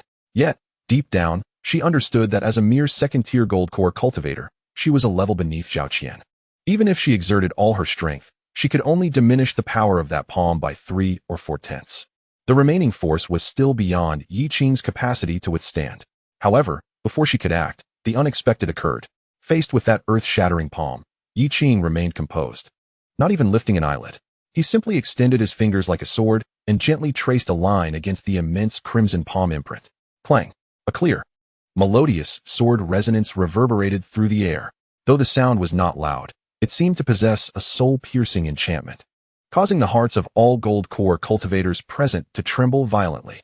Immediately afterward, a resplendent azure sword light burst forth from Yi Qing's fingertip. This sword light appeared unremarkable, devoid of any earth-shattering might. Yet, it seemed to embody some profound truth of the universe, moving so swiftly that it surpassed the visual and mental limits of most present. With a delicate rip, akin to fabric being torn, the overwhelming crimson palm imprint proved as fragile as thin paper before the azure sword light. It was effortlessly cleaved in two. The sword light continued unabated, flashing past. Thud! In the air, a figure was struck as if by lightning, blood gushing forth. And the individual, like a kite with its strings severed, was forcefully hurled backward from the sky. All of this transpired in an instant. Yi Qing, my junior. Lu Ruyan's heart tightened, instinctively gasping, believing that the one hurt and sent flying was Yi Qing. But as she focused her gaze, she was momentarily stunned. For the bloodied figure was clothed in the elder's garb of Dangxia Peak. It was, unmistakably, Zhao Qian. The arena fell silent for a moment. Everyone was left bewildered by this astonishing scene. What had just transpired? Those of higher cultivation, the peak masters and elders, now had their pupils constricting violently, their faces etched with disbelief. They understood clearly. They comprehended the unfolding events, just as Yi Qing had unleashed his sword. At the very moment the azure sword light was about to pierce Zhao Qian's heart, a robust magical barrier had suddenly appeared before him. It was Li Songyun, the master of Dangxia Peak, who had sensed the impending danger and acted in an instant. This magical barrier had absorbed at least 70% of the sword light's might. Yet, even so, the residual force still gravely injured Zhao Qian, who was at the third tier of the gold core. What did this signify? This indicates that without the instantaneous intervention of Li Qingyuan, the master of Dangxia Peak, Zhao Qian would have undoubtedly perished under that single strike. One strike. A swift annihilation of a cultivator at the third level of the Golden Core stage. Yet, in the eyes of the onlookers, Yi Qing, possessing only the first level of Golden Core cultivation, achieved such formidable damage. How could this be possible? Chapter 58, The Master of Dangxia Peak? A nuisance, indeed, but one that must be eradicated. It was somewhat astonishing. A peak master murmured, casting a curious glance at Yi Qing, his expression revealing intrigue. Yi Qing's performance, alongside that of his disciples from Qingxuan Peak, particularly the trio present today, drew exceptional attention. Their display was utterly unexpected. Bang! Zhao Qian's body crashed heavily onto the observation platform of Dangxia Peak, creating a substantial indentation in the solid stone. Blood gushed from his mouth as he lay in the pit, his gaze unfocused, his expression bewildered. Once he regained his senses, he glared at Yi Qing, fear surging within him. How could this be? He could hardly believe that he was utterly defenseless before Yi Qing, unable to withstand even a single blow, sent flying and severely injured. After all, he was a cultivator at the third level of Golden Core. In terms of disciples, he had lost. In terms of strength, this seasoned Golden Core master found himself no match for a mere newcomer at the Golden Core stage. He had been utterly defeated, humiliated beyond repair. At that moment, Zhao Qian's mindset was on the verge of collapse. He had anticipated that today would be a triumphant day for Dangxia Peak over Qingxuan Peak. Instead, he was relentlessly trampled by Qingxuan Peak. The immense psychological disparity was simply too difficult to accept. Meanwhile, beneath the observation platform of Qingxuan Peak, Lin Shuai and Su Chan stood side by side. Witnessing the spectacle above, they exchanged glances filled with ease and a sense of inevitability. Alas, Zhao Qian had lingered longer than necessary. Su Chan murmured softly.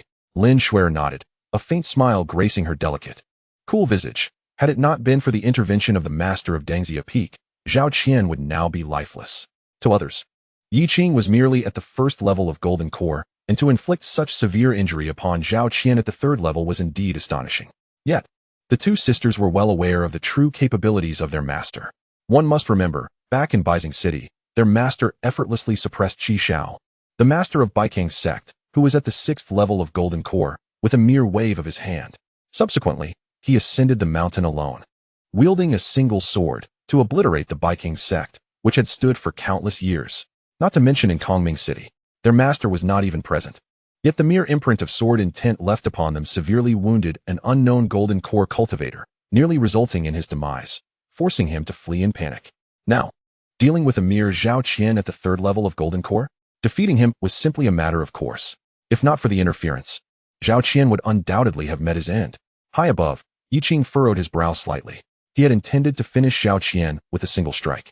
To everyone's astonishment, Li Qingyuan, the master of Dangxia Peak, reacted swiftly, intervening just in time to mitigate a portion of the damage from the previous strike.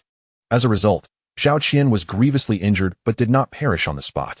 It seemed that an additional blow was necessary. Yi Qing's gaze turned frosty. Devoid of any hesitation, with a subtle movement, he prepared to descend from the air to deliver a final strike to the feebly writhing Zhao Qian on the ground. How audacious! At that moment, a thunderous roar erupted, shaking the very heavens. A terrifying pressure, far exceeding that of the Golden Core realm, descended like a cataclysm, stirring the winds and clouds to manifest a dreadful spectacle. It surged forth like a vast abyss, relentlessly bearing down upon Yi Qing. This overwhelming force belonged to a formidable Yuan-Ing level expert. Suddenly, a figure clad in a crimson robe adorned with cloud patterns ascended from the ground, instantly positioning themselves before Yi Qing. It was none other than the wrathful Li Qingyuan, the master of Dangxia Peak, a genuine practitioner at the third tier of the Yuan-Ing realm. Yi Qing, you have gone too far. Li Qingyuan hovered in the air, his gaze as icy as a winter's night, fixated intently on Yi Qing. The potent aura of the Yuan-Ing realm firmly ensnared him. Regardless of Zhao Qian's myriad faults, he remains an elder of our Taiyi Sect. He is one of Dangxia Peak's own. Before my presence and that of the sect leader, how dare you unleash such lethal intent? You have shown utter disregard for the rules of Dangxia Peak and the Taiyi Sect. If I remain idle, shall you next presume to ride atop Dangxia Peak and defecate upon it? His voice, imbued with the authority of a Yuan-Ing cultivator, reverberated throughout the arena, causing it to resonate with power. This matter ends here. Withdraw at once. Once the competition concludes, you shall provide Dangxia Peak with a satisfactory explanation for your actions. I demand that you publicly apologize to Elder Zhao Qian and to Dangxia Peak in front of the entire sect."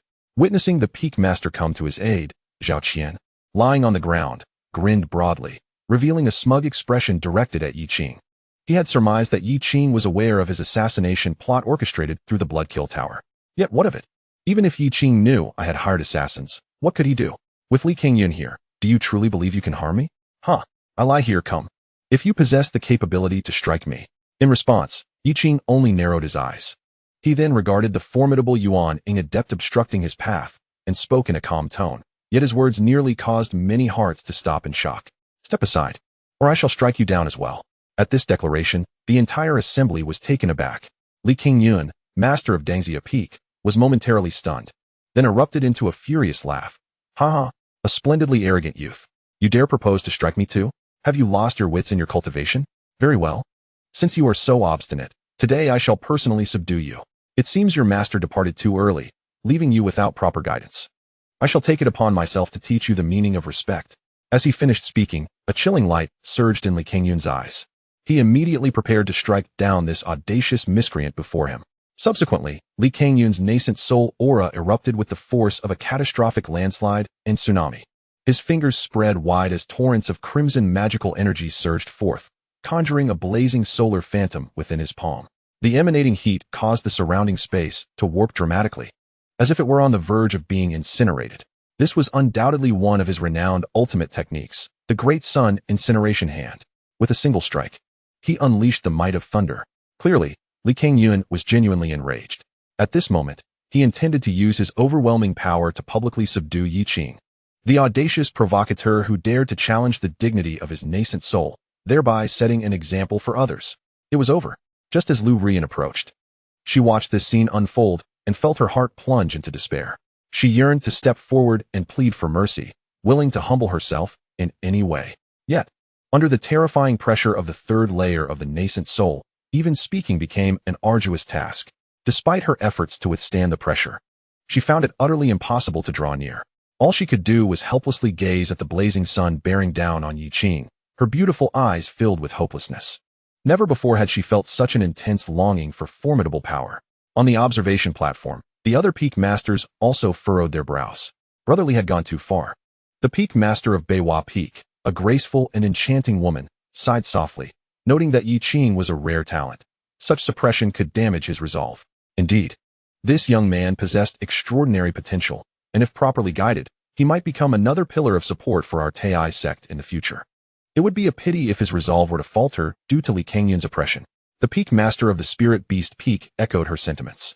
They all contemplated that should they intervene now to shield Yi Qing from Li Qingyun's wrath, they could not only repay Yi Qing a tremendous favor, but also demonstrate their appreciation for talent to the sect leader. However, given Li Qingyun's current fury, any rash intervention could lead to dire consequences. Just as everyone hesitated, the sect leader, Lu Changhe, on the highest observation platform, gazed with profound intensity. His nascent soul power, at the late stage, had quietly surged within him, akin to a dormant dragon poised to awaken at any moment. Yet, he refrained from acting. 4. At the very instant Li Qingyun made his move, an odd premonition surged within him. This feeling was peculiar, yet potent. He sensed that perhaps there was no need for him to intervene to protect Yi Qing. The young man might be capable of safeguarding himself. This sensation was fascinating. And Lu Changhe furrowed his brow, puzzled by its origin. He continued to observe, silently urging himself to suppress the impulse to separate Li Qingyun and Yi Qing. He wished to witness firsthand the limits of this young man who repeatedly created miracles. As for the danger, with him closely watching over the situation, Yi Qing would undoubtedly remain unharmed. On the martial arts arena below, Lin Shuer and Su Chan felt their hearts race.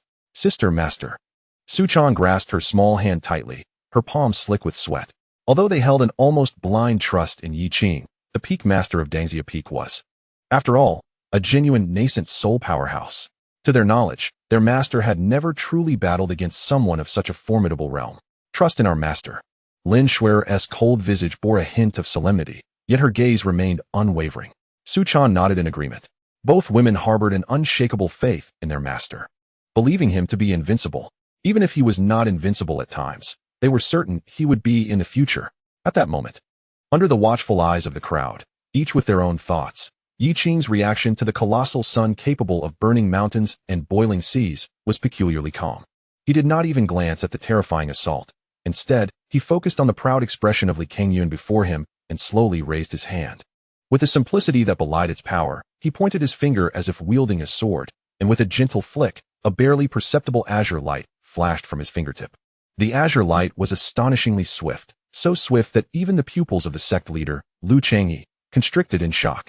With a soft whoosh, akin to a hot knife slicing through butter, the blazing sun in Li Qingyun's palm, capable of melting gold and iron, disintegrated upon contact with the azure light, shattering into countless luminous particles. What? The pride on Li Qingyun's face instantly froze, replaced by an overwhelming dread. What was happening? His signature move had been shattered by Yi Qing's sword? Wait, the sword light had not yet dissipated. In a flash, the sword light, having pierced through the blazing sun, surged towards him with incredible speed. Li Qingyun's expression changed drastically. He wished to evade. He sought to retreat. Yet, before the azure brilliance that seemed to transcend thought, even his formidable Yuan-Ing realm reflexes appeared feeble and strained. The sword light flickered and vanished. Li Qingyun could not escape. A spray of blood erupted in the air. Following that, a figure was propelled backward at an astonishing velocity, akin to a cannonball struck by immense force, crashing down from the sky. A deafening shriek resonated. All eyes instinctively followed the trajectory of the flung figure. When they discerned the crimson cloud-patterned robe adorning that individual, it was as though their minds had been struck by divine thunder, plunging into a void of bewilderment. What was happening? A scene reminiscent of earlier unfolded once more. The one sent flying was none other than the master of Dangxia Peak, the formidable Li Qingyun of the third layer of the Yuan-Ing realm. With a resounding crash, Li Qingyun's body collided with one corner of the Dangxia Peak observation platform, sending dust swirling and stones flying. The entire venue fell into a profound silence. Not a sound could be heard, as if a pin could be dropped. Disciples, elders, and peak masters alike widened their eyes and gaped, as though immobilized by an enchantment, staring vacantly at Li Qingyun. Then at the figure still standing nonchalantly in azure garb above, they were engulfed in confusion. What on earth had just transpired? Yi Qing, at the first layer of the Golden Core, had defeated Li Qingyun of the third layer of the Yuan-Ing? Moreover, judging by Li Qingyun clutching his chest, his face as pale as a sheet, his breath utterly depleted, he evidently bore severe internal injuries. Could this possibly be an illusion? Lying in the humanoid pit, Zhao Qian, who had initially worn a proud expression, now found the color drained from his face. He rubbed his eyes vigorously and pinched his thigh with fervor, even wishing to slap himself. The intense pain radiating from his leg confirmed the reality before him. This was not an illusion, nor a dream. The Peak Master, a formidable entity at the third level of the nascent soul, was utterly no match for Yi Qing. Impossible. This could not be true. Zhao Qian's lips trembled, and the pride in his eyes was swiftly replaced by an overwhelming fear. If even the Peak Master could not protect him, then was his fate not sealed? The thought sent a chilling wave coursing from his tailbone to the crown of his head, leaving him feeling as though he had plunged into an icy abyss. He had previously acknowledged Yi Qing's strength, but never had he fathomed it to be so profound. This was surreal, even in his wildest dreams. He would not dare to envision such a scenario. On the high observation platform, the sect leader, Lu Changyi, suddenly rose, a brilliant light igniting in his eyes. He fixated on Yi Qing, the depth of his aura momentarily wavering due to his inner excitement. Sword intent. It was genuine sword intent.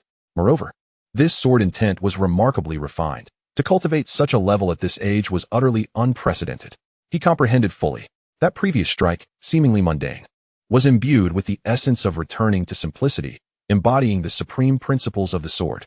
Hence, it unleashed a power far beyond what a golden core cultivator could wield. Lu Changyi understood that Yi Qing's true cultivation was masked.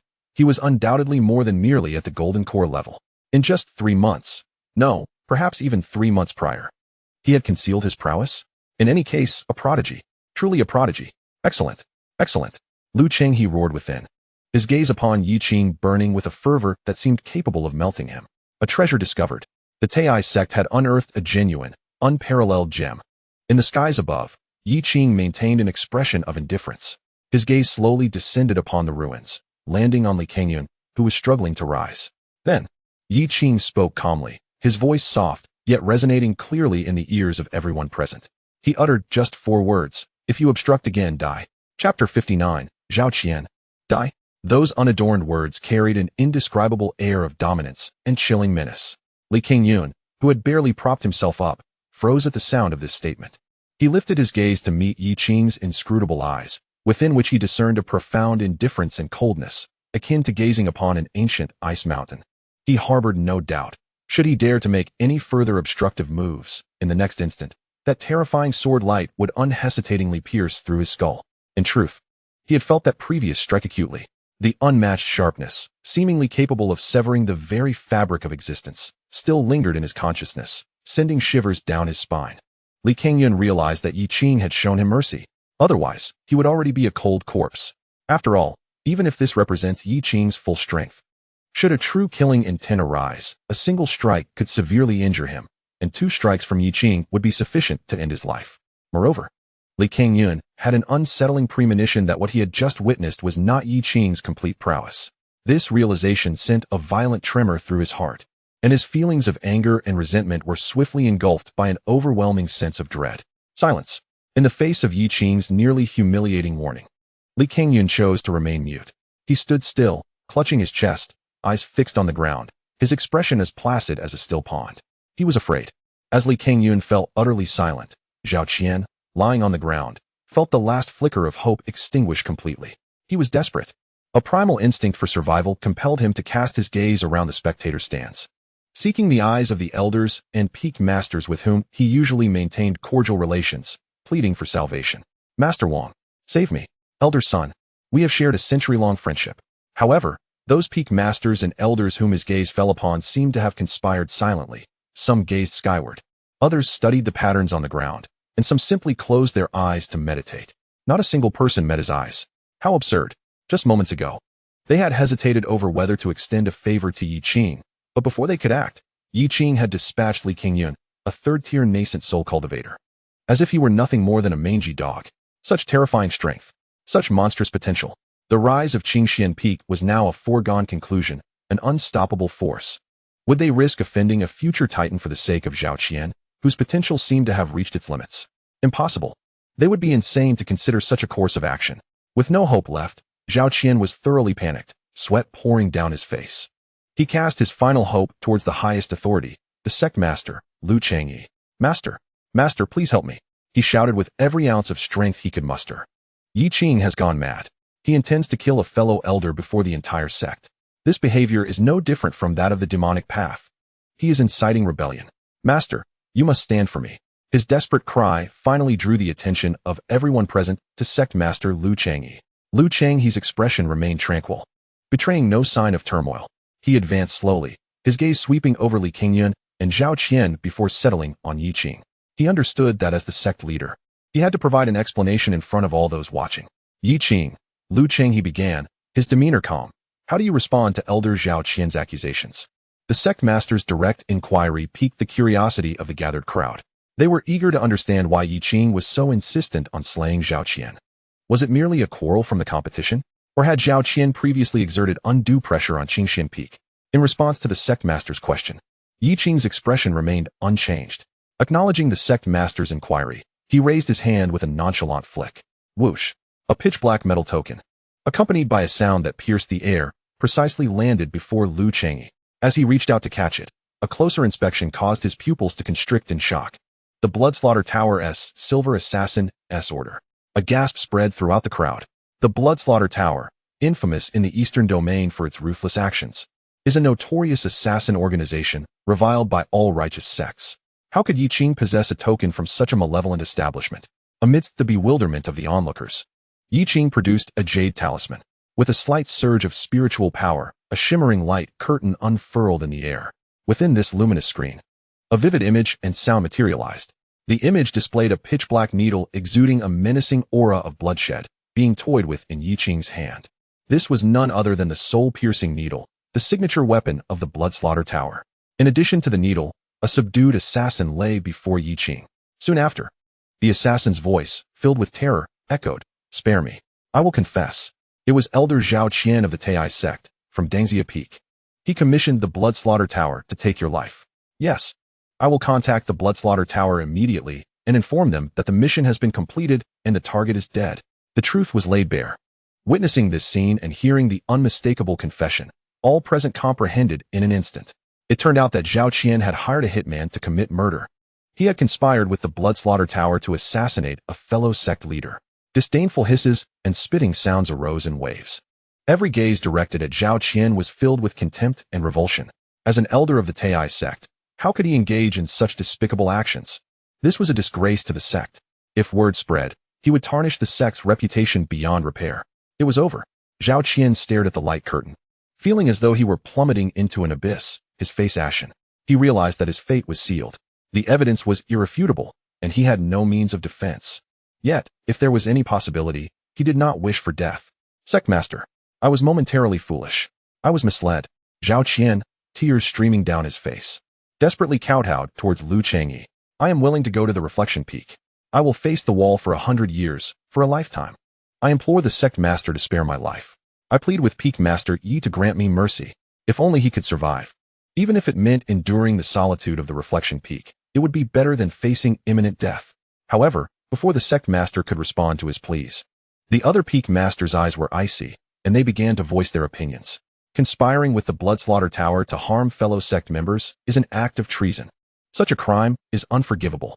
Indeed, if we do not punish him severely, what becomes of our sect's laws? Where is our dignity? He must be executed to serve as a warning. The Reflection Peak should not become a sanctuary for criminals. Many Peak Masters expressed their stances vehemently, and not a single voice rose in defense of Zhao Qian. Lu Changyi nodded, then turned to Yi Qing. His tone softened, tinged with a hint of regret. Yi Qing, this matter reflects the lax discipline of Dangxia Peak and the failure of our Taiyi Sect to enforce stringent oversight, which has caused you undue suffering. You may deal with Zhao Qian as you see fit. With this pronouncement, Zhao Qian was effectively sentenced to death. No. Upon hearing the words, Zhao Qian let out a desperate howl, a flicker of madness flashing through his eyes. With a sudden leap from the ground, his entire being ignited with magical energy, transforming into a streak of crimson light, as he sought to escape at the cost of his own foundation. Yet, this was merely a futile dream.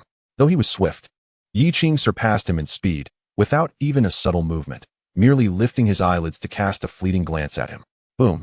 That frantic dash of bloodlight abruptly halted in midair, as if it were a balloon inflated to its limit, bursting with a resounding explosion. Flesh and bone scattered in all directions. On Dangxia Peak, the third-layer Golden Core Elder Zhao Qian was utterly annihilated. One glance, and he was gone. Chapter 60. The conclusion of the great competition. Rankings. A deluge of blood and shredded flesh fell from the sky, resembling a scarlet storm, staining the hard bluestone slabs of the martial arts arena in a shocking manner. The onlookers, witnessing Zhao Qian's explosive demise, couldn't help but feel a twinge of sympathy. Zhao Qian had truly sought his own death. His ambition to seize Qingxuan Peak was an open contest, one that would not invite undue scrutiny. However, his collusion with the Bloodslaughter Tower was indeed a path to certain doom. Moreover, some gazes turned towards Li Qingyun, the Peak Master of Dangxia. As Zhao Qian fell to Yi Qing's hand, Li Qingyun stood quietly nearby, observing with a contemplative demeanor, as if he had seen nothing, uttering not a single word.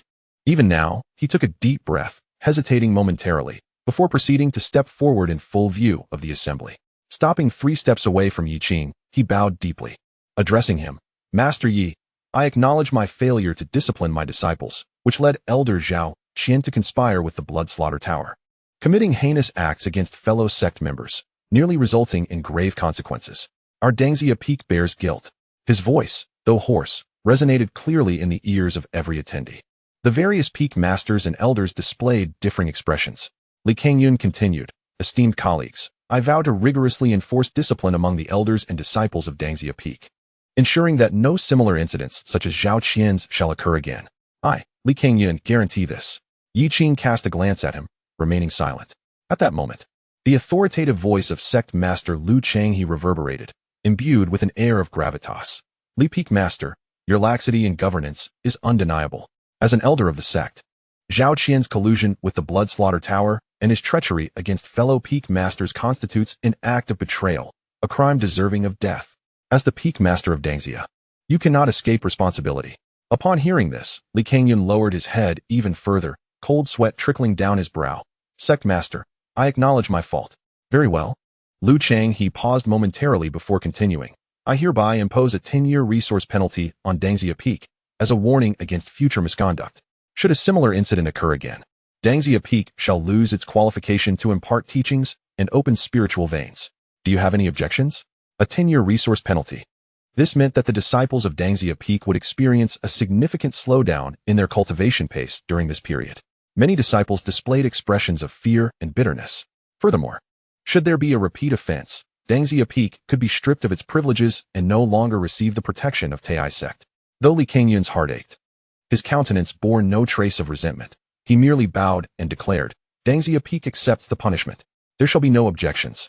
He dared not voice any dissent. Do not speak of 10 years. Even if it were a penalty of 20 years, he would still have to acquiesce. This matter is indeed fraught with taboo. A mere disagreement led to collusion with the Bloodshed Tower, hiring assassins to harm one's own sect. The repercussions are far too grievous. Many of the other disciples of the Taiyi Sect can't help but harbor some trepidation at this moment. Li Qingyun was genuinely astonished that Zhao Qian dared to be so audacious. If not for Zhao Qian's demise, he would have relished the thought of flaying him alive.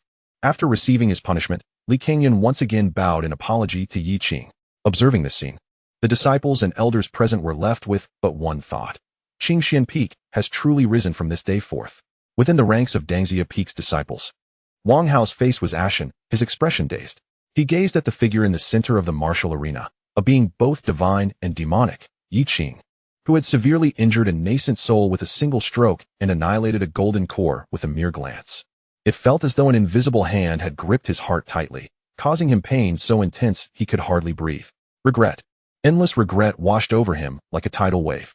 He recalled how 3 months prior, he had fervently declared to Yi Qing that Qingxuan Peak held no future, that he sought a broader horizon. He remembered the spirited confidence he had felt when he first became a disciple under Elder Li Changqing at Dangxia Peak, believing he had made the wisest choice. But now, reality had delivered the most resounding slap to his face. The so-called wise choice now seemed utterly laughable. He realized he had been blind to the truth. His gaze, uncontrollably, drifted towards Lin Xuer and Su Chan, who stood behind Yi Qing. One was a mere mortal servant he had once dismissed, and the other a junior sister who had joined midway. Yet now, both had achieved late-stage foundation establishment, their combat prowess soaring to the level of prodigies on the potential dragon ranking. Particularly Lin Xuer, she had even grasped the rudimentary form of sword intent. Wang Hao's body trembled violently. His master, Elder Li Changqing, had toiled for over 200 years, only recently managing to touch upon the rudimentary form of sword intent. This had made Wang Hao swell with pride, believing he had aligned himself with the right person. As long as he clung to Elder Li's coattails, perhaps he too could comprehend the rudimentary form of sword intent in the future. But how old was Lin Xuer now? She was even younger than he, and yet, she had already manifested the rudimentary form of sword intent.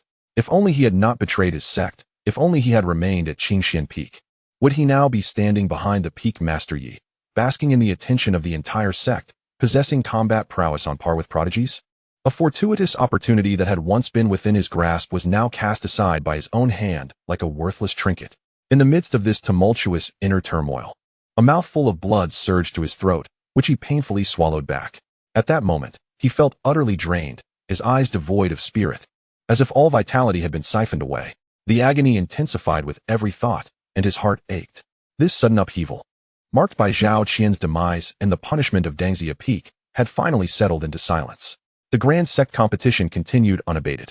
However, the Grand Competition is nearing its conclusion, and it will not be long before the Taiyi Sect's Great Competition is officially declared over. After a period of meticulous tallying, the final rankings of each peak are announced. Yi Qing lifts his eyelids with keen interest. One wonders what the sect ranking of Qingxuan Peak is in this grand contest. Chapter 61. The most coveted place in Taiyi Sect. Third place, Shenzhou Peak. Second place, Wanli Peak. First place, Taiyuan Peak.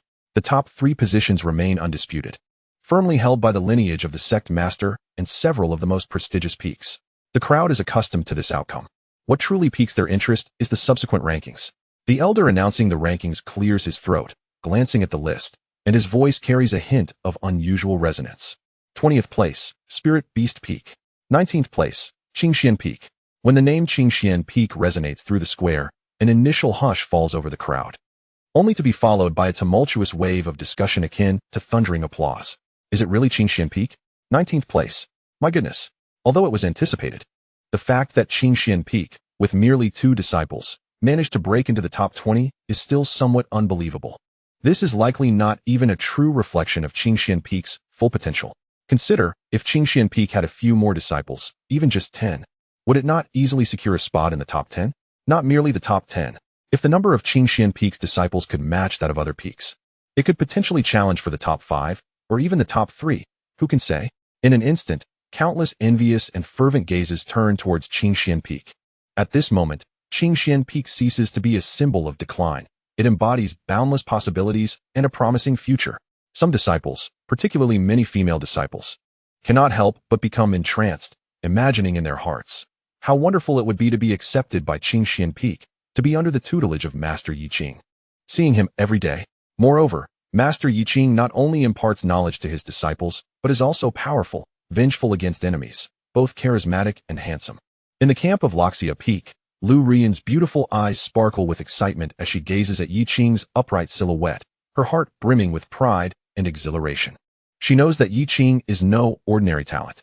Yet, she did not expect him to provide such a grand surprise. This utterly surpassed her expectations. The disciples around her are equally flushed with excitement. Goodness, Master Yi is astonishingly strong.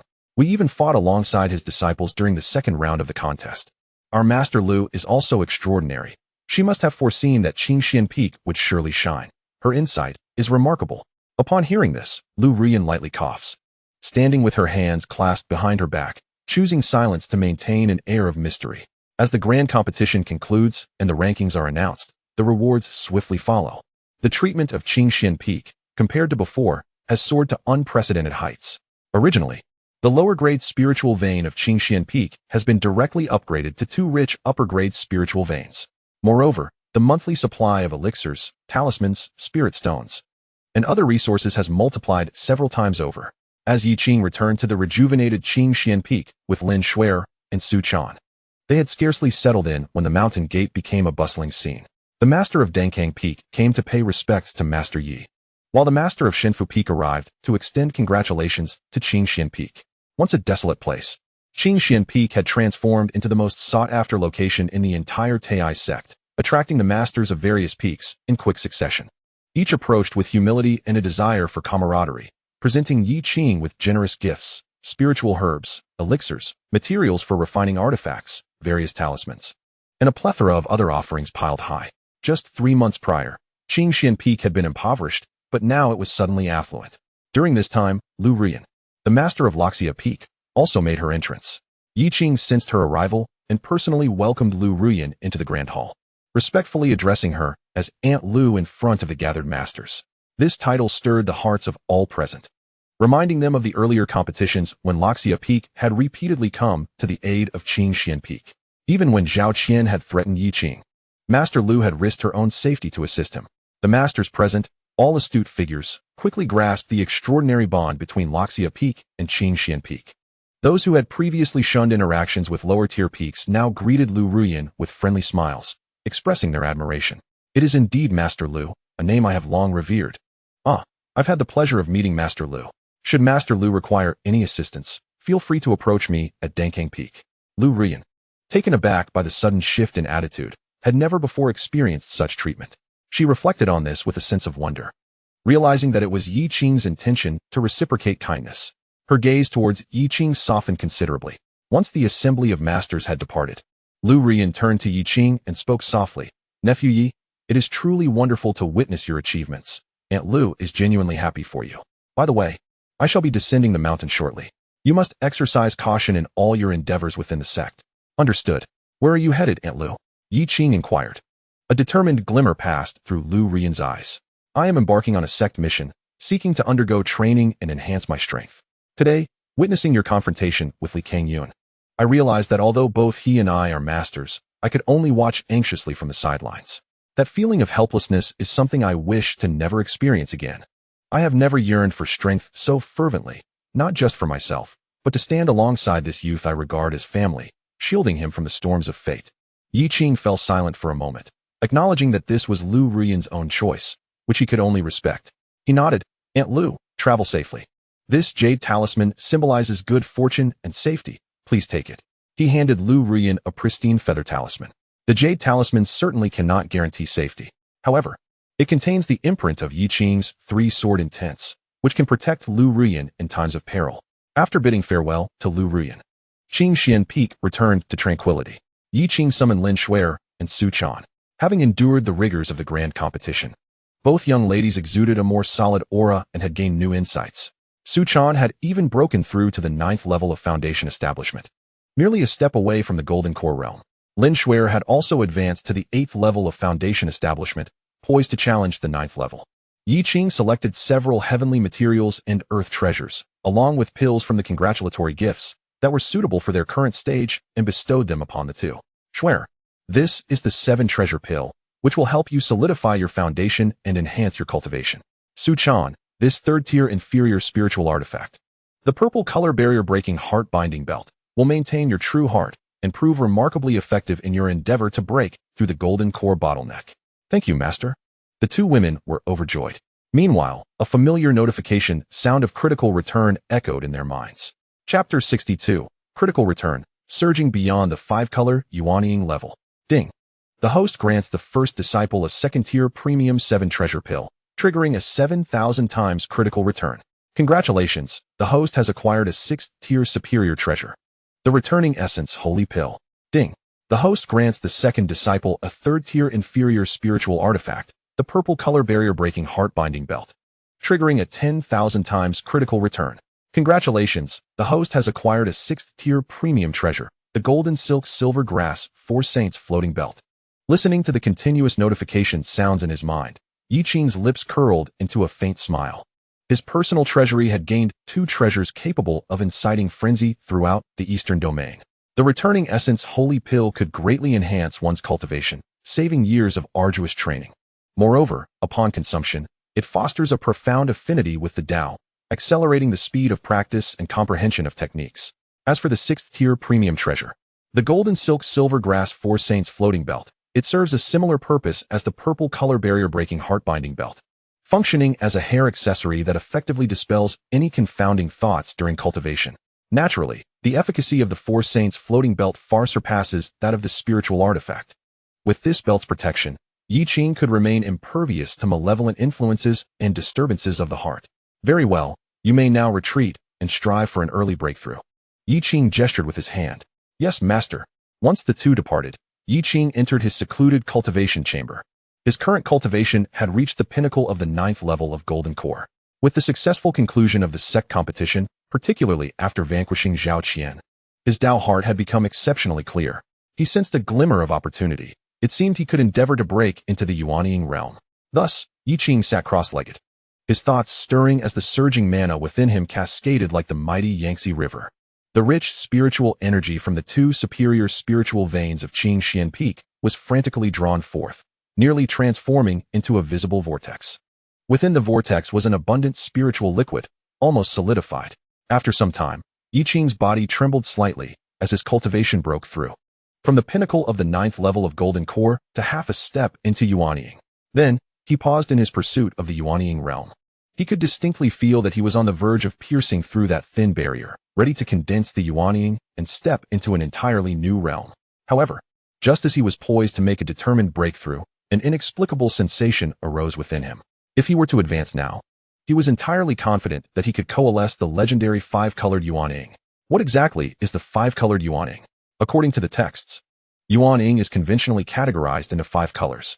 A transition from the Golden Core realm to a 1-colored Yuanying signifies the lowest potential and combat prowess, indicating limited future achievements without significant opportunities.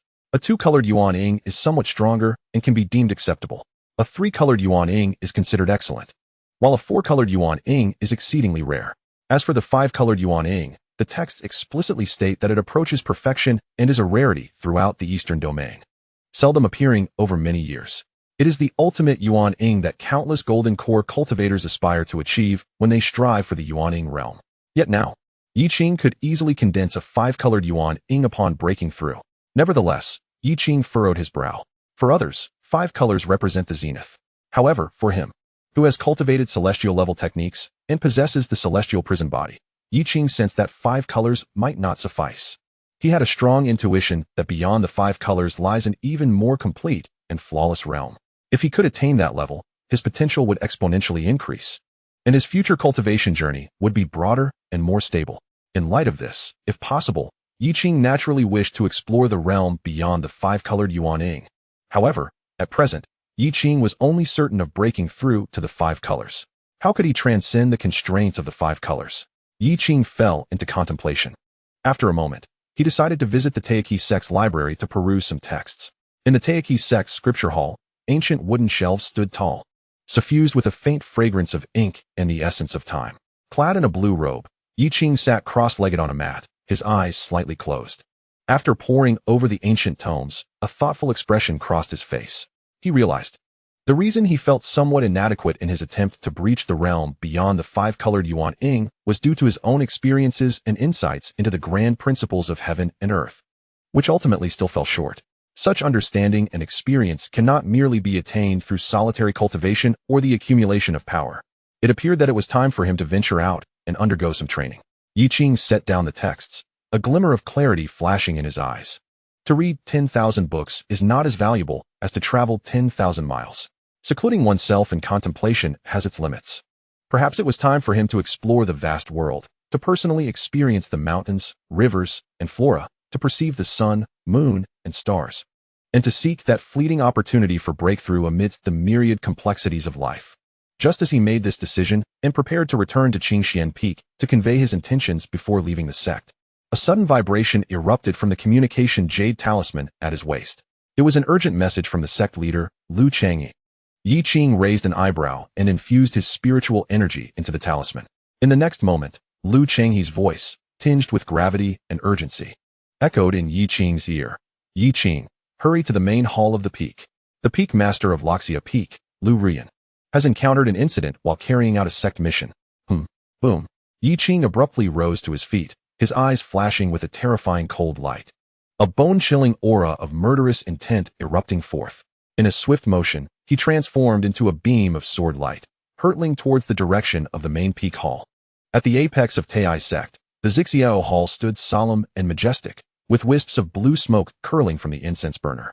Dressed in a purple daoist robe, the imposing figure of Lu Chang, he stood with his hands clasped behind his back, exuding an aura as profound as the ocean. He gazed at the roiling sea of clouds outside the hall, his brow furrowed in contemplation. At that moment, a streak of azure descended before the hall, materializing into Yi Qing's form. He hastened into the grand hall and bowed respectfully, saying, Yi Qing pays his respects to the sect master. There is no need for excessive formalities, Lu Chang, he replied, turning to him with a grave expression. Yi Qing, are you aware of the peak master of Loxia Peak? Lu Rian? Of course, Yi Qing nodded, his expression tinged with urgency, uncertain of the circumstances at hand. Lu Chang, he sighed deeply. Half a month ago, the sect received word that traces of malevolent spirits had appeared in the Lianyun mountain range of the southern wilderness in the eastern region. To prevent widespread devastation, disciple Lu undertook the task of extermination. However, 3 days ago, she pursued a golden core realm malevolent spirit deep into the Lianyun mountains, after which all communication with the sect ceased. Yi Qing's gaze sharpened. The term malevolent spirits refers to creatures instinctively driven by slaughter and bloodshed, inherently destructive in nature. It had been a long time since such beings had emerged in the eastern region. Yet, should they appear, they would be met with unrelenting eradication. It was unexpected to discover traces of malevolent spirits in the southern wilderness's Lianyun mountain range. Moreover, what did it mean that communication with the sect was severed? Her soul fire still flickers. Her life is not in peril. Lu Chang, he continued. However, the sect has been unable to establish contact with her. Furthermore, shortly after her disappearance, a celestial phenomenon erupted deep within the Lianyun mountains, revealing an entrance to a secret realm. I surmise that disciple Lu, while pursuing that golden core malevolent spirit, inadvertently entered that secret realm. Chapter 63. The ninth princess of the Jinyan dynasty, Jiyu, entered a secret realm? Yi Qing's heart stirred. No wonder the sword intent imprint he had sent seemed not to have been triggered. The soul fire still exists? Then all is not lost. Indeed, a flicker of brilliance shone in Lu Changyi's eyes. This is a newly opened secret realm, brimming with boundless opportunities and treasures. Presently, the gaze of the entire eastern region is fixed upon this place. Major forces such as the Wandao sect, the Jinyan dynasty, the Sacred Artifact sect, and the Bodhi secret land have likely already dispatched their vanguards. He paused, his gaze piercing as he regarded Yi Qing. The sect has decided to send elders and core disciples to the secret realm, not only for training and opportunities, but also to safely bring back disciple Lu. However, gathering the main force will take some time, and we are presently unaware of Master Lu's specific circumstances. I hope you can serve as the vanguard and take the lead. Without a hint of hesitation, Yi Qing's expression turned solemn as he accepted the task. Yi Qing obeys. On a professional level, Lu Rian is the peak master of the sect, and this is a mission of the sect.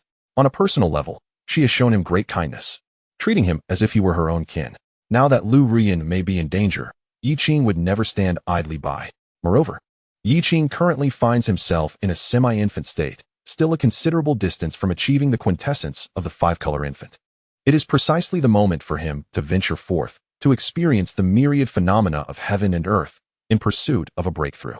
A newly emerged secret realm is, in essence, a self-contained microcosm. The laws of nature within differ subtly from those of the vast external world. This offers immeasurable benefits for his comprehension of the Tao.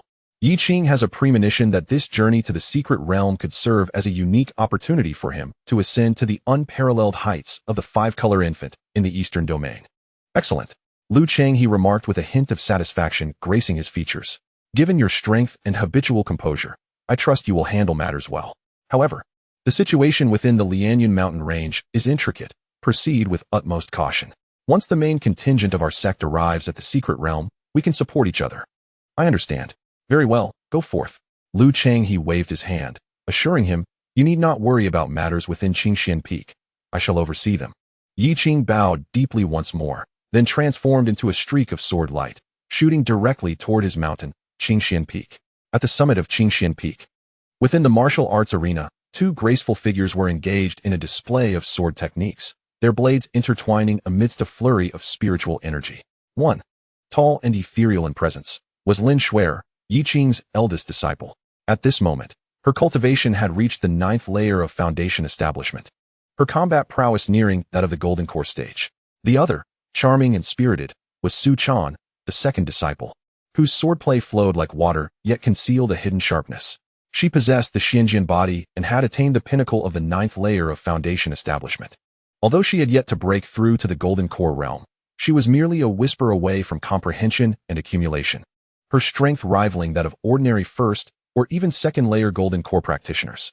Master, upon witnessing the familiar azure sword light descending, the two women immediately sheathed their swords and approached with reverence. Yi Qing regarded his two disciples with satisfaction and nodded approvingly. He then succinctly instructed, prepare yourselves. We shall descend the mountain together. Descend the mountain? Su Chan's eyes instantly sparkled with excitement. Having spent her entire life within the sect, her disposition was notably vivacious.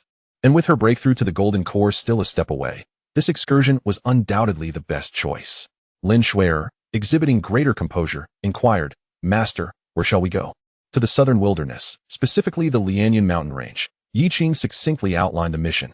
Upon hearing that they were to embark on a journey to the secret realm and follow the traces of demonic entities in search of Master Lu, both women expressed no dissent and promptly returned to their cave dwellings to prepare their belongings.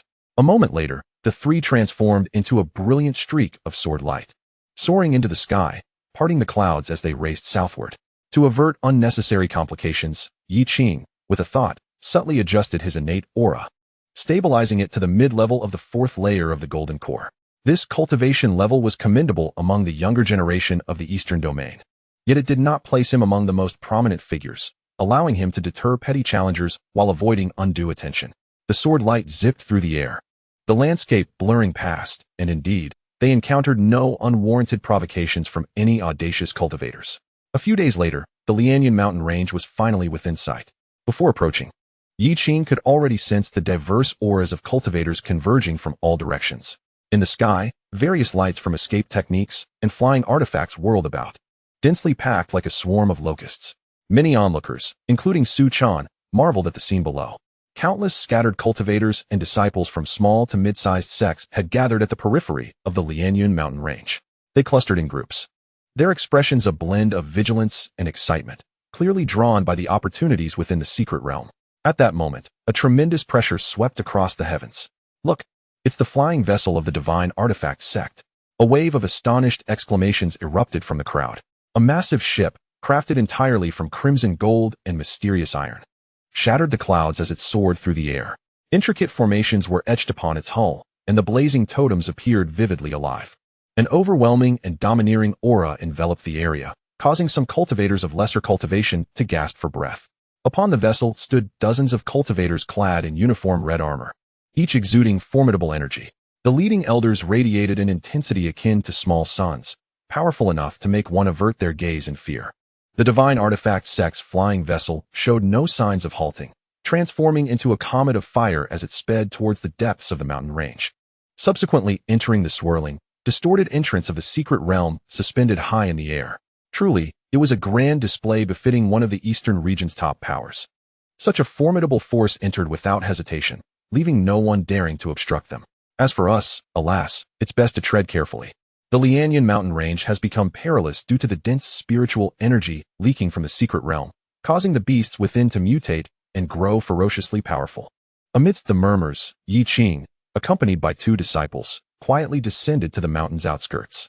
Just as the cultivators had mentioned, the concentration of spiritual energy throughout the Lianyan mountain range was at least 10 times more potent than usual. This richness had spawned countless spiritual herbs and rendered the beasts within the mountains extraordinarily fierce and formidable. In the distance, a colossal iron-armored rhinoceros burst forth from the forest, its red eyes ablaze and demonic energy swirling about it. Clearly, it was a peak second-tier beast, comparable to a 9th-layer Foundation establishment cultivator. Its rapid increase in strength had rendered it alarmingly savage, and it now set its sights on a group of wandering cultivators, launching a brutal charge. The shrieks and the thunderous sounds of spells erupted instantaneously, and within moments, the scattered cultivators were sent tumbling, suffering heavy casualties. Such scenes were commonplace throughout the mountains.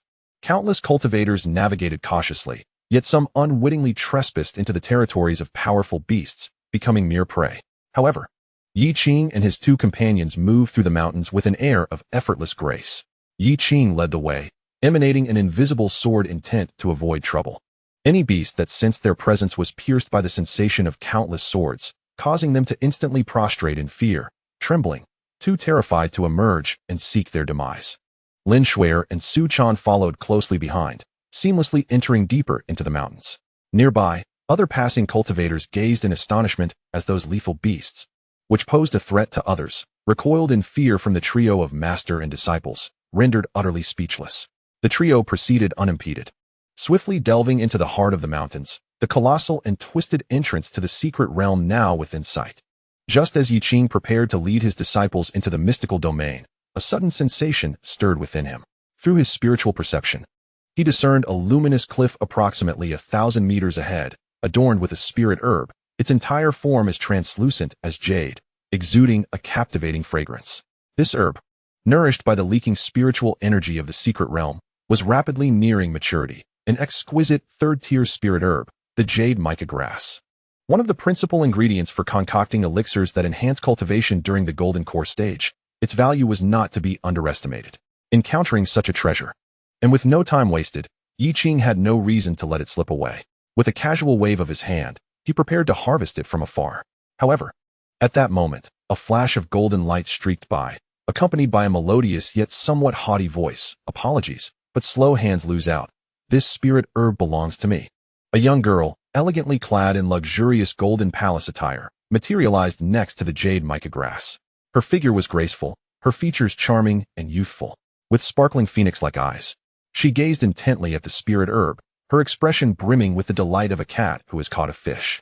She extended her fair hand, winking playfully at Yi Qing, poised to pluck the herb. Yet, in the next instant, the jade mica grass vanished into thin air.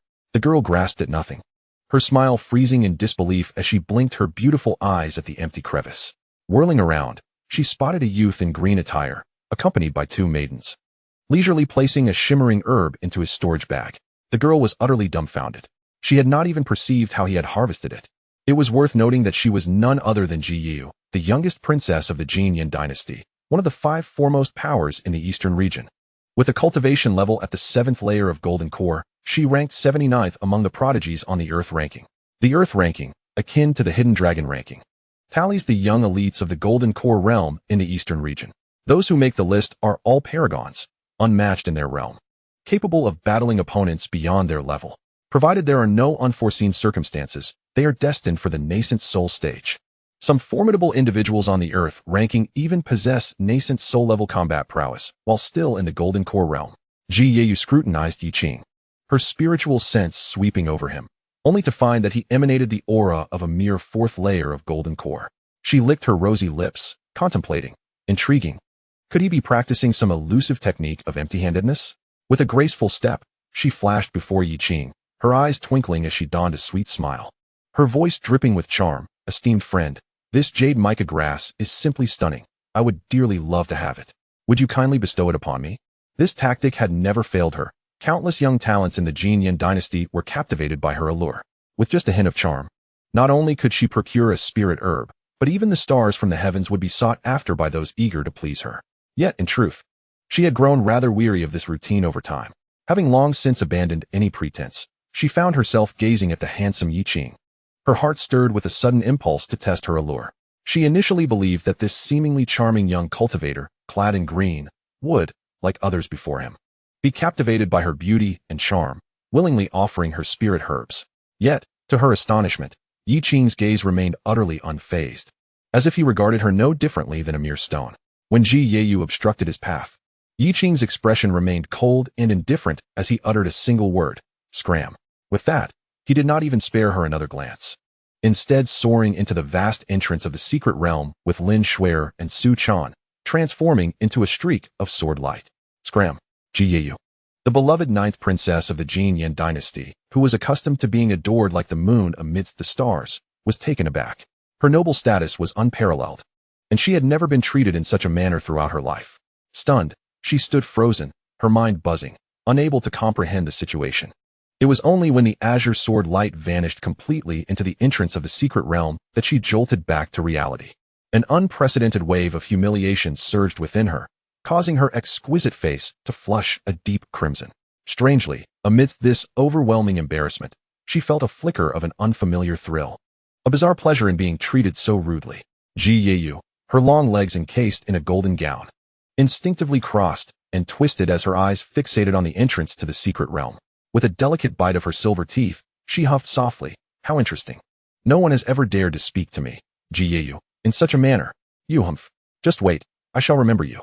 If we cross paths again. Should you dare to insult me once more, just you wait. With that, she flickered and transformed into a dazzling beam of golden light, following closely behind into the secret realm. Meanwhile, within the secret realm, as Yi Qing passed through the entrance, he felt a disorienting sensation, akin to being caught in a whirlwind. However, for him, it was merely a refreshing breeze. In the next moment, the three of them found solid ground beneath their feet, immersed in an entirely new world. What abundant spiritual energy! Su Chan exclaimed, her lovely face aglow with awe. The spiritual essence in this place was so thick it seemed almost tangible, suffused with an ancient and profound atmosphere. Towering ancient trees reached for the sky. Vines twisted like dragons, while distant mountains rose steeply, shrouded in clouds and mist, resembling a realm of immortals. Here, a single day of cultivation could equate to 10 days of effort in the outside world. Naturally, having entered the secret realm, most individuals would prioritize treasures, legacies, and opportunities above all else. No one would be foolish enough to seclude themselves for cultivation. It would be akin to discarding a watermelon to grasp at a sesame seed. At this moment, Yi Qing closed his eyes slightly, his consciousness unfurling like mercury spilling across the ground. On the missing Lu Ruyin, there lay a jade talisman, imbued with the sword intent mark he had sent forth. However, previously, he had been unable to sense it in the outside world. Now, within the secret realm, he finally detected a faint, elusive connection to the sword intent mark that had been utterly isolated before, though still shrouded in ambiguity. Akin to being veiled by a dense fog, the precise location of Lu Ruyin remains indeterminate. Yet, it is evident that she exists within this secret realm. Chapter 64, Mount Wanbao, Traces of Demonic Beasts. It seems something is obscuring the surroundings. Yi Qing furrowed his brow. Master, which direction shall we take? Lin Shuer inquired in a hushed tone. Your master Lu is pursuing the demonic beast, hence we shall follow its trail. Yi Qing opened his eyes, a glimmer of icy lightning flashing within. Let us choose a direction at random and see if we can encounter the demon. Move. Before he finished speaking, he selected a path, leading the two women like a streak of flowing light, racing onward. The secret realm sprawled endlessly, and the trio flew for approximately the duration of an incense stick. Along the way, they beheld numerous exotic flowers and plants, several of which were of the second-tier high-quality spiritual herb level, which Yi Qing casually collected. However, no trace or scent of the demon was detected. At that moment, from the dense forest below, a thunderous roar erupted. A wild, bloodthirsty aura surged forth. In the next instant, a monstrous beast, comparable in size to a small mountain, entirely covered in pitch-black scales and adorned with a single horn, violently shot up from the ground. Its eyes glowed a blood red, devoid of any rationality. Its massive form barreled toward Yi Qing and the two women in the sky with overwhelming force.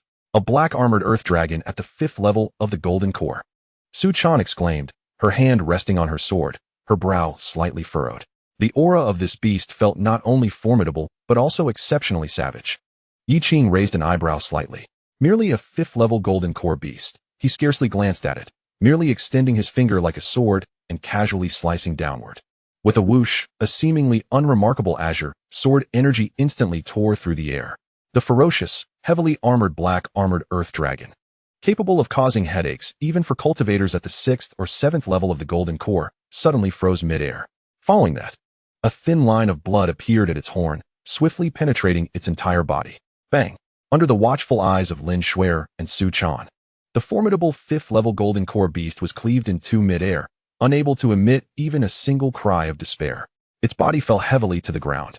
The two women exchanged glances. Despite having witnessed such scenes numerous times, every encounter with their master's prowess felt exceptionally clean and decisive. As if devoid of any earthly residue, something felt amiss. After slaying the beast, Yi Qing hovered in the air, his brow furrowed. "Master, what troubles you?" Lin Shuer asked. "A Golden Core beast cannot lack intelligence. Avoiding danger is instinctive." Yi Qing's gaze deepened as he spoke slowly. "Although I suppressed my aura to the 4th level of the Golden Core, under normal circumstances, they would not initiate such a suicidal attack. Yet just now, that beast attacked unprovoked, and its state appeared as if it had completely lost its wits." As he spoke, Yi Qing's figure flickered and descended into the blood-stained forest clearing. With a sweep of his consciousness, he immediately detected an anomaly within a patch of remaining flesh from the abdomen. So that was it. Yi Qing gestured, and a wisp of dark energy was forcibly extracted from the blood and flesh, swirling and contorting in his palm, exuding a chilling and eerie aura. It was the essence of demons. Su Chan hesitated for a moment before discerning the truth. Indeed, Yi Qing nodded, a glimmer of brilliance flashing in his eyes. The abdomen of this black-armored earth dragon must have been wounded long ago, tainted by the essence of demons, even eroding into its brain, causing it to lose its reason. Becoming frenzied and violent, reduced to a puppet driven solely by bloodlust and slaughter. If it were not slain, it could very well become the next new demon. At this thought, Yi Qing felt a stir in his heart, realizing that fortune favored him, as he had swiftly unearthed a clue. Lu Ruyin must have pursued this direction. Yi Qing casually collected the relatively intact horn and scales of the black-armored earth dragon into his storage bag, as these were third-tier refining materials, not to be wasted. He then continued, "Let us proceed in this direction." With their target established, the three no longer hesitated. Quickening their pace, they transformed into a streak of azure light, vanishing into the horizon. After about half a day's journey, Yi Qing, accompanied by his two disciples, arrived at a vast basin area. Before they even approached, the clamor of voices reached their ears. Gazing out, they beheld a towering peak rising majestically in the center of the basin. The mountain was a gray-brown hue, its walls smooth as a mirror, yet subtly shimmered with a treasure-like glow, emanating an aura that was both profound and ancient. At that moment, thousands of cultivators were congregating here. Moreover, the basin had been artificially divided into inner and outer regions. The inner area, close to the colossal peak, housed several hundred cultivators, each showcasing their skills, continuously channeling their powers to launch a barrage of colorful attacks against the mountain's wall. With each assault, ripples would spread across the surface. Occasionally, a beam of treasure-like light would shoot forth from within, swiftly captured by the astute attackers, drawing envious or jealous glances from those nearby. In the outer region, however, a greater number of cultivators gathered, forming several long lines, their purpose unclear. "What is happening here? Why is it so bustling?" Su Chan inquired curiously. Yi Qing felt a stir in his heart and extended his consciousness to listen to the discussions of the crowd. "What you may not know, my friend, is that this mountain is called Wanbao Mountain. It is said to be a treasure trove established by an ancient powerful being to test and reward disciples. The entire peak is rumored to be buried with numerous treasures. By striking it with their powers, one has the chance to unearth the buried treasures. Although, due to the passage of time, Some treasures have deteriorated into scrap. Others, despite their diminished quality, remain usable. The cultivators who heard this nodded in understanding. Yet new questions arose. Then why is there such a long line in front? Why don't they hurry inside? Ah, dear friend, do not be so impatient. Be wary of speaking hastily. The previously explaining cultivator shook his head, then continued. Would you like to know the reason? Come, gather around, dear friends, and kindly offer me some spirit stones. Thank you for your generous patronage. Indeed, this place has been claimed by the Radiant Sun Sect. To venture in and seek treasures, one must first pay them a sum of 10,000 low-grade spirit stones.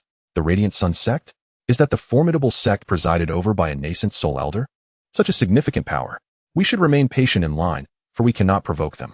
The murmurs of the surrounding cultivators reached Yi Qing's ears clearly. The Radiant Sun Sect? A fleeting impression flickered in Yi Qing's mind. It is a prominent sect in the eastern region, possessing commendable strength due to its nascent soul practitioners. Yet among the great powers, it is relatively weaker. Compared to top-tier forces like the Taiyi Sect, it is evidently of a lower caliber. However, for these loose cultivators and smaller sects, a nascent soul elder is regarded as a celestial being. Thus, they dare not act recklessly and must comply with the rules of the Radiant Sun Sect, paying their spirit stones before entering to seek treasures. Whether they can recover the 10,000 spirit stones largely depends on their personal luck. Fortunately, the Radiant Sun Sect seems wary of inciting public outrage. Hence, cultivators who are acquainted can choose to form teams to enter, with each group submitting a single fee of spirit stones, and the maximum team size capped at 8 individuals. Yi Qing pondered briefly. He held little interest in the so-called 10,000 treasures mountain, for his purpose here was solely to track down the malevolent entities. Yet, as he contemplated, a sudden realization struck him. His keen spiritual sense detected an exceedingly subtle, chilling aura concealed deep within the mountain of the 10,000 treasures. Though faint, it was nearly identical to the aura emanating from the black-armored earth dragon he had encountered earlier. Clearly, it was the presence of a malevolent entity. Yi Qing's gaze sharpened. Such creatures are inherently cunning and vigilant. If he were to rush in now, he would likely startle it, possibly allowing it to escape. Finding it again within this vast secret realm would be akin to searching for a needle in a haystack. It seemed he must devise a means to approach stealthily. His eyes scanned the line of cultivators awaiting entry to the inner region to seek treasures, and a plan began to form in his mind. With a thought, he retracted his aura, diminishing his cultivation from the 4th layer of the golden core to the perfected 9th layer of foundation establishment. At this level, he blended seamlessly into the crowd, appearing as an inconspicuous ordinary cultivator, thereby enabling him to approach the area where the malevolent entity lurked. Schwer, Chonner, prepare to accompany me inside. Yi Qing communicated telepathically. The two women understood instantly and complied without hesitation. At that moment, a melodious female voice called out beside them. 3 fellow cultivators, please hold on. Yi Qing turned to see a young female cultivator dressed in a flowing emerald robe, her features delicate and fair, approaching them briskly. Her cultivation level was at the 9th layer of foundation establishment. Behind her followed 4 others, 3 men and 1 woman. Among them, an elderly man clad in gray, whose aura was restrained, caught Yi Qing's attention momentarily. This elder, possessing the 3rd layer of golden core cultivation, was disguising himself as a foundation establishment practitioner. If there are those with ulterior motives who fail to perceive the elder's true strength and underestimate the 5 individuals, they may find themselves at a significant disadvantage when the confrontation begins. Do you have any matters to discuss, fellow cultivator? Yi Qing inquired with a calm demeanor, striving to embody the identity of a foundational level practitioner. The female cultivator in the green dress, upon seeing Yi Qing and his companions, was taken aback with delight. Her cultivation technique, the spirit eye technique, was of a lower tier, preventing her from seeing through Yi Qing's disguise. She merely sensed that the trio possessed extraordinary bearing, albeit their cultivation levels were indeed at the foundational stage. Displaying a friendly smile, she introduced herself. I am Ruan Qingguo from the Taiyi Sect, and it is a pleasure to meet the 3 of you.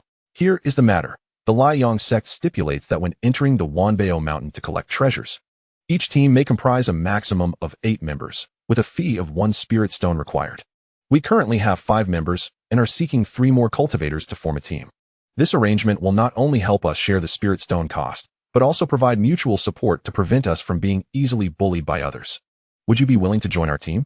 Should we team up, we shall act as allies. Should one party encounter difficulties, the other will offer assistance. What do you think? Yi Qing held little interest in treasure hunting and initially intended to decline. However, upon further reflection, He realized that mingling among these ordinary practitioners would be the most effective way to approach the Wanbao Mountain without alerting the lurking demon. With this thought, he altered his decision and smiled, nodding affirmatively, certainly. Seeing Yi Qing's prompt agreement, Ruan Qinggro's smile widened. Wonderful. Thank you, fellow cultivators. With that, she stepped forward and calculated the fee, which amounted to 10,000 spirit stones for 8 individuals, translating to 1,250 spirit stones each. However, Ruan Qingro generously contributed 7,000 spirit stones, leaving Yi Qing and his companions responsible for only 3,000. After gathering the necessary amount, they presented it to the disciples of the Taixuan Sect in exchange for a passage token. The group of 8 then smoothly entered the inner region beneath Wanbao Mountain. Fellow cultivators, let us try our luck in this area. Ruan Qingro pointed to a relatively open section of the mountainside. Everyone nodded in agreement, each finding a suitable position to begin channeling their spiritual energy to attack the mountainside. Boom, boom, boom. In an instant, spiritual light erupted, and energy surged through the air. To avoid drawing attention, Yi Qing also feigned an effort, raising his hand to unleash a foundational-level attack. A streak of foundational-level sword energy shot toward the mountainside at a measured pace. After releasing the strike, Yi Qing ceased to focus on it, harboring no expectations of acquiring anything. The Wanbao Mountain was far too ancient, and even if treasures were hidden within, their quality would likely be lacking. At that moment, all of Yi Qing's attention was fixated on the depths of the mountain, where the demon was slowly moving. However, just as his sword energy penetrated the mountainside, a resounding hum echoed. The section of the Wanbao Mountain that Yi Qing had struck suddenly erupted in radiant light. A brilliant silver beam shot forth from the point of his attack, suspended steadily before him. As the brilliance faded, there appeared a gleaming silver sword, its blade adorned with flowing runes and emanating a fierce aura. The third-grade mid-tier spirit sword. Hiss! A third-grade mid-tier spirit sword. My heavens! What luck for that fellow! Just a casual strike, and he uncovers such a treasure. The radiant sword is worth at least several 100,000 spirit stones. Instantly, the surrounding cultivators cast upon it myriad gazes imbued with shock, envy, and avarice. Even Ruan Qingro and her companions were left speechless. With a casual strike, a spirit weapon was produced. Is this fellow cultivator truly so fortunate? It is known that many have lingered here for an extended period, striking fruitlessly, ultimately left with naught but a heap of scrap. Yi Qing himself was taken aback, swiftly stowing the spirit sword into his storage pouch, bemused by his own extraordinary fortune. Is it possible that his luck is excessively abundant? However, he had no time to ponder this. Just moments ago, he had sensed the demon's position shifting stealthily, now approaching the spot nearest to him. Now is the moment.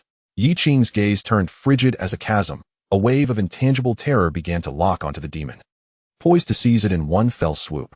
Yet, in that instant, the demon concealed deep within Wanbao Mountain seemed to sense a mortal threat, unleashing a silent, piercing shriek. Its aura surged wildly within the mountain, then it transformed into a wisp of black smoke, burrowing into the earth and fleeing towards the outside world of Wanbao Mountain at an astonishing speed. Chapter 65. Hitting a brick wall, yet still wanting to flee? Want to escape? Yi Qing's expression shifted dramatically, and he could no longer afford to hesitate. He hastily informed Ruan Qingro and the others, apologies. Urgent matters compel my departure. Before his words had fully escaped his lips, he seized Lin Shuer and Su Chan, propelling himself skyward. He fervently pursued the direction in which the demon had fled. This sudden turn of events left many in the vicinity momentarily stunned. What is happening? A disciple from the Taiyi Sect questioned in confusion. Ruan Qingro gazed at the vanishing streak of sword light, her brows knitting together in realization. I understand now. They have acquired a precious treasure and, fearing attention, hastily departed. That is quite reasonable. I would do the same. The others nodded in agreement. After all, spirit weapons are exceedingly rare. Even a low-grade, third-tier spirit weapon can fetch several 100,000, while a mid-grade would undoubtedly command an even higher price. Thus, upon acquiring such a treasure, retreating discreetly is the wisest choice. Yet, what they could surmise, others could as well. At the opposite end of Wanbao Mountain, a group of cultivators clad in black, brimming with ferocity, ignited with greedy glimmers in their eyes. Boss, that kid has obtained a mid-grade, third-tier spirit sword. One exclaimed. Huh, a mere foundation establishment brat is unworthy of such a treasure. It's like a child parading gold in the streets. The leader, a burly man with a face full of flesh, his cultivation at the first level of golden elixir, licked his lips and grinned maliciously. Brothers, we're in luck. Follow me. That spirit sword rightfully belongs to our Black Sand gang. Yes, boss. With that, the group of 7 or 8 black-clad cultivators transformed into streaks of light, their eyes filled with malice as they pursued closely behind Yi Qing and his companions. This scene was witnessed by many. Alas, those 3 young individuals are bound to face misfortune. They are from the Black Sand gang. The leader, Sha Tong, possesses the cultivation of a first-tier golden core and is known for his ruthless nature. Recently, he has committed several heinous acts of murder and plunder near Wanbao Mountain. 3 Foundation establishment practitioners, confronted by a team led by a golden core powerhouse, would likely have no chance to escape once pursued. Many cultivators shook their heads, their expressions revealing a mix of pity and schadenfreude. Others wore grave expressions, realizing that even if fortune smiled upon them and they acquired treasures, the real challenge lay in safeguarding those possessions. Meanwhile, at the Taiyi Sect, Ruan Qingguo gazed in the direction the Black Sand gang had pursued, her brow slightly furrowed. A trace of compassion appeared on her delicate face. She has always had a kind heart. Furthermore, prior to forming their team, it was agreed that when one party encounters difficulties, the other would extend assistance. While Yi Qing did not take this to heart, Ruan Qingguo held her own words in high regard. As long as she had the capability, she would fulfill her promises. Moreover, it was merely the Black Sand gang. The Taiyi Sect could handle them. After all, they had once teamed up and formed an alliance. Now, in their time of need, it would be improper for them to turn a blind eye. Ruan Qingguo bit her lip and turned to the elderly man in gray who had remained silent. Offering a charming smile, she pleaded sweetly, "Elder Gua, I fear I must trouble you." The gray-clad elder, referred to as Elder Gua, displayed a glimmer of light in his murky eyes. He glanced in the direction Yi Qing had vanished and smiled indulgently at Ruan Qingguo, then slowly nodded, saying, "Since the young lady has a kind heart, I shall accompany you to take a look. You all continue to gather treasures here, but remember to exercise caution." "Thank you, Elder Gua," Ruan Qingguo exclaimed joyfully. Elder Gua acknowledged her with a grunt, and in an instant, he vanished like a specter, quietly following the trail. Simultaneously, within a dense forest on the outskirts of Wanbao Mountain, Sha Tong, the leader of the Black Sand gang, halted with a dark expression. His golden core senses swept the area, yet he could no longer detect the presence of the 3 Foundation establishment practitioners. It was as if they had evaporated into thin air. Damn it, where did they go? That kid ran away far too quickly. It hasn't been long at all. And they vanished. Did he perhaps cultivate some top-tier escape technique? Exclaimed a panting lackey of the Black Sand gang, disbelief etched across his face. Their group, with the weakest member being a late Foundation establishment practitioner and their leader a golden core powerhouse, had somehow lost track of 3 Foundation establishment cultivators. Such a tale would be laughable if shared. A fierce and greedy glint flashed in Sha Tong's eyes as he licked his cracked lips and spoke in a deep voice. They fled due north. In their panic, they couldn't have changed direction arbitrarily. Pursue them. Even if we have to turn this mountain range upside down, we will retrieve that 3rd-tier mid-grade spirit sword. Yes, boss.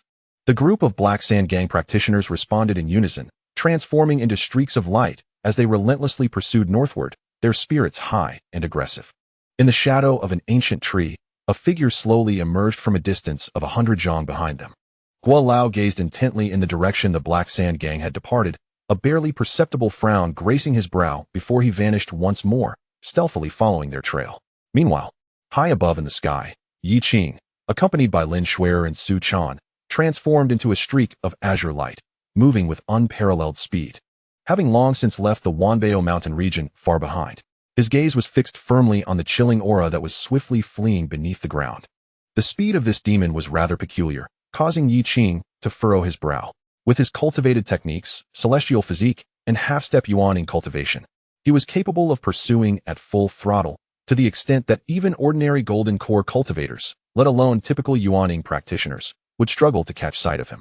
However, this golden core demon, while seemingly average in the air, traversed underground at an astonishing pace, even surpassing some yuan-ing level cultivators. Were it not for his formidable spiritual sense and remarkable speed, capable of maintaining a firm lock on the target, it might indeed have escaped his grasp. "Master, we are closing in," Su Chan exclaimed, her excitement palpable as she observed the increasingly distinct aura below. Yi Qing nodded, intending to accelerate once more to capture the fiend. Just then, the demon beneath seemed to sense impending doom and grew frantic. It could perceive a powerful aura of death emanating from Yi Qing. Understanding that capture would mean certain defeat, it emitted a silent shriek. In the next moment, a dense black mist erupted from its body, swiftly enveloping the surroundings. To Yi Qing's astonishment, Another identical demon's aura inexplicably appeared thousands of zhang behind them, fleeing in the opposite direction. Two demons, one in front and one behind? How can this be? Lin Shuer exclaimed in surprise. It must be a doppelganger. Yi Qing's gaze sharpened as he discerned the truth. Although it was but a projection, the aura was remarkably lifelike. This was likely an illusionary doppelganger created by the demon using its primordial ghostly energy to confound its enemies. Which one should they pursue? For ordinary cultivators, this question might provoke hesitation, but for Yi Qing, there was no moment of doubt. With two present, he would first strike down one. Narrowing his eyes slightly, he nonchalantly flicked his finger toward the demon ahead. With a whoosh, a seemingly unremarkable azure sword energy pierced through the air, as if defying the very fabric of space, vanishing into the depths below in an instant. A muffled thud echoed from the earth. The demon, which had been frantically fleeing, suddenly froze, before erupting into a puddle of foul, blackened sludge that swiftly dissipated into the soil, leaving no trace behind. Clearly, that had been a mere doppelganger. The true demon lurked behind. Yi Qing's eyes turned icy, and without a moment's pause, he carved a sharp arc through the air, swiftly turning with his two disciples. Chasing relentlessly towards another demon, it became evident that the creature had not anticipated its cunning escape plan would be so easily unraveled, nor that the pursuer would act with such swiftness that it scarcely had time to react. Frantically traversing underground, it was engulfed by an unprecedented terror. How could it be that it, hidden so well, had drawn the attention of such a formidable opponent? Meanwhile, Yi Qing, accompanied by the two women, accelerated their pursuit of the retreating demon, transforming into a streak of light that tore through the heavens, the sound of their passage sharp and piercing. In mere moments, they returned to the path they had previously traversed. Just then, from within a dense thicket ahead, several figures rose into the air, blocking the way of Yi Qing and his companions. Leading them was the burly golden core cultivator, Sha Tong. Ha! Our leader is indeed wise. This brat was hiding in the north. We have caught up, exclaimed a member of the Black Sand Gang, his voice filled with exuberance upon spotting Yi Qing. Sha Tong's eyes, round as brass bells, fixated on Yi Qing with a cruel and avaricious grin. In his eyes, Yi Qing and his companions were merely foundation-level cultivators. Their previous speed must have stemmed from some exhausting secret technique. Now, having halted, they were surely at the end of their strength. Ripe for the taking, a veritable feast bestowed upon him by fate. Stop running, kid. Sha Tong's voice boomed like thunder, his tone domineering. Hand over that third-tier spirit sword you acquired in Wanbao Mountain, along with your storage bag. If you're agreeable, I might allow you a quick death. That's right. Those who know their place should comply. Otherwise, you'll experience the methods of the Black Sand Gang, leaving you with no means to live or die. The members of the Black Sand Gang jeered, their gazes towards Yi Qing. He felt an ominous aura of death, a tremor emanating from the depths of his soul that nearly sent his spirit soaring away in terror. What in the world was this? A sword light capable of being unleashed by a Foundation Establishment cultivator. Not to mention Foundation Establishment. Even those formidable mid to late-stage Golden Core practitioners he had encountered would never unleash such a horrifying strike. Regret. An overwhelming wave of regret instantly engulfed him. They had inadvertently stumbled upon a veritable iron wall of terror. Sha Tong attempted to plead for mercy. However, the sword light swiftly struck, offering him no opportunity for repentance. The radiant sword light swept by, silent and unseen.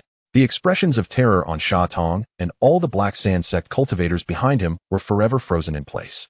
In the next moment, their bodies, along with their magical artifacts and souls, were instantaneously vaporized and obliterated into the most primordial particles beneath that resplendent sword light. Their forms and spirits annihilated.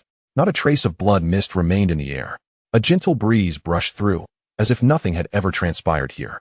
Meanwhile, hundreds of feet away in the dense forest, Old Gua, who had just prepared to reveal himself to fulfill his duty as an ally and assist Yi Qing and his companions, stood frozen in place.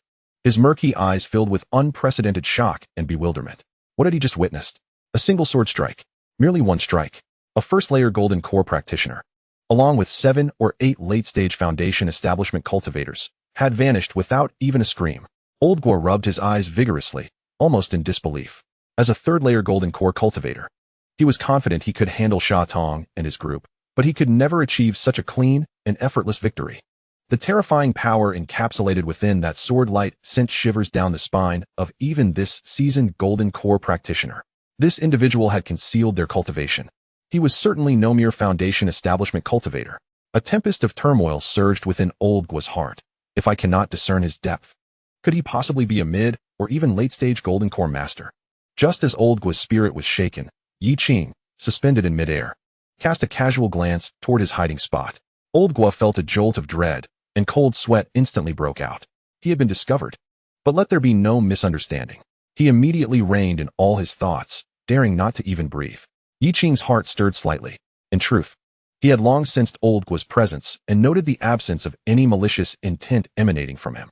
He even perceived Old Gua's earlier intentions to assist him. He mused internally. Is he from the Bamboo Sect?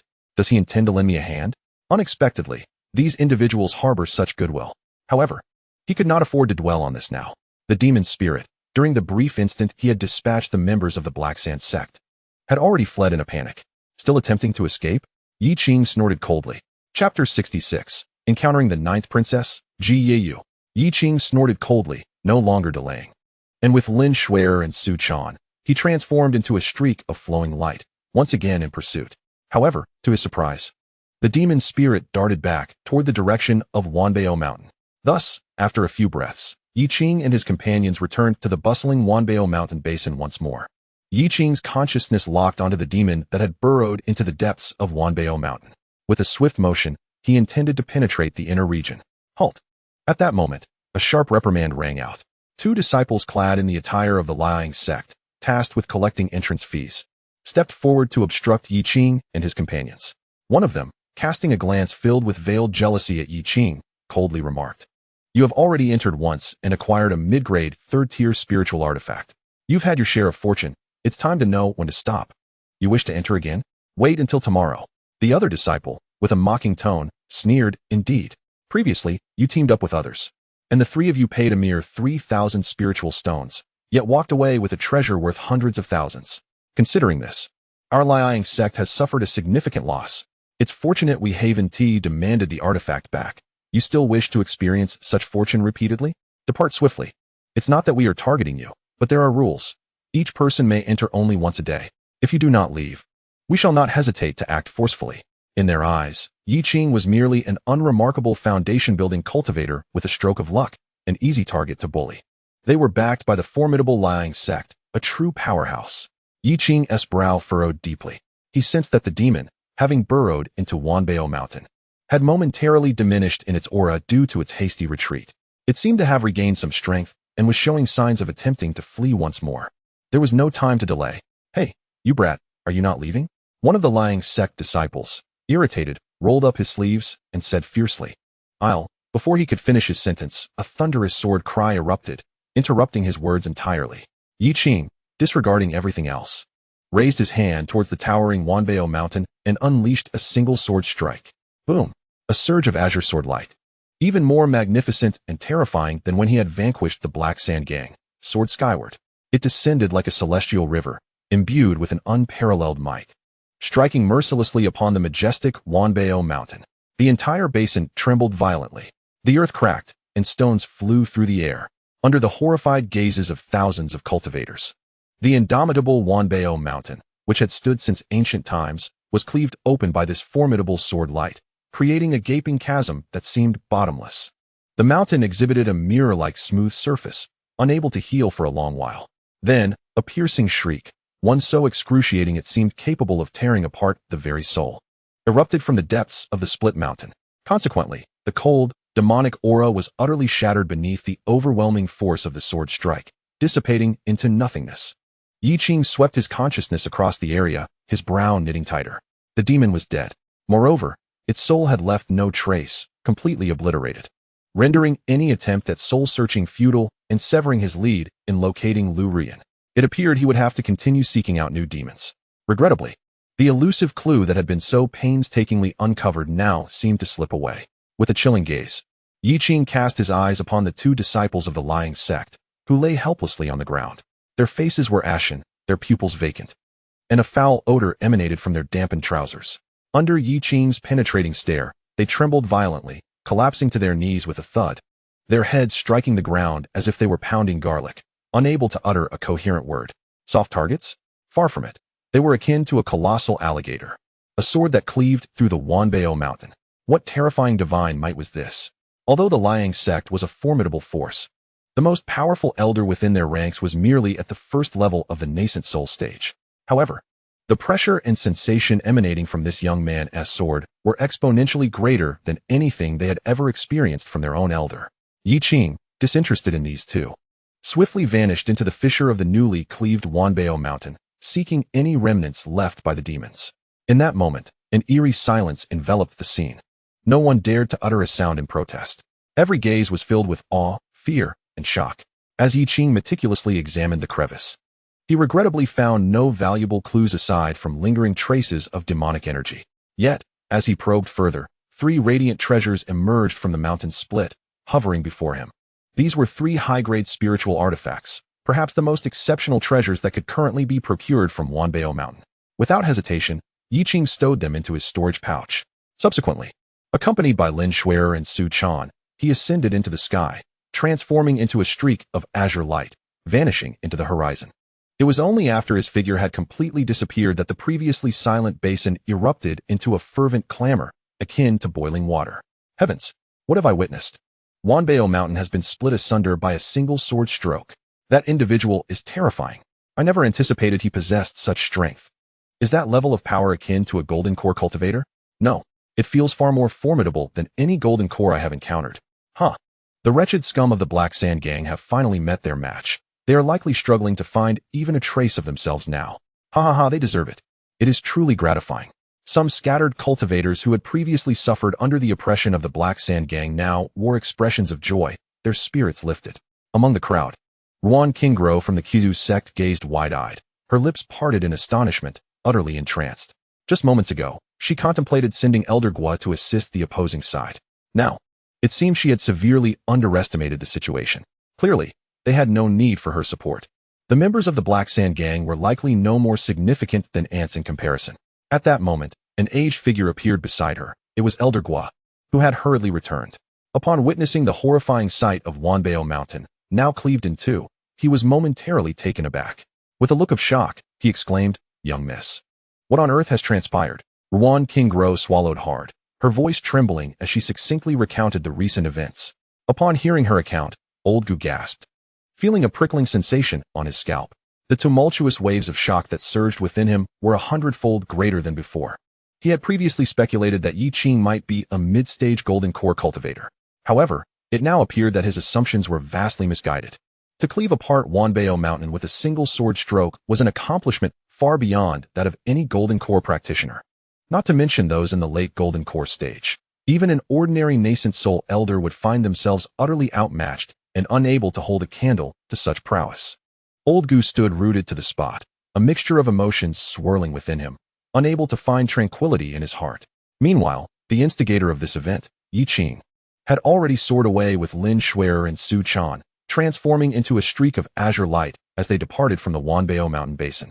Venturing deeper into the secret realm, high above, the clouds roiled and the fierce winds howled. With a mere thought, Yi Qing retrieved the 4 spiritual artifacts he had acquired from Wanbao Mountain from his storage bag. One was the previously mentioned mid-grade 3rd-tier spirit sword, gleaming silver, with runes dancing along the blade, exuding a chilling sword intent. The other 3 were high-grade 3rd-tier spiritual weapons that had just emerged from the cleaved mountain. One was a palm-sized ancient bronze shield, intricately etched with mountain and river patterns, impressively heavy. Another was a fiery red feathered garment, radiating with spiritual light. Clearly a formidable defense. The last item was an ancient storage ring. Yi Qing glanced at his 2 disciples beside him and spoke calmly. "You may divide these 4 spiritual artifacts among yourselves." Upon hearing this, Lin Shuer and Su Chan exchanged glances, their beautiful eyes sparkling with delight. They were aware that their master was never one to be stingy, yet the presentation of 4 high-tier spiritual artifacts at once left them profoundly moved.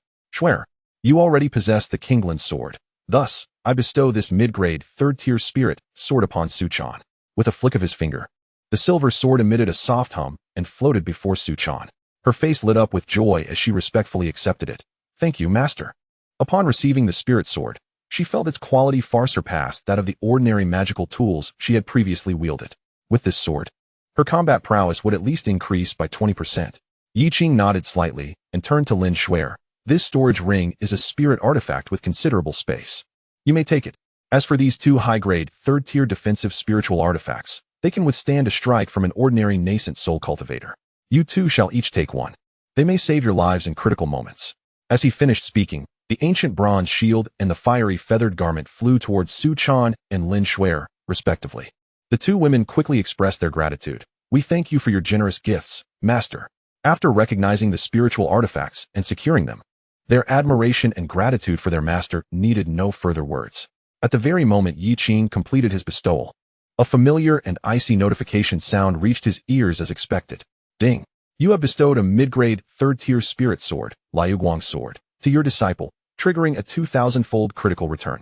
Congratulations, you have acquired a low-grade 6th-tier treasure, Zhanxing's sword. Ding! You have bestowed a high-grade, third-tier spirit artifact, Shanhe shield, to your disciple, triggering a 4,000-fold critical return. Congratulations, you have acquired a high-grade 6th-tier treasure, Wanhun Sunjia. Ding! You bestow upon your disciple the 3rd-tier upper-grade spiritual artifact, the Scarlet Feather Rainbow Garment, triggering a staggering 4,500 times critical return. Congratulations, you have acquired the 6th-tier upper-grade treasure, the 10,000 Cloud Radiance Robe. A series of notification chimes caused a subtle smile to grace Yi Qing's lips. 4 6th-tier treasures.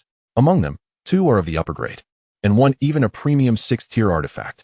Such a bounty, if it were to spread, could undoubtedly drive the ancestral figures of the entire eastern region into a frenzy. However, the abundance of treasures also brought Yi Qing a modicum of vexation. After all, if one's cultivation is not sufficiently robust, each treasure can only be activated once. In the event of encountering formidable adversaries requiring the use of these artifacts, one would have to draw forth another after using the first. How exasperating.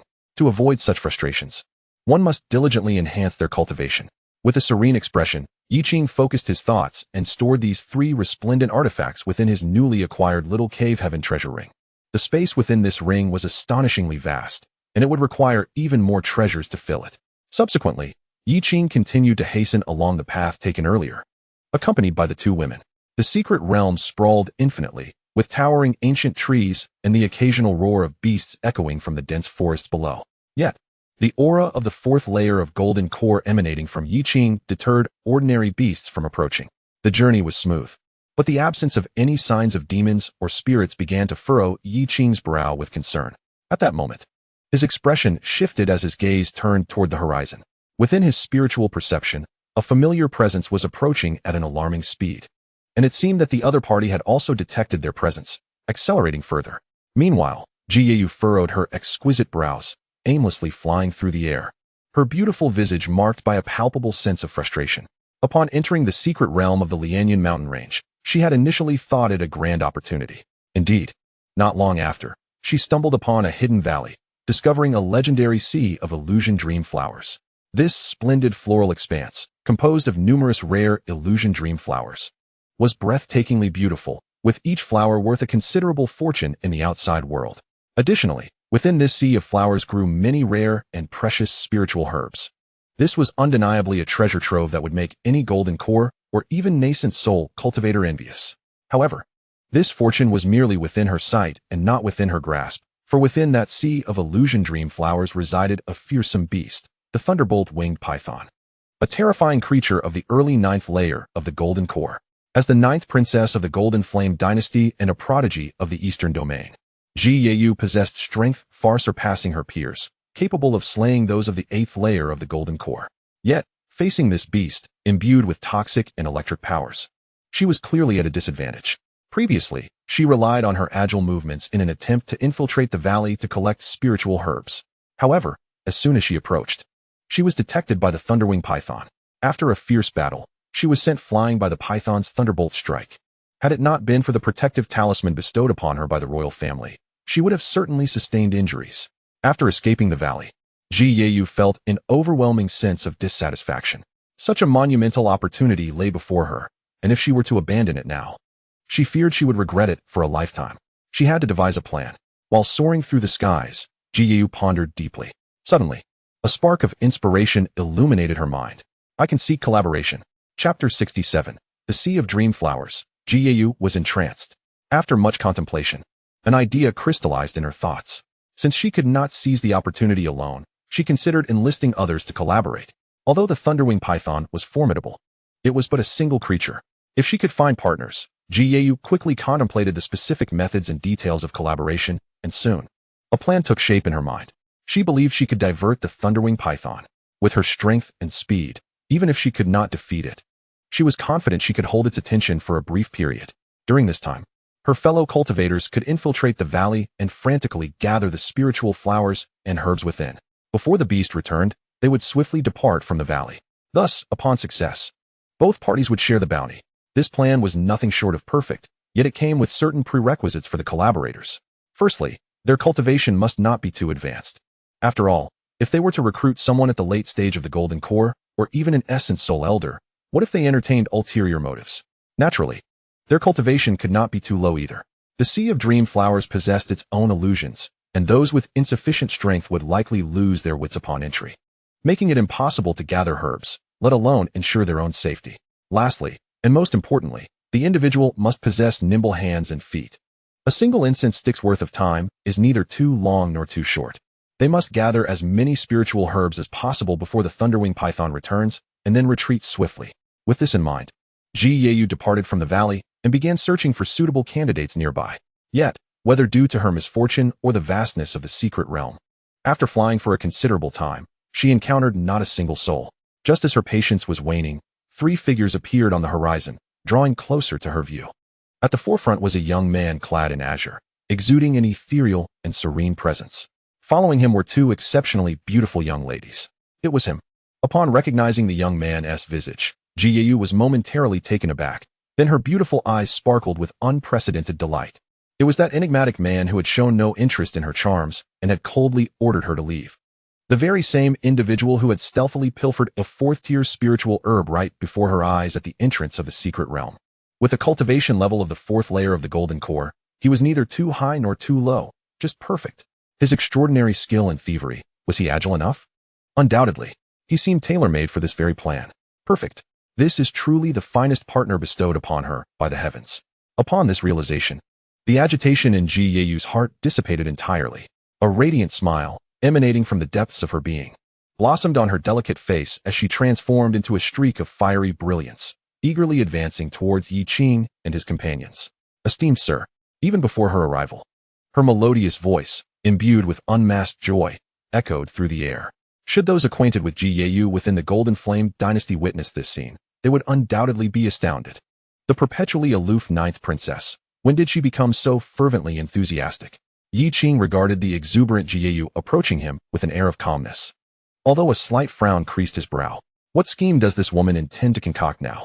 Before he could voice his thoughts, Jiyu had already alighted before him, her sparkling eyes fixed upon him as she fervently inquired, "Might the esteemed sir spare a moment for a private conversation? I have stumbled upon a monumental opportunity and wish to collaborate with you. May I ask for your thoughts on this matter?"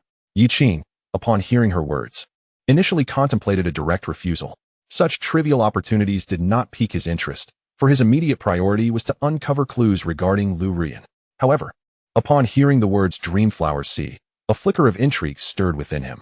The Dreamflower, a rare spiritual plant, is renowned not for enhancing cultivation, but for its ability to evoke profound illusions that engage the heart and mind of cultivators. The journey of cultivation encompasses not only the refinement of the self, but also the nurturing of the heart. Experiences, insights, and mental states form the indispensable foundation on the path of cultivation. Without sufficient inner fortitude, one is bound to succumb to chaos eventually. Yi Qing, now on the verge of breaking through to the yuanying stage, was poised to condense what many would deem a perfect 5-colored yuanying. Yet, he aspired to transcend that level. To reach such heights, one requires not only a vast accumulation of spiritual energy, but also profound experiences and insights. By forging oneself in the crucible of heaven and earth, and with the fires of myriad entities, one may refine their inner path. The illusions conjured by the Dreamflower present a shortcut for this very refinement. To traverse through countless lifetimes within the illusion, witnessing the vicissitudes of human existence, is far more efficient and profound than the painstakingly accrued insights of one's own. Contemplating this, a ripple of intrigue surfaced in Yi Qing's previously indifferent gaze. He turned to Jiyu, nodded, and succinctly stated, "Lead the way. You have agreed? Splendid."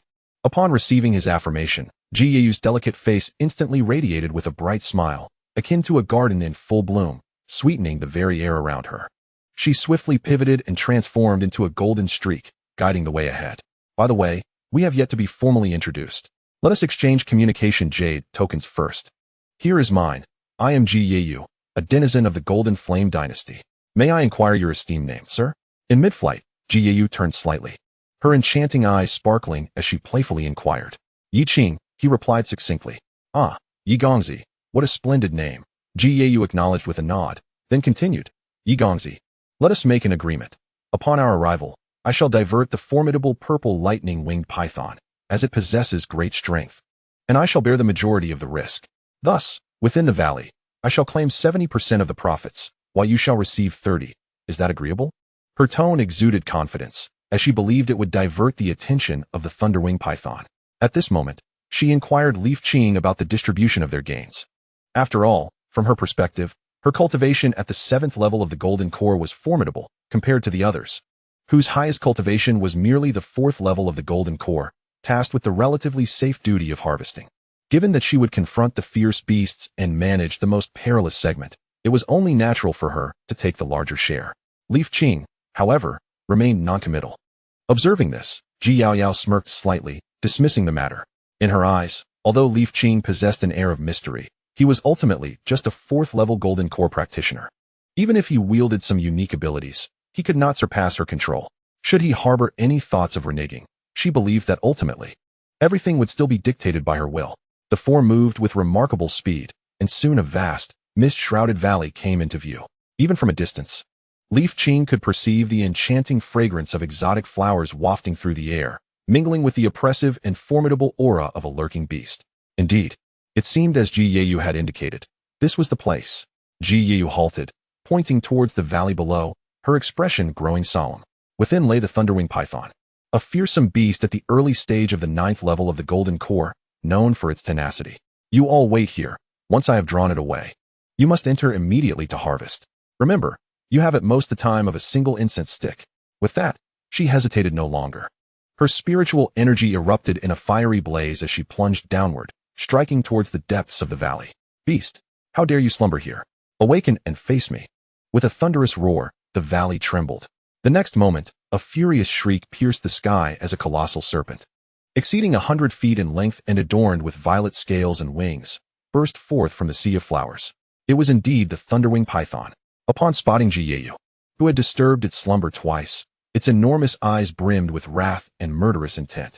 With a powerful flap of its wings, it conjured a tempest and unleashed a torrent of purple lightning towards Ji Yeyu.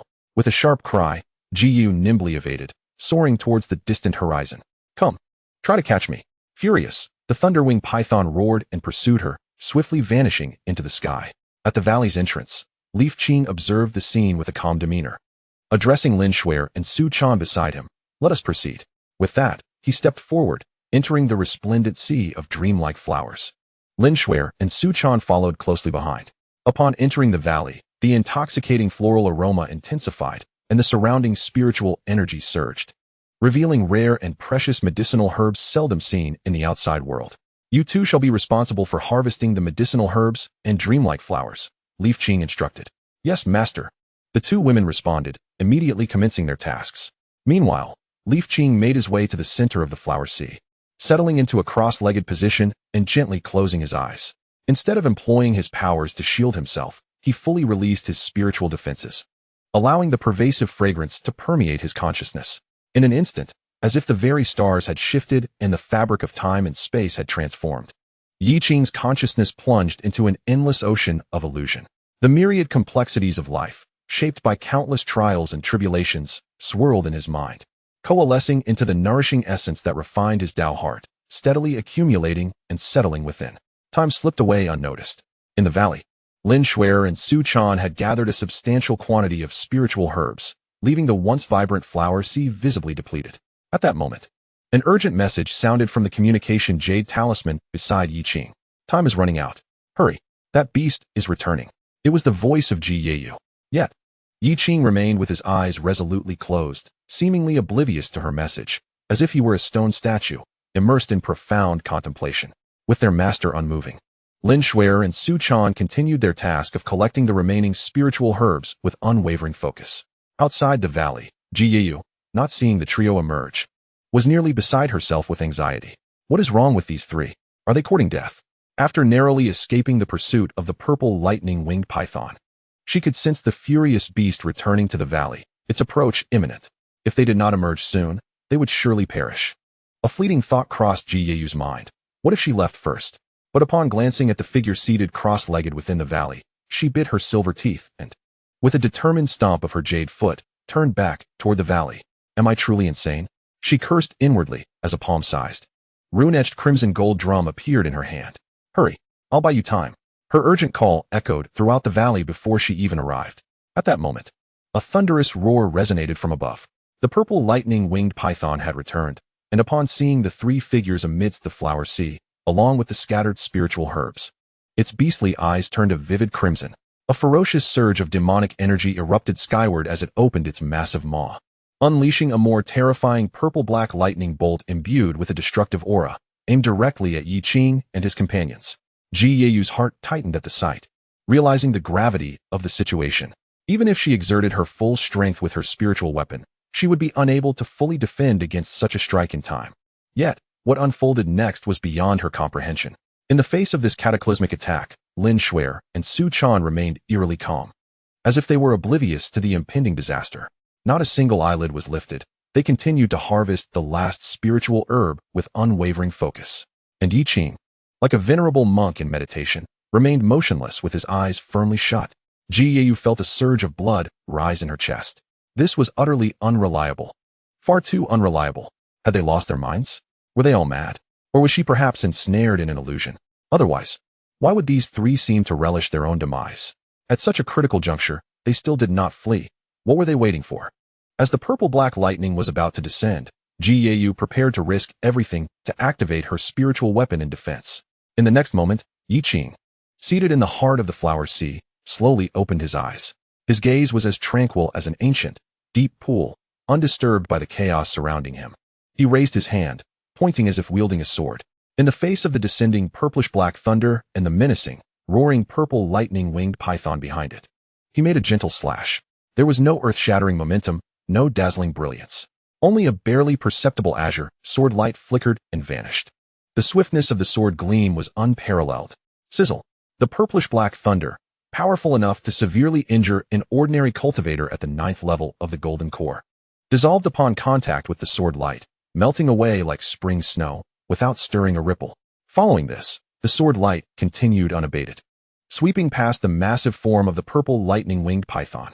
The once mighty beast at the 9th level of the golden core let out a final, abrupt roar. Its colossal body was smoothly cleaved in two, blood and entrails scattering, crashing down into the valley below with a resounding thud. The purple lightning-winged python was slain. Ji Yeyu, who had rushed halfway, stood frozen in place, her beautiful eyes wide with disbelief, her lips slightly parted, her exquisite face reflecting sheer shock and confusion. This sudden spectacle left her utterly entranced. A terrifying beast at the early 9th level of the golden core. Just like that, it perished? Killed effortlessly by a cultivator she perceived to be at the 4th level of the golden core? She felt as if she were lost in a fantastical dream, ensnared by some extraordinary illusion. Otherwise, how could she witness such an absurd and bizarre scene? To slay a 9th level beast with a mere finger, if this was not an illusion, then this young master Yi Qing must surpass most of the renowned talents on the earthly rankings. Just then, Yi Qing suddenly frowned, his gaze shifting towards the horizon. Chapter 68. You call this the 9th level of the golden core? Within Yi Qing's spiritual perception, he sensed a group of cultivators rapidly approaching the valley from a distant horizon. Their auras varied, and their numbers considerable. I hope they do not bring trouble, he thought fleetingly before retracting his gaze, his expression remaining composed. At this moment, Ji Yeyu was still completely immersed in the earth-shattering scene she had just witnessed, oblivious to the situation unfolding in the distance. She stared blankly at Yi Qing, her eyes fixed on the still bleeding corpse of the cleaved purple lightning-winged python. Her mind felt somewhat vacant. A single finger, merely a finger, a fearsome beast of the 9th level, which had once forced her to flee in panic, was so easily vanquished? A 4th level cultivator, how could that be? She struggled to comprehend the unbelievable scene before her with all her faculties. Ultimately, a thought flashed through her mind like lightning, sending a shiver through her entire being. Of course, his cultivation. Young Master Yi Qing might not be merely at the 4th level of the golden core. To slay a 9th level beast so effortlessly implies his true strength could indeed be at the 9th level. That would make sense. Yes, if he were concealing his true cultivation. It would be quite normal for her, at the 7th level of the Golden Core, not to perceive it. This explanation became increasingly plausible. Far more acceptable than the notion of a 4th level cultivator effortlessly defeating a 9th level beast. With this thought, Jiu's heartbeat gradually began to steady. Unable to restrain herself, she sought confirmation from Yi Qing. Young Master Yi, may I inquire if your true cultivation level is at the 9th layer of the Golden Core? Upon hearing this, Yi Qing cast a glance her way, his expression serene. The 9th layer of the Golden Core? Perhaps I am but a half-step into the nascent soul realm. He nodded slightly. Upon witnessing this, Jiu's beautiful eyes sparkled with excitement, and the heavy weight in her heart finally lifted. She had always believed that it was improbable for someone to be so extraordinarily gifted, surpassing even the top talents on the Earth ranking. It turned out he was a concealed master of exceptional skill. Of course, the 9th layer of the Golden Core is formidable, yet it is far more acceptable than what she had initially thought. Suddenly, Jiu blushed slightly, as a wave of embarrassment and worry washed over her. Her gaze instinctively drifted toward Lin Shuer and Su Chan, who were busy gathering spiritual herbs and dream flowers. She glanced at the vast expanse of dream flowers still remaining in the valley, momentarily perplexed. Previously, she had confidently asserted that she would bear the greatest risk by luring the beasts away and thus deserved 70% of the profits. Yet now, the most perilous thunderwing python had been dispatched with a mere flick of a finger. Throughout the ordeal, she had merely drawn the monsters away, having not even participated in the gathering of herbs. Could she truly claim to have exerted the most effort? It was entirely out of the question. How could she possibly justify demanding 70%? To say nothing of 70%, even asking for 30 felt like a shameful proposition. But if she relinquished her claim, what would be the purpose of her journey? If she were to ask, how much should she request? As Jiu battled internally with her conflicting thoughts, powerful waves of spiritual energy suddenly surged from the distance, jolting her back to reality. Someone was approaching. Her expression shifted as she was about to speak. In the next moment, a resonant and unrestrained laughter, akin to thunder from the heavens, erupted forth. Ha! Dream flowers? So many clusters of dream flowers. And such an abundance of rare spiritual herbs. What a splendid place. Truly marvelous. Before the laughter faded, a dozen streams of light tore through the air, swiftly hovering above the valley. Leading them was an elderly man clad in a black robe, his face shadowed and sinister. His eyes glinted with avarice as he brazenly surveyed everything below, the terrifying aura of a nascent soul cultivator descending upon them like a mountainous pressure. A second layer nascent soul cultivator. Jiu felt this oppressive force, her complexion turning pale in an instant. She never anticipated that after vanquishing a 9th layer Golden Core beast, she would be confronted by an even more terrifying nascent soul elder. Without a hint of courtesy, the elder in black descended into the valley, accompanied by a group of equally formidable Golden Core cultivators. His scorching gaze swept across the area, fixating on the dream flowers as though they were destined to fill his own coffers. This man was none other than the revered ancestor of the formidable Qingxuan Sect from the Eastern Domain, the Qingxuan Patriarch, known for his ruthless and overbearing nature. He regarded Jiu and her companions with a fleeting glance of indifference and contempt. His brow furrowed slightly, revealing his annoyance at their presence. Upon witnessing the scene, Jiao felt a tightening in her heart, realizing that today's events would likely not conclude favorably. However, confronting a nascent soul cultivator head-on would be tantamount to courting death. Thus, she decisively stepped forward, clasping her hands in a deep bow towards the Qingxuan ancestor. Lowering her posture significantly, Junior has come to pay respects to the esteemed elder. Should you desire the opportunities within this valley, we dare not contest with you. We shall take our leave. All the unharvested spiritual herbs and illusory dream flowers are yours. Upon finishing her words, her delicate face tightened, her anxiety reaching its zenith, as she intended to urge Yi Qing and the others to hastily vacate this perilous location. Yet, the Qingxuan ancestor narrowed his eyes and coldly commanded, "Halt. Has this seat granted you permission to depart?" At the moment his words fell, over a dozen Golden Core cultivators from the Qingxuan Sect stepped forward, their gazes hostile, with murderous intent openly locking onto the fore, sealing off all avenues of retreat. A jolt ran through Jiu's heart, sensing the dire situation. She understood that their adversaries had become greedy, desiring not only what remained, but also everything they had already harvested. After a moment of contemplation, Jiu bit her silver teeth and spoke in a grave tone. "I advise the esteemed elder to reconsider. I am Jiu. daughter of the current Flame Emperor of the Golden Flame Dynasty. She boldly proclaimed her identity and lineage, hoping to intimidate her opponents. The Golden Flame Dynasty. As expected, upon hearing these 4 words, the expressions of all present, including the Qingxuan ancestor, subtly shifted. Although the Qingxuan sect was formidable, it paled in comparison to the colossal presence of the Golden Flame Dynasty that dominated the eastern domain, akin to the flicker of fireflies against the brilliance of the moon. The weight of being the daughter of the Flame Emperor indeed instilled a sense of caution within them. The Qingxuan ancestor's gaze flickered with indecision. Clearly weighing the pros and cons observing this, Jiyu felt a slight relief and spoke again. Esteemed elder, if there are no further issues, we shall take our leave. As she spoke, she discreetly signaled Yi Qing to swiftly lead the 2 disciples away with her. However, at that moment, the cold voice of the Qingxuan ancestor rang out once more. Not so fast. He fixated on the pile of herbs before Lin Shui, and Su Chan. Greed ultimately triumphing over reason. You may leave, but hand over all the spiritual herbs and illusory dream flowers you have gathered here before you depart. The Qingxuan ancestor was acutely aware of the fresh harvesting traces scattered throughout the valley. The quantity taken surpassed what remained, and the quality was superior as well. Such immense profit, how could he willingly relinquish it? You, Ji Yeyu exclaimed, a mix of shock and fury flooding her. Their opponent was audaciously pushing for more, intent on tearing the facade of civility asunder.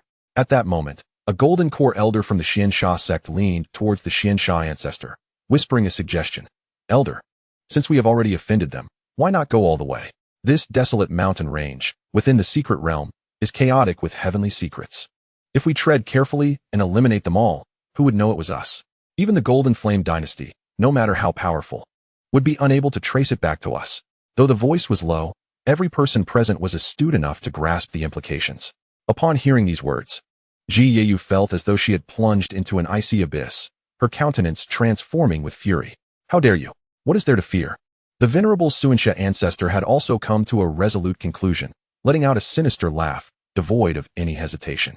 With a resounding hum, an overwhelming surge of primordial infantile power soared into the heavens, manifesting as an immense black barrier.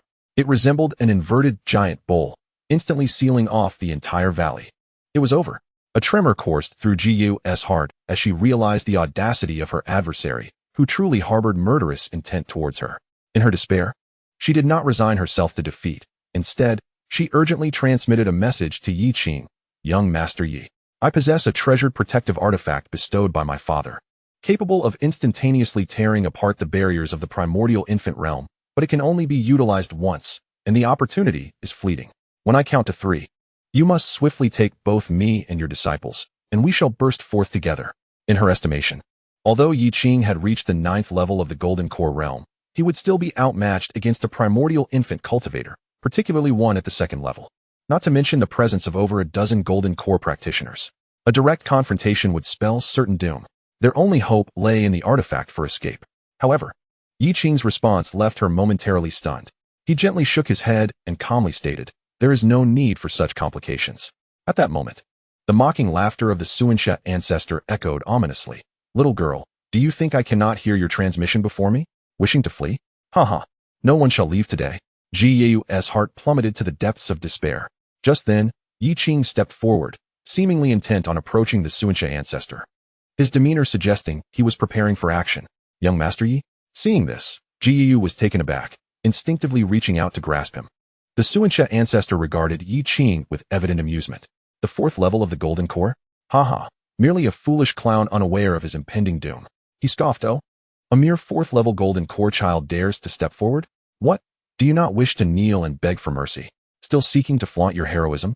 The Golden Core cultivators behind him erupted in laughter, perceiving Yi Qing as a fool who had been frightened into a reckless display. Young Master Yi, do not act impulsively. Ji Yu anxiously tugged at Yi Qing's sleeve, fervently shaking her head. In her view, even if Yi Qing were the pinnacle of the 9th level of the Golden Core realm, or among the elite of the Earth ranking, he could only hope to contend with a 1st level primordial infant cultivator for a limited time before ultimately succumbing. Yet, the Suansha ancestor was a genuine 2nd level primordial infant. The disparity in strength between each level of the Golden Core realm was monumental, let alone against a primordial infant. Furthermore, the adversary had over a dozen Golden Core allies. In such dire circumstances, taking the initiative would be akin to courting death. If she could find an opportunity to utilize the artifact, there might still be a glimmer of hope for survival. The Suansha ancestor observed Yi Qing's unperturbed expression, a chilling smile gracing his lips as he remarked, "Boy, I grant you one final chance. Kneel and bow your head. I may consider granting you a swift end. Otherwise, I shall surely refine you into my artifact, leaving you in a state of perpetual torment, unable to live or die." Confronted with this overt threat of death, Yi Qing displayed no trace of fear. Instead, he gently shook his head. He then raised his hand, his finger poised like a sword, seeking death. The Qiansha ancestor, witnessing this, found his patience exhausted, and a murderous glint flashed in his eyes. Vast Yuaning power coalesced in his palm, ready to unleash a thunderous strike. Yet, even as he moved swiftly, Yi Qing's sword light was swifter still. A seemingly unremarkable azure sword beam erupted silently from Yi Qing's fingertip, vanishing in an instant. There was no earth-shattering momentum, no dazzling brilliance. It was akin to a gentle breeze caressing the water's surface, so subtle it was nearly imperceptible. Swish! The sword light sliced through the air. The Qiansha ancestor's hand, poised to strike, froze mid-motion. His malevolent grin solidified, his eyes filled with sheer terror and confusion, as if he could not comprehend what had transpired. Where was my power? Why had my thoughts slowed so drastically? Wait, why does my vision suddenly appear divided? In the next moment, a fine line of blood emerged from his brow, cascading downward, traversing his nose, lips, and neck, until it cleaved his entire form in two. Thud! Before the astonished gazes of those present, this second-level Yuan-ing powerhouse, the ancestor of the Qiansha sect, was cleaved asunder like a fowl by the sharpest of blades.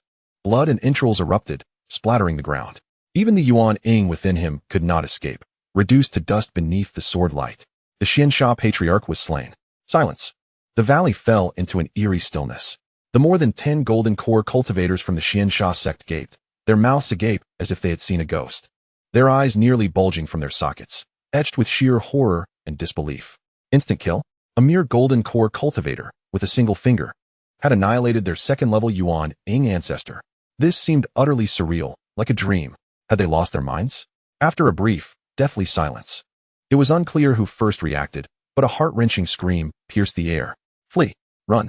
Quickly run! The ancestor is dead. The ancestor has been slain. They scattered like birds and beasts, transforming into blurs of light as they frantically fled in all directions. However, it was too late. Yi Qing wore an expression of indifference, not even moving a finger. With a mere thought, he commanded, "Swish, swish, swish, swish, swish." Azure sword beams materialized from thin air, swelling as if they possessed sentience, swiftly pursuing each fleeing cultivator, sweeping across their backs. Boom, boom, boom, boom. In the air, blood blossoms erupted, and agonized screams were abruptly silenced. Dozens of corpses plummeted from the heavens like dumplings, crashing down with a cacophony. In the blink of an eye, the entire contingent of the Qiansha sect was eradicated. Having accomplished this, Yi Qing exhibited no change in demeanor. Behind him, Lin Shuer and Su Chan remained as tranquil as still water, appearing wholly unperturbed. Yuaning? They were simply dispatched. In their hearts, their master was always thus. Only Ji Yeyu stood frozen in place, as if ensnared by a spell. She gazed at the scattered, severed limbs and arms covering the ground, inhaling the thick, metallic scent of blood in the air. It felt as if her worldview was being mercilessly shattered and reconstructed time and again. With great difficulty, she swallowed hard, slowly turning her head inch by inch. With an expression akin to that of a creature beholding a monster or a deity, she fixated intently on Yi Qing's nonchalant visage.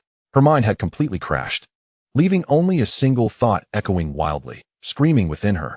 Earlier, I asked you if you possessed the cultivation of the 9th level of the Golden Core, and you nodded affirmatively. You dare to call this the 9th level of the Golden Core? Chapter 69. Instantly achieving the 6-colored Yuan-ing. Arriving at the sword pool in that moment, Ji Yeyu felt as though her spirit had been struck repeatedly by countless bolts of heavenly lightning. Charred on the outside, yet tender within, nearly losing her capacity for thought. Can a 9th level of the Golden Core truly annihilate a 2nd level of the Yuan-ing with a mere finger? This transcends mere prodigiousness. This is nothing short of monstrous. She had never heard of such a terrifying existence in the eastern region, even among those top-tier prodigies she knew. And even some formidable Yuan-ing experts, it was likely they could not achieve such unfathomable feats in their youth. However, as Ji Yeyu's mind reeled and her worldview collapsed, Yi Qing remained composed and unperturbed, seemingly unfazed by the situation. At that moment, he waved his hand, and an invisible force surged forth. The already deceased Xiansha Zun and the storage bags and rings belonging to the dozen or so golden core cultivators of the Xiansha sect flew directly into his grasp. A cursory scan of the contents made Yi Qing's brow furrow slightly. What a pitiful existence. A second-level Yuan Ying ancestor possessed such meager wealth. Aside from a few spirit stones and an assortment of miscellaneous elixirs, there was not even a single decent spiritual artifact among them. In truth, it was Yi Qing's standards that had risen. In the eastern region, spiritual artifacts were not as commonplace as one might think. Some early-stage Yuan Ying cultivators might only wield third-tier spiritual artifacts. It was only in the later stages of Yuan Ying that practitioners could acquire suitable fourth-tier artifacts. Of course, there were those of exceptional lineage and considerable wealth, but that was another matter entirely.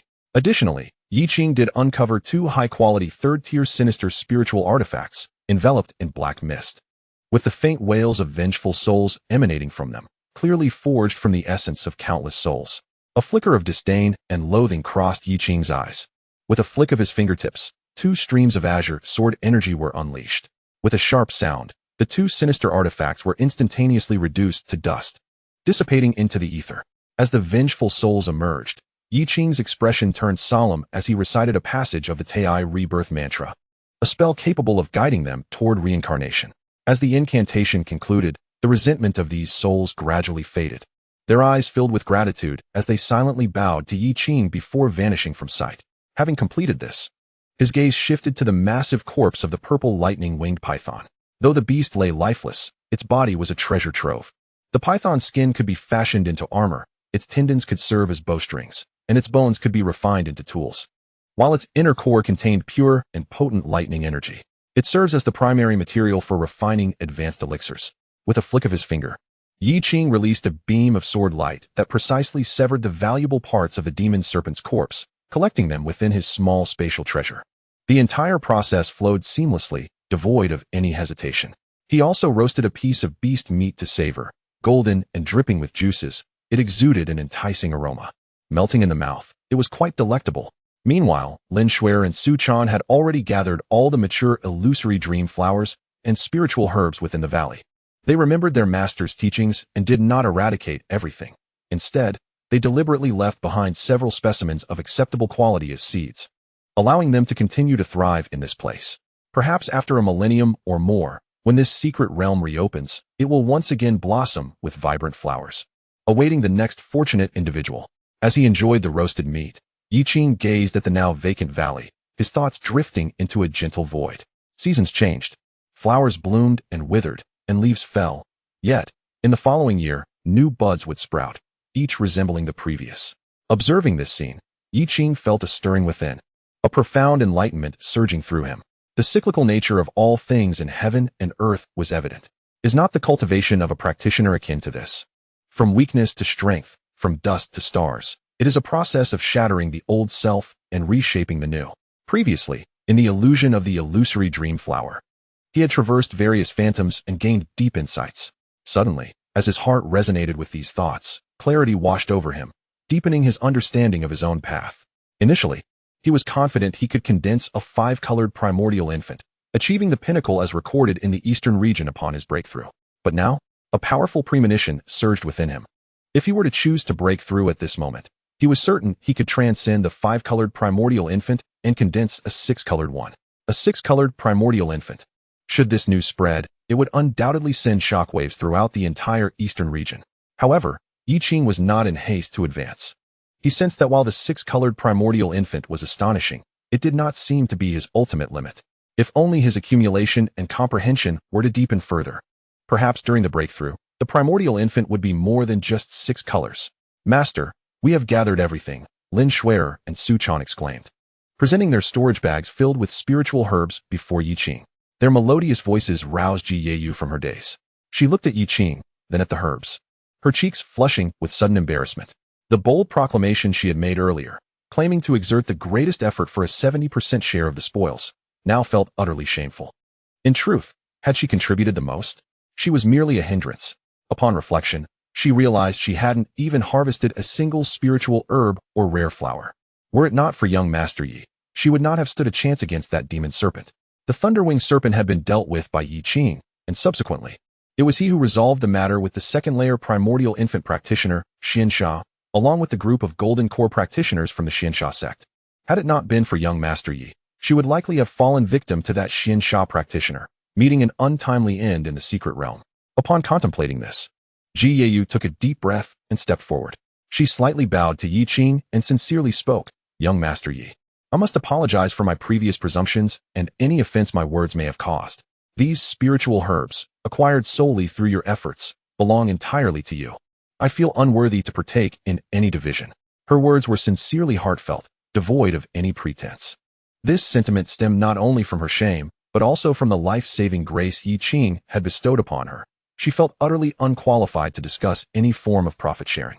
Yi Qing accepted the storage bags handed to him by two disciples, briefly scanning their contents with his consciousness and nodding slightly. He then turned his gaze toward the visibly flustered Jiyu and calmly stated, "Your guidance has indeed contributed to our success here. Without you, we would not have encountered this valley." As he spoke, he casually set aside approximately 10% of the dreamflower and spiritual herbs, placing them into a new storage bag before handing it to her. "Take this." Jiyu was momentarily taken aback, instinctively attempting to refuse. No, young Master Yi. This is too much for me to accept." Yi Qing's tone remained unperturbed, yet carried an undeniable authority. He had a favorable impression of her previous actions. Despite their limited utility, her courage in the face of beasts, her resolve to return for assistance, and her strategic composure under the pressure of a nascent soul cultivator were commendable. Furthermore, her awareness of propriety afterward, willingly relinquishing her share of the gains, revealed her decent character. Though he deemed her actions largely ineffective, he appreciated the sentiment behind them. After all, it was indeed Jiyu who had led them here. Without her, they would not have discovered this valley. A 10% share was certainly justifiable. Gazing at the storage bag presented before her, and then at Yi Qing's calm, inscrutable eyes, Jiyu found herself unable to utter further refusals. Blushing, she murmured, "Then I shall gratefully accept, young Master Yi." She carefully accepted the storage bag, her eyes sparkling with joy, her heart fluttering. Though it was merely a 10% share, it was sufficient for her needs, and she felt immensely satisfied. After concluding this matter, Yi Qing procured 2 additional portions, bestowing them upon Lin Shuer and Su Chan. "You both have performed admirably on this occasion. Accept these as a form of cultivation resource." "Thank you, Master." The 2 women beamed with delight as they received the gifts, exuberant in their master's generosity. "Ding. Detected that you have bestowed upon disciple Lin Shuer a 4th-tier high-grade dream flower, triggering a 10,000-fold critical return. Congratulations. You have obtained a mid-grade 8th-tier wondrous flower, the 9-leaf illusory divine flower. Ding. Detected that you have bestowed upon disciple Su Chan a 4th-tier top-grade dream flower, triggering a 10,000-fold critical return. Congratulations. You have obtained a high-grade 8th-tier wondrous flower, the soul-calling 3-life flower." The familiar system notification echoed in his mind. Yi Qing's lips curled into a slight smile as he stored the higher-quality returned flowers and herbs into his small cave treasure. These items would serve as excellent materials for alchemy or future cultivation insights. It was unlikely to find even a single one in the entire eastern region. Yet his small cave treasure was brimming with them. Having concluded all matters, Yi Qing turned to Jiyu and said indifferently, "If you have no further business, we shall part ways here." Upon hearing the words, Jiyu opened her mouth, hesitating to speak. She yearned to express her desire to accompany the enigmatic young Master Yi, for the sense of security he exuded was simply overwhelming.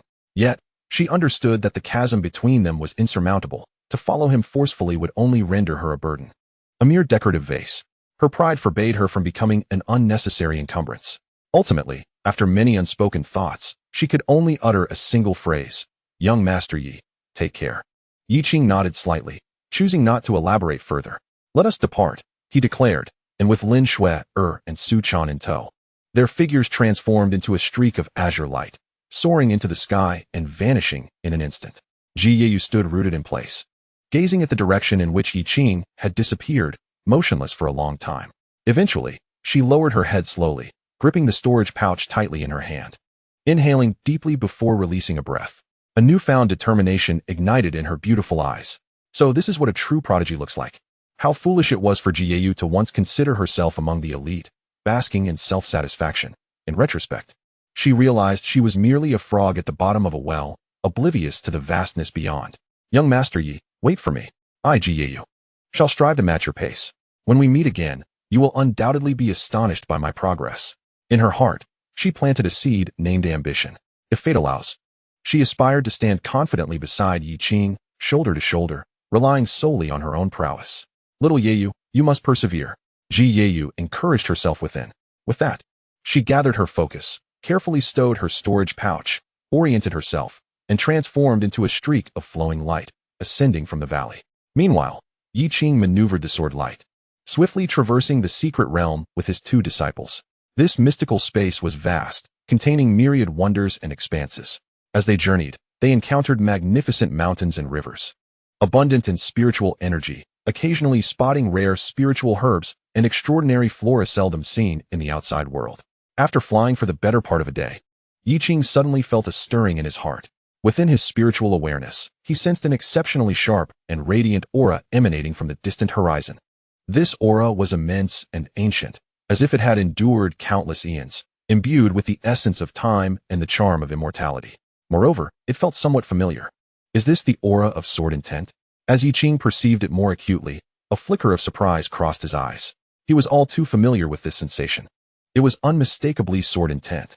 Furthermore, this aura was not of a singular nature, but rather a convergence of thousands of sword intents, forming a vast ocean of sword energy. In addition, he sensed numerous fragmented auras of cultivators in that vicinity. Clearly, some practitioners had already taken up residence there. Master, there seems to be something ahead, Lin Shui remarked, her brow furrowing as the nascent sword intent within her flickered, hinting at an anomaly. Let us investigate, Yi Qing replied, his thoughts urging him to quicken their pace. Moments later, a magnificent sight unfolded before the trio. Before them lay a vast depression upon the ground, a striking spectacle that demanded attention. In the depths of a hollow, a myriad of ancient swords stands densely, forming pools akin to lakes. These swords, for the most part, lie shattered. Some are rusted, while others gleam with a chilling brilliance, their sharpness apparent. Yet, all have long since lost their martial efficacy. Nevertheless, each ancient sword emanates a varying intensity of sword intent. Countless strands of sword intent intertwine, soaring skyward, creating a visible tempest of sword energy that envelopes the entire area, a sword pool. This is a sanctum composed of diverse swords. At this moment, dozens of cultivators have gathered around the sword pool. Each has selected a satisfactory spot, sitting cross-legged with closed eyes, evidently seeking to harness the profound sword intent in hopes of comprehending and forging their own unique path in swordsmanship. What a remarkable place! A glimmer of astonishment sparkles in Yi Qing's eyes. Such a convergence of sword intent is a coveted sanctuary for sword cultivators. Lin Shui has already grasped the rudiments of sword intent, and meditating here may solidify her understanding and potentially lead her to further enlightenment. As for Su Chan, being a Xinjian body, she possesses an extraordinary affinity for the sword path. She is on the cusp of grasping the rudimentary sword intent, and this may very well be the perfect opportunity for her breakthrough. As for Yi Qing, he has already attained the prison suppression sword intent. However, the path of swordsmanship is an endless pursuit. Observing myriad sword intents will undoubtedly enrich his own swordsmanship. Having encountered such a splendid locale, it would be remiss to overlook it. With a sweep of his consciousness, Yi Qing quickly locates a sword pool at the center, where the sword intent is concentrated and the aura is ancient. Beside it stands a 3-foot-long azure blade, its surface marred with cracks, yet radiating an overwhelming, terrifying sword intent, as if it could cleave the heavens. In the pools nearer to the center, the sword intent is significantly more potent. Yi Qing feels particularly drawn to the sword intent here. Come, you two, immerse yourselves in this place. He instructs Lin Shui and Su Chan as he approaches the vicinity of the sword pool. Yes, master. They respond in unison, their eyes brimming with excitement and anticipation. Such a treasure trove is something many sword cultivators would gladly sacrifice their fortunes for, but it is priceless and rare. To encounter it is indeed a fortuitous opportunity. Chapter 70. A Gathering of Celestial Talents. The Treatment of the Strong. Even those who are not sword cultivators cannot help but feel exhilarated upon witnessing such a gathering of sword intent, unwilling to miss out, let alone Lin Shui and Su Chan, who are sword practitioners. They settle in front of the sword pool, while Yi Qing gracefully positions himself beside the azure blade, also sitting cross-legged and closing his eyes. Buzz. As soon as he sits, a vast wave of sword intent surges forth like a tidal wave, fiercely impacting the hearts of the three.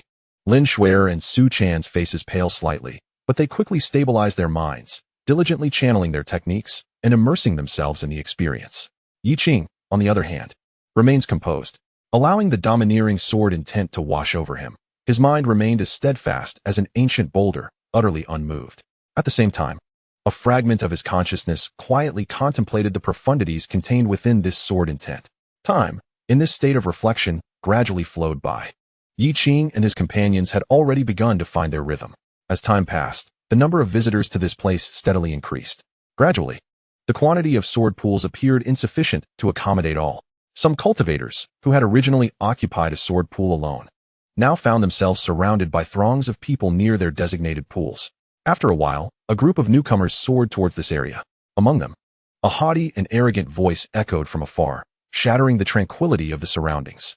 Haha, I never expected such a treasure of sword pools to exist within this secret realm. Splendid, splendid. Almost as soon as the words left his mouth, several formidable auras pierced through the air, descending upon the sword pool. Leading the group was a young man clad in a golden robe, his expression one of disdain.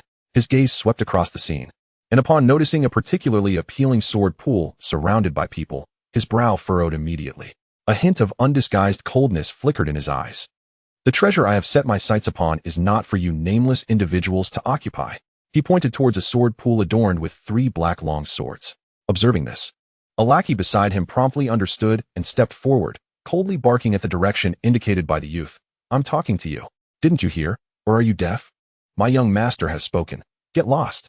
At these words, many cultivators who had been meditating nearby, immersed in their understanding of the sword intent, were abruptly roused. They opened their eyes, their gazes converging upon the golden-robed youth and his attendant. Expressions varied. In this age, there still existed such an arrogant and overbearing scion? They regarded him with incredulity. Their eyes then fell upon the sword pool indicated by the youth, where 7 or 8 cultivators were seated, their expressions grim. After all, the position desired by the youth was currently occupied by them. Though the golden-robed youth was a brash scion, typically, such individuals possessed formidable backgrounds. It was wise to avoid unnecessary conflict. My lord, this sword pool boasts an expansive terrain and a refined sword intent. It is indeed an exceptional place for comprehension. One cultivator, suppressing his anger, politely interjected, gesturing towards the most spacious position beside the sword pool. Please, feel free to take a seat there. He believed that such a concession might pacify the situation. The others glanced at the indicated spot, recognizing its relative appeal. However, to their astonishment, the golden-robed youth merely snorted disdainfully, remaining utterly unmoved. His lackey, with an air of superiority, derisively retorted, Do you think my young master is just anyone? Can gold be compared to refuse? I said, everyone near this sword pool, get out. Didn't you hear? Besides, my young master has a cleanliness obsession. Tainting the air he breathes could cost you your heads. As the words fell, the cultivators near the sword pool, where 3 obsidian-long swords were embedded, were struck with a sudden fury. How outrageous! What audacity! What was the origin of this individual, to be so brazen? It infuriated them. Such remarks were nothing short of degrading, likening them to refuse and dismissing their existence as mere pollution. Such humiliation was intolerable. Seeking death. At that moment, a furious roar erupted. A hot-tempered cultivator, unable to contain himself any longer, surged to his feet. His body radiated golden light, and the oppressive aura of a 5th-tier golden core cultivator exploded forth, akin to an enraged lion, enveloped in fierce spiritual energy, charging fiercely at the golden-robed youth. Boom! A tremendous wave of golden energy ripped through the air, emitting a piercing shriek. Surrounding the sword pool, many cultivators, who had previously been indifferent to the commotion, turned their heads at this sudden disturbance. Upon learning the details, they were taken aback, yet intrigued.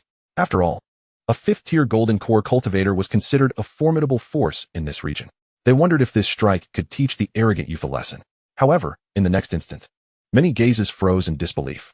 They beheld the golden-robed youth sneer, standing unfazed as he lightly waved his hand. Bang! With a dull thud, the aggressive attack from the 5th-tier golden core cultivator erupted violently. Furthermore, the cultivator's body disintegrated mid-air, transforming into a mist of blood. Too late to even let out a scream before being utterly annihilated. Witnessing this, the crowd wore expressions of shock and awe. Some swallowed hard, for they sensed that the golden-robed youth had unleashed the overwhelming pressure of an 8th-tier golden core. Such power, merely a casual gesture, was sufficient to obliterate a 5th-tier cultivator. Many of those below the 5th tier were left horrified. If the golden-robed youth had set his sights on them, what fate awaited them? In the midst of this astonishment, another cultivator near the sword pool, with 3 obsidian-long swords, slowly opened his eyes. A tremendous pressure emanated from him, revealing that he too was at the 8th tier golden core, yet his aura was far more refined. The crowd's eyes lit up. To their perception, this individual had clearly reached the mid-stage or even late stage of the 8th tier golden core. Meanwhile, the golden robed youth, though also at the 8th tier, seemed merely to be in the early stage. Thus, it appeared that the golden robed youth was not his match. At that moment, under the watchful eyes of the crowd, this mid to late stage 8th tier cultivator cast a cold gaze at the golden robed youth and spoke in a deep voice. "Friend, you have gone too far." Before his words could fade, he stepped forward. With his mana surging, he conjured a handprint, exponentially more powerful than that of the earlier 5th tier cultivator, and sent it crashing towards the golden robed youth. The crowd gasped in awe. A formidable surge of magical energy. A remarkable maneuver. Now the spectacle promised to be thrilling. Some speculated that the golden robed youth might be in for a severe beating, though both were at the 8th level of the golden core. The aura previously displayed by the youth in the golden robe was merely that of the initial stage of this level. In light of this, it seemed evident that a cultivator at the mid or even late stage of the golden core would easily subdue the arrogant youth. Many in the crowd secretly thought it would do him good to learn a lesson. Yet, the outcome once again defied all expectations. The golden-robed youth wore a smile that was neither wholly jovial nor entirely mocking, and as he faced the attack from the mid-stage golden core cultivator, he neither dodged nor evaded. Instead, he casually raised his hand and delivered a resounding slap. The sharp crack of the slap echoed through the air. The mid-stage cultivator's body flew backward like a broken kite, blood gushing from his mouth as he crashed heavily to the ground. Struggling to rise, disbelief filled his eyes. In an instant, the golden-robed youth appeared before him, wielding a uniquely shaped, serpentine-curved blade that shimmered with a chilling light. With a swift motion, the blade flashed, and the head of the mid-stage golden core cultivator soared high into the air, blood spraying forth. The headless corpse convulsed a few times before falling utterly lifeless. Silence enveloped the scene. It was evident to all that the golden-robed youth had acted with ease, seemingly not exerting his full strength. If such prowess could be achieved without full exertion, how devastating might he be if he unleashed his true power? Despite being of the same realm, and even with the opponent being slightly stronger, how could the disparity in strength be so vast? Who exactly was this golden-robed youth? Just as the crowd was engulfed in shock, a trembling voice broke the stillness. That is the blood serpent curved blade. One individual, fixated on the peculiar weapon in the golden-robed youth's hand, felt his heart race as recognition struck him, exclaiming, "Golden robe, the blood serpent curved blade. I know who he is. He is Lu Tianming, the 67th prodigy on the Earth ranking, known as the Bloodhand Butcher." The mere utterance of Bloodhand Butcher, Lu Tianming, reverberated like thunder among the crowd. Lu Tianming. This name was notorious among cultivators in the eastern region, feared and infamous. It was said that he acted with ruthless precision, holding grudges that would be avenged without hesitation. Should one provoke him, even if they could not defeat him at the moment, they would find themselves pursued relentlessly, their entire clan annihilated at any cost. His methods and temperament were nothing short of vicious.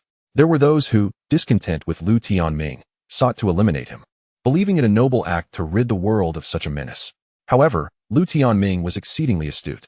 If he sensed he could not win, he was adept at fleeing swiftly and eluding capture. Later, he would emerge without warning, unrestrained, often hiring assassins from the Bloodshed Tower to deal with those who had crossed him, delivering them bound before him. Subsequently, Lu Tianming would strike, severing their heads from their bodies. The blood serpent curved blade had quenched its thirst with the blood of countless cultivators. Thus, when this blade appeared, many instantly recognized Lu Tianming's identity. In an instant, the cultivators surrounding the 3 pitch-black long swords near the sword pool turned pale and fled in panic. Among them, some individuals did not dare to cast even a fleeting glance at the other sword pools. They turned tail and fled the area with utmost haste. Lu Tianming observed the panicked figures retreating, a cold smile gracing his lips. He sauntered to the vicinity of the sword pool he had just emptied, sat cross-legged, and beckoned a subordinate to approach. "What are you running from?" "I am not a man-eating tiger," Lu Tianming remarked in a mockingly playful tone, his gaze imbued with a chilling indifference.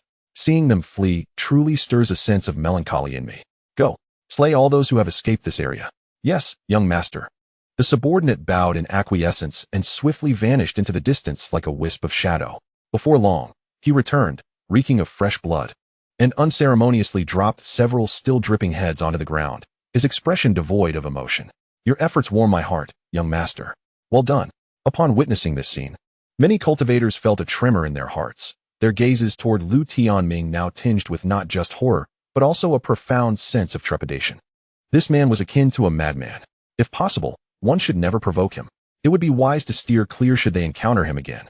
Meanwhile, in the sword pool area where Yi Qing and his companions resided, tranquility reigned supreme. Yi Qing paid no heed to the external clamor. His mind was wholly absorbed in profound contemplation, akin to a monk in deep meditation, utterly still. Lin Shuai and Su Chan were similarly engrossed. Their faces alternated between crimson and pale, clearly enduring the overwhelming force of the vast sword intent. Yet, they too were fully engaged in assimilating and comprehending the opportunities this sacred ground offered. With the presence of the gold-robed youth Lu Tianming, all cultivators grew increasingly cautious. Subsequently, a few more esteemed talents from the earth ranking arrived at this locale. They surveyed their surroundings, and upon selecting a particular sword pool, the nearby cultivators would immediately rise and respectfully create a larger space, yielding their positions. Thus, the vicinity around these distinguished figures became increasingly congested, while a clear area remained around them. Though the sword pool occupied by Yi Qing and his companions was not explicitly designated for the elite, the profound and majestic sword intent emanating from Yi Qing subtly deterred others. While most could not distinctly perceive that this sword intent originated from him, mistaking it as part of the sword pool's essence, they instinctively sensed a hint of danger. Consequently, those who had initially intended to approach the area found themselves instinctively retreating from the vicinity of Yi Qing and his disciples, inadvertently creating an undisturbed sanctuary around them. After a while, a figure exuding an air of arrogance swept in from the distance, powerful and imposing, descending from the heavens. Clad in a red and black robe, the figure was tall with piercing eyes that scanned the entire sword pool area. A collection of sword pools? So much sword intent to contemplate. What a splendid place. Quite intriguing. Now, which direction should I choose? The crowd sensed the commotion and held their breath in anticipation. Clearly, the newcomer is yet another formidable figure from the earth ranking. In the past, such individuals were rarely seen in the eastern domain. However, with the opening of the secret realm, numerous distinguished talents have ventured inside, significantly increasing the likelihood of encounters. The crowd's gaze is fixated on this individual, eagerly anticipating his selection of a spot. Once his eyes linger on a specific area, the cultivators will promptly rise, swiftly creating ample space to avoid conflicts reminiscent of the previous altercation involving the infamous bloodthirsty Lu Tianming, which resulted in unnecessary loss of life. Strangely, the young man in the red and black robe scans the surroundings, and upon seemingly spotting something, his eyes narrow slightly, revealing a playful smile as he strides toward another notable figure already present, a fellow Earth-ranking expert who is deeply absorbed in contemplation. What could this mean? Are they on amicable terms and intend to share this moment of enlightenment? The onlookers ponder, their attention following the movements of the red and black-clad youth. The chosen one, draped in purple, sits cross-legged, an almost imperceptible aura swirling around him, his face betraying a look of rapture. However, as he senses an approaching presence, his brow furrows slightly, interrupted from his state of meditation. Gradually, he opens his eyes. Chapter 71. Old grievances, spectators gather him. Upon recognizing the newcomer as the young man in the red and black robe, the previously tranquil expression on his face turns icy. It is evident that he knows this person and harbors no fondness for him. The young man in the red and black robe grins widely, displaying a set of gleaming white teeth. His voice carries a hint of mischief and provocation. Chu Fiang, I never expected to encounter you here again. It has been a long time, and it seems we need to settle our scores. The purple-clad prodigy, Chu Fiang, responds with an icy demeanor, his voice low and firm. Xiao Kuang, do not persist in your foolishness. I have made it clear that whatever feelings you harbor are of no concern to me. Our paths have diverged, and I implore you not to entangle yourself with me any further. Chu Fiang feels a surge of annoyance. He truly does not wish to see Xiao Kuang again. This person is like an unyielding adhesive, always eager to provoke a confrontation, akin to a rabid dog. It is utterly exasperating.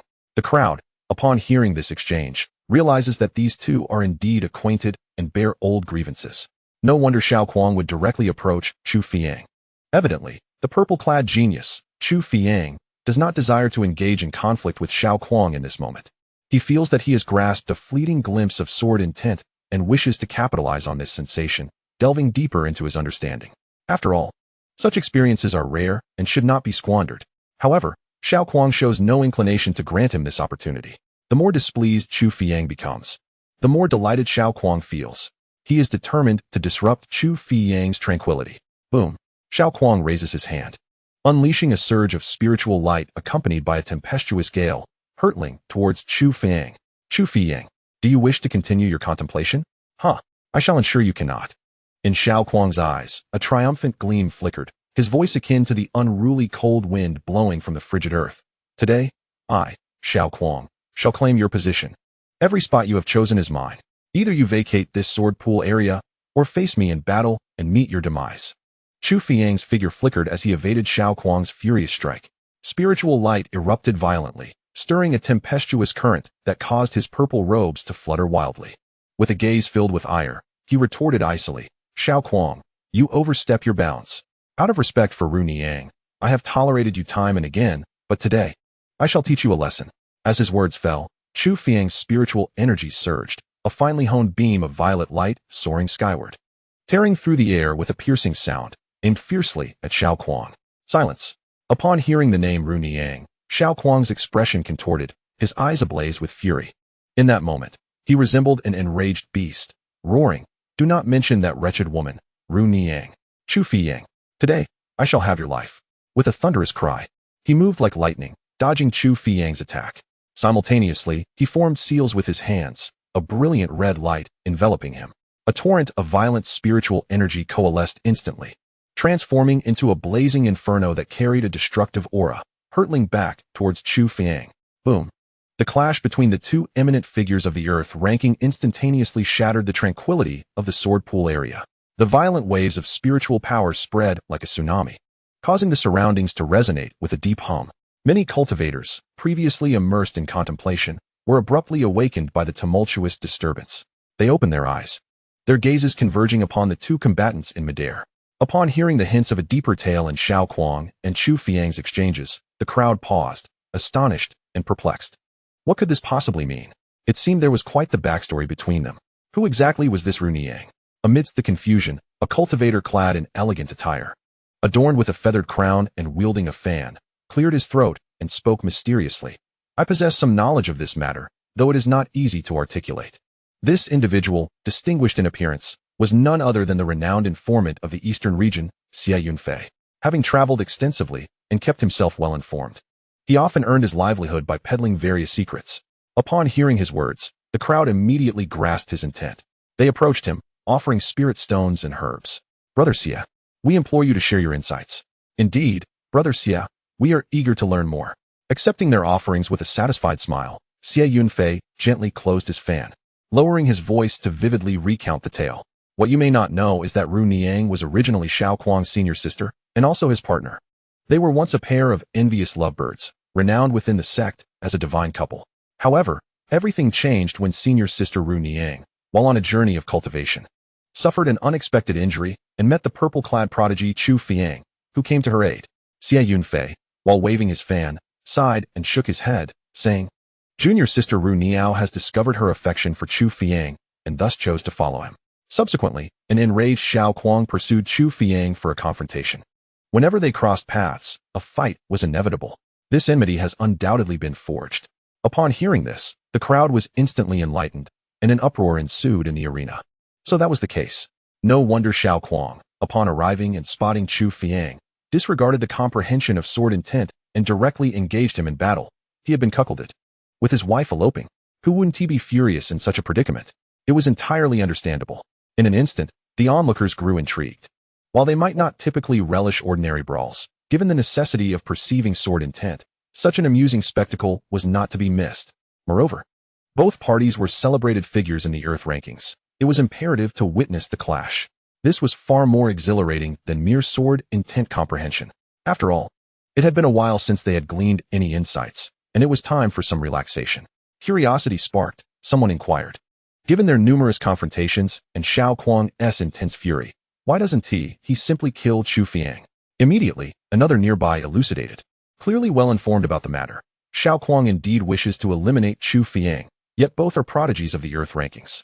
Each at the pinnacle of the 9th layer of the Golden Core stage. Xiao Kuang ranks 53rd, while Chu Fiyang holds the 52nd position. Their cultivation levels are remarkably similar. Thus, despite their frequent battles, it proves difficult to vanquish one another. Upon hearing this, The crowd once again grasped the situation. Another individual stroked his chin, his eyes glimmering with intrigue, and asked, "Who do you believe will prevail this time, Xiao Kuang or Chu Fiang?" With this question, the crowd instantly became animated, each pondering their opinions. "I believe Xiao Kuang will triumph. His heart is ablaze with fury, and his spells are undoubtedly more volatile, which will enhance his combat prowess." One offered a valid point, suggesting this could be the power of love and hate. Moreover, considering his previous bravado, proclaiming that those who didn't leave would perish, his confidence might indeed conceal a hidden card. Yet, Chu Fiang does rank higher.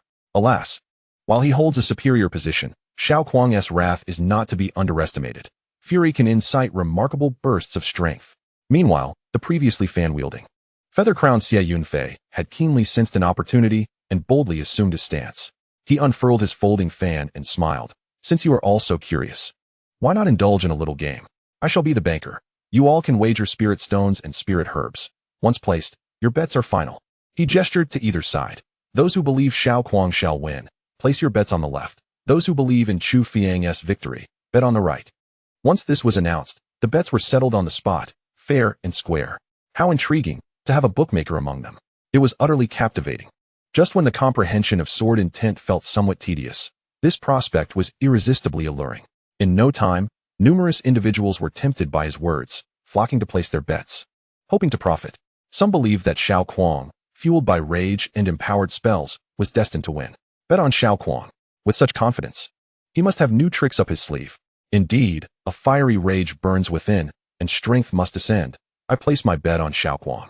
Many have cast their spirit stones, wagering on Xiao Kuang. They believe that his previous bravado, declaring to Chu Fiang to either retreat or face him in combat to the death, exhibits an audacious confidence. This sheer self-assurance convinces them that Xiao Kuang possesses a considerable chance of victory. Yet, some shake their heads, although they wish to bet on Xiao Kuang. The number of his supporters is overwhelming. As the saying goes, when the masses fear, I am greedy. When the masses are greedy, I am fearful. After some contemplation, a few decide to take a risk, and thus place their bets on the violet-robed prodigy, Chu Fiang. Meanwhile, in the arena, the battle between Xiao Kuang and Chu Fiang intensifies. Two figures intertwine in the air, each clash resonating with thunderous echoes. The violent fluctuations of spiritual energy sweep across the surroundings, stirring the air into chaos. The two are closely matched in rank and strength, resulting in a fierce stalemate. However, Xiao Kuang, confident in his recent mastery of a new technique, believes it to be formidable enough to catch Chu Fiang off guard and secure victory. This conviction fuels his audacity and confidence. Chu Fiang, prepare to meet your doom and experience my newly perfected killing move. Xiao Kuang bellows, a glint of cold light flashing in his eyes as he seizes the opportunity to strike. His hands swiftly form seals, and the power of his golden core surges violently within him. A massive claw shadow, as dark as ink, materializes, entwined with dizzying runes that emanate a chilling aura of death. The infernal ghost claw of the otherworldly fire. This is indeed a manifestation of fiery power. The dark claw tears through the void, carrying with it a corrosive force that rushes towards Chu Fiang for a direct strike. Seeing this, Chu Fiang's expression shifts with concern. He senses the immense power contained within this attack, far surpassing any of Xie Kuang's previous moves. More perilously, he has never encountered this technique before, making it difficult to determine how best to respond. Yet, in the next moment, Chu Fiang gently closes his eyes. In his mind, he recalls the faint traces of insight he had gleaned near the sword pool. It is an understanding that transcends spells and techniques, a subtle grasp of the essence of all things in the universe. Following his instincts, he refrains from deliberately employing any intricate sword techniques. Instead, he concentrates his internal magical energy, attempting to confront the infernal ghost claw. Boom. In the instant his magical energy erupts, Chu Fiang successfully captures a fleeting trace of that insight, and by some uncanny chance, he merges it with the spell he unleashes. What was once a mere fluctuation of magical energy, bolstered by this hint of insight, surges in power. A violet spiritual light ascends to the heavens, transcending the realm of simple spellcasting, embodying a force of irresistible might. With a resounding crash, it shatters Xie Kuang's overconfident infernal ghost claw. Boom. The violet light shines brilliantly. As the obsidian fire-based spell, the infernal ghost claw instantaneously disintegrates into shimmering fragments of spiritual light. Simultaneously, in disbelief, Xiao Kuang watches as his attack collapses before him. The overwhelming backlash caused a sweet sensation in his throat, and a mouthful of fresh blood erupted forth. Subsequently, his body flew backward like a kite with its string cut, crashing heavily to the ground and stirring up a cloud of dust. Cough, cough, cough, cough. Xiao Kuang clutched his chest, his heart aching intensely at this moment. How could he have failed? Why? After enduring such arduous training, mastering his ultimate techniques, he still proved no match for Chu Fiang? Could it be that he truly fell short compared to this Chu Fiang? Defeated? The onlookers who had wagered on Xiao Kuang's victory were now utterly stunned. They had witnessed him unleash his attack, seen the confidence and pride radiating from his expression, believing the battle was nearing its conclusion and that Xiao Kuang would emerge victorious. Yet, in the blink of an eye, the fight indeed came to an end, but it was Xiao Kuang who faced defeat. He had actually lost. And in such a decisive manner. Get up and continue fighting. Find a way to vanquish Chu Fiang. Where is your fury? Where is your spirit? Alas. Many in the crowd pounded their chests in frustration, lamenting, alas. What is this? It turns out he was not Chu Fiang's opponent at all. Hearing this, some nodded in dismay. Indeed, how could he boast so arrogantly, proclaiming that if they did not retreat, they would die? I was truly deceived by Xiao Kuang's words. Among the crowd, others expressed their heartache. Bah, what a waste of my spirit stones. And for this outcome, no wonder his wife ran off with someone else. He simply cannot compete with Chu Fiang. These murmurs pierced Xiao Kuang's heart like daggers, coming from all directions. Clutching his chest, he struggled to rise from the ground. His complexion as pale as paper, with a trace of blood lingering at the corner of his mouth.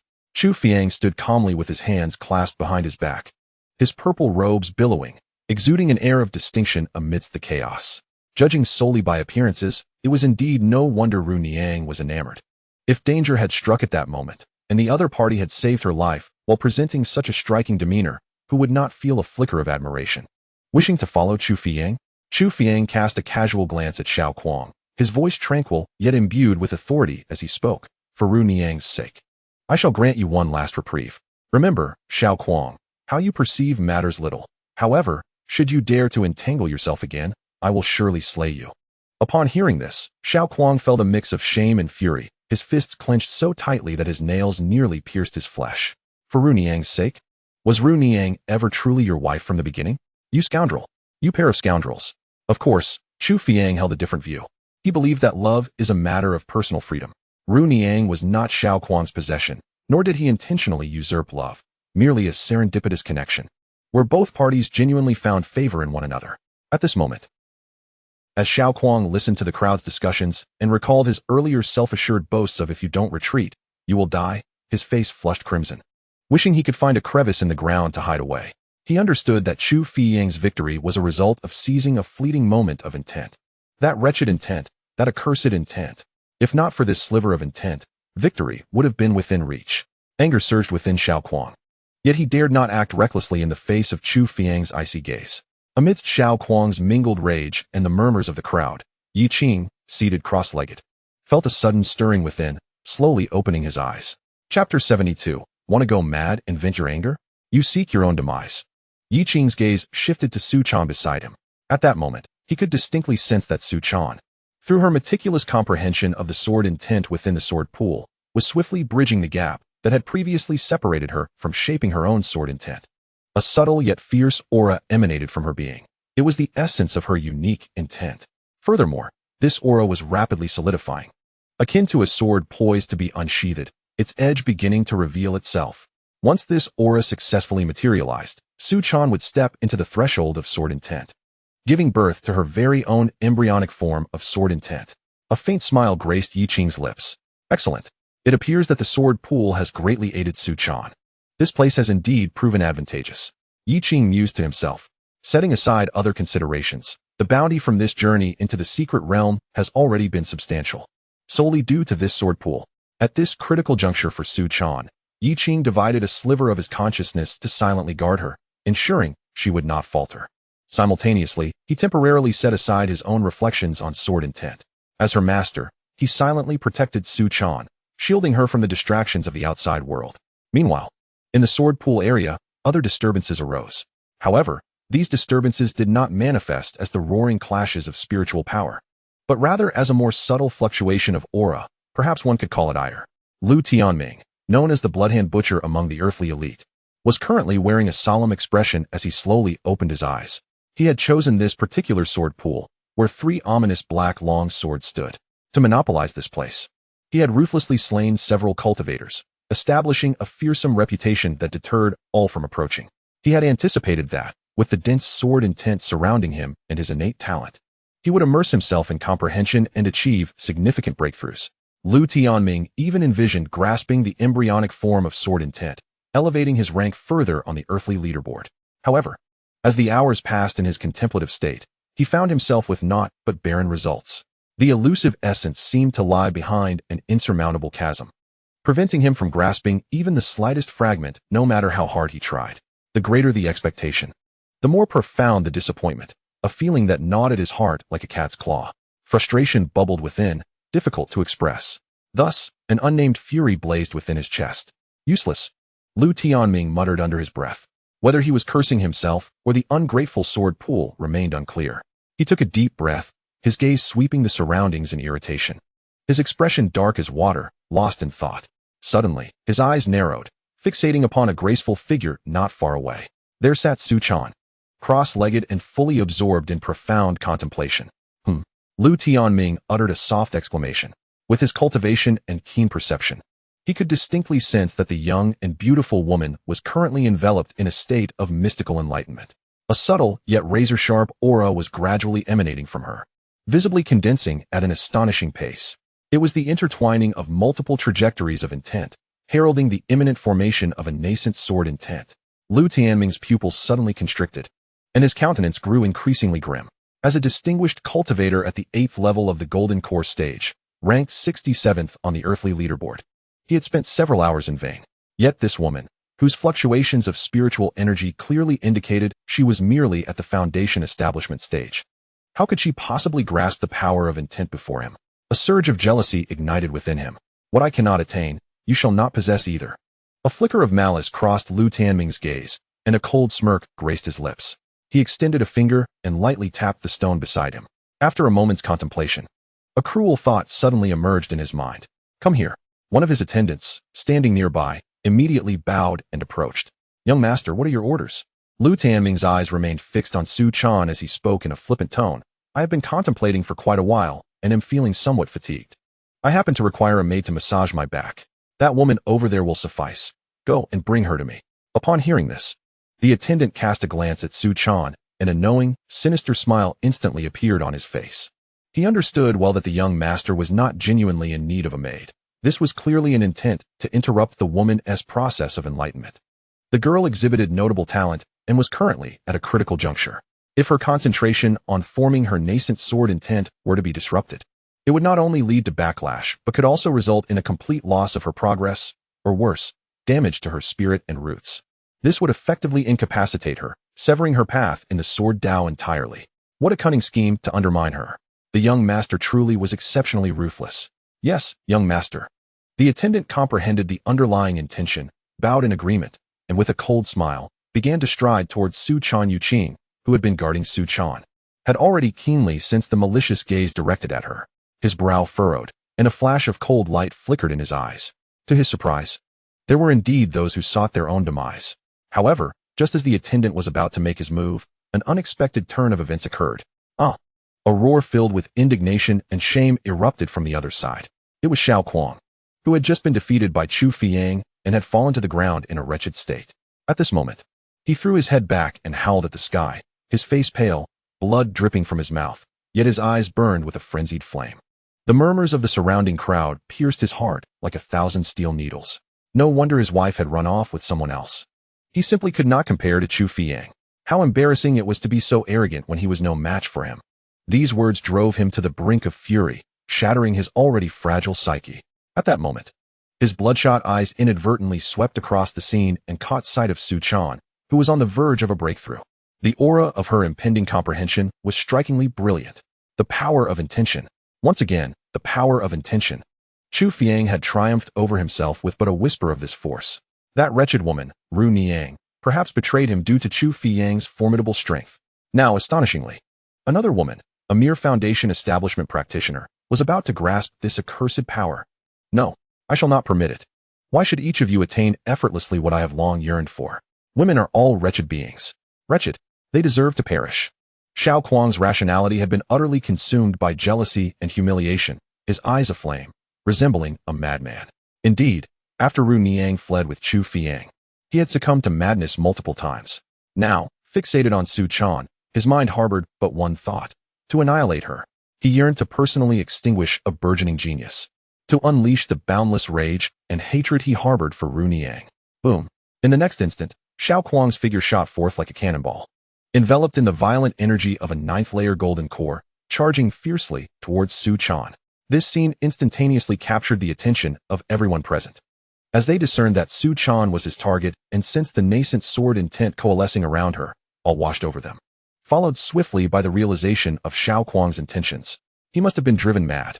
Xiao Kuang was venting his wrath upon her. Hiss, this woman possesses formidable talent. She is on the verge of crystallizing her sword intent at the foundation establishment stage. Her future is limitless. Alas, it seems she is doomed. The guardian by her side appears to possess merely the cultivation of a fourth-layer golden core. How could he possibly withstand the fury of Xiao Kuang? Ranked 53rd on the Earth ranking, compassionate gazes fell upon Yi Qing and his disciple. To them, the duo was truly unfortunate, encountering the wrath of a driven genius like Xiao Kuang, suffering this unwarranted calamity. A fourth-layer golden core against a furious ninth-layer pinnacle. And Xiao Kuang was a prodigy of the Earth ranking. In the eyes of the crowd, the outcome was utterly predictable. This green-clad cultivator would likely be obliterated in a single encounter. Alas, what a pity, a rising genius destined to perish today. Indeed, what bad luck. Almost everyone held little hope for Yi Qing and Su Chan, already envisioning their gruesome demise. After all, although Xiao Kuang had been defeated by Chu Fiang, he was still a ninth-layer golden core cultivator, a prodigy ranked 53rd on the Earth ranking, against a fourth-layer golden core practitioner. Was it not a mere child's play in the eyes of the onlookers? Meanwhile, on the side of Lu Tianming, he too witnessed this unfolding spectacle. His attendant, poised to act, momentarily froze. Lu Tianming waved his hand, signaling his attendant to halt, a look of keen interest gracing his features. He chuckled with a hint of schadenfreude. Heh, this is rather amusing. It seems this young master is fated to miss out on this maidservant. What a shame, truly a shame, ha ha ha. Despite his words of regret, his face brimmed with delight at the unfolding drama. With a mocking gaze directed at Yi Qing and his disciple, he prepared to relish a bloodbath that he so dearly cherished. At this moment, Xiao Kuang had already approached with lethal intent, his features contorted in rage. He unleashed one of his most formidable killing moves, showing no mercy whatsoever. The flames of fury blazed intensely. A colossal hand of crimson fury coalesced, carrying the terrifying might to scorch the mountains and boil the seas, descending upon Su Chan and Yi Qing with devastating force. This strike was potent enough to obliterate an ordinary cultivator at the late stage of the Golden Core realm.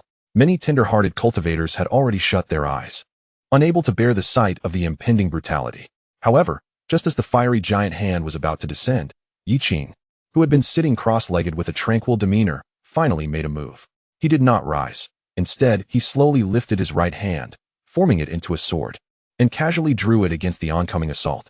There was no earth-shattering surge of magical power, no dazzling brilliance. Only a seemingly unremarkable azure sword light flickered and vanished. Swift. Incredibly swift. Boom. Amidst the horrified gazes of all present, that azure sword light sliced through the fiery giant hand as effortlessly as cutting through tofu, then pierced directly through Xiao Kuang's body. Time appeared to freeze at that moment. Xiao Kuang's advancing figure abruptly froze midair. The ferocity and madness etched on his face still lingering, yet his eyes now reflected boundless terror and confusion. He looked down to see a slender sword mark appearing on his chest. What is happening?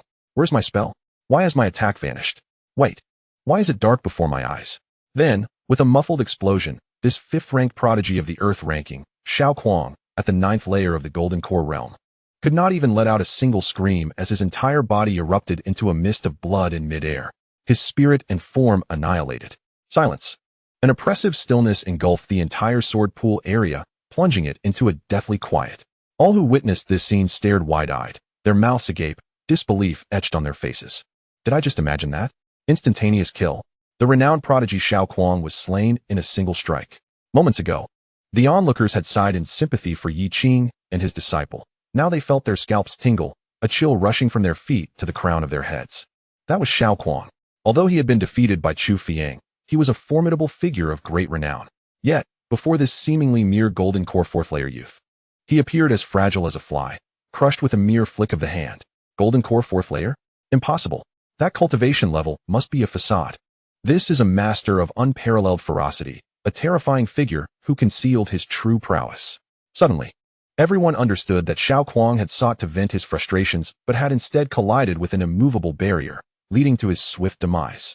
What was the difference between this and crashing into the hands of the King of Hell? It was truly a conundrum to assess. Yi Qing waved his hand, dispersing the blood mist, his gaze indifferent. This individual, lacking sufficient self-cultivation, is unable to manage his emotions. When faced with setbacks, rather than striving for self-improvement or overcoming adversity, he foolishly seeks to unleash his frustrations upon others, particularly aiming to vent his ire on the disciples of another. Such behavior is a path to destruction. Meanwhile, on the side of Lu Tianming, upon witnessing this scene, the triumphant smile on his face froze completely, his pupils constricting as the anticipation in his gaze was swiftly replaced by overwhelming dread. A chilling sensation coursed through him, causing every hair on his body to stand on end, while cold sweat drenched his back. Ranked 67th on the earthly leaderboard, his strength paled in comparison to Xiao Kuang. If even Xiao Kuang could be dispatched in a single move, then he too would undoubtedly meet a similar fate. Fortunately, Xiao Kuang had acted first. Had it been his subordinate who had engaged instead, it would have been he who was reduced to a mist of blood. A wave of fear washed over Lu Tianming, prompting him to suppress all his aura, bow his head, and strive to render himself inconspicuous. He didn't even dare to cast a glance at Yi Qing. While he had been audacious, his survival thus far had taught him the importance of gauging situations. When he possessed strength, he was more arrogant than anyone, yet, when he lacked it, he was the most adept at retreating. In time, once he grew stronger, he would seek revenge 100-fold, 1,000-fold. However, while he desired to remain low-key, Yi Qing had no intention of granting him that luxury. In the next moment, Yi Qing rose slowly, his expression impassive. With a single step, he vanished from sight, only to reappear directly before Lu Tianming. Chapter 73 Me? Taiyi Qing Xian, Yi Qing. The onlookers blinked in confusion, unable to comprehend the unfolding events. Lu Tianming, however, found himself momentarily disoriented, as the figure clad in azure robes seemed to materialize before him like a specter. A jolt of panic gripped his heart, causing his legs to weaken, nearly collapsing onto the ground. What on earth is this harbinger of doom doing here? I haven't even given the signal to act yet. Where's the fairness in this? Lu Tianming silently raged. Yet, his pale face contorted, forcing a smile that was more grotesque than tears. The crowd was taken aback. Was this truly the ruthless and fearsome Lu Tianming, known as the blood-soaked butcher? When did the blood-soaked butcher become capable of such obsequiousness? Yi Qing's expression remained indifferent, his cold gaze fixed upon Lu Tianming as he spoke slowly, his voice devoid of any emotion. What were you intending to do to my disciple just now? Those words caused Lu Tianming's heart to plummet. A tremor of realization coursed through him. He knows everything. What did he wish to do to Su Chan? Naturally, Lu Tianming had intended to interrupt Su Chan's enlightenment, to ruin a prodigy, and even to humiliate her by making her his servant. Of course, with 100 lives, he would not dare to voice such intentions. I had no such intentions. Senior, I wouldn't dare. I am incapable of any wrongdoing. Lu Tianming exclaimed, frantically gesturing with his hands, shaking his head vigorously like a rattle drum. It's a misunderstanding. This is all a misunderstanding. Upon hearing this, Yi Qing nodded impassively, responding softly, is that so? Yes. Indeed it is. Lu Tianming nodded fervently, his heart racing with fervent prayers as he silently vowed, cursed scoundrel, once I survive today and grow stronger, I shall make you pay. Before he could finish his thoughts, an overwhelming sense of impending doom enveloped him. A streak of azure sword light rapidly expanded within his pupils. Wait. No. The instinct to survive compelled Lu Tianming to emit a piercing scream. He hurriedly drew his signature blood serpent curved blade, unleashing the full force of his golden core power in a desperate attempt to avert this lethal strike. Yet, all his efforts proved futile. With a swift flash, the sword light surged past him. Lu Tianming's movements abruptly halted. He stood frozen in place, his eyes still reflecting profound terror and resentment. In the next instant, amidst the horrified gazes of the onlookers, the esteemed Lu Tianming, along with his entourage, met the same tragic fate as Xiao Kuang. Exploding into a cloud of crimson mist, both form and spirit annihilated. A palpable sound of swallowing echoed through the stunned crowd. In mere moments, two prominent figures had fallen. The glances directed at Yi Qing shifted dramatically, No longer were they filled with shock, but rather an overwhelming sense of reverence and fear. Even those other esteemed individuals, previously lost in contemplation, were jolted back to reality. They opened their eyes, and upon witnessing the scene, their expressions turned to one of astonishment, as they instinctively bowed their heads toward Yi Qing in a gesture of respect. In this world, immense strength equates to everything. At this moment, it was evident that Yi Qing's display of power was undeniably formidable. Yi Qing remained unfazed, casually beckoning, and the two storage rings left behind by Xiao Kuang and Lu Tianming flew into his hand. His gaze, devoid of any emotion, swept across the assembly. Though he spoke not a word, everyone discerned a clear warning from his indifferent eyes. Instantly, all cultivators present, regardless of their cultivation level or status, lowered their heads and averted their gazes, unwilling to meet his eyes. Having completed this, Yi Qing turned and returned to the sword pool beside Su Chan. Resuming his seated meditation, the area around the sword pool gradually reclaimed its tranquility. Time flowed slowly. After an indeterminate period, a brilliant and sharp aura of intent surged forth from Su Chan. She slowly opened her eyes, a glimmer of excitement illuminating her gaze, unable to conceal her joy. Master, I have succeeded. She had successfully manifested the embryonic form of her own sword intent. Henceforth, her combat prowess would soar, placing her one step closer to the true threshold of sword intent. At last, she had not brought shame to her esteemed master. A smile graced Yi Qing's face, and he felt a sense of satisfaction. He nodded appreciatively. Well done. Receiving her master's acknowledgement, Su Chan's heart brimmed with elation. Simultaneously, she understood that without her master's protection, she would have long been interrupted by those with ulterior motives, leading to dire consequences. Thank you, master, for your protection, she expressed sincerely. Yi Qing nodded slightly. Between master and disciple, words were unnecessary. He then closed his eyes once more, continuing to immerse himself in the comprehension of the sword intent within the sword pool. After a while, tranquility enveloped the surroundings once again. Lin Shuer also opened her eyes, and the essence of her nascent sword intent was more refined than Su Chan's. Initially, it radiated brilliance, then gradually retracted. It appeared that she was merely a step away from fully solidifying her sword intent. After a while, Yi Qing finally opened his eyes. Within his gaze, myriad sword shadows flickered in and out of existence, and an overwhelming sword intent, far mightier than before, flashed momentarily. Through this experience, his gains were equally significant. If sword intent were to be categorized into levels, he had previously only barely crossed the threshold of the first layer. Now, however, he had firmly stepped into the second layer. His combat capability surged accordingly. He now possessed the confidence to effortlessly slay cultivators at the fifth layer of the nascent soul realm. As for the sword intent in this place, further comprehension in the near term would yield no additional rewards. Thus, Yi Qing rose and addressed Lin Shuer and Su Chan, stating that their affairs here were concluded and it was time to depart. The two women nodded in unison, rising to follow Yi Qing. Just as the trio was about to leave the sword pool area, an unexpected thought crossed Yi Qing's mind. He turned his head to the left, intrigued. Within his spiritual perception, he noticed a seemingly unremarkable sword pool nearby, where a young cultivator clad in gray attire was seated with a furrowed brow, legs crossed. The fluctuations of his magical power had reached the ninth layer of the golden core realm, exuding a robust aura, clearly marking him as a prodigious talent. However, at that moment, his complexion was flushed, veins bulging, and he emanated an exceedingly unstable energy. A peculiar and dynamic force of intent swirled around him, shifting unpredictably. At times it resembled the wind, at others a shadow, and occasionally transformed into invisible blades, relentlessly assaulting the young cultivator's mind. Evidently, the young cultivator sought to grasp the trajectory of this force, to comprehend it and make it his own. Yet, he appeared ensnared in a cul-de-sac. The more he attempted to seize it, the more elusive it became, leading to ever greater confusion in his spirit. Gradually, he descended into a state of obsession. Though his eyes were closed, his eyeballs raced beneath his eyelids, his features contorted, hinting at signs of losing himself to madness. This situation was exceedingly perilous. Should his mind falter and succumb to this chaotic intent, he could suffer severe spiritual trauma and regress in cultivation. At worst, he might entirely become a puppet controlled by frenzied will, ultimately perishing in an explosive demise, forever lost. Yi Qing's gaze lingered on the young man for a brief moment. Yet he had no intention of intervening. Their encounter was serendipitous. He bore no obligation to assist. The path of cultivation was fraught with thorns, demanding steadfastness, comprehension, and opportunity in equal measure.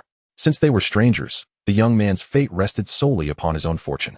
In fact, under normal circumstances. Yi Qing might not have even spared a glance. The sole reason he did so was that, as he passed by with Lin Shuer and Su Chan, an anomaly occurred. The chaotic and erratic force that had been swirling around the young cultivator suddenly froze, as if sensing the arrival of a formidable adversary when Yi Qing walked past. In an instant, what was once a wild stallion transformed into a docile sheep. Nay, not even a sheep, but rather a mouse in the presence of a cat. That vibrant essence, when Li Qing passed by, trembled in fear, coming to a quiet halt, afraid to make the slightest move. Upon sensing this, Li Qing was indeed taken aback. Thus, his gaze did not rest upon the youthful cultivator, but rather on that suddenly compliant essence. Intriguing, he mused inwardly. The perception of this essence was astonishingly acute. His own prison-suppressing sword intent had already been meticulously concealed. Common Yuanian cultivators might not even detect a trace of it. How then did this unanchored essence manage to sense it? Li Qing turned his mind inward, sweeping over himself, and then it dawned on him. It was because he had just broken through to the second level of sword intent, and a lingering trace of the prison-suppressing sword intent still clung to him. This trace was exceedingly faint, nearly imperceptible, and would soon dissipate. Yet, that young man's perception was remarkably keen, allowing him to detect this terrifying aura reminiscent of a deep abyss. Consequently, he was utterly overwhelmed. With a flick of his sleeve, Li Qing summoned his thoughts. Whoosh! The residual prison-suppressing sword intent was wholly dispelled, and he further perfected the concealment of his sword intent, ensuring not a shred of it escaped. Once these actions were completed, Li Qing expected the essence to revert to its original state. However, to his surprise, not only did it not regain its vitality, but it trembled even more violently. It seemed that in its perception, the dreadful cat had not departed, but had instead concealed itself perfectly, poised to strike at any moment. This heightened its terror, rendering it even more immobile. Observing this, Li Qing couldn't help but shake his head. Such a cowardly essence was indeed rare, a true anomaly from a certain perspective. Was it possible that, in ancient times, there existed a timid sword cultivator of this nature? Yet, Li Qing's unintentional act became the greatest opportunity for the young cultivator. The chaotic essence suddenly stilled, as if a wild cursive painting had transformed into a serene still life, with all its trajectories and connections vividly laid before him. The mind that was on the brink of collapse stabilized in an instant. Exultation, an unparalleled joy, surged within him. The young cultivator dared not waste a moment, and immediately seized this once-in-a-lifetime opportunity to immerse himself in comprehension. One trace, two traces. He finally captured the trajectory of that essence, and began to integrate it into his own spirit and sword path. Moments later, a faint yet discernible aura of nascent sword intent began to rise from the young cultivator. He had succeeded. On the verge of madness, he not only steadied his mind, but also stepped 1 foot into the threshold of nascent sword intent. From here on, as long as he continued to comprehend, he would undoubtedly be able to coalesce his own nascent sword intent. It was merely a matter of time. The young monk abruptly opened his eyes, brilliance radiating from his gaze, his face a canvas of relief and indescribable excitement, having narrowly escaped calamity. Without taking a moment to consolidate his own state, he rose to his feet and fixed his attention on Yi Qing and his companions, who were preparing to depart not far away. Although he was unaware of the specifics of what had just transpired, he acutely sensed that as the Elder in green had passed by him, the chaotic threat that had nearly led him to utter destruction had transformed into sheer terror, thus halting in its tracks. It was this esteemed Elder who had saved him. Without a moment's hesitation, the young monk approached swiftly, halting 3 paces from Yi Qing. He bowed deeply, clasping his fists. His tone suffused with reverence and gratitude. I am Lin Dong, the junior. I am profoundly thankful for your assistance, esteemed Elder. Without your intervention, I fear I would have been lost, both in body and soul. Your great kindness, I shall never forget. Yi Qing paused momentarily, casting a glance at him. With an expression of indifference, he shook his head. There is no need for such formality. To speak candidly, I did not intentionally aid you, one might say. It was merely your fortune. No, Lin Dong insisted, lifting his head, his gaze imbued with sincerity. What may have been a trifling act for you, esteemed Elder, is a life-saving grace for me. I am a disciple of the Qingxuan Sect, and today, I received your salvation. Such kindness shall not be forgotten. Please, allow me to know your esteemed name. Should you ever require my service, be it through fire or peril, I shall not hesitate. With that, he bowed deeply once more. Yi Qing, observing the unwavering determination in his eyes, recognized that he spoke from the heart, and he nodded slightly. This young man possessed a commendable character, aware of gratitude and reciprocity. Of course, Yi Qing had no interest in his repayment, yet he deemed it appropriate to share his name. With a slight nod, his tone softened somewhat as he replied, Taiyi Sect, Qingxuan Peak, Yi Qing. He then gestured towards the area of the sword pool from which he and his disciples had just departed. We have completed our insights. That area of the sword pool is now available. If you have need, you may proceed. Having spoken, Yi Qing did not linger, and with Lin Shui'er and Su Chan, he transformed into a streak of azure light, vanishing into the horizon. Lin Dong remained in his bowing position for a long while, motionless, until the figures of Yi Qing and his companions had entirely faded from view. Only then did he slowly straighten, his eyes filled with reverence. Taiyi Sect, Qingxuan Peak. Yi Qing, he murmured to himself, etching the name and sect deeply into his memory. Then, he turned and, amidst the envious and jealous gazes of countless fellow cultivators, strode purposefully towards the sword pool where Yi Qing had previously stood. This area, in both size and the intensity of sword intent, far surpassed his prior location. It was among the most prestigious spots within the entire sword pool region. More importantly, with Yi Qing's words echoing in his mind, not a single soul dared to approach him to contest for it. What a jest! Even the formidable Lu Tianming, ranked 67th, and the 53rd ranked Xiao Kuang had been effortlessly vanquished by that elder in green. His words, his will, who would dare defy them? Who would dare to incur such misfortune? Chapter 74. Here, Yi Qing's name carries more weight than that of the Taiyi Sect. Time flowed slowly onward. As the news spread, an increasing number of cultivators began to enter the sword pool area. This once spacious region had become exceedingly congested. Aside from a few areas dominated by renowned talents or top-tier powerhouses, space elsewhere was becoming increasingly scarce, leading to fierce conflicts. A modest sword pool often found itself surrounded by dozens of individuals, each vigilant and the atmosphere palpably tense. Furthermore, some formidable cultivators, having gained nothing from their experiences, were unwilling to leave empty-handed. Thus, they assumed the role of pool masters, claiming territory and demanding substantial spirit stones as rent for those wishing to comprehend the essence of the sword pool. Moreover, the fees were charged by the hour. Once time elapsed, anyone wishing to continue their insights would need to pay again, or they would be forcibly removed. The law of the jungle, where the strong prey upon the weak, was vividly manifested in this locale. At that moment, a group of Foundation establishment cultivators from the Taiyi Sect, led by a female cultivator at the 3rd level of Golden Core, arrived at the edge of the sword pool area. They were disciples from the Dangxia Peak of Taiyi Sect. What a rich sword intent. Are there truly so many sword pools here? This is indeed a tremendous opportunity. What a marvelous place. The more than 10 Foundation establishment disciples following closely behind felt the piercing aura in the air, their eyes ablaze with excitement. However, the leader, Zhang Xia, a 3rd-level Golden Core female cultivator, furrowed her brows tightly. Gazing at the chaotic scene before her, she felt a deep sense of foreboding.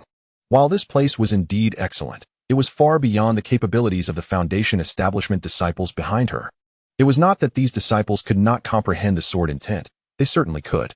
Even a modest gain would greatly benefit their future paths. However, they had arrived too late. The area was now teeming with a mix of people, and the strong were as numerous as clouds, with every sword pool thoroughly claimed. Given their limited strength, they would struggle to secure a favorable position. In fact, merely approaching might result in them being chased away like flies. Even if they were willing to spend spirit stones to rent a spot, should they be recognized as easy prey, the consequences could be dire. A great opportunity was only worth pursuing if one had the means to seize it. Zhang Xia understood well the principle that one who lacks virtue is destined for disaster. After much contemplation, she resolutely made a decision. My friends, this place is far too perilous and unsuitable for us to linger.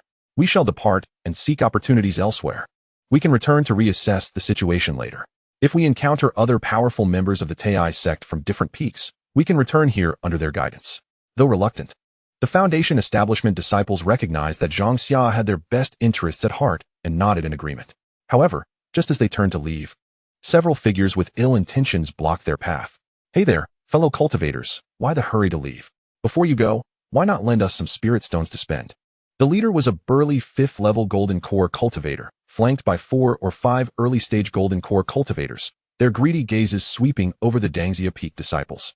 Indeed, they were there to rob them. In their pursuit of comprehending the essence of the sword, they had expended considerable amounts of rent, depleting their spiritual stones. The sting of their loss weighed heavily on their hearts, prompting them to devise ways to procure funds for their insights. The method they conceived was, quite audaciously, to resort to robbery.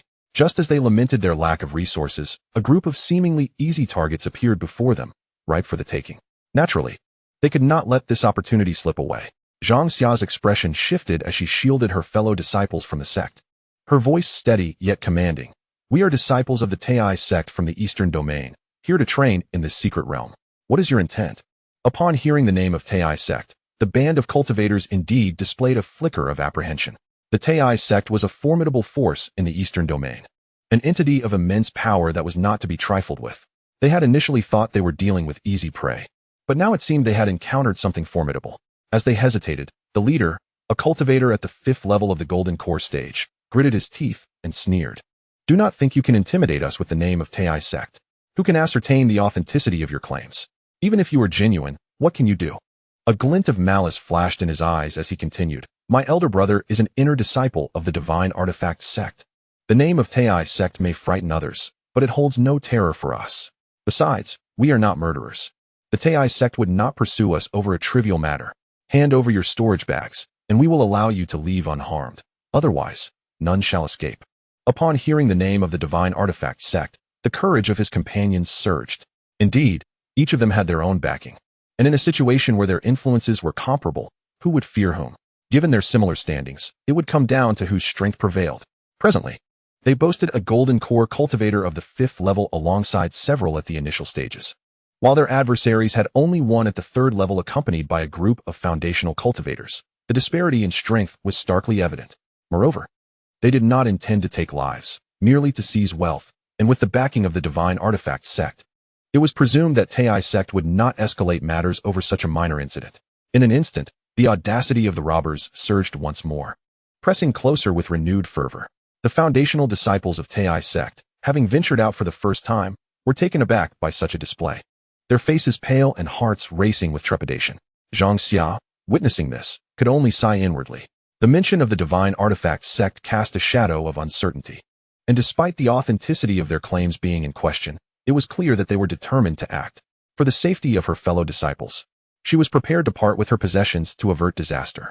However, just then, a dispassionate voice resonated from a distance. When has it come to the point where you insignificant scoundrels dare to bully the disciples of Taiyi Sect? The crowd turned to see a young man clad in gray attire, who had mysteriously appeared in their midst. It was none other than Lin Dong. He had been engrossed in his comprehension of the sword's essence when he heard the name of Taiyi Sect and sensed the ensuing conflict. Recognizing this as the sect of his esteemed mentor, he hastened to intervene. The bandits, upon laying eyes on Lin Dong and sensing the overwhelming aura of a peak Golden Core cultivator emanating from him, were stricken with dread. Their faces turned ashen. The leader, who had previously been so bold, felt his legs weaken, nearly collapsing to his knees. At the same time, he was perplexed. Why was he stepping forth when no formidable figures from Taiyi Sect were present? In this world, where strength reigns supreme, and backgrounds are largely comparable, how could anyone dare to bully the young in the presence of a formidable individual? However, Lin Dong paid them no heed and walked straight to Zhang Xia, courteously inquiring, Esteemed friend, are you a disciple of the venerable Yi Qing from Qingxuan Peak? Zhang Xia was taken aback, though she did not recognize him. It was evident that he had come to their aid and even knew the master of Qingxuan Peak. She quickly nodded. Indeed, I am Zhang Xia. Honored to meet you. Although we are not of the same lineage as Master Yi Qing, we are indeed fellow disciples of Taiyi Sect. That is good to hear. Lin Dong nodded, a sudden glint of chilling malice flashing in his eyes. He abruptly turned to face the group of Golden Core cultivators, who were already petrified with fright. To show disrespect to a disciple of Master Yi, you shall descend and repent. Before his words could fully echo, he formed his fingers into a sword and casually waved them. A sharp beam of sword light flickered and vanished. The group could not even utter a plea for mercy before their bodies became rigid. In the next moment, several heads soared into the sky, blood gushing forth, followed by their forms disintegrating into ash, both form and spirit annihilated. In an instant, he had decisively eliminated several Golden Core cultivators. This bloody and domineering scene stunned many onlookers. The disciples from Taiyi Sect's Dangxia Peak were left agape, their hearts stirred by tumultuous waves. This Golden Core cultivator, at the 9th level, had, without hesitation, intervened simply because they were disciples of Master Yi Qing, even willing to unleash a massacre. It was known that the Golden Core cultivator at the 5th level had a brother associated with the Divine Artifact Sect, one of the top sects in the Eastern Domain. The influence of Master Yi Qing was indeed formidable here. After completing this act, Lin Dong appeared as though he had merely crushed a few ants. He turned back to Zhang Xia and the others, offering a benevolent smile. Everyone, this place is chaotic. Please follow me. With that, he led the still-dazed disciples of Dangxia Peak directly to the heart of the sword pool, the most coveted area. Upon sensing his arrival, some surrounding cultivators opened their eyes. Upon witnessing this spectacle, dissatisfaction brewed among them. Previously, due to the words of that green-clad fiend, only Lin Dong had been permitted to comprehend the essence of the sword pool. Everyone had accepted this, recognizing Lin Dong's formidable strength. One person's comprehension was one person's comprehension. Yet now, he had brought a throng of Foundation establishment juniors into the mix? Wasn't that a waste of resources? A renowned genius from the rankings could no longer contain his discontent and frowned. Lin Dong, what is the meaning of this? Lin Dong paused, glancing back at him with indifference, and replied, these individuals are disciples of the one from earlier. This straightforward statement seemed to hold an unfathomable power. In an instant, those who had felt discontent fell silent. They promptly closed their eyes, feigning ignorance. The previously speaking genius turned pale, cold sweat beading on his forehead. He immediately clamped his mouth shut, no longer daring to utter another word. That one from earlier. These four characters have now become a taboo within the sword pool region.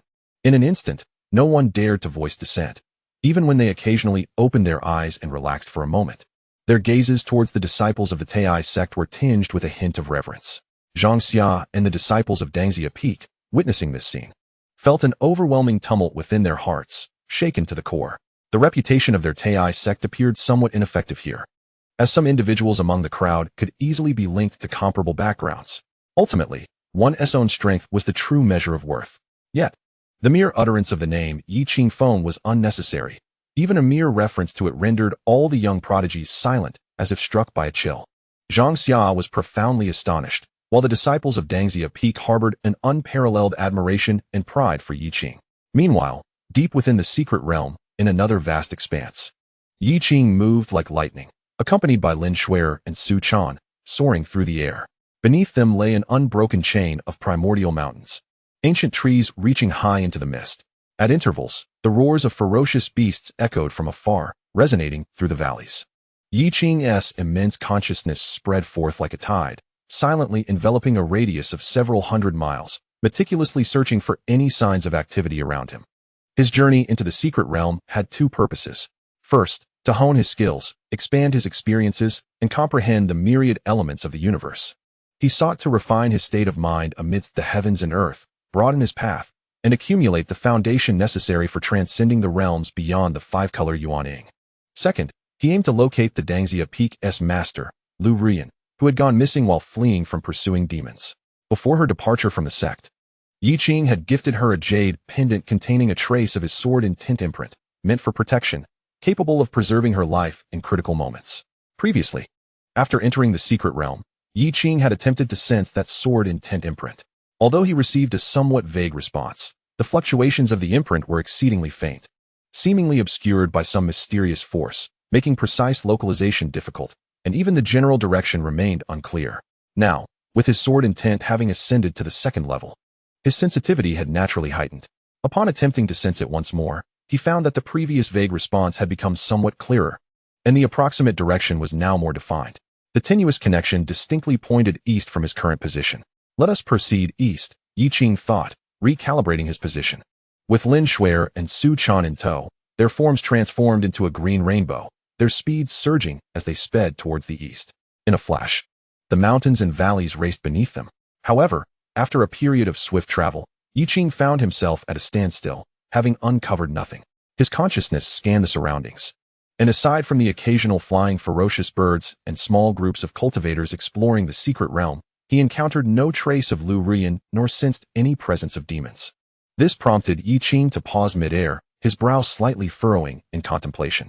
Yi Qing pondered inwardly, questioning whether he had misperceived the situation or chosen the wrong direction. Master, should we consider a different path? Lin Shuer inquired softly, having also noticed the lack of any remarkable discoveries along the way. Let us proceed further, Yi Qing replied calmly. A hint of contemplation etched upon his brow. The clarity of his sword intent assured him that the direction was indeed correct. After a moment's reflection, he resolved to persevere and continue the search. The trio of master and disciples embarked once more, soaring through the skies for some time, yet still yielding no results. Just as they began to feel disheartened, Yi Qing's heart stirred with newfound urgency. His vast and keen spiritual awareness sensed an unusual presence ahead, an aura that was chilling, distorted, and imbued with a scent of decay and death, starkly contrasting the vibrant vitality of the secret realm. Yi Qing's eyes brightened. The peculiar aura detected by his spiritual consciousness seemed to emanate from demonic entities. A flicker of intuition ignited within him. With a thought, he accelerated alongside Lin Shuer and Su Chan, transforming into a fleeting shadow as they sped toward the source. Before long, they arrived at the location sensed through his awareness. It was a devastated thicket, strewn with broken trees and shattered boulders. The air was tinged with a faint metallic scent of blood and char. Clearly, signs of a fierce battle and pursuit lingered here, and the traces were remarkably fresh, indicating that the conflict had occurred very recently. More importantly, the remnants of the dark, peculiar aura were unmistakably characteristic of the demonic entities. This essence was strikingly reminiscent of that which Yi Qing had encountered at Wanbao Mountain. Chapter 75, The Third Disciple. Kailan Xiaobao. Upon completing his examination, Yi Qing felt a surge of delight. It appeared he had indeed chosen the correct direction. The presence of the demonic aura served as irrefutable confirmation. Without further delay, he soared skyward with his two disciples, hastening their pace along the trail of chase and battle. Soon, Yi Qing detected the sounds of combat ahead, accompanied by the intense clash of magical forces, intermingled with deep roars and sharp screeches. Clearly, the demonic entities were just ahead. However, as Yi Qing, Lin Shuer, and Su Chan emerged from the thicket into a clearing, the sight before them momentarily stunned him. Engaged in battle with 5 demonic beings was not the expected Lu Rian, but rather a dog. A youthful, fluffy creature, seemingly no more than a puppy. A dog? Lin Shuer and Su Chan were equally taken aback. Su Chan could not help but exclaim, her voice brimming with astonishment. What a formidable little dog. Both were amazed, for this seemingly unweaned puppy exuded an aura of golden core cultivation. Moreover, it was managing to hold its own against 5 golden core demonic entities. This little dog was astonishingly powerful. It was well known that many cultivators toil tirelessly throughout their lives, and some may never attain the golden core stage. From this perspective, the scene was truly remarkable. Many cultivators spend their entire lives, ultimately amounting to less than a mere dog. Meanwhile, a small dog engaged in battle with demons flicks its furry ears, seemingly having overheard the conversation between Lin Shuer and Su Chan, unable to restrain itself. It looks up while continuing to fight, its face expressing a comical dissatisfaction as it exclaims, Hey, what dog? Open your eyes and see clearly. I'm a Kailan. A true Kailan. Despite being besieged by 5 demons, it maneuvers with remarkable agility, displaying both a certain clumsiness and an impressive speed, its claws radiating a fierce demonic energy. Lin Shuer and Su Chan exchange glances, unable to suppress their laughter at the absurdity of the scene, a seemingly cute little dog defiantly proclaiming itself to be a Kailan. Although this dog indeed possesses the cultivation level of a golden core and exhibits a certain level of skill in battle, it undeniably resembles a weaned pup. Yi Qing studies the little creature, a peculiar glint in his eyes. The aura of its bloodline is indeed extraordinary, surpassing that of ordinary demon beasts. However, to assert that it is a Kailan does seem somewhat unrealistic. The Kailan is a legendary divine beast, a celestial creature, and the disparity in appearance between it and this little dog is vast. Yet, much like individuals who claim to resemble the handsome Panin, Yi Qing does not mind the dog's self-identification as a Kailan. What concerns Yi Qing is another matter. After a moment of contemplation, he suddenly inquires, Have you seen a beautiful woman dressed in palace attire? He briefly describes the appearance and outfit of Lu Ruyan. The little dog, during a lull in the battle, tilts its head in thought before nodding vigorously. It claims to have indeed seen such a woman, but with a sagely tone, it adds, however, You should not concern yourselves with her. Focus on your own safety. These 5 demons are merciless. I am merely holding them off for now. If I falter, they will undoubtedly rush over and kill you. Alas, you are quite unfortunate today. Although you fortuitously encountered me, the esteemed Kailan, you also stumbled upon 5 ominous demons. I, the Kailan, regret that I cannot bestow blessings upon you at this moment. For your own safety, I advise you to flee quickly, if fate permits us to meet again. And I am still alive, I shall bestow blessings upon you then. Upon hearing this, Lin Shuer and Su Chan gently shake their heads, smiling. They silently ponder how this little dog is quite the chatterbox, and despite its youth, it speaks with remarkable bravado, even claiming it would bless them. Nonetheless, if one were to overlook its fluffy exterior, The tone of its speech does bear a certain resemblance to that of the legendary Qingxuan. However, how could a divine beast from the upper realms possibly appear here? It is well known that even a trace of Qingxuan blood in an ordinary demon beast signifies extraordinary potential. Yi Qing's eyes brightened with intrigue. He ventured into the secret realm, seeking Lu Ruian, yet found himself empty-handed. At last, he gleaned a clue regarding her whereabouts from the little dog. Yi Qing discerned that the creature was not deceiving him. It genuinely seemed to have encountered Lu Ruian and possessed knowledge of her. At this moment, the small dog was being relentlessly pressured by 5 malevolent spirits and was nearing its limits. The claws and malevolent energy of these spirits had struck it several times, causing the dog to grimace in pain, unable to refrain from urging Yi Qing and his companions, "Hurry and flee. Do you truly wish to wait here for the demons to slay you? And do not even think about aiding me. You are no match for them." In the eyes of the self-proclaimed Qingxuan, among Yi Qing and his 2 companions, the one with the highest cultivation was merely the leading young man in green attire, whose aura was only at the 4th level of the Golden Core stage. In contrast, the 5 malevolent spirits were all at the late stage of the Golden Core, some even at the pinnacle of the 9th level. Any one of them could easily extinguish a cultivator at the 4th level. Thus, it held no hope that Yi Qing and his friends could assist. It merely urged them to escape to avoid needless demise. The 5 spirits surrounding the little dog paid no heed to Yi Qing and his companions, hardly sparing them a glance. After all, they were merely a 4th-level Golden Core cultivator accompanied by 2 Foundation establishment practitioners. To them, once they subdued the little dog, the 3 feeble cultivators would be easy prey. Currently, they had effectively blocked the dog's escape routes, 4 of them moving in perfect synchrony, their forms flickering like phantoms as they closed in, unleashing attacks imbued with sinister energy that filled the air. The little dog was forced to retreat step by step within the encirclement, its space for movement diminishing. Yi Qing observed the little dog, now at a disadvantage and with all avenues of escape sealed. His brow furrowed slightly. He had hoped to extract Lu Ruian's exact location from this creature, and he could not allow the 5 malevolent spirits to slay it.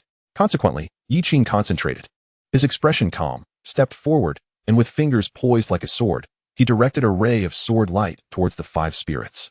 This sword light appeared unremarkable, devoid of any dramatic phenomena, merely a faint azure streak, as if someone had casually scrawled in the air. Upon witnessing Yi Qing's strike, the little dog felt a sinking sensation in its heart, thinking it was doomed. It believed that if Yi Qing and his companions swiftly retreated, they might still escape with their lives. However, to act now and provoke the malevolent spirits would surely lead to their demise. With the little dog trapped, there was no time for rescue. As for Yi Qing defeating the 5 spirits, the dog had never even entertained such a notion. How could a 4th-level Golden Core cultivator possibly achieve that? The 5 spirits exchanged disdainful glances, silently mocking Yi Qing's audacity. They entirely dismissed the seemingly inconsequential sword light. One of the largest spirits, exhibiting the greatest strength, wore a scornful expression. It casually raised an arm covered in black scales, intending to swat away the seemingly innocuous sword light and continue their onslaught against the little dog. Unexpectedly, an astonishing event unfolded, leaving all the demons and little dogs in utter disbelief. Yi Qing's expression remained composed as he unleashed a pale blue sword light that swept downwards. The demon who had raised a hand to deflect the sword light found its arm disintegrating into ashes the moment it made contact. Without producing a sound or offering any resistance, the demon was momentarily stunned. Upon feeling the surge of pain, its eyes widened in disbelief, and its massive form stiffened, letting out a piercing scream filled with fear and confusion. Terrified, it intended to warn its companions of the formidable presence before it, but its voice abruptly ceased. For the sword light showed no signs of halting. Like the scythe of death, it swept through the head of this demon and the bodies of the other 4 demons in one swift motion. A barely audible sound echoed, akin to a gentle breeze brushing past withered leaves. Then, the sword energy dissipated. Simultaneously, in the bewildered eyes of the little dog, the 5 demons stood frozen in place, maintaining their aggressive postures of attack and bite. Their fierce expressions were frozen, as if time itself had pressed the pause button on their existence. The little dog blinked, its round eyes filled with confusion. Tentatively, it blew a breath of air, attempting to discern if it was merely an illusion. The wind brushed softly past. Then, a breathtaking spectacle ensued. The 5 demons, frozen in place, began to crumble as if they were sand sculptures eroded by the wind, disintegrating from the top downwards. There was no bloodshed, no ruptured innards. They simply transformed silently into handfuls of pitch-black ashes, completely vanishing. Not even a trace of demonic energy remained.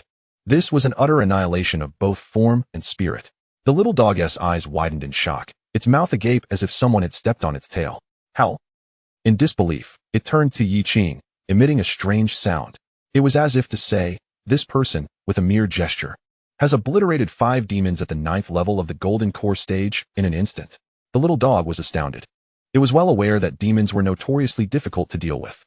Their vitality was tenacious, their bodies resilient, and their demonic energy was elusive. Ordinary attacks were utterly ineffective. Furthermore, 5 demons at the 9th level of the Golden Core stage, when united, would pose a significant challenge even for cultivators at the nascent soul stage. Yet, before this young man in azure robes, they were effortlessly eradicated, leaving not a trace behind. Unbelievable. Truly, it was beyond belief. I am saved. At long last. I am rescued. After the shock, the little dog howled joyfully, bouncing around in excitement.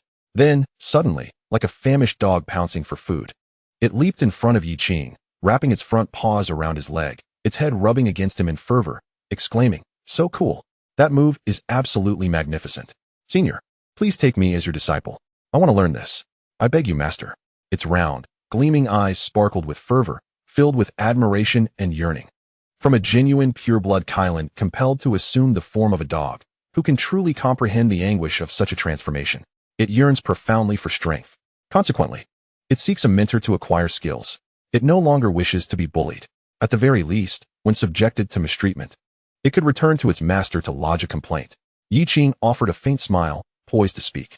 However, the pressing matter of Lu Ruyin took precedence.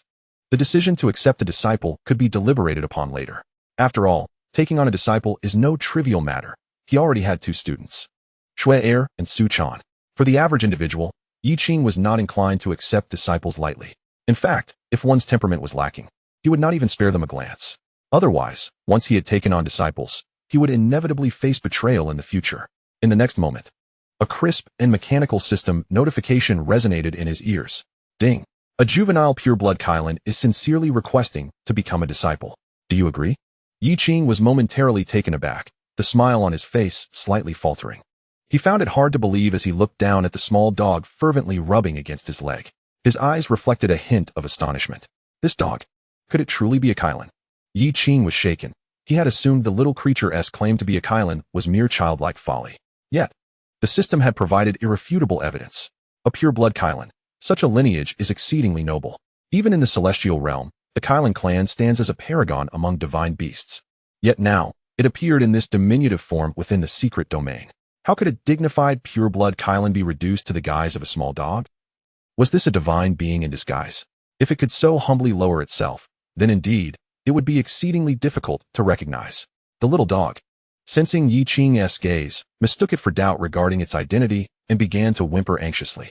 A look of urgency crossed its canine features. It hastily released Yi Qing's leg and, with a thud, knelt reverently on the ground. Its front paws came together, mimicking human gestures, awkwardly bowing in salute. "Please accept me as your disciple. My name is Qingxuan Xiaobao, a pure-blood Qingxuan, sincerely wishing to learn, without an ounce of falsehood.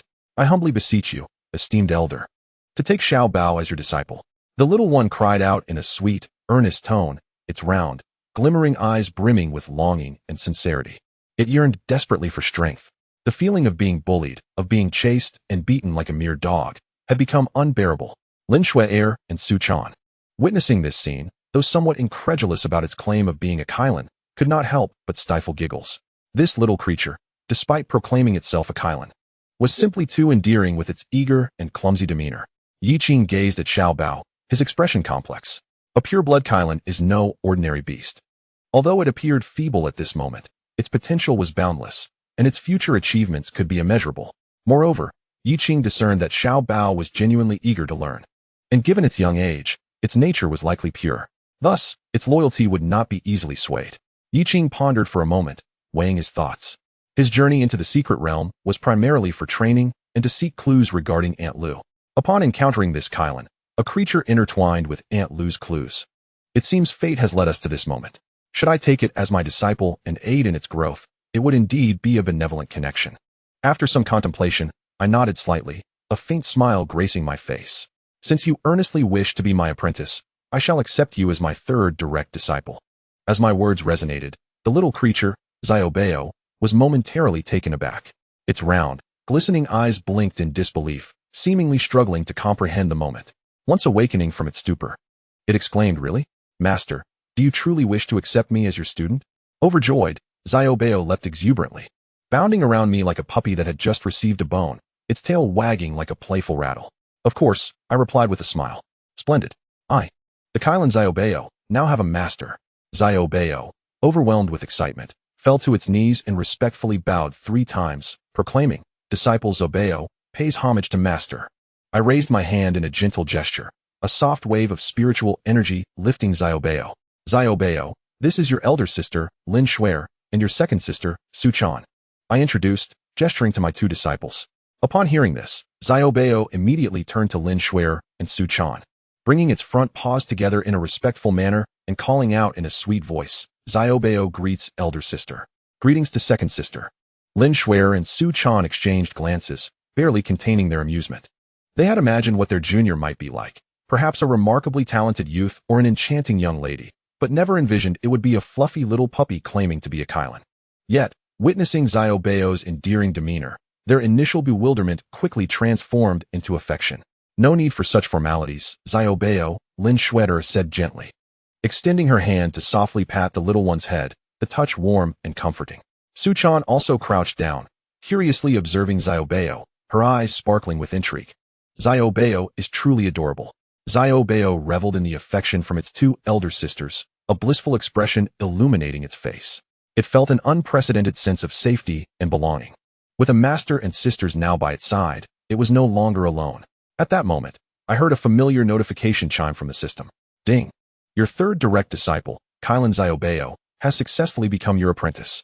Disciple name: Qingxuan Xiaobao. Age: juvenile. Cultivation: Golden Core level 6. Physique: pure blood Qingxuan, juvenile form. Technique: none, inheriting bloodline. Abilities: Qingxuan True Fire, sealed. Innate divine powers, awaiting awakening. Loyalty: 90. Special status: bloodline dispersed, severe. Glancing at Xiaobao's profile, I felt a deeper understanding. Indeed, it was a pure-blood Qingxuan. And possessing a Golden Core level 6 cultivation at such a juvenile age was remarkable. However, the various abilities being either sealed or pending awakening, especially the severely dispersed bloodline status, caused a slight furrow in my brow. What could have caused this? Perhaps it was precisely due to this grave bloodline dispersion that Xiaobao, as a member of the Qingxuan clan, had yet to awaken its inherent extraordinary traits. As Yi Qing pondered in confusion, the little treasure, who had been basking in the affection of the senior sisters, suddenly became rigid.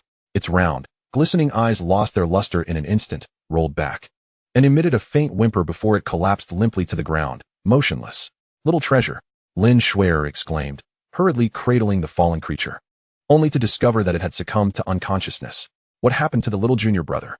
Su Chan inquired anxiously, her eyes filled with concern. Although little treasure was not human, its adorable appearance and genuine nature had endeared it to them, and they were loath to witness any harm befall it. Yi Qing's expression darkened as he stepped forward, taking little treasure from Lin Shuer's grasp. His immense spiritual awareness swiftly penetrated the creature's body. After a thorough examination, his brows knitted even more tightly. Little treasure's soul was dissipating at an alarming rate. It must have suffered a severe injury to its soul previously, yet it had stubbornly endured, relying on the formidable resilience of its Qingxuan bloodline. Yi Qing spoke in a grave tone.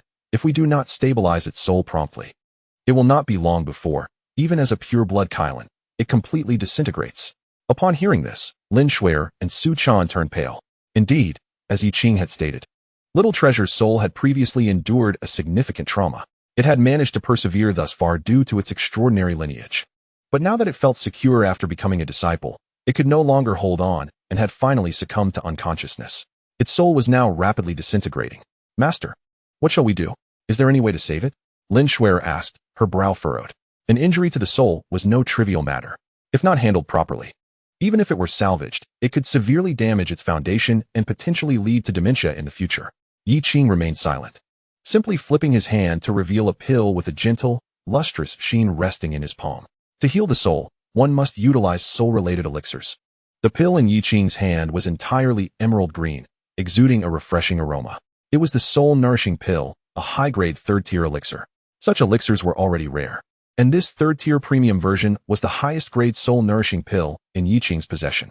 Without hesitation, he administered the pill to Little Treasure. The elixir melted upon entering its mouth, transforming into a warm current that surged into Little Treasure's sea of consciousness. However, although the warmth was gentle, it was akin to a drop in the ocean. It had little effect on Little Treasure's nearly disintegrating soul. The creature's body remained cold, and the pace of its soul's disintegration showed no signs of abating. Master, it seems to have little effect, Lin Shuai remarked, feeling somewhat helpless upon witnessing the situation. Yi Qing nodded slightly, his expression calm. No matter, he replied nonchalantly. A third-tier soul-nourishing pill was indeed insufficient. A higher-tier elixir was required. However, within this secret realm, materials were difficult to procure, and time was of the essence for refinement. Fortunately, at that moment, a crisp system notification chimed in his ear. Ding. Detected that you have administered a third-tier premium soul-nourishing pill to your disciple Little Treasure, triggering a 100,000-fold critical return. Congratulations to the host for obtaining a bottle of the 8-tier lower-grade Holy Heart Concentration Pill, 6 pieces. A faint smile graced Yi Qing's face. This was precisely what he had been waiting for. However, 8-tier lower grade. This rank was quite substantial and somewhat unexpected. Without hesitation, Yi Qing flipped his palm, and an ancient jade bottle appeared in his grasp. He poured out a pill exuding a rich fragrance, its body a deep azure hue adorned with faint, mystical patterns that shimmered with an enchanting brilliance. It was indeed the 8-tier lower-grade Holy Heart Concentration Pill. Yi Qing fed the pill to the little Qinglan, Xiaobao. As the pill entered its mouth, it instantaneously transformed into a surge of magnificent and pure energy, flooding into Xiaobao's consciousness like a warm current. This force was vast, yet gentle, swiftly enveloping the little Qinglan's almost disintegrating spirit, nurturing and repairing every inch of its damaged soul like a spring breeze bringing rain. Almost visibly, Xiaobao's previously dull body began to emit a soft glow. Its breathing gradually stabilized, and the once cold body regained warmth. It's working, Lin Shuai exclaimed in delight. Su Chan also sighed with relief, her taut nerves finally relaxing. Watching Xiaobao's gradual recovery, Yi Qing felt a huge weight lift from his heart. It was a relief to see it heal. After all, this was a newly accepted disciple. It wouldn't he do for it to perish so soon? He poured out 3 more Holy Heart Concentration pills from the jade bottle. Shuai Su Chan. Each of you take one. Yi Qing handed the 2 pills to them. This pill not only healed spiritual injuries, but could also solidify the Holy Heart Concentration state within an uninjured spirit. Henceforth, unless subjected to a momentary spiritual attack that exceeded the pill's potency, the spirit would remain exceptionally stable. Upon hearing this, both Lin Shuai and Su Chan displayed astonishment in their eyes. The ability to solidify such a Holy Heart Concentration state was nearly the dream of every cultivator. The spirit is the foundation of a cultivator. A fortified spirit not only withstands various spiritual assaults, but also enhances perception, significantly benefiting cultivation. The value of such a precious pill was undoubtedly staggering, and their master had casually gifted it to them. How generous of the master. Thank you, master, for the pills. The 2 women received the pills with respect and expressed their gratitude. Yi Qing nodded slightly. He then took a Holy Heart Concentration pill for himself, swallowing it without hesitation. The overwhelming medicinal power instantly filled his consciousness. His already formidable spirit, under the nourishment of the Holy Heart Concentration pill, became enveloped in radiant holy light, rendering it nearly indestructible. Lin Shuai and Su Chan also consumed their pills, subsequently feeling the immense potency of the medicine, their hearts brimming with joy. At that moment, Xiaobao's body suddenly erupted with a dazzling golden light. Within the brilliance, a majestic Qinglan phantom flickered, coiling above Xiaobao's form. The phantom raised its head and emitted a silent roar that reverberated through the surrounding space, releasing an ancient pressure belonging to divine beasts. Soon after, all extraordinary phenomena converged. The golden light receding and merging entirely into Xiaobao's being. Little Bao's body trembled slightly, his eyelashes fluttering for a moment, and then his round, glistening eyes snapped open. No longer clouded by confusion and weakness, they sparkled with clarity and vitality. Furthermore, he astonishingly sensed that his nearly shattered soul had completely restored itself. Not only that, but within his soul, a unique effect seemed to have solidified, rendering it remarkably resilient, impervious to external forces henceforth. Little Bao, you are awake. Lin Shuai beamed with a smile. Little Bao turned to look at Lin Shuai, then at Su Chan, and finally fixed his gaze upon Yi Qing. He clearly deduced that it must have been his master who had saved him. Master, my soul is fully restored. Little Bao exclaimed, his voice tinged with disbelief. Given his previous injuries, it seemed nearly impossible for him to recover in this realm. Su Chan smiled and explained, "It was Master who fed you a powerful elixir." Hearing this, Little Bao nodded inwardly in affirmation. He then scampered to Yi Qing, bowing deeply with both front paws, his eyes brimming with gratitude. "Thank you, Master, for saving my life," he sincerely expressed. Yi Qing gently stroked Little Bao's head and replied warmly, "We are master and disciple. There is no need for such formality." Ding. Your disciple, the Qingxuan Little Bao, has achieved a loyalty level of 100, utterly devoted. Feeling Little Bao's unwavering loyalty and gratitude, Yi Qing smiled faintly, his heart swelling with satisfaction. How wonderful it was to have a disciple who was not an ingrate, but rather one who knew how to repay kindness. Observing the revitalized Little Bao, Yi Qing suddenly recalled something and inquired, "Little Bao, why do you currently appear in the form of a puppy? I have heard that Qingxuans possess a pair of horns. Even though you are still young, you should have them, shouldn't you?" At this, Little Bao's body stiffened slightly, a flicker of sorrow crossing his eyes. He shook his head and replied in a soft, childlike voice, "The horns are gone. They were taken from me." Yi Qing furrowed his brow upon hearing this. What audacity! Who dared to sever the horns of my disciple, the Qingxuan Little Bao? Little Bao explained in a hushed tone, "I was originally a celestial beast from the upper realm, but after offending someone there, my memories were sealed, my powers severed, and I was cast into reincarnation.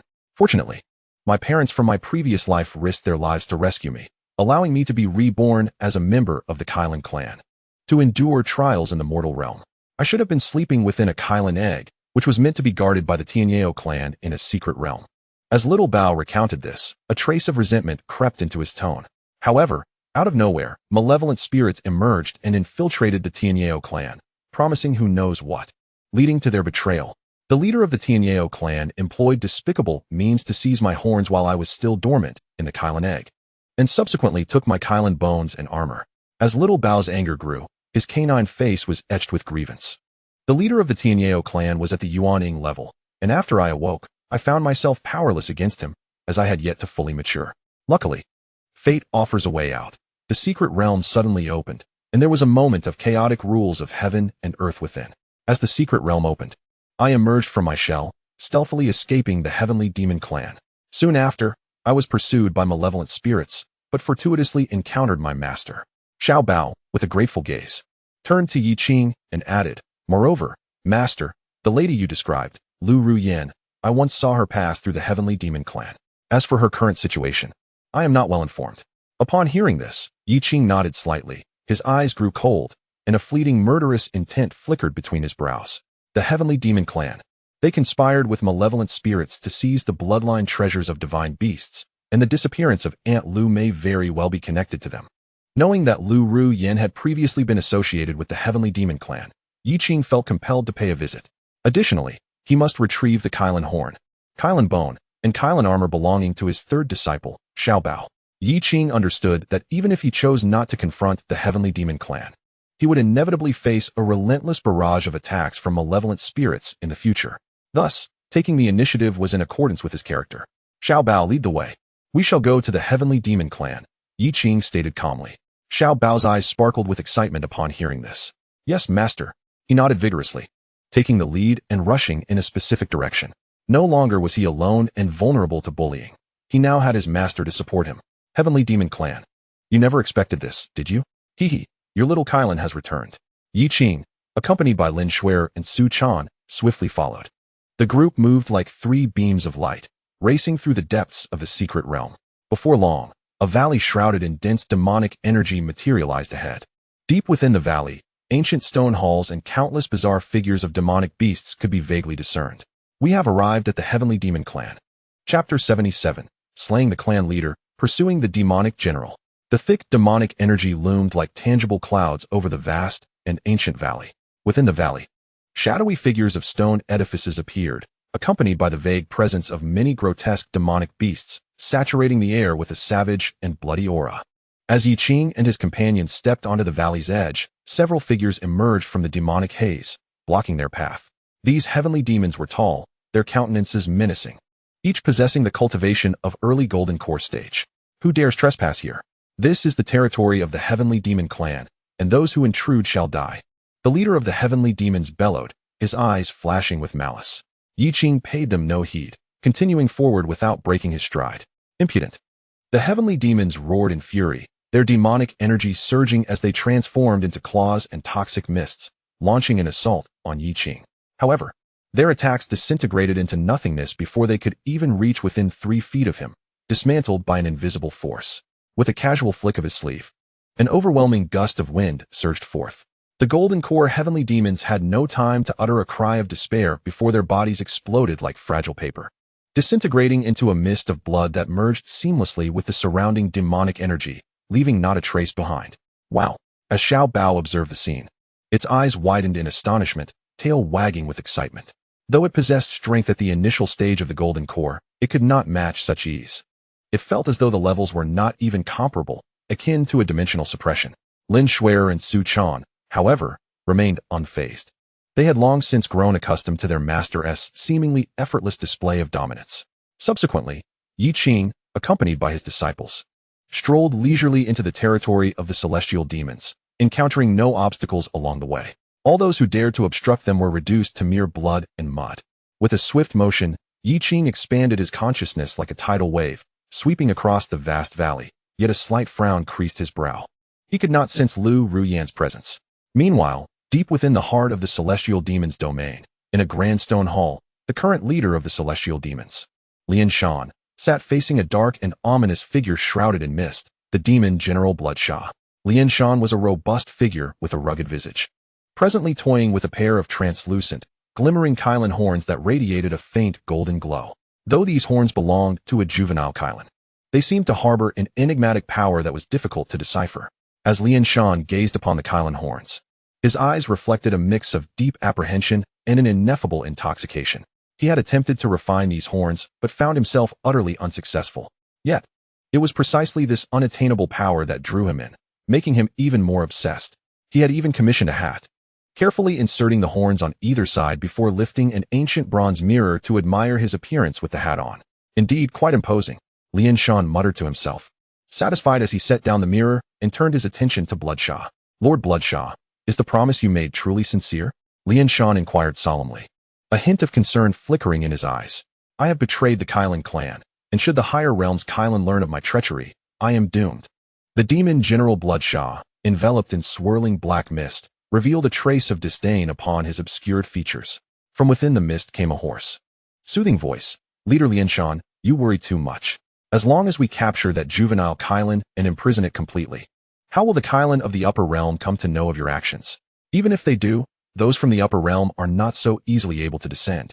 As for what I have promised you, once my master's grand ambitions are fulfilled, I shall certainly assist you, and under your leadership, the celestial demon clan shall undoubtedly advance further.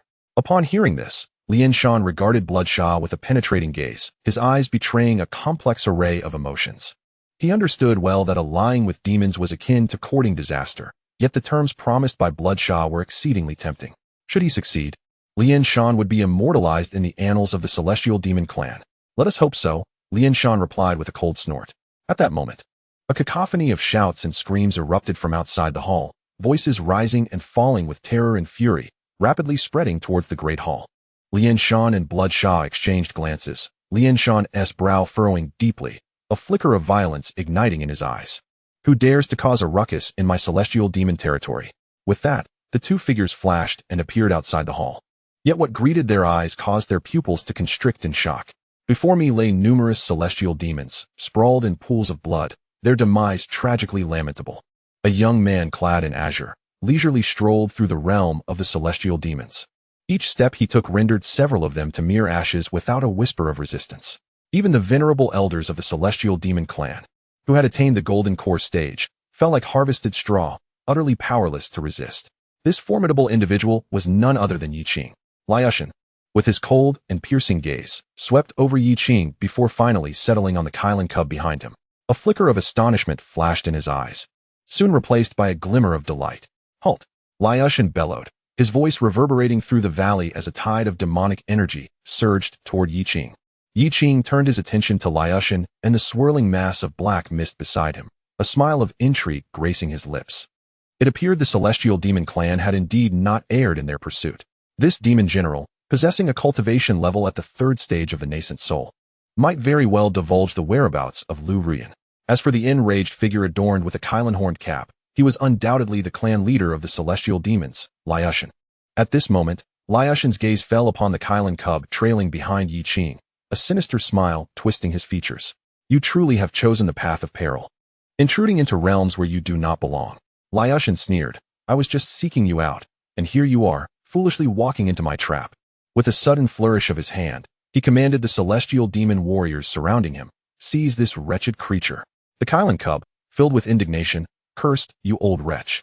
Your entire family is the true wretched one. I shall make you regret this.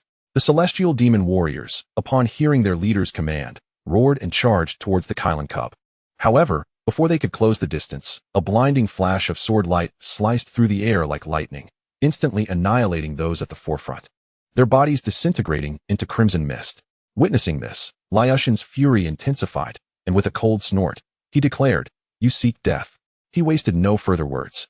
Extending a colossal hand, surging with demonic energy, he obscured half the sky, crashing down upon Yi Qing with overwhelming force.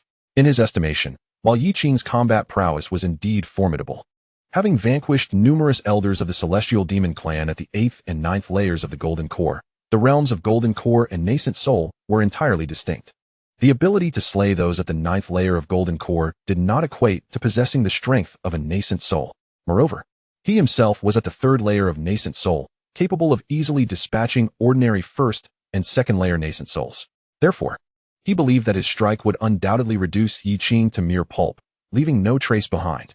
Standing beside Liushan, the demon general, Bloodslaughter, maintained a calm demeanor, his expression devoid of any fluctuations. To him, it was evident that this reckless human youth was doomed. However, in the next instant, before Liushan's colossal hand could touch Yi Qing, it erupted in midair, the immense demonic energy scattering like fireworks. Then, with a flicker of thought, a clear and melodious sword cry resonated around Yi Qing, and a brilliant flash of sword light surged forth. Mount Shattered let out a piercing, agonizing cry as his arm, just moments ago poised to strike, was severed cleanly at the shoulder. Crimson blood gushed forth in a torrent, staining the heavens crimson. His face paled instantly, eyes wide with shock and disbelief. Something was profoundly amiss about this human, Yi Qing. His combat prowess bore no resemblance to that of a mere Golden Core cultivator. This was no Golden Core. This was the might of a nascent soul expert, surpassing even his own. Where, in Heaven's name, had the young Qingxuan Xiaobao unearthed such an indomitable patron? Shuaisha, join me now. Mount Shattered, heedless of the searing agony in his mangled limb, bellowed to the demonic ghost general beside him, his voice trembling with raw terror. Shuaisha's expression, too, had hardened into grim solemnity. He had not anticipated that Mount Shattered's assault would be dismantled so effortlessly, nor that a single, seemingly casual stroke from this youth's blade would shear through bone and sinew with chilling precision. The human's strength dwarfed all prior estimation. No longer a passive observer, he surged forth, black mist churning violently around him, coalescing into a legion of snarling, spectral visages. Together with Mount Shattered's rampaging demonic aura, they launched a cataclysmic assault from either side. A deluge of overwhelming force that blotted out the sky and threatened to unmake the very fabric of space where Yi Qing stood. The combined might of two nascent soul cultivators at the 3rd tribulation pressed down like a collapsing firmament. Yet Yi Qing remained unruffled, serene, unshaken. His gaze as still and deep as a moonlit lake. No flourish, no incantation, only a quiet, deliberate motion of his hand. Han Yuan's sword slid from its sheath with a crystalline chime. A blade of incandescent radiance erupted skyward, pure, unyielding, and absolute, shattering their converging onslaught in an instant. Demonic energy dissolved like mist before dawn. Ghostly forms crumbled into wisps of vanquished shadow. Then, light flashed once more. Mount Shattered froze mid-motion, limbs locked, eyes bulging with dawning horror and utter despair. His mouth opened, perhaps to curse, to plead, to utter some final, futile word, but only a strangled, guttural rasp escaped before he collapsed, thunderously, lifeless upon the earth. The chieftain of the celestial demon clan, nascent soul cultivator of the 3rd tribulation, was slain. Not a trace of his nascent soul escaped. It withered and dispersed within his body, extinguished before it could flee. A death as swift and absolute as the falling of a star. The surviving members of the celestial demon clan stood paralyzed, stunned into silence, faces ashen with disbelief. Their immortal chieftain, sovereign of demonic might, had fallen, not in protracted battle, not after desperate resistance, but in the blink of an eye, cut down like a common beast beneath a butcher's blade. Was this truly how it ended? So abruptly? So unceremoniously? Xiao Bao, the young Qingxuan, trembled with exhilaration, his canine features alight with awe and unreserved adoration. My master is truly invincible. His heart roared in silent exultation. You never imagined, did you, proud demons, that the moment my master stepped onto this soil, your chieftain's reign would end with a single silent sigh? How wise I was to bow before such greatness. Nearby, Xuesha's eyes flickered, cold, calculating, his will to fight utterly extinguished. He knew, with absolute certainty, that to remain was to court annihilation. Without hesitation, he lunged, not at Yi Qing, but at Mount Shattered's fallen form, snatching the horn-adorned crown, the Qingxuan scale armor, the sacred Qingxuan bone, and the cultivator's storage ring, all in one swift, practiced motion. In an instant, his form transformed into a shadow, merging with the earth as he burrowed underground, fleeing with astonishing speed into the distance. Yi Qing furrowed his brow, aware that once a demon spirit burrowed into the soil, its speed became exceedingly strange and rapid, especially since this was a demon spirit of the nascent soul level. If it managed to escape into the ground, it could vanish without a trace. Moreover, the Qingxuan horn, Qingxuan armor, and Qingxuan bones belonging to the Qingxuan little treasure were in the hands of this demon spirit, and they must be retrieved. Additionally, Yi Qing needed to extract information about Lu Rian's whereabouts from this demon spirit. Thus, he could not afford to let it escape. At that moment, Yi Qing set aside all else, swiftly imprinting 3 fierce sword intents into Lin Shuer, Su Chan, and Qingxuan little treasure. These imprints could unleash around 5 layers of his battle power. Should they encounter a life-and-death crisis, it would protect them, and he would arrive in time. Yi Qing spoke rapidly. Then, without further ado, his figure flickered, transforming into a streak of azure light, akin to an arrow released from its bow, as he swiftly pursued the direction in which the demon general, Bloodslaughter, had fled. In the valley, only Lin Shuer, Su Chan, and Qingxuan little treasure remained, along with the remnants of the celestial demon clan. Master is so fast, exclaimed little treasure, his eyes filled with admiration. Lin Shuer tightened her grip on the Qingxuan sword, determination shimmering in her gaze. We cannot hold master back. Now is the time to eliminate the remnants of the celestial demon clan. Su Chan nodded in agreement, her Xian sword erupting with energy, radiating a fierce aura. Let us attack together. Let us eliminate them. The 3 exchanged glances before charging towards the celestial demons, who were still in shock and fear. With the loss of their leader and numerous elders, combined with their terror, these celestial demons posed no challenge to the trio. Meanwhile, Yi Qing's figure moved like a phantom, swiftly traversing the terrain. He locked his consciousness onto the demon General Bloodslaughter, who was rapidly fleeing underground. Sensing the incredible speed of this demon spirit, in his mental perception, he even detected fleeting afterimages. Consequently, Yi Qing pursued even more closely. Bloodslaughter was filled with dread, never having imagined that a seemingly mere golden core cultivator could unleash such terrifying power. Even the nascent soul-level clan leader, Lian Shan, had been slain by a single strike. What shocked him further was that even while burrowing underground, Yi Qing managed to stay right on his tail. Damn it, where did this human come from? Bloodslaughter cursed inwardly, desperately activating the secret techniques of the demon spirit to maximize his escape speed, attempting to shake off Yi Qing. Yet no matter how fast he accelerated, Yi Qing remained in relentless pursuit, the distance between them gradually narrowing. Moreover, Yi Qing's sword intent formed an invisible edge in the earth, subtly locking onto the form of the demon General Bloodslaughter. Then, he unleashed a strike. Stop! Yi Qing commanded coldly. A blade of light coalesced in his hand, slicing towards Bloodslaughter like a swimming dragon. Xuesha sensed a lethal crisis approaching from behind. Gritting his teeth, his body suddenly exploded into countless tiny black shadows, scattering in all directions. This was the life-preserving secret technique of the demon clan. The 10,000 streams shadow escape. Yi Qing's gaze sharpened. Indeed, this demon was elusive and difficult to contend with. However, with his formidable spiritual awareness and sharp sword intent, he instantly locked onto the black shadow that emanated the most potent aura, an instinct whispering to him that this was the true form of Xuesha. Yet, as he struck with his sword, that black shadow simply dissipated. Interesting, hiding away are we? Yi Qing sneered. The cold abyss sword in his hand erupted once more, radiating a brilliant sword light, its intent surging like a tide, instantly shredding the remaining scattered shadows. Before these shadows could even think of fleeing, they were utterly obliterated. Damn! The concealed Xuesha found himself with nowhere left to hide, cursing in frustration as he fled in haste. You cannot escape. Yi Qing's expression remained cold as he accelerated, darting past like a meteor, directly pursuing the Shueisha who had burrowed into the earth. The two figures, one chasing and the other fleeing, swiftly vanished from sight. Meanwhile, on the side of the Tianyao clan, Lin Shuer, Su Chan, and Qi Lin Xiaobao had eradicated the remnants of the Tianyao tribe. However, after the battle concluded, they waited for a while, yet Yi Qing did not return. Instead, a series of violent rumblings suddenly erupted from the clan's territory. Boom! The earth trembled, and the valley shook. They beheld the palatial structures, assembled from massive stones, beginning to crack and crumble under the influence of an unseen force.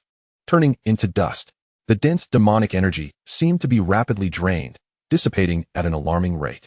The entire ancient and vast valley collapsed visibly, transforming into a wasteland. This unexpected phenomenon left Lin Shuer and her companions momentarily stunned. What on earth is happening? Lin Shuer furrowed her brows, gripping the Qingxuan sword tightly. Su Chan, equally bewildered, looked around and joked, could it be that our master struck from afar, obliterating the very foundation of the Tianyao clan? Qi Lin Xiaobao's eyes widened in astonishment as he wagged his tail, murmuring, "My master is truly formidable." To annihilate an entire clan's territory from a distance. Despite their words, a sense of unease swelled within them. Such a spectacle was indeed beyond their comprehension. What if other strange occurrences arose? Or if more powerful demons approached due to the collapse of the clan's territory? If they were unable to fend them off, they would only bring trouble to their master. "We must leave this place at once," Lin Shuer decisively declared, uncertain of what just transpired. The Tianyao clan's territory is crumbling, and the demonic energy is dissipating. It may attract demons. We cannot allow our master to be distracted. Upon hearing this, Su Chan and Qi Lin Xiaobao agreed. "All right," Su Chan nodded. "Let us go. I have no intention of remaining amidst this wreckage. It's bothersome," Xiaobao exclaimed. The three exchanged glances, no longer hesitating, and swiftly departed from the crumbling territory of the Tianyao clan. They traveled along the edge of the mountains, heading southward. The vast secret realm was filled with unknown opportunities and dangers at every turn. The three individuals, now separated from Yi Qing, proceeded cautiously for a while when suddenly, a flurry of hurried footsteps and faint fluctuations of spiritual energy reached their ears. Someone was approaching. Lin Shuer's gaze sharpened. The trio remained vigilant. Moments later, several familiar figures came into view. Indeed, they were the members of the Taiyi Sect, whom they had encountered previously at Wanbao Mountain. At the forefront was Ruan Qingguo, the daughter of the sect's leader, accompanied by 4 others, 3 men and 2 women. Their expressions were urgent as they fled swiftly. Among them, an elderly man in gray, Guo Lao, appeared pale as parchment, evidently injured and struggling to maintain his breath. Their garments were stained with blood, presenting a scene of utter disarray. It was clear they were being pursued. In the midst of their escape, Ruan Qingguo caught sight of Lin Shuer and her companions ahead. Initially taken aback, her beautiful eyes then sparkled with intense joy. "Lin girl, Su girl," Ruan Qingguo exclaimed, her steps not daring to falter. Her heart surged with elation. Previously, at Wanbao Mountain, Lin Shuer's master, Yi Qing, had cleaved the mountain with a single sword strike. Following that event, Guo Lao had speculated that Master Yi possessed strength rivaling that of the nascent soul stage. To Ruan Qingguo, such a figure was nothing short of a living legend. If they could enlist Yi Qing's assistance in resolving their current predicament, it would surely be a trivial matter. Of course, Ruan Qingguo was aware that no one would offer their help without recompense. She intended to make a request first, to inquire whether Master Yi would be willing to lend a hand. If so, she would express her utmost sincerity and offer substantial rewards. If not, she would not wish to impose and would continue her flight. Lin Shuer and Su Chan were momentarily taken aback upon seeing Ruan Qingguo and her party. Then it dawned on them that during their time at Wanbao Mountain, their master had ventured out to pursue the demons. At that time, the members of the Black Sand Gang assumed their master was easy to bully and sought to rob him. However, Ruan Qingguo had dispatched Guo Lao to follow and offer assistance. Although Guo Lao's aid was ultimately unnecessary, her intentions were commendable. "Miss Ruan Guo Lao," Lin Shuer greeted with a gentle smile. "What brings you here in such haste?" Su Chan also nodded in acknowledgement, now close to Lin Shuer and her companions. Ruan Qingguo's face briefly reflected bitterness. She quickly explained, "Lin girl, Su girl, you may not be aware. While we did not acquire any treasures at Wanbao Mountain, after leaving, we unexpectedly stumbled upon another opportunity in the secret realm and fortuitously obtained 2 mid-tier 3rd-grade spiritual artifacts." She paused, her tone laced with helplessness. However, this attracted the envy of others, and we found ourselves targeted by a group of nefarious cultivators. Although we managed to escape swiftly from the opportunity site, we are still being relentlessly pursued, intent on seizing our spiritual artifacts. The leader of the assailants is a cultivator at the 5th level of the Golden Core stage. Ruan Qingguo glanced at the pale Gualao beside her, a flicker of guilt in her eyes. Gualao was injured while protecting us. Had it not been for the precious teleportation talisman, our escape would have been in grave jeopardy. Yet these pursuers relentlessly tail us even now. Lin Shuer and her companions suddenly realized the situation. Such occurrences are not uncommon. In the pursuit of opportunities within the secret realm, one often faces immense risks. Being targeted, murdered for treasures, is a commonplace affair in the world of cultivation. The 5th level of Golden Core? Su Chan raised an eyebrow. No wonder the 5 from the Green Bamboo Sect could not withstand the pressure and had to flee in disarray. The little Kailan, however, scoffed dismissively, thinking to himself that the 5th level of Golden Core was nothing. With a single swipe, he could eliminate them. At that moment, a formidable aura surged closer, enveloping the area with a chilling intent to kill. This is bad. They have caught up. Old Gu's expression changed as he cautioned in a low voice. In the next instant, several figures tore through the air at astonishing speed. Leading them was a middle-aged cultivator with a cold demeanor, whose cultivation had evidently reached the 5th level of Golden Core. Behind him followed over a dozen late-stage Foundation establishment cultivators, along with 2 at the 1st level of Golden Core. This fierce group swiftly surrounded Lin Shuer, her companions, and the 5 from the Green Bamboo Sect, trapping them in this area. Run. Keep running. The leading Golden Core cultivator sneered, his gaze piercing as it scanned Ruan Qingguo and the others. I wonder where you think you can escape to, he coldly declared. If you know what's good for you, hand over everything you possess. I can grant you a swift end. His eyes fixated on Ruan Qingguo, unabashed greed gleaming within. Lin Shuer and her companions frowned slightly. Ruan Qingguo's expression shifted, revealing a hint of anxiety. She understood that with Old Gu's current injuries, he was in no condition to fight, even without injuries. He was merely at the 3rd level of Golden Core, far from a match for this individual. If it were only the 5 of them, their chances of survival were slim. Fortunately, she suddenly looked at Lin Shuer, a flicker of hope igniting in her eyes. She quickly implored, Miss Lin, might I inquire about the whereabouts of Senior Yi Qing? If Senior Yi would be so gracious, I, Ruan Qingguo, am willing to offer both of my mid-grade spirit artifacts in exchange for the safety of my fellow disciples from the Green Bamboo Sect. Upon hearing this, the pursuing Golden Core cultivator's expression shifted slightly, his gaze darting around with growing wariness. Yi Qing? That name was unfamiliar to him. Yet, for Ruan Qingguo to seek help so desperately and refer to this individual as a senior, could there be an ambush in this place? However, in the midst of Ruan Qingguo's hopeful gaze, Lin Shuer calmly shook her head. I apologize, Miss Ruan. Lin Shuer replied in a neutral tone. My master is preoccupied and is not here. At her words, the tense nerves of the 5th level Golden Core cultivator relaxed, the wariness in his eyes dissipating, replaced by a hint of disdain and mockery. After all this, it turned out to be mere bluster. Ruan Qingguo's expression darkened, and the last flicker of hope within her extinguished. She never anticipated that Senior Yi Qing would not be present. It's over. This is truly the end. Taking a deep breath, Ruan Qingguo forced herself to steady her mind. Miss Lin, Miss Su, and this little friend. Yuan Qingguo cast a resolute glance at Lin Shuer and the others, her tone imbued with determination. Since Elder Yi is not present, this matter no longer concerns you. Depart from this place at once. We, the 5 members of the Quellu sect, shall buy you time. Turning away, she addressed the pursuing 5th-layer Golden Core cultivator with a frosty demeanor. I assure you, I will deliver the items to you. I implore you to allow them to leave. They are mere passers-by and bear no relation to this affair. However, the 5th-layer Golden Core cultivator let out a mocking laugh. Let them go? Humph. He scoffed, disdain evident in his voice. No one shall leave in my presence today. Since you are here, you shall all remain. Yuan Qingguo's expression soured at his words. She couldn't help but clench her fists. Such brazen tyranny. This person is utterly intolerable. Yet, if Lin Shuer and the others are implicated, what can be done? At that moment, Elder Guo leaned in and quietly spoke to Lin Shuer and her companions. My young friends, I shall employ a secret technique that consumes my life force to momentarily unleash greater power, granting you an opportunity to escape. I hope you seize the chance to flee swiftly. If possible, do take Miss Yuan Qingguo with you. If not, it matters not. He was prepared for sacrifice, hoping only to preserve the legacy of the Quellu sect. If it cannot be saved, he has done his utmost. Unexpectedly, in the next moment, with a swift motion, the 5th-layer Golden Core cultivator waved his hand, and a flash of spiritual light enveloped the surrounding space, encasing everyone within a barrier of spiritual energy. This barrier was crystalline and radiant, appearing impenetrable, effectively severing any hope of escape for the Taiyi Sect members. I have stated that no one shall leave. The fifth-layer golden core cultivator declared ominously, his eyes glinting with murderous intent. Yuan Qingguo and Elder Guo's expressions darkened, the last vestige of escape flickering out in their hearts. Lin Shuer furrowed her brows slightly, surveying the barrier. The sensation of being trapped, akin to a fish in a barrel, was quite discomforting.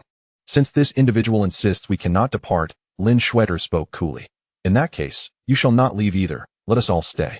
Upon hearing this, the fifth-layer golden core cultivator was momentarily taken aback, almost questioning his own hearing. He then erupted into laughter, as if he had heard the most ludicrous joke in existence. Ha ha, you crack me up. He pointed at Lin Shuer and her companions, laughing uncontrollably. Are you out of your minds? Can you not see the gravity of the situation? Two Foundation establishment girls, accompanied by a dog, dared to speak so boldly. His eyes brimmed with contempt. Among those present, aside from himself, the strongest was Elder Guo, who was only at the third layer of golden core and severely injured. Lin Shuer and Su Chan were merely at the ninth layer of Foundation establishment. As for that little dog, he dismissed it entirely.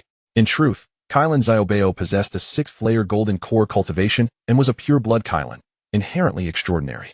Without making any proactive moves, the fifth-layer cultivator could not perceive Qingxuan Xiaobao's true nature and merely assumed it to be an ordinary little dog. Yuan Qingguo also believed that Lin Shuer was merely speaking in anger and hurriedly advised, Miss Lin, do not act impulsively. Soon, Elder Guo will intervene. You should seize the opportunity to escape.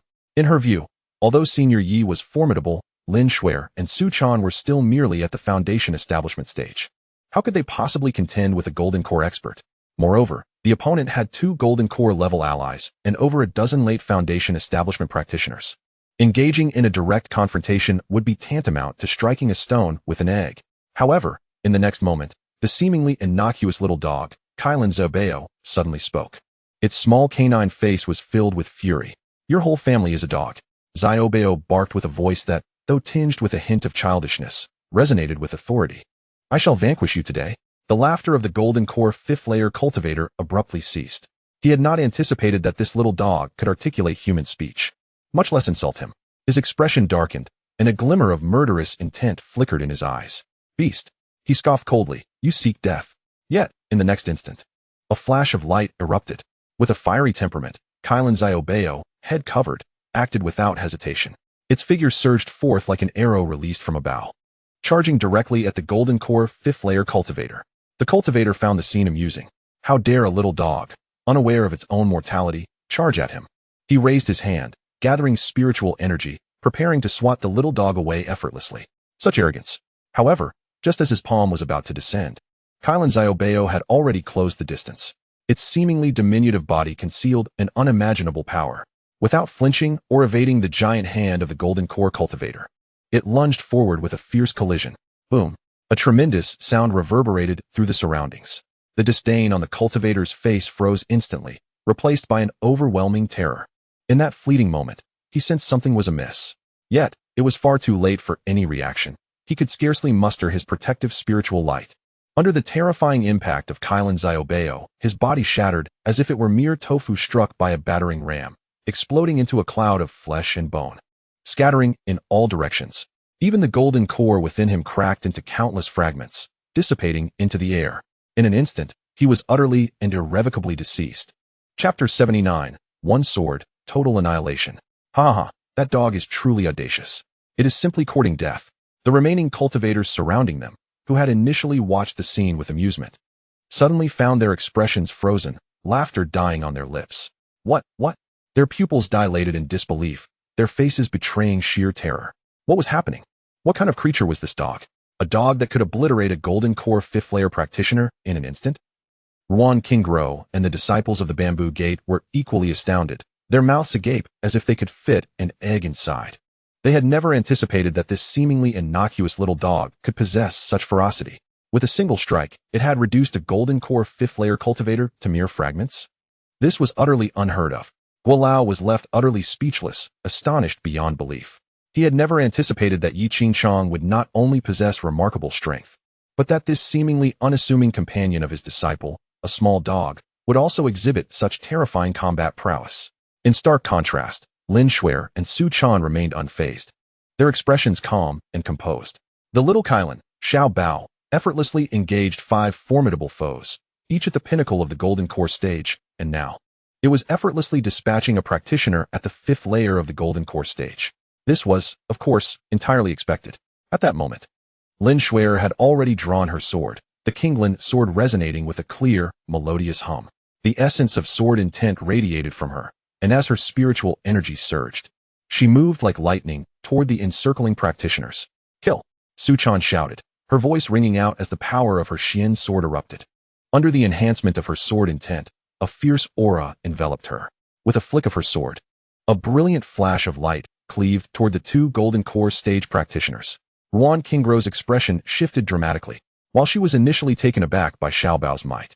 Witnessing Lin Shuai and Su Chan, both Foundation Establishment disciples, charging towards the Golden Core practitioners, and a throng of late Foundation Establishment cultivators filled her with urgency. Miss Lin, Miss Su, it's dangerous. Just as she was about to urge Guo to intervene and prevent harm from befalling Lin Shuai and Su Chan, her words caught in her throat, silenced by the unfolding spectacle. Lin Shuai darted through the ranks of Foundation Establishment cultivators. With each swing of the Qingxuan sword, radiant arcs of light cascaded down, each strike precise and merciless. The late Foundation Establishment practitioners before her seemed not to belong to the same realm. Crumbling like paper beneath her onslaught, sword energy surged, blood splattered, and within mere moments, over a dozen Foundation Establishment cultivators lay defeated, devoid of life. The scene was swift and decisive, devoid of any hesitation or delays. Simultaneously, Su Chan was no less formidable, confronting the 2 Golden Core stage practitioners. Her sword intent was fierce, each stroke infused with the tremendous explosive power of her Xian sword, slicing through the air with a devastating force. The 2 Golden Core practitioners, initially confident in their ability to easily subdue this young Foundation Establishment girl, found themselves astonished by the intricacy of Su Chan's swordplay and the sharpness of her blade. How is this possible? One Golden Core practitioner exclaimed in disbelief, summoning his magical artifact, only to have it severed by Su Chan's blade. With a swift turn, 2 fierce beams of sword light flashed almost simultaneously. The 2 Golden Core practitioners barely had time to utter a cry before being slain, their bodies torn apart by the sword energy and collapsing into a pool of blood. This scene left Ruan Qingro and the others utterly dazed.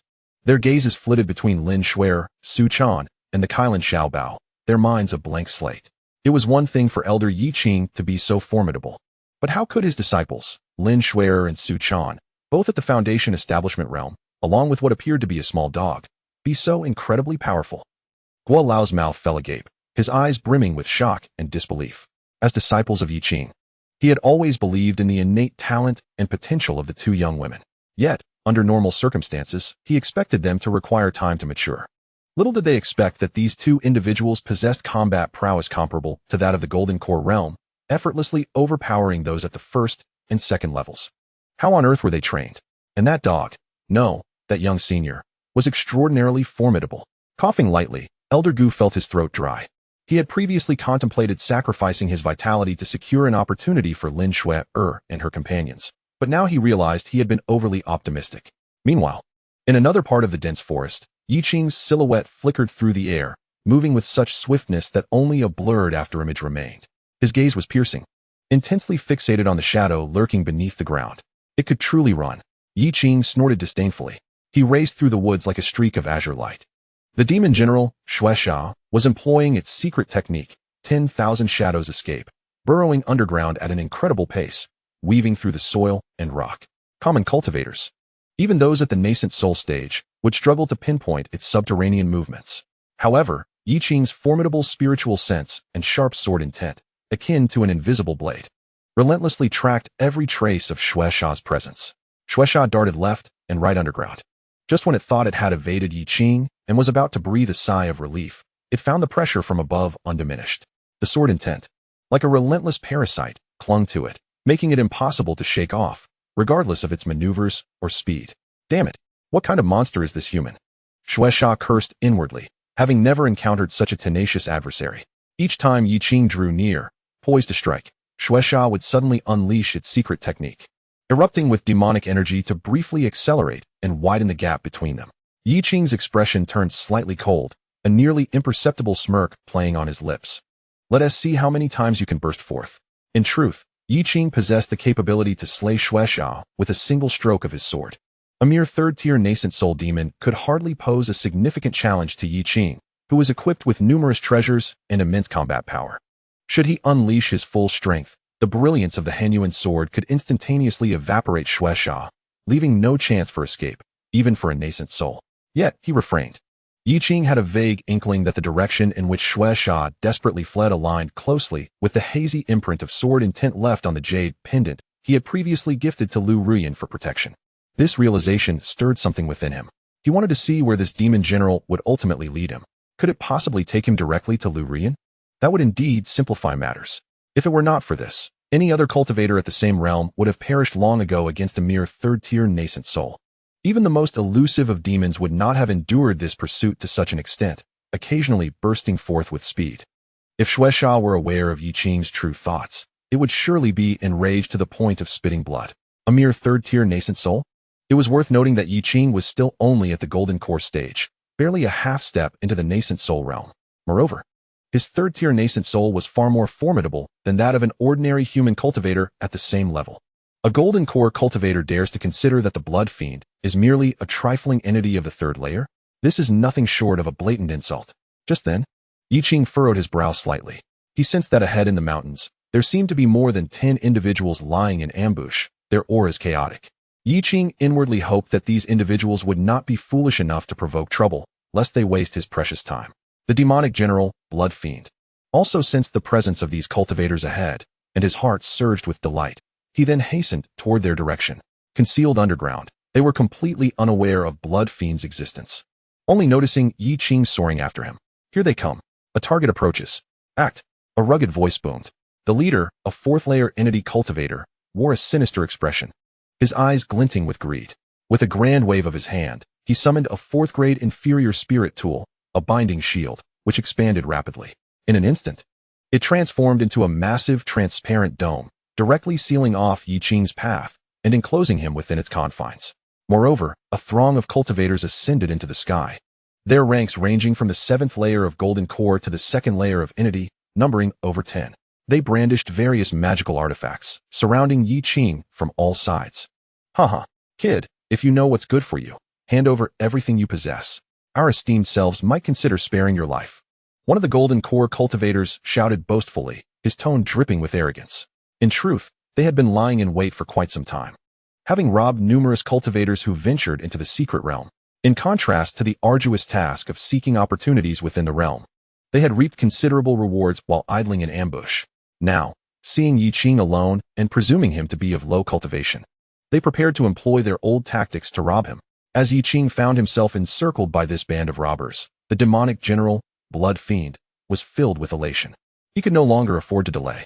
Without hesitation, he accelerated away from the scene. Now was the perfect moment to flee.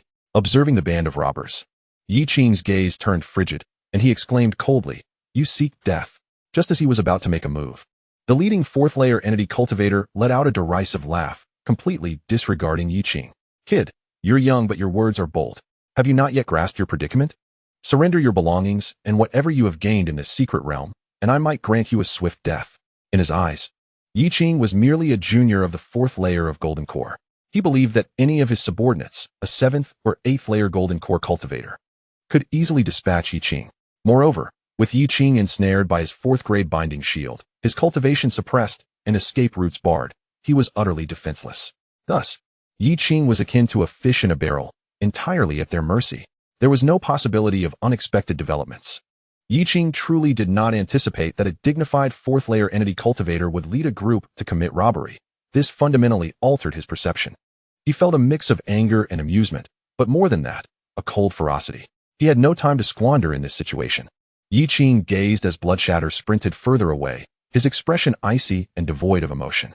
Without uttering a word, he raised his hand and unleashed a beam of sword light towards the 4th-tier low-grade spirit tool, the binding shield, which obstructed his path. Observing this, the group surrounding Yi Qing could not suppress their laughter. "Ha! Has this kid lost his mind? He dares to attempt cleaving the binding shield with mere sword energy?" One individual, laughing uncontrollably, derided, "Don't waste your effort.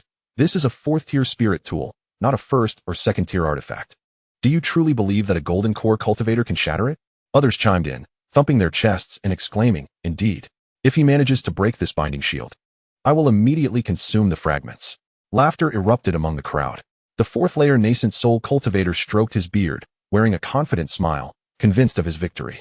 In his eyes, this was merely a cornered beast's futile struggle, and he relished witnessing the desperation that ensued when one exerted their utmost, yet found it utterly ineffective. However, in the next moment, a colossal explosion reverberated through the air. The sword light, infused with Yi Qing's sword intent, descended like a divine axe splitting the heavens, striking the binding shield with an unmatched ferocity. In an instant, the fourth-tier low-grade spirit tool, once a source of pride for the nascent soul cultivator, offered no resistance whatsoever and was obliterated, exploding into countless sparkling fragments that scattered in all directions. The faces of those who had previously laughed froze in shock, their mouths agape in disbelief. The self-assured nascent soul cultivator, who had been stroking his beard, widened his eyes in astonishment, instinctively pulling out a handful of his own beard in shock. Yet, he felt no pain, for he suddenly realized that the situation was far from ordinary. Even he found it exceedingly difficult to shatter a fourth-tier spirit tool with a single strike. This individual was not a mere golden core cultivator to be trifled with. He was entirely different from the cultivators they had previously robbed. The crowd began to grasp this reality, but it was too late. After shattering the binding shield, Yi Qing did not spare a glance at the stunned bandits. Instead, he swiftly unleashed a magnificent sword light that swept through the air. The sword light surged like a tide, bearing an unparalleled might that enveloped all the cultivators surrounding him. Boom, boom, boom.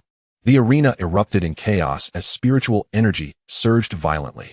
The golden core cultivators of the 7th, 8th, and 9th layers, even those in the 1st and 2nd layers of the nascent soul, were rendered indistinguishable at that moment. They had no time to emit any cries of anguish, nor could they even summon their defensive artifacts before being utterly annihilated by the sword light. In an instant, flesh and blood flew, and a chorus of souls shattered. The air was thick with the acrid scent of blood and charred remains. The leading 4th-layer nascent soul cultivator was engulfed by terror, feeling the ultimate breath of death in the presence of the sword light. His face contorted, eyes widening in horror, stripped of all previous arrogance. No. He emitted a heart-wrenching scream, instinctively conjuring a small shield resembling white jade from his storage ring. This is another 4th-grade inferior spiritual artifact, the Sun Yu Shield, a precious defensive tool. At this moment, the small shield swelled against the wind, instantly transforming into a colossal luminous barrier that stood before the oncoming sword light. Crack, crack. However, it barely withstood for less than a breath before the 4th-grade inferior Sun Yu Shield shattered into countless fragments. The terrifying residual sword energy violently struck the cultivator at the 4th layer of the nascent soul stage, causing him to spit blood, his body hurtling backward like a kite severed from its string, grievously wounded. In midair, he was oblivious to the pain. A fleeting glimmer of resolve flickered in his eyes. Enduring the excruciating agony, he abruptly crushed a precious teleportation talisman. Whoosh! A dazzling light from the talisman enveloped his figure, instantly transporting him to a distant location. Yi Qing's gaze turned frigid upon witnessing this. He still intends to flee?